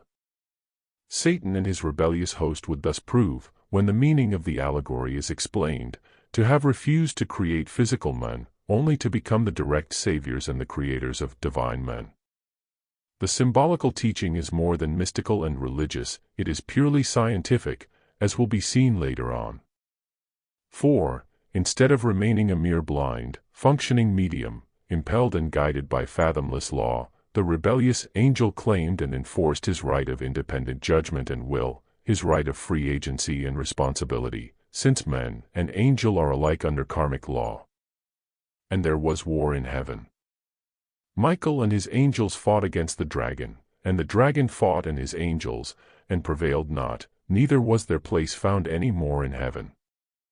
And the dragon was cast out, that old serpent, called the devil and Satan, which deceiveth the whole world. The Kabbalistic version of the same story is given in the Codex Nazarius, the scripture of the Nazarenes, the real mystic Christians of John the Baptist and the initiates of Christos. Bahaksivo, the father of the genii, is ordered to construct creatures, to create. But, as he is ignorant of Orcus, he fails to do so, and calls in Fidel, a still purer spirit, to his aid, who fails still worse. This is a repetition of the failure of the fathers, the lords of light who fail one after the other. We will now quote from our earlier volumes, then steps on the stage of creation the spirit, of the earth so-called, or the soul, psyche, which St. James calls devilish, the lower portion the anima mundi or astral light. See the close of this sloka. With the Nazarenes and the Gnostics the spirit was feminine. Thus the spirit of the earth perceiving that for Fidel, the newest men, the latest, the splendor was changed, and that for splendor existed decrease and damage, she awakes Karabtanos, who was frantic and without sense and judgment, and says to him, Arise, see, the splendor, light, of the newest men, Fidel, has failed, to produce or create men, the decrease of this splendor is visible. Rise up, come with thy mother, the Spiritus, and free thee from limits by which thou art held, and those more ample than the whole world. After which follows the union of the frantic and blind matter, guided by the insinuations of the spirit, not the divine breath but the astral spirit, which by its double essence is already tainted with matter, and the offer of the mother being accepted, the Spiritus conceives 7 figures, and the 7 stellas, planets, which represent also the 7 capital sins, the progeny of an astral soul separated from its divine source, spirit, and matter, the blind demon of concupiscence. Seeing this, Fedahil extends his hand towards the abyss of matter, and says, "Let the earth exist, just as the abode of the powers has existed." Dipping his hand in the chaos, which he condenses, he creates our planet. Then the Codex proceeds to tell how Bahak Ziva was separated from the Spiritus, and the genii or angels from the rebels.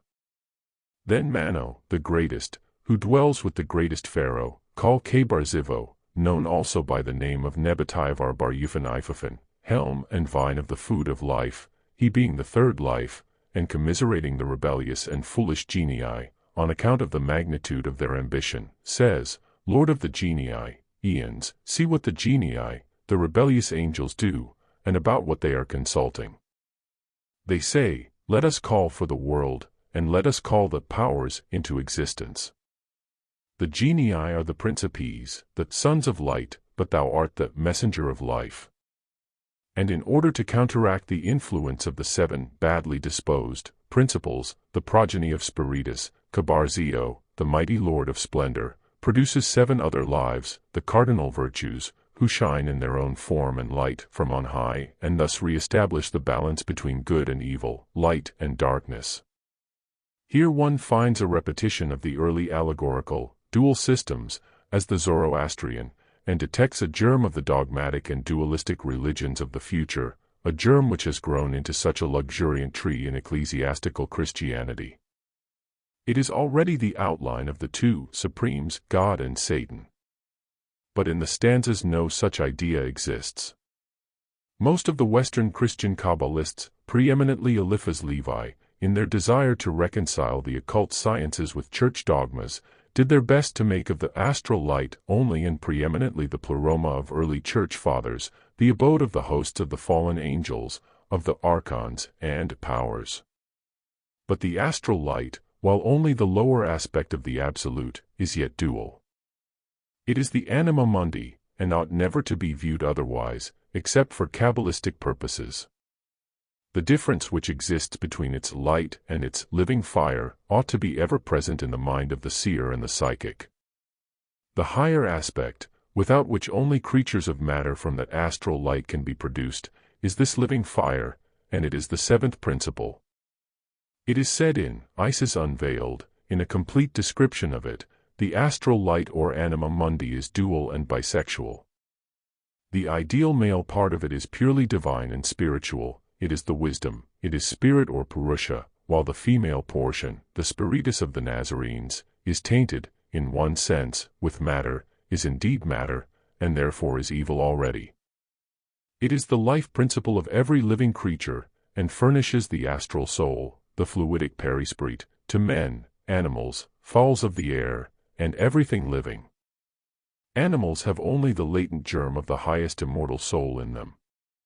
This latter will develop only after a series of countless evolutions, the doctrine of which evolution is contained in the Kabbalistic axiom: a stone becomes a plant, a beast, a man, a spirit, and the spirit, a god. The 7 principles of the Eastern initiates had not been explained when Isis was written, but only the 3 Kabbalistic faces of the semi-exoteric Kabbalah. But these contain the description of the mystic natures of the first group of Dayan Chohans in the regimen Ignis, the region and rule, or government, of fire, which group is divided into 3 classes, synthesized by the first, which makes 4 the Tetractys. See comments on stanza 7 Book 1. If one studies the comments attentively he will find the same progression in the angelic natures, from the passive down to the active, the last of these beings being as near to the Ahamkara element, the region or plane wherein egoship or the feeling of I amness is beginning to be defined, as the first ones are near to the undifferentiated essence. The former are arupa, incorporeal, the latter, rupa, corporeal.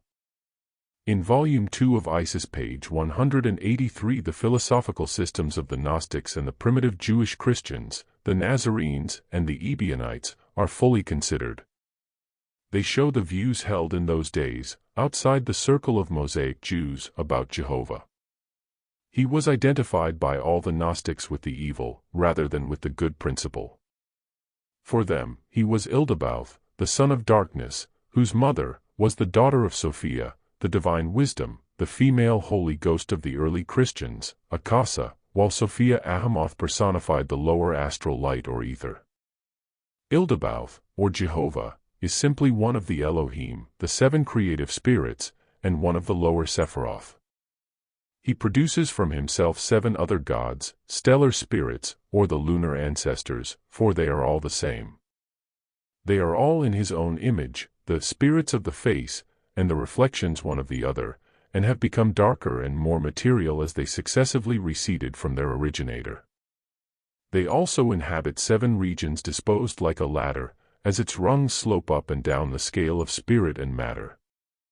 With pagans and Christians, with Hindus and Chaldeans, with the Greek as with the Roman Catholics, with a slight variation of the texts in their interpretations, they all were the genii of the 7 planets, as of the 7 planetary spheres of our septenary chain, of which Earth is the lowest. See Isis, Volume 2, page 186. This connects the stellar and lunar spirits with the higher planetary angels and the Saptarishis, the 7 rishis of the stars, of the Hindus, as subordinate angels, messengers, to these rishis, the emanations, on the descending scale, of the former. Such, in the opinion of the philosophical Gnostics, were the god and the archangels now worshipped by the Christians. The fallen angels, and the legend of the war in heaven, is thus purely pagan in its origin and comes from India via Persia and Chaldea. The only reference to it in the Christian canon is found in Revelation 7, as quoted a few pages back.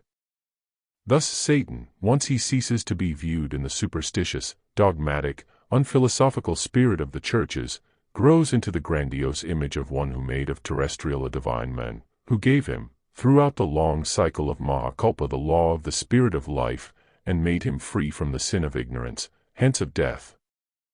6. The older wheels rotated downward and upward. The mother spawn filled the whole cosmos. There were battles fought between the creators and the destroyers, and battles fought for space, the seed appearing and reappearing continuously. Here, having finished for the time being with our side issues, which, however they may break the flow of the narrative, are necessary for the elucidation of the whole scheme, the reader must return once more to cosmogony. The phrase older wheels refers to the worlds or globes of our chain as they were during the previous rounds. The present stanza, when explained esoterically, is found embodied entirely in the Kabbalistic works. Therein will be found the very history of the evolution of those countless globes which evolve after a periodical pralaya, rebuilt from old material into new forms. The previous globes disintegrate and reappear transformed and perfected for a new phase of life. In the Kabbalah, worlds are compared to sparks which fly from under the hammer of the great architect, Law, the law which rules all the smaller creators. The following comparative diagram shows the identity between the two systems, the Kabbalistic and the Eastern. The 3 upper are the 3 higher planes of consciousness, revealed and explained in both schools only to the initiates. The lower ones represent the 4 lower planes, the lowest being our plane, or the visible universe. These 7 planes correspond to the 7 states of consciousness in man. It remains with him to attune the 3 higher states in himself to the 3 higher planes in cosmos. But before he can attempt to attune, he must awaken the 3 seats to life and activity. And how many are capable of bringing themselves to even a superficial comprehension of Atmavidya, spirit knowledge, or what is called by the Sufis, Rohani in section the 7th of this book? In subsection 3, the reader will find a still clearer explanation of the above in the commentary upon Saptaparna, the man plant. See also the section of that name in part 2. The Arupa or formless, there where form ceases to exist, on the objective plane. The word archetypal must not be taken here in the sense that the Platonists gave to it, i.e., the world as it existed in the mind of the deity, but in that of a world made as a first model, to be followed and improved upon by the worlds which succeeded physically, though deteriorating in purity.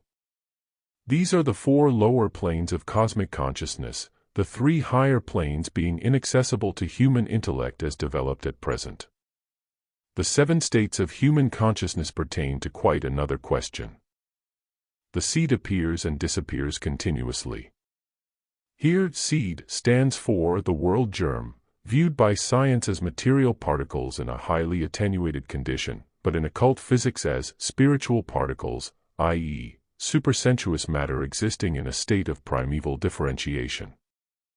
In theogony, every seed is an ethereal organism, from which evolves later on a celestial being, a god. In the beginning, that which is called in mystic phraseology, cosmic desire, evolves into absolute light. Now light without any shadow would be absolute light, in other words, absolute darkness, as physical science seeks to prove. That shadow appears under the form of primordial matter, allegorized, if one likes, in the shape of the spirit of creative fire or heat. If, rejecting the poetical form and allegory, science chooses to see in this the primordial fire mist, it is welcome to do so. Whether one way or the other, whether FOHAT or the famous force of science, nameless, and as difficult of definition as our FOHAT himself, that something caused the universe to move with circular motion, as Plato has it, or, as the occult teaching expresses it, the central sun causes FOHAT to collect primordial dust in the form of balls, to impel them to move in converging lines and finally to approach each other in aggregate. Book of Dzyan. Being scattered in space, without order or system, the world germs come into frequent collision until their final aggregation, after which they become wanderers, comets. Then the battles and struggles begin. The older bodies attract the younger, while others repel them. Many perish, devoured by their stronger companions. Those that escape become worlds. What a difference between that which we recognize as matter here and that which seems like matter there in the one. The elements are so coarse and so angular, I wonder that we can endure it all, much more that we can desire to continue our present relations to it. In the other, all the elements are so refined, they are so free from those great, rough angularities, which characterize the elements here, that I can but regard that as by so much the more than this, the real existence. We have been assured that there exist several modern works of speculative fancy upon such struggles for life in sidereal heaven, especially in the German language. We rejoice to hear it, for ours is an occult teaching lost in the darkness of archaic ages. We have treated of it fully in Isis Unveiled, and the idea of Darwinian-like evolution, of struggle for life and supremacy, and of the survival of the fittest, among the hosts above as the hosts below, runs throughout both the volumes of our earlier work, written in 1876, see index in Isis Unveiled, at the words evolution, Darwin, Capilla, battle of life, etc., etc. But the idea was not ours, it is that of antiquity. Even the Puranic writers have ingeniously interwoven allegory with cosmic facts and human events. Any symbologist may discern the astrocosmical allusion even though he be unable to grasp the whole meaning. The great wars in heaven, in the Puranas, the wars of the Titans, in Hesiod and other classical writers, the struggles, also in the Egyptian legend between Osiris and Typhon, and even those in the Scandinavian legends, all refer to the same subject. Northern mythology refers to it as the Battle of the Flames, the sons of Muspel who fought on the field of Wygard. All these relate to heaven and earth, and have a double and often even a triple meaning, and esoteric application to things above as to things below. They relate severally to astronomical, theogonical and human struggles, to the adjustment of orbs, and the supremacy among nations and tribes. The struggle for existence, and the survival of the fittest, reigned supreme from the moment that Cosmos manifested into being, and could hardly escape the observant eye of the ancient sages. Hence the incessant fights of Indra, the god of the firmament, with the Asuras degraded from high gods into cosmic demons, and with Vritri or Ahai, the battles fought between stars and constellations, between moon and planets later on incarnated as kings and mortals. Hence also the war in heaven of Michael and his host against the dragon, Jupiter and Lucifer Venus, when a third of the stars of the rebellious host was hurled down into space, and its place was found no more in heaven. As said long ago, this is the basic and fundamental stone of the secret cycles. It shows that the Brahmins and Tanaim speculated on the creation and development of the world quite in a Darwinian way, both anticipating him and his school in the natural selection of species, the survival of the fittest, and transformation. There were old worlds that perished conquered by the new, etc., etc. Isis Unveiled, Volume 2, page 260.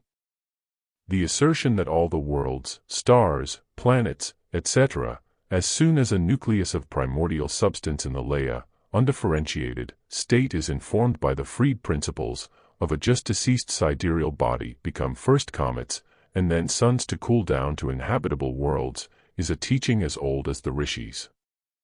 Thus the secret books distinctly teach, as we see, an astronomy that would not be rejected even by modern speculation could the latter thoroughly understand its teachings. 4. Archaic astronomy, and the ancient, physical and mathematical sciences, expressed views identical with those of modern science, and many of far more momentous import. A struggle for life, as a survival of the fittest, in the worlds above, as on our planet here below, are distinctly taught. This teaching, however, although it would not be entirely rejected by science, is sure to be repudiated as an integral whole. For it avers that there are only 7 self-born primordial gods emanated from the Trinitarian One. In other words, it means that all the worlds or sidereal bodies, always on strict analogy, are formed one from the other, after the primordial manifestation at the beginning of the Great Age is accomplished. The birth of the celestial bodies in space is compared to a crowd or multitude of pilgrims at the festival of the fires. 7 ascetics appear on the threshold of the temple with 7 lighted sticks of incense. At the light of these the first row of pilgrims light their incense sticks. After which every ascetic begins whirling his stick around his head in space, and furnishes the rest with fire. Thus with the heavenly bodies. A Leia center is lighted and awakened into life by the fires of another pilgrim, after which the new center rushes into space and becomes a comet.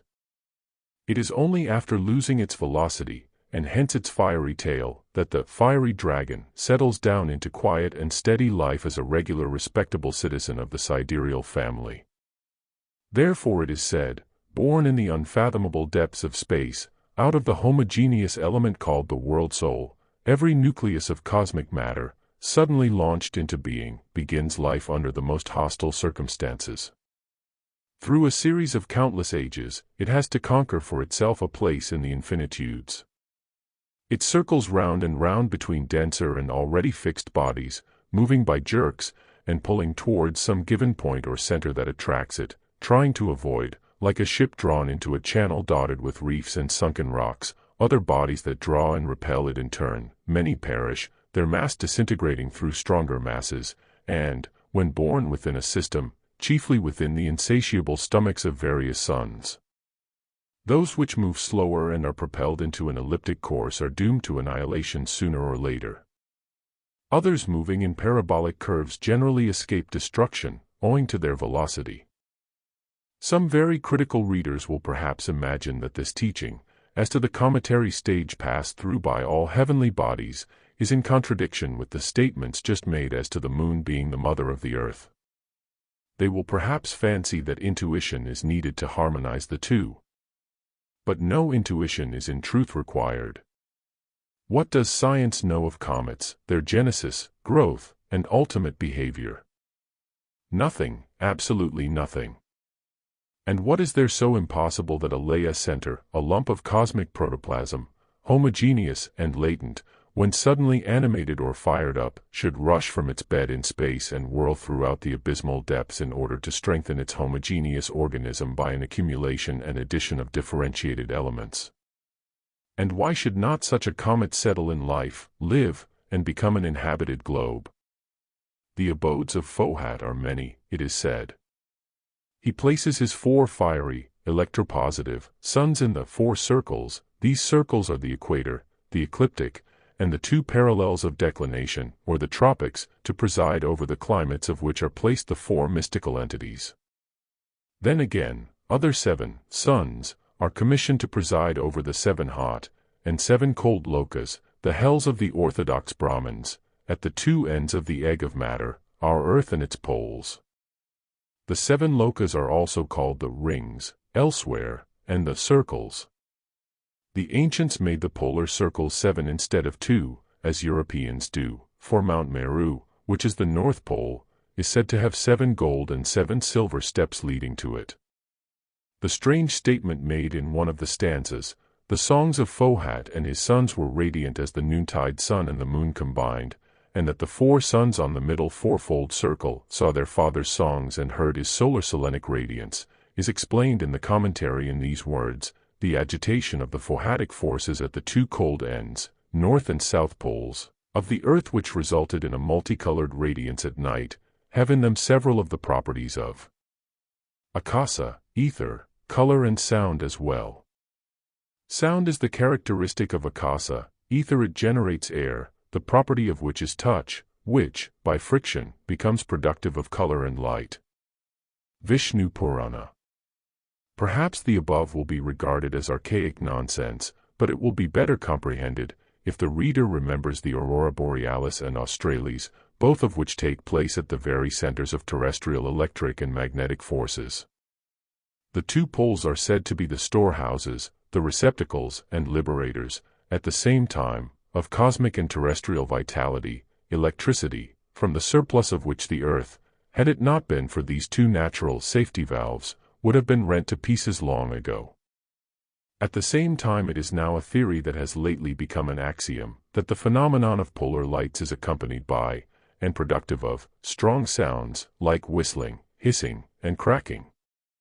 But see Professor Trumholt's works on the aurora borealis, and his correspondence regarding this moot question. 7.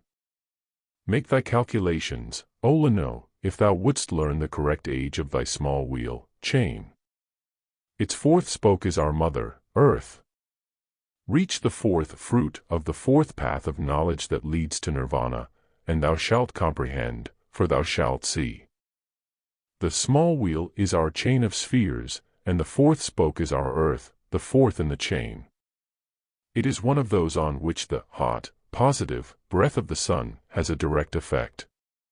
To calculate its age, however, as the pupil is asked to do in the stanza, is rather difficult, since we are not given the figures of the great Kalpa, and are not allowed to publish those of our small yugas, except as to the approximate duration of these. The older wheels rotated for 1 eternity and 1/2 of an eternity, it says. We know that by eternity the 7th part of 311,040,000,000,000 years, or an age of Brahma, is meant. But what of that? We also know that, to begin with, if we take for our basis the above figures, we have first of all to eliminate from the 100 years of Brahma, or 311,040,000,000,000 years, 2 years taken up by the Sandhyas, twilights, which leaves 98, as we have to bring it to the mystical combination 14 multiplied by 7. But we have no knowledge at what time precisely the evolution and formation of our little earth began. Therefore it is impossible to calculate its age, unless the time of its birth is given, which the teachers refuse to do, so far. At the close of this book and in Book 2, however, some chronological hints will be given.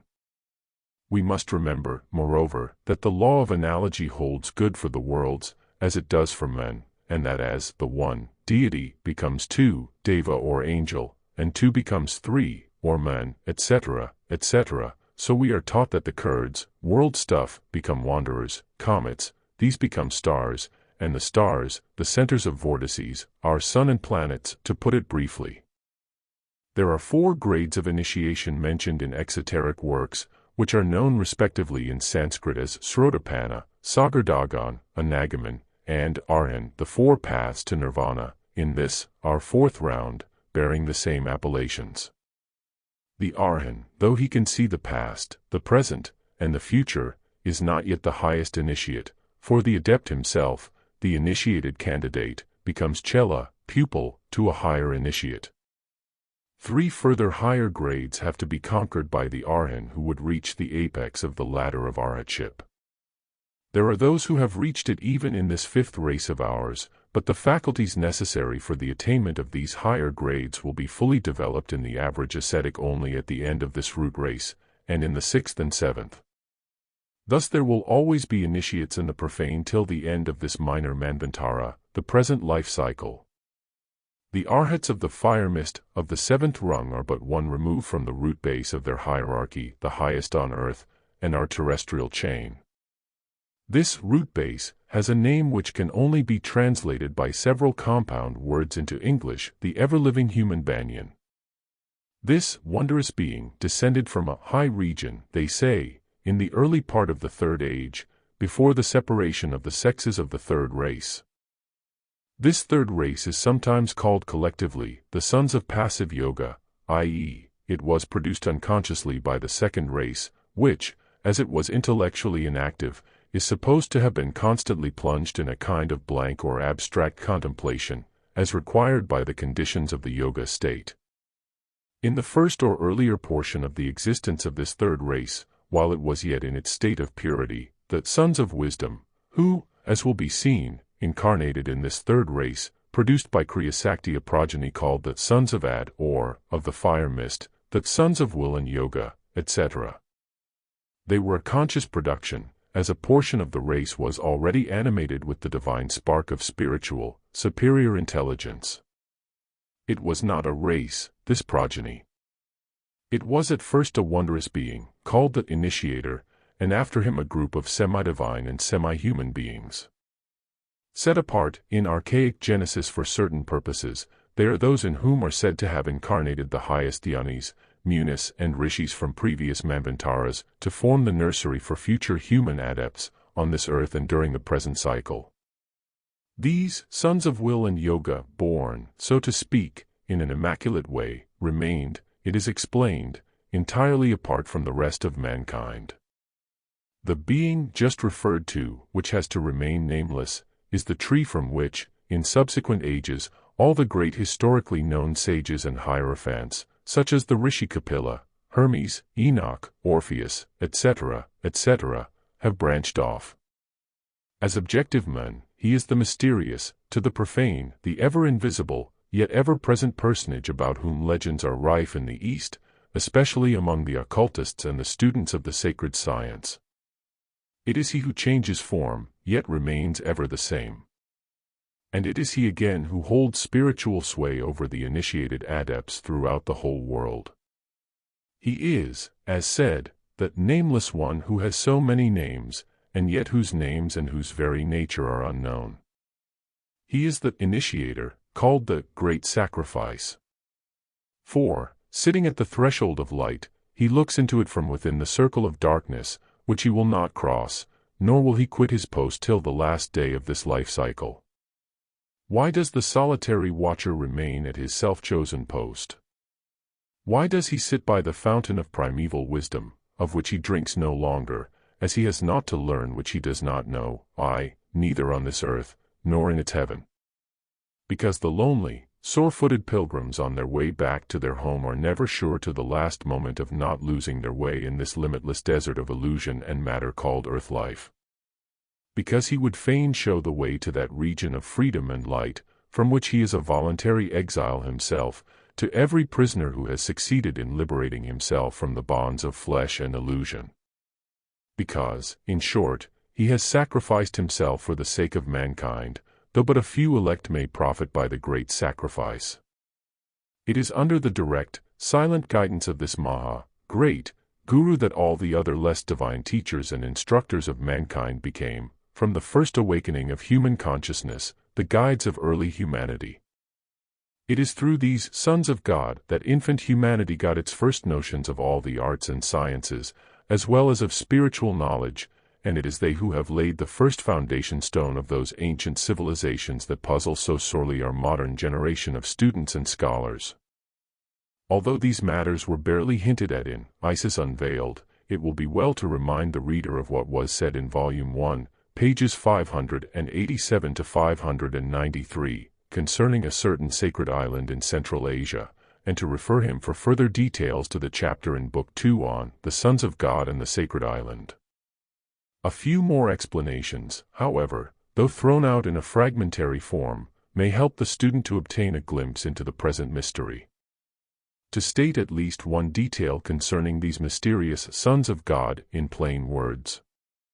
It is from them, these Brahmaputras, that the high Dvijas, the initiated Brahmins of old, justly claimed descent, while the modern Brahmin would have the lowest castes believe literally that they issued direct from the mouth of Brahma. This is the esoteric teaching, which adds moreover that, although these descendants, spiritually of course, from the sons of will and yoga, became in time divided into opposite sexes, as their Kriya-Sakti progenitors did themselves, later on, yet even their degenerate descendants have down to the present day retained a veneration and respect for the creative says of those descendants. They used neither mortar nor cement, nor steel, nor iron to cut the stones with, and yet they were so artfully wrought that in many places the joints are not seen, though many of the stones, as in Peru, are 18 feet thick, and in the walls of the fortress of Cuzco there are stones of a still greater size. Again, the walls of Syene, built 5,400 years ago, when that spot was exactly under the tropic, which it has now ceased to be, were so constructed that at noon, at the precise moment of the solar solstice, the entire disk of the sun was seen reflected on their surface, a work which the united skill of all the astronomers of Europe would not now be able to effect. Keneally, Book of God. And, to this day, such Brahmins know that, during its early beginnings, psychic and physical intellect being dormant and consciousness still undeveloped, the spiritual conceptions of that race were quite unconnected with its physical surroundings. That divine man dwelt in his animal, though externally human form, and, if there was instinct in him, no self-consciousness came to enlighten the darkness of the latent fifth principle. When, moved by the law of evolution, the lords of wisdom infused into him the spark of consciousness, the first feeling it awoke to life and activity was a sense of solidarity, of oneness with his spiritual creators. As the child's first feeling is for its mother and nurse, so the first aspirations of the awakening consciousness in primitive men were for those whose element he felt within himself, and who yet were outside, and independent of him. Devotion arose out of that feeling, and became the first and foremost motor in his nature, for it is the only one which is natural in our heart, which is innate in us, and which we find alike in human babe and the young of the animal. This feeling of irrepressible, instinctive aspiration in primitive men is beautifully, and one may say intuitionally, described by Carlyle.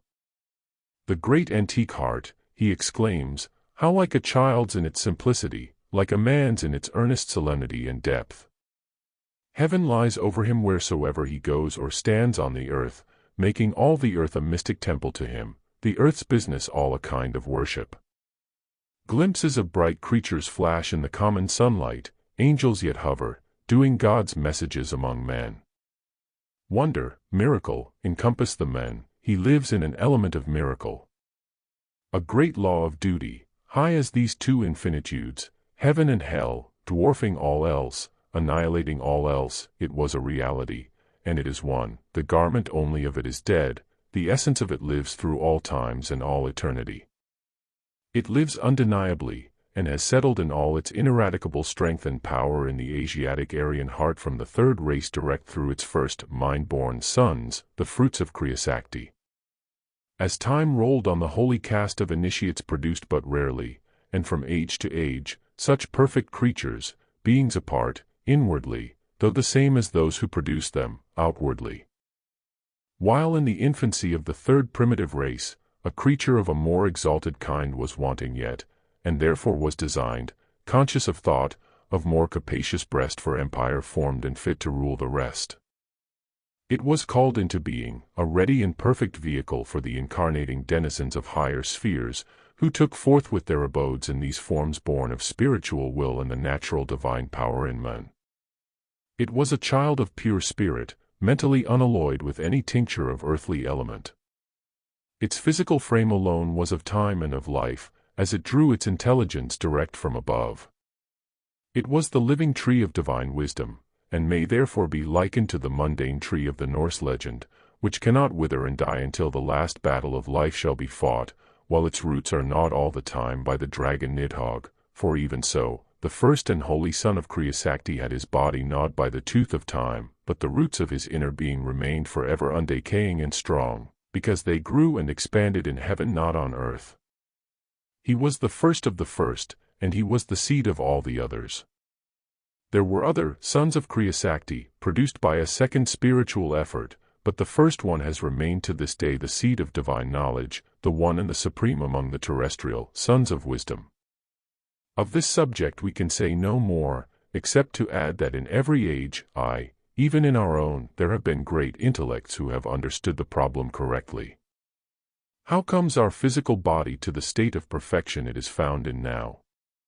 Through millions of years of evolution, of course, yet never through, or from, animals, as taught by materialism. For, as Carlyle says, the essence of our being, the mystery in us that calls itself I, what words have we for such things? It is a breath of heaven, the highest being reveals himself in man. This body, these faculties, this life of ours, is it not all as a vesture for the unnamed? The breath of heaven, or rather the breath of life, called in the Bible nephesh, is in every animal, in every animate speck as in every mineral atom. But none of these has, like men, the consciousness of the nature of that highest being, as none has that divine harmony in its form which man possesses.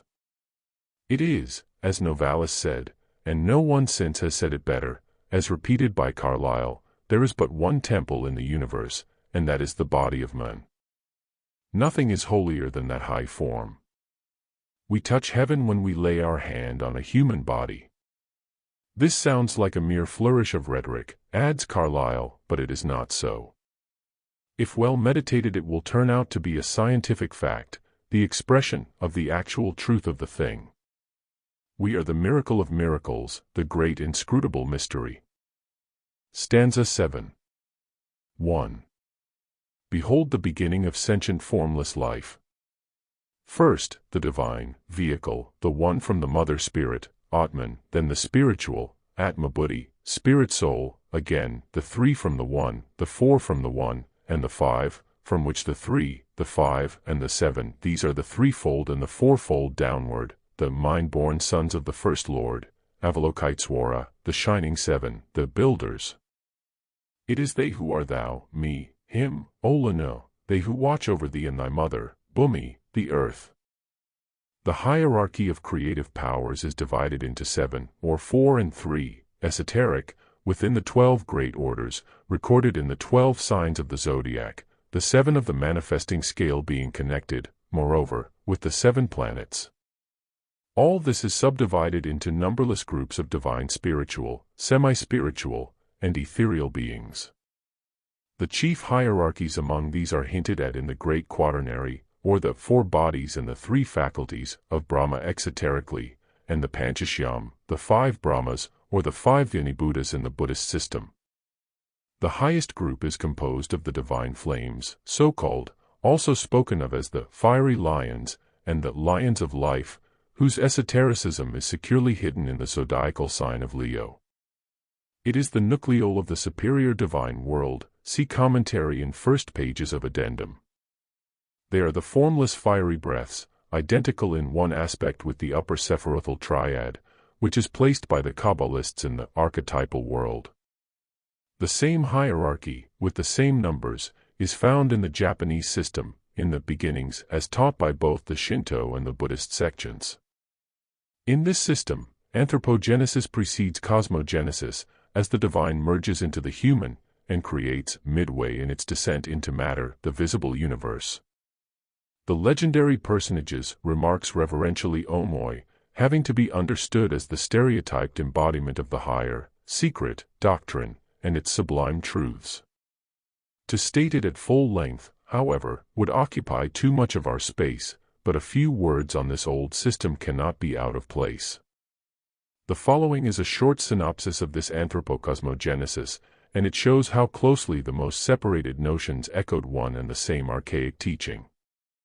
When all was as yet chaos, Kantun, 3 spiritual beings appeared on the stage of future creation. 1. Aim no Ani Naka Nushi no Kami, divine monarch of the central heaven. 2. Takami Ano Subi no Kami, exalted, imperial divine offspring of heaven and the earth, and 3. Kamumi Musubi no Kami, offspring of the gods, simply.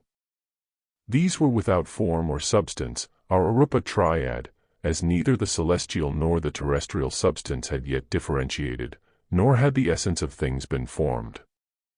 In the Zohar, which, as now arranged and re-edited by Moses de Leon, with the help of Syrian and Chaldean Christian Gnostics in the 12th century, and corrected and revised still later by many Christian hands, is only a little less exoteric than the Bible itself. This divine vehicle no longer appears as it does in the Chaldean Book of Numbers. True enough, Ein Sof, the absolute endless no-thing, uses also the form of the One, the manifested, heavenly men, the first cause, as its chariot, Merkaba, in Hebrew, Vahan, in Sanskrit, or vehicle to descend into, and manifest through, in the phenomenal world. But the Kabbalists neither make it plain how the Absolute can use anything, or exercise any attribute whatever, since, as the Absolute, it is devoid of attributes, nor do they explain that in reality it is the first cause, Plato's logos, the original and eternal idea, that manifests through Adam Kadmon, the second logos, so to speak. In the Book of Numbers, it is explained that N, or Ein, Air, is the only self-existent, whereas its depth, Bythos or Buthon of the Gnostics, called Propator, is only periodical.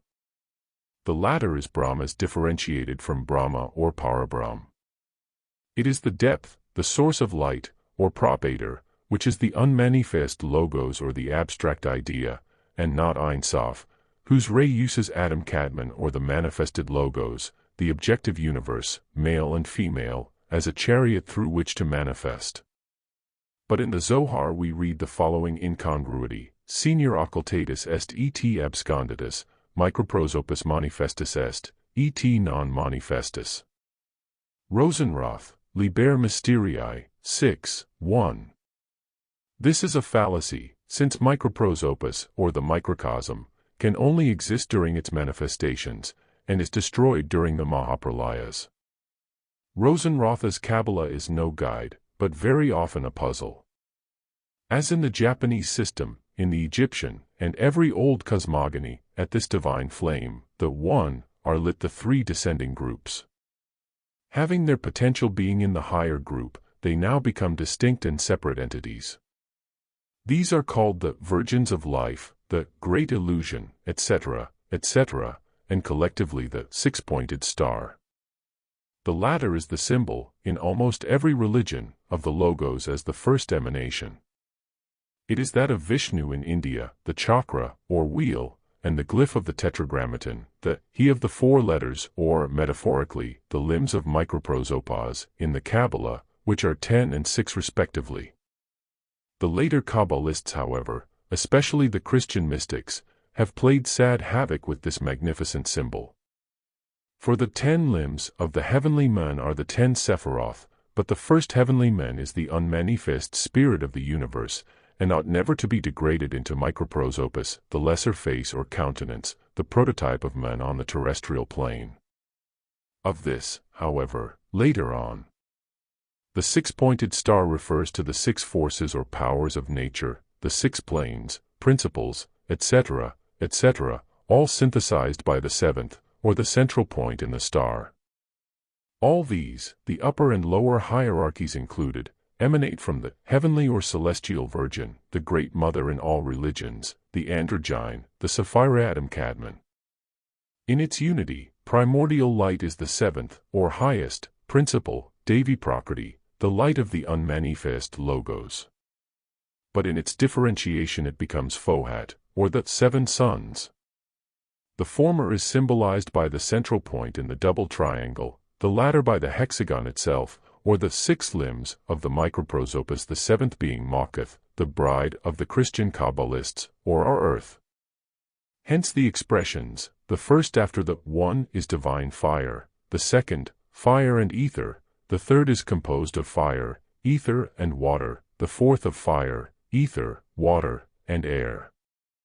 The one is not concerned with man-bearing globes, but with the inner invisible spheres.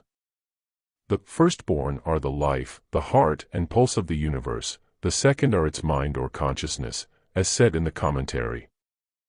The second order of celestial beings, those of fire and ether, corresponding to spirit and soul, or the Atma Buddhi, whose names are legion, are still formless, but more definitely substantial. They are the first differentiation in the secondary evolution or creation, a misleading word. As the name shows, they are the prototypes of the incarnating jivas or monads, and are composed of the fiery spirit of life. It is through these that passes, like a pure solar beam, the ray which is furnished by them with its future vehicle, the divine soul, Buddhi. These are directly concerned with the hosts of the higher world of our system. From these twofold units emanate the threefold. In the cosmogony of Japan, when, out of the chaotic mass, an egg-like nucleus appears, having within itself the germ and potency of all the universal as well as of all terrestrial life, it is the threefold, just named, which differentiates. The male ethereal, yo, principle ascends and the female grosser or more material principle, in, is precipitated into the universe of substance, when a separation occurs between the celestial and the terrestrial. From this the female, the mother, the first rudimentary objective being is born. It is ethereal, without form or sex, and yet it is from this and the mother that the seven divine spirits are born, from whom will emanate the seven creations, just as in the Codex Nazareus from Carabtanos and the mother Spiritus the seven evilly disposed, material, spirits are born. It would be too long to give here the Japanese names, but once translated they stand in this order. 1. The invisible celibate, which is the creative logos of the non-creating Father, or the creative potentiality of the latter made manifest. 2. The spirit, or the God, of the rayless depths, of chaos, which becomes differentiated matter, or the world stuff, also the mineral realm. 3. The spirit of the vegetable kingdom, of the abundant vegetation. 4. This one is of dual nature, being at the same time the spirit of the earth, and the spirit of the sands, the former containing the potentiality of the male element, the latter that of the female element, the two forming a combined nature. These two were one, yet unconscious of being two. In this duality were contained, A. The male, dark and muscular being, Isu no Gai no Kami, and B. Ikugai no Kami, the female, fair and weaker or more delicate being. Then, the fifth and sixth spirits who were androgynous or dual-sexed, and, finally, 7. The seventh spirit, the last emanated from the mother, appears as the first divine human form distinctly male and female. It was the seventh creation, as in the Puranas, wherein men is the seventh creation of Brahma. These, Tsunaji Tsunami, descended into the universe by the celestial bridge, the Milky Way, and Tsunaji, perceiving far below a chaotic mass of cloud and water, thrust his jeweled spear into the depths, and dry land appeared. Then the two separated to explore Onokoro, the newly created island world, etc., etc., Omoi. Such are the Japanese exoteric fables, the rind that conceals the kernel of the same one truth of the secret doctrine. Turning back to the esoteric explanations in every cosmogony. The third order corresponds to the Atma Buddhi Manas, spirit, soul, and intellect, and is called the triads. The fourth are substantial entities. This is the highest group among the rupas, atomic forms. It is the nursery of the human, conscious, spiritual souls. They are called the imperishable jivas, and constitute, through the order below their own, the first group of the first septenary host, the great mystery of human conscious and compound elements. They are on earth, but noumenal homogeneous elements, the spirits thereof. Then follow the septenary groups or hosts. Placed on parallel lines in a diagram with atoms, the natures of those beings would be seen to correspond in their downward scale of progression to composite elements in a mathematically identical manner, as to analogy. This refers, of course, only to diagrams made by the occultists, For were the scale of angelic beings to be placed on a parallel line with the scale of the chemical atoms of science, from the hypothetical helium down to uranium, they would of course be found to differ. For these have, as correspondents on the astral plane, only the four lowest orders, the higher three principles in the atom, or rather molecule or chemical element, being perceptible only to the initiated Dhamma's eye. But then, if chemistry desired to find itself on the right path, it would have to correct its tabular arrangement by that of the occultists, which it may refuse to do. In esoteric philosophy, every physical particle corresponds to and depends on its higher noumenon, the being to whose essence it belongs, and above as below, the spiritual evolves from the divine, the psychomental from the spiritual, tainted from its lower plane by the astral, the whole animate and, seemingly, inanimate nature evolving on parallel lines, and drawing its attributes from above as well as from below. For the latter are the field wherein lies concealed in its privation the germ that will fall into generation. That germ will become the spiritual potency in the physical cell that guides the development of the embryo, and which is the cause of the hereditary transmission of faculties and all the inherent qualities in man. The Darwinian theory, however, of the transmission of acquired faculties, is neither taught nor accepted in occultism. Evolution, in it, proceeds on quite other lines, the physical, according to esoteric teaching, evolving gradually from the spiritual, mental, and psychic. This inner soul of the physical cell, this spiritual plasm that dominates the germinal plasm, is the key that must open one day the gates of the terra incognita of the biologist, now called the dark mystery of embryology. The fifth group is a very mysterious one, as it is connected with the microcosmic pentagon, the five-pointed star representing man. In India and Egypt these Dhyanis were connected with the crocodile, and their abode is in Capricornus. These are convertible terms in Indian astrology, as this 10th sign of the zodiac is called Makara, loosely translated crocodile. The word itself is occultly interpreted in various ways, as will be shown further on. In Egypt the defunct man, whose symbol is the pentagram or the five-pointed star, the points of which represent the limbs of a man, was shown emblematically transformed into a crocodile, Sebak or Sevek or seventh, as Mr. Gerald Massey says, showing it as having been the type of intelligence, is a dragon in reality, not a crocodile. He is the dragon of wisdom or manas, the human soul, mind, the intelligent principle, called in our esoteric philosophy the fifth principle. Says the defunct Osirified in Book of the Dead, or the ritual, under the glyph of a mummiform god with a crocodile's head, I am the god, crocodile, presiding at the arrival of his soul among men. I am the god crocodile brought for destruction, an allusion to the destruction of divine spiritual purity when man acquires the knowledge of good and evil, also to the fallen gods, or angels of every theogony. I am the fish of the great Horus, as Mankara is the crocodile, the vehicle of Varuna. I am merged in Secten. This last sentence gives the corroboration of, and repeats the doctrine of, esoteric Buddhism, for it alludes directly to the fifth principle, manas, or the most spiritual part of its essence rather, which merges into, is absorbed by, and made one with Atma Buddhi after the death of man. For Seken is the residence or loka of the god Kem, Horus Osiris, or father and son, hence the Devachan of Atma Buddhi. In the ritual of the dead the defunct is shown entering into Sikkim with Horus thought and, emerging from it as pure spirit. Thus the defunct says, I see the forms of, myself, as various, men transforming eternally. I know this, chapter. He who knows it takes all kinds of living forms.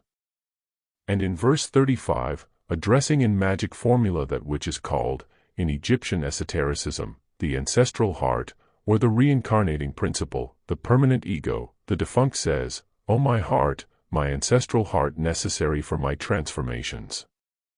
Do not separate thyself from me before the guardian of the scales. Thou art my personality within my breast, divine companion watching over my fleshes, bodies. It is in Sikkim that lies concealed, the mysterious face, or the real man concealed under the false personality, the triple crocodile of Egypt, the symbol of the higher trinity or human triad, Atma, Buddhi, and Manas. In all the ancient papyri the crocodile is called Sebek, seventh, while the water is the fifth principle esoterically, and, as already stated, Mr. Gerald Massey shows that the crocodile was the seventh soul, the supreme one of seven, the seer unseen. Even exoterically Sikkim is the residence of the god Kem, and Kem is Horus avenging the death of his father Osiris, hence punishing the sins of man when he becomes a disembodied soul. Thus the defunct Osirified became the god Kem, who gleans the field of Anra, i.e., he gleans either his reward or punishment, as that field is the celestial locality, Devachan, where the defunct is given wheat, the food of divine justice. The fifth group of the celestial beings is supposed to contain in itself the dual attributes of both the spiritual and physical aspects of the universe, the two poles, so to say, of Maat the universal intelligence, and the dual nature of Man, the spiritual and the physical. Hence its number 5, multiplied and made into 10, connecting it with Makara, the 10th sign of zodiac. The 6th and 7th groups partake of the lower qualities of the quaternary. They are conscious, ethereal entities, as invisible as ether, which are shot out like the boughs of a tree from the first central group of the 4, and shoot out in their turn numberless side groups, the lower of which are the nature spirits, or elementals of countless kinds and varieties, from the formless and unsubstantial, the ideal thoughts of their creators, down to the atomic, though, to human perception, invisible organisms. The latter are considered as the spirits of atoms, for they are the first remove, backwards, from the physical atom, sentient, if not intelligent creatures. They are all subject to karma, and have to work it out through every cycle. For, as the doctrine teaches, there are no such privileged beings in the universe, whether in our or in other systems, in the outer or the inner worlds, as the angels of the Western religion and the Judean. A Dayan Chohan has to become one, he cannot be born or appear suddenly on the plane of life as a full-blown angel. The celestial hierarchy of the present Manvantara will find itself transferred in the next cycle of life into higher, superior worlds, and will make room for a new hierarchy, composed of the elect ones of our mankind. Being is an endless cycle within the one absolute eternity, wherein move numberless inner cycles finite and conditioned. Gods, created as such, would evince no personal merit in being gods.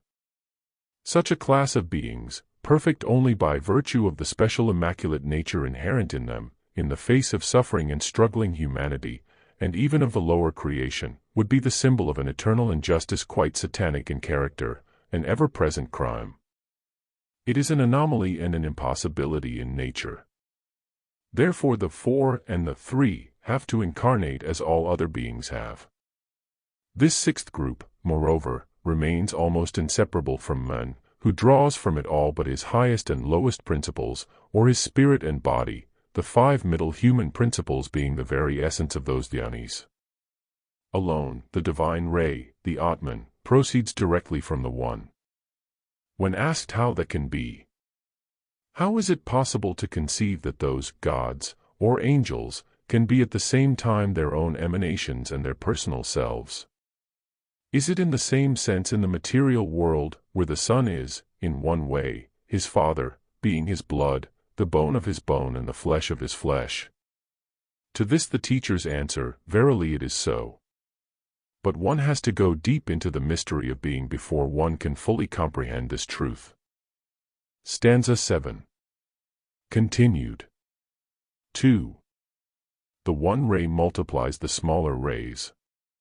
Life precedes form, and life survives the last atom, of form, Sthulasarira, external body. Through the countless rays the life ray, the one, like a thread through many beads, pearls. This sloka expresses the conception, a purely Vedantic one, as already explained elsewhere, of a life thread, Sutratma, running through successive generations. How, then, can this be explained? By resorting to a simile, to a familiar illustration, though necessarily imperfect, as all our available analogies must be. Before resorting to it, however, I would ask whether it seems unnatural, least of all supernatural, to any one of us, when we consider that process known as the growth and development of a fetus into a healthy baby weighing several pounds evolves from what? From the segmentation of an infinitesimally small ovum and a spermatozoon, and afterwards we see that baby develop into a 6-foot man. This refers to the atomic and physical expansion from the microscopically small into something very large, from the, to the naked eye, unseen, into the visible and objective. Science has provided for all this, and, I dare say, her theories, embryological, biological, and physiological, are correct enough so far as exact observation of the material goes.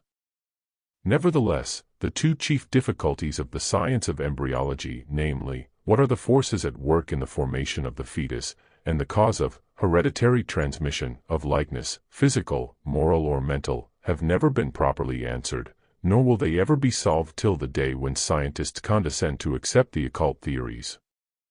But if this physical phenomenon astonishes no one, except in so far as it puzzles the embryologists, why should our intellectual and inner growth, the evolution of the human spiritual to the divine spiritual, be regarded as, or seem, more impossible than the other? Now to the simile. Complete the physical plasm, mentioned in the last footnote, the germinal cell of man with all its material potentialities, with the spiritual plasm, so to say, or the fluid that contains the 5 lower principles of the 6-principled Dzyan, and you have the secret, if you are spiritual enough to understand it. When the seed of the animal man is cast into the soil of the animal woman, that seed cannot germinate unless it has been fructified by the 5 virtues, the fluid of, or the emanation from the principles, of the 6-fold heavenly man. Wherefore the microcosm is represented as a pentagon, within the hexagon star, the macrocosm. Then, the functions of Jiva on this earth are of a 5-fold character. In the mineral atom it is connected with the lowest principles of the spirits of the earth, the 6-fold dhyanis, in the vegetable particle, with their second, the prana, life, in the animal, with all these plus the 3rd and the 4th, in man, the germ must receive the fruition of all the 5. Otherwise he will be born no higher than an animal, namely, a congenital idiot. Thus in man alone the jiva is complete. As to his 7th principle, it is but one of the beams of the universal sun. Each rational creature receives only the temporary loan of that which has to return to its source, while his physical body is shaped by the lowest terrestrial lives, through physical, chemical, and physiological evolution. The blessed ones have not to do with the purgations of matter. Kabbalah, Chaldean Book of Numbers. It comes to this: mankind in its first prototypal, shadowy form, is the offspring of the Elohim of life, or Pitris. In its qualitative and physical aspect it is the direct progeny of the ancestors, the lowest dhyanis, or spirits of the earth. For its moral, psychic, and spiritual nature, it is indebted to a group of divine beings, the name and characteristics of which will be given in Book 2. Collectively, men are the handiwork of hosts of various spirits, distributively, the tabernacles of those hosts, and occasionally and singly, the vehicles of some of them. In our present all-material 5th race, the earthly spirit of the 4th is still strong in us, but we are approaching the time when the pendulum of evolution will direct its swing decidedly upwards, bringing humanity back on a parallel line with the primitive 3rd root race in spirituality. During its childhood, mankind was composed wholly of that angelic host, who were the indwelling spirits that animated the monstrous and gigantic tabernacles of clay of the 4th race built by, as they are now also, and composed of countless myriads of lives. This sentence will be explained later on in the present commentary. The tabernacles have improved in texture and symmetry of form, growing and developing with the globe that bore them, but the physical improvement took place at the expense of the spiritual inner man and nature. The 3 middle principles in earth and men became with every race more material, the soul stepping back to make room for the physical intellect, the essence of elements becoming the material and composite elements now known. Man is not, nor could he ever be, the complete product of the Lord God, but he is the child of the Elohim, so arbitrarily changed into the singular masculine gender. The first dhyanis, commissioned to create men in their image, could only throw off their shadows, like a delicate model for the nature spirits of matter to work upon. See Book 2. Man is, beyond any doubt, formed physically out of the dust of the earth, but his creators and fashioners were many. Nor can it be said that the Lord God breathed into his nostrils the breath of life, unless that God is identified with the one life, omnipresent though invisible, and unless the same operation is attributed to God on behalf of every living soul or nephesh, which is the vital soul, not the divine spirit or ruach, which ensures to men alone a divine degree of immortality, that no animal, as such, could ever attain in this cycle of incarnation. It is the inadequate distinctions made by the Jews, and now by our Western metaphysicians, who, not knowing of, and being unable to understand, hence to accept, more than a triune man, spirit, soul, body, thus confuse the breath of life with immortal spirit. This applies also directly to the Protestant theologians, who, in translating verse 8 of chapter 3 in the fourth Gospel, have entirely perverted the meaning. Indeed, the verse is made to say, "The wind bloweth where it listeth," instead of, "The Spirit goeth where it willeth," as in the original and also in the translation of the Greek Eastern Church. Thus the philosophy of psychic, spiritual, and mental relations with man's physical functions is in almost inextricable confusion. Neither the old Aryan nor the Egyptian psychology are now properly understood. Nor can they be assimilated without accepting the esoteric septenary, or, at any rate, the Vedantic quinquipartite division of the human inner principles. Failing which, it will be forever impossible to understand the metaphysical and purely psychic and even physiological relations between the Dianchoans, or angels, on the one plane, and humanity on the other. No Eastern, Aryan, esoteric works are so far published, but we possess the Egyptian papyri which speak clearly of the 7 principles or the 7 souls of men. The Book of the Dead gives a complete list of the transformations that every defunct undergoes, while divesting himself, one by one, of all those principles materialized for the sake of clearness into ethereal entities or bodies. We must, moreover, remind those who try to prove that the ancient Egyptians knew nothing of and did not teach reincarnation, that the soul, the ego or self, of the defunct is said to be living in eternity. It is immortal, coeval with, and disappearing with the solar boat, i.e., for the cycle of necessity. This soul emerges from the Tayao, the realm of the cause of life, and joins the living on earth by day, to return to Tayao every night. This expresses the periodical existences of the ego. The shadow, the astral form, is annihilated, devoured by the uraeus, the manes will be annihilated, the 2 twins, the 4th and 5th principles, will be scattered, but the soul bird, the divine swallow, and the uraeus of flame, Manas and Atma Buddhi, will live in the eternity, for they are their mother's husbands. Like alone produces like. The earth gives man his body, the gods, Dhyanis, his 5 inner principles, the psychic shadow, of which those gods are often the animating principle. Spirit, Atman, is one and indiscrete. It is not in the Tayao. For what is the Tayao? The frequent allusion to it in the Book of the Dead contains a mystery. Tayao is the path of the night sun, the inferior hemisphere, or the infernal region of the Egyptians, placed by them on the concealed side of the moon. The human being, esotericism, came out from the moon, a triple mystery, astronomical, physiological, and psychical at once. He crossed the whole cycle of existence and then returned to his birthplace before issuing from it again.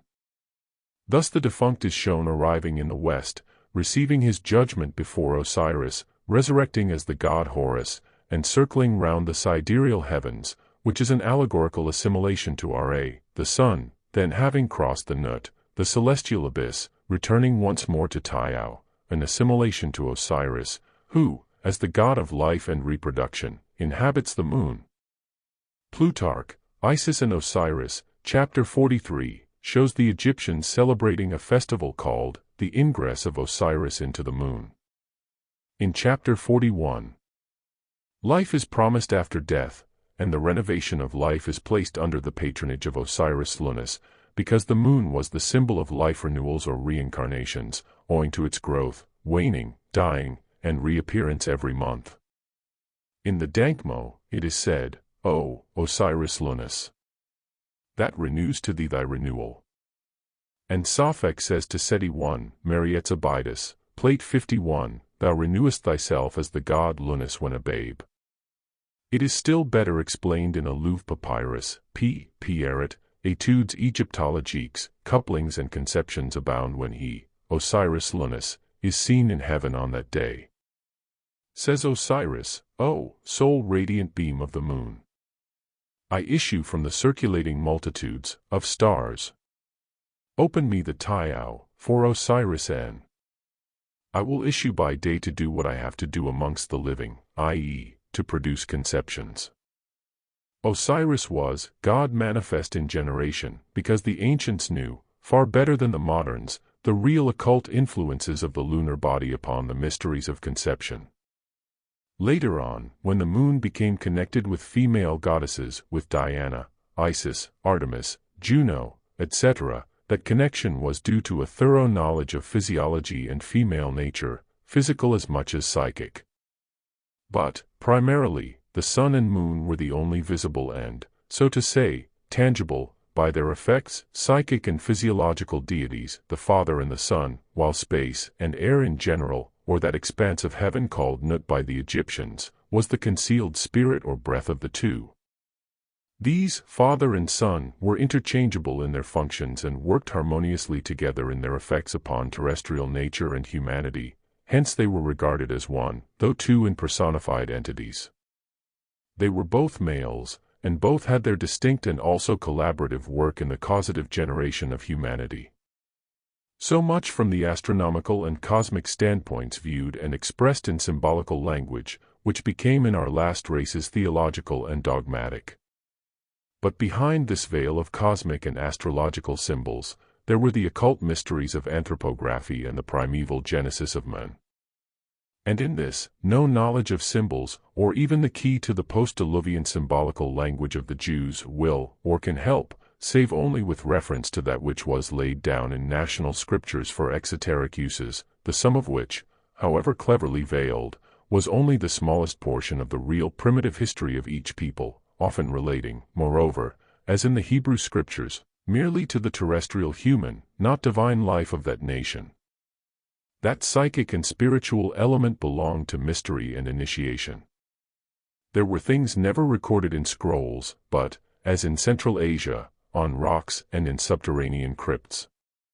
Nevertheless, there was a time when the whole world was, of one lip and of one knowledge, and man knew more of his origin than he does now, and thus knew that the sun and moon, however large a part they do play in the constitution, growth, and development of the human body, were not the direct causative agents of his appearance on earth, these agents being, in truth, the living and intelligent powers which the occultists call Dayan Chohans. As to this, a very learned admirer of the Jewish esotericism tells us that the Kabbalah says expressly that Elohim is a general abstraction, what we call in mathematics a constant coefficient, or a general function, entering into all construction, not particular, that is, by the general ratio 1:3:1:4:1:5, the astrodianic and Elohistic figures. To this the Eastern occultist replies, quite so, it is an abstraction to our physical senses. To our spiritual perceptions, however, and to our inner spiritual eye, the Elohim or the Unis are no more an abstraction than our soul and spirit are to us. Reject the one and you reject the other, since that which is the surviving entity in us is partly the direct emanation from, and partly those celestial entities themselves. One thing is sure, the Jews were perfectly acquainted with sorcery and various maleficent forces, but, with the exception of some of their great prophets and seers like Daniel and Ezekiel, Enoch belonging to a far distant race and not to any nation but to all, as a generic character, they knew little of, nor would they deal with, the real divine occultism, their national character being averse to anything which had no direct bearing upon their own ethnical, tribal, and individual benefits. Witness their own prophets, and the curses thundered by them against the stiff-necked race. But even the Kabbalah plainly shows the direct relation between the Sephiroth, or Elohim, and men. Therefore, when it is proved to us that the Kabbalistic identification of Jehovah with Bina, a female Sephiroth, has still another, a suboccult meaning in it, then and then only the occultist will be ready to pass the palm of perfection to the Kabbalist. Until then, it is asserted that, as Jehovah is in the abstract sense of a one living God, a single number, a metaphysical figment, and a reality only when put in his proper place as an emanation and a Sephiroth, we have a right to maintain that the Zohar, as witnessed by the Book of Numbers, at any rate, gave out originally, before the Christian Kabbalists had disfigured it, and still gives out the same doctrine that we do, i.e., it makes men emanate, not from one celestial man, but from a septenary group of celestial men or angels, just as in Poemander, the thought divine. Stanza 7. Continued. 3. When the one becomes two, the threefold appears. The three are linked into one, and it is our thread, Olano, the heart of the man plant, called Saptaparna. When the one becomes two, the threefold appears, to which, when the one eternal drops its reflection into the region of manifestation, that reflection, the ray, differentiates the water of space, or, in the words of the Book of the Dead, chaos ceases, through the effulgence of the ray of primordial light dissipating total darkness by the help of the great magic power of the word of the central sun. Chaos becomes male-female, and water, incubated through light, and the threefold being issues as its firstborn. Osiris-Ta, or Ra, creates his own limbs, like Brahma, by creating the gods destined to personify his phases during the cycle. The Egyptian Ra, issuing from the deep, is the divine universal soul in its manifested aspect, and so is Narayana, the Purusha, concealed in Akasa and present in ether. This is the metaphysical explanation, and refers to the very beginning of evolution, or, as we should rather say, of theogony. The meaning of the stanza when explained from another standpoint in its reference to the mystery of man and his origin, is still more difficult to comprehend. In order to form a clear conception of what is meant by the one becoming two, and then being transformed into the threefold, the student has to make himself thoroughly acquainted with what we call rounds. If he refers to esoteric Buddhism, the first attempt to sketch out an approximate outline of archaic cosmogony, he will find that by a round is meant the serial evolution of nascent material nature, of the 7 globes of our chain with their mineral, vegetable, and animal kingdoms, men being there included in the latter and standing at the head of it, during the whole period of a life cycle. The latter would be called by the Brahmins a day of Brahma. It is, in short, one revolution of the wheel, our planetary chain, which is composed of 7 globes, or 7 separate wheels, in another sense this time. When evolution has run downward into matter, from planet A to planet G, or Z, as the Western students call it, it is one round. In the middle of the 4th revolution, which is our present round, evolution has reached its acme of physical development, crowned its work with the perfect physical man, and, from this point, begins its work spirit-ward. All this needs little repetition, as it is well explained in Esoteric Buddhism. That which was hardly touched upon, and of which the little that was said has misled many, is the origin of man, and it is upon this that a little more light may now be thrown, just enough to make the stanza more comprehensible, as the process will be fully explained only in its legitimate place, in Book 2. Now every round, on the descending scale, is but a repetition in a more concrete form of the round which preceded it, as every globe, down to our 4th sphere, the actual Earth, is a grosser and more material copy of the more shadowy sphere which precedes it in their successive order, on the 3 higher planes. On its way upwards on the ascending arc, evolution spiritualizes and etherealizes, so to speak, the general nature of all, bringing it onto a level with the plane on which the twin globe on the opposite side is placed, the result being that when the 7th globe is reached, in whatever round, the nature of everything that is evolving returns to the condition it was in at its starting point, plus, every time, a new and superior degree in the states of consciousness. Thus it becomes clear that the origin of man, so-called, on this our present principle, etc., etc., the 7th spirit. So clearly are these principles mentioned, that even in the index, one finds on page 683, 6 principles of men, the 7th being the synthesis of the 6, and not a principle but a ray of the absolute all, in strict truth. Round, or life cycle on this planet, must occupy the same place in the same order, save details based on local conditions and time, as in the preceding round. Again, it must be explained and remembered that, as the work of each round is said to be apportioned to a different group of so-called creators or architects, so is that of every globe, i.e., it is under the supervision and guidance of special builders and watchers, the various Dayan Chohans. The group of the hierarchy which is commissioned to create men is a special group, then, yet it evolved shadowy men in this cycle just as a higher and still more spiritual group evolved him in the 3rd round. But as it is the 6th on the downward scale of spirituality, the last and 7th being the terrestrial spirits, elementals, which gradually form, build, and condense his physical body, this 6th group evolves no more than the future man's shadowy form, a filmy, hardly visible transparent copy of themselves. It becomes the task of the 5th hierarchy, the mysterious beings that preside over the constellation Capricornus, Makara, or crocodile in India as in Egypt, to inform the empty and ethereal animal form and make of it the rational one. This is one of those subjects upon which very little may be said to the general public. It is a mystery, truly, but only to him who is prepared to reject the existence of intellectual and conscious spiritual beings in the universe, limiting full consciousness to men alone, and that only as a function of the brain. Many are those among the spiritual entities who have incarnated bodily in men since the beginning of his appearance, and who, for all that, still exist as independently as they did before, in the infinitudes of space. To put it more clearly, the invisible entity may be bodily present on Earth without abandoning, however, its status and functions in the supersensuous regions. If this needs explanation, we can do no better than remind the reader of like cases in spiritualism, though such cases are very rare, at least as regards the nature of the entity incarnating, or taking temporary possession of a medium. Just as certain persons, men and women, reverting to parallel cases among living persons, whether by virtue of a peculiar organization, or through the power of acquired mystic knowledge, can be seen in their double in one place, while the body is many miles away, so the same thing can occur in the case of superior beings. Man, philosophically considered, is, in his outward form, simply an animal, hardly more perfect than his pithecoid-like ancestor of the 3rd round.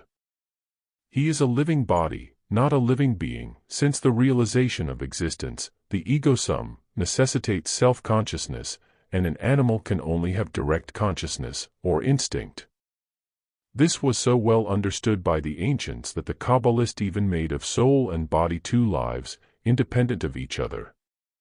The soul, whose body vehicle is the astral, etherosubstantial envelope, could die and men be still living on Earth, i.e., the soul could free itself from and quit the tabernacle for various reasons, such as insanity, spiritual and physical depravity, etc. Therefore, that which living men initiates. This relates exclusively to our elementary spirits, and has naught to do with either the planetary, sidereal, cosmic or interetheric intelligent forces or angels, as they are termed by the Roman Church.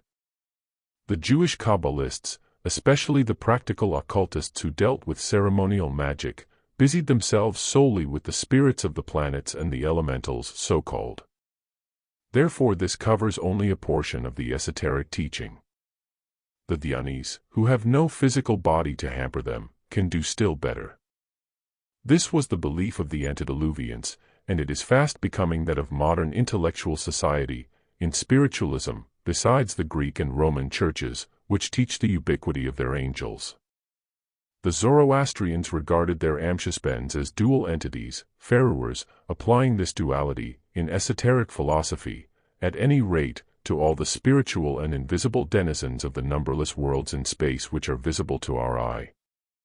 In a note of Damascius, 6th century, on the Chaldean oracles, we have a triple evidence of the universality of this doctrine, for he says, in these oracles the 7 cosmocrators of the world pillars, mentioned likewise by St. Paul, are double, one set being commissioned to rule the superior worlds, the spiritual and the sidereal, and the other to guide and watch over the worlds of matter.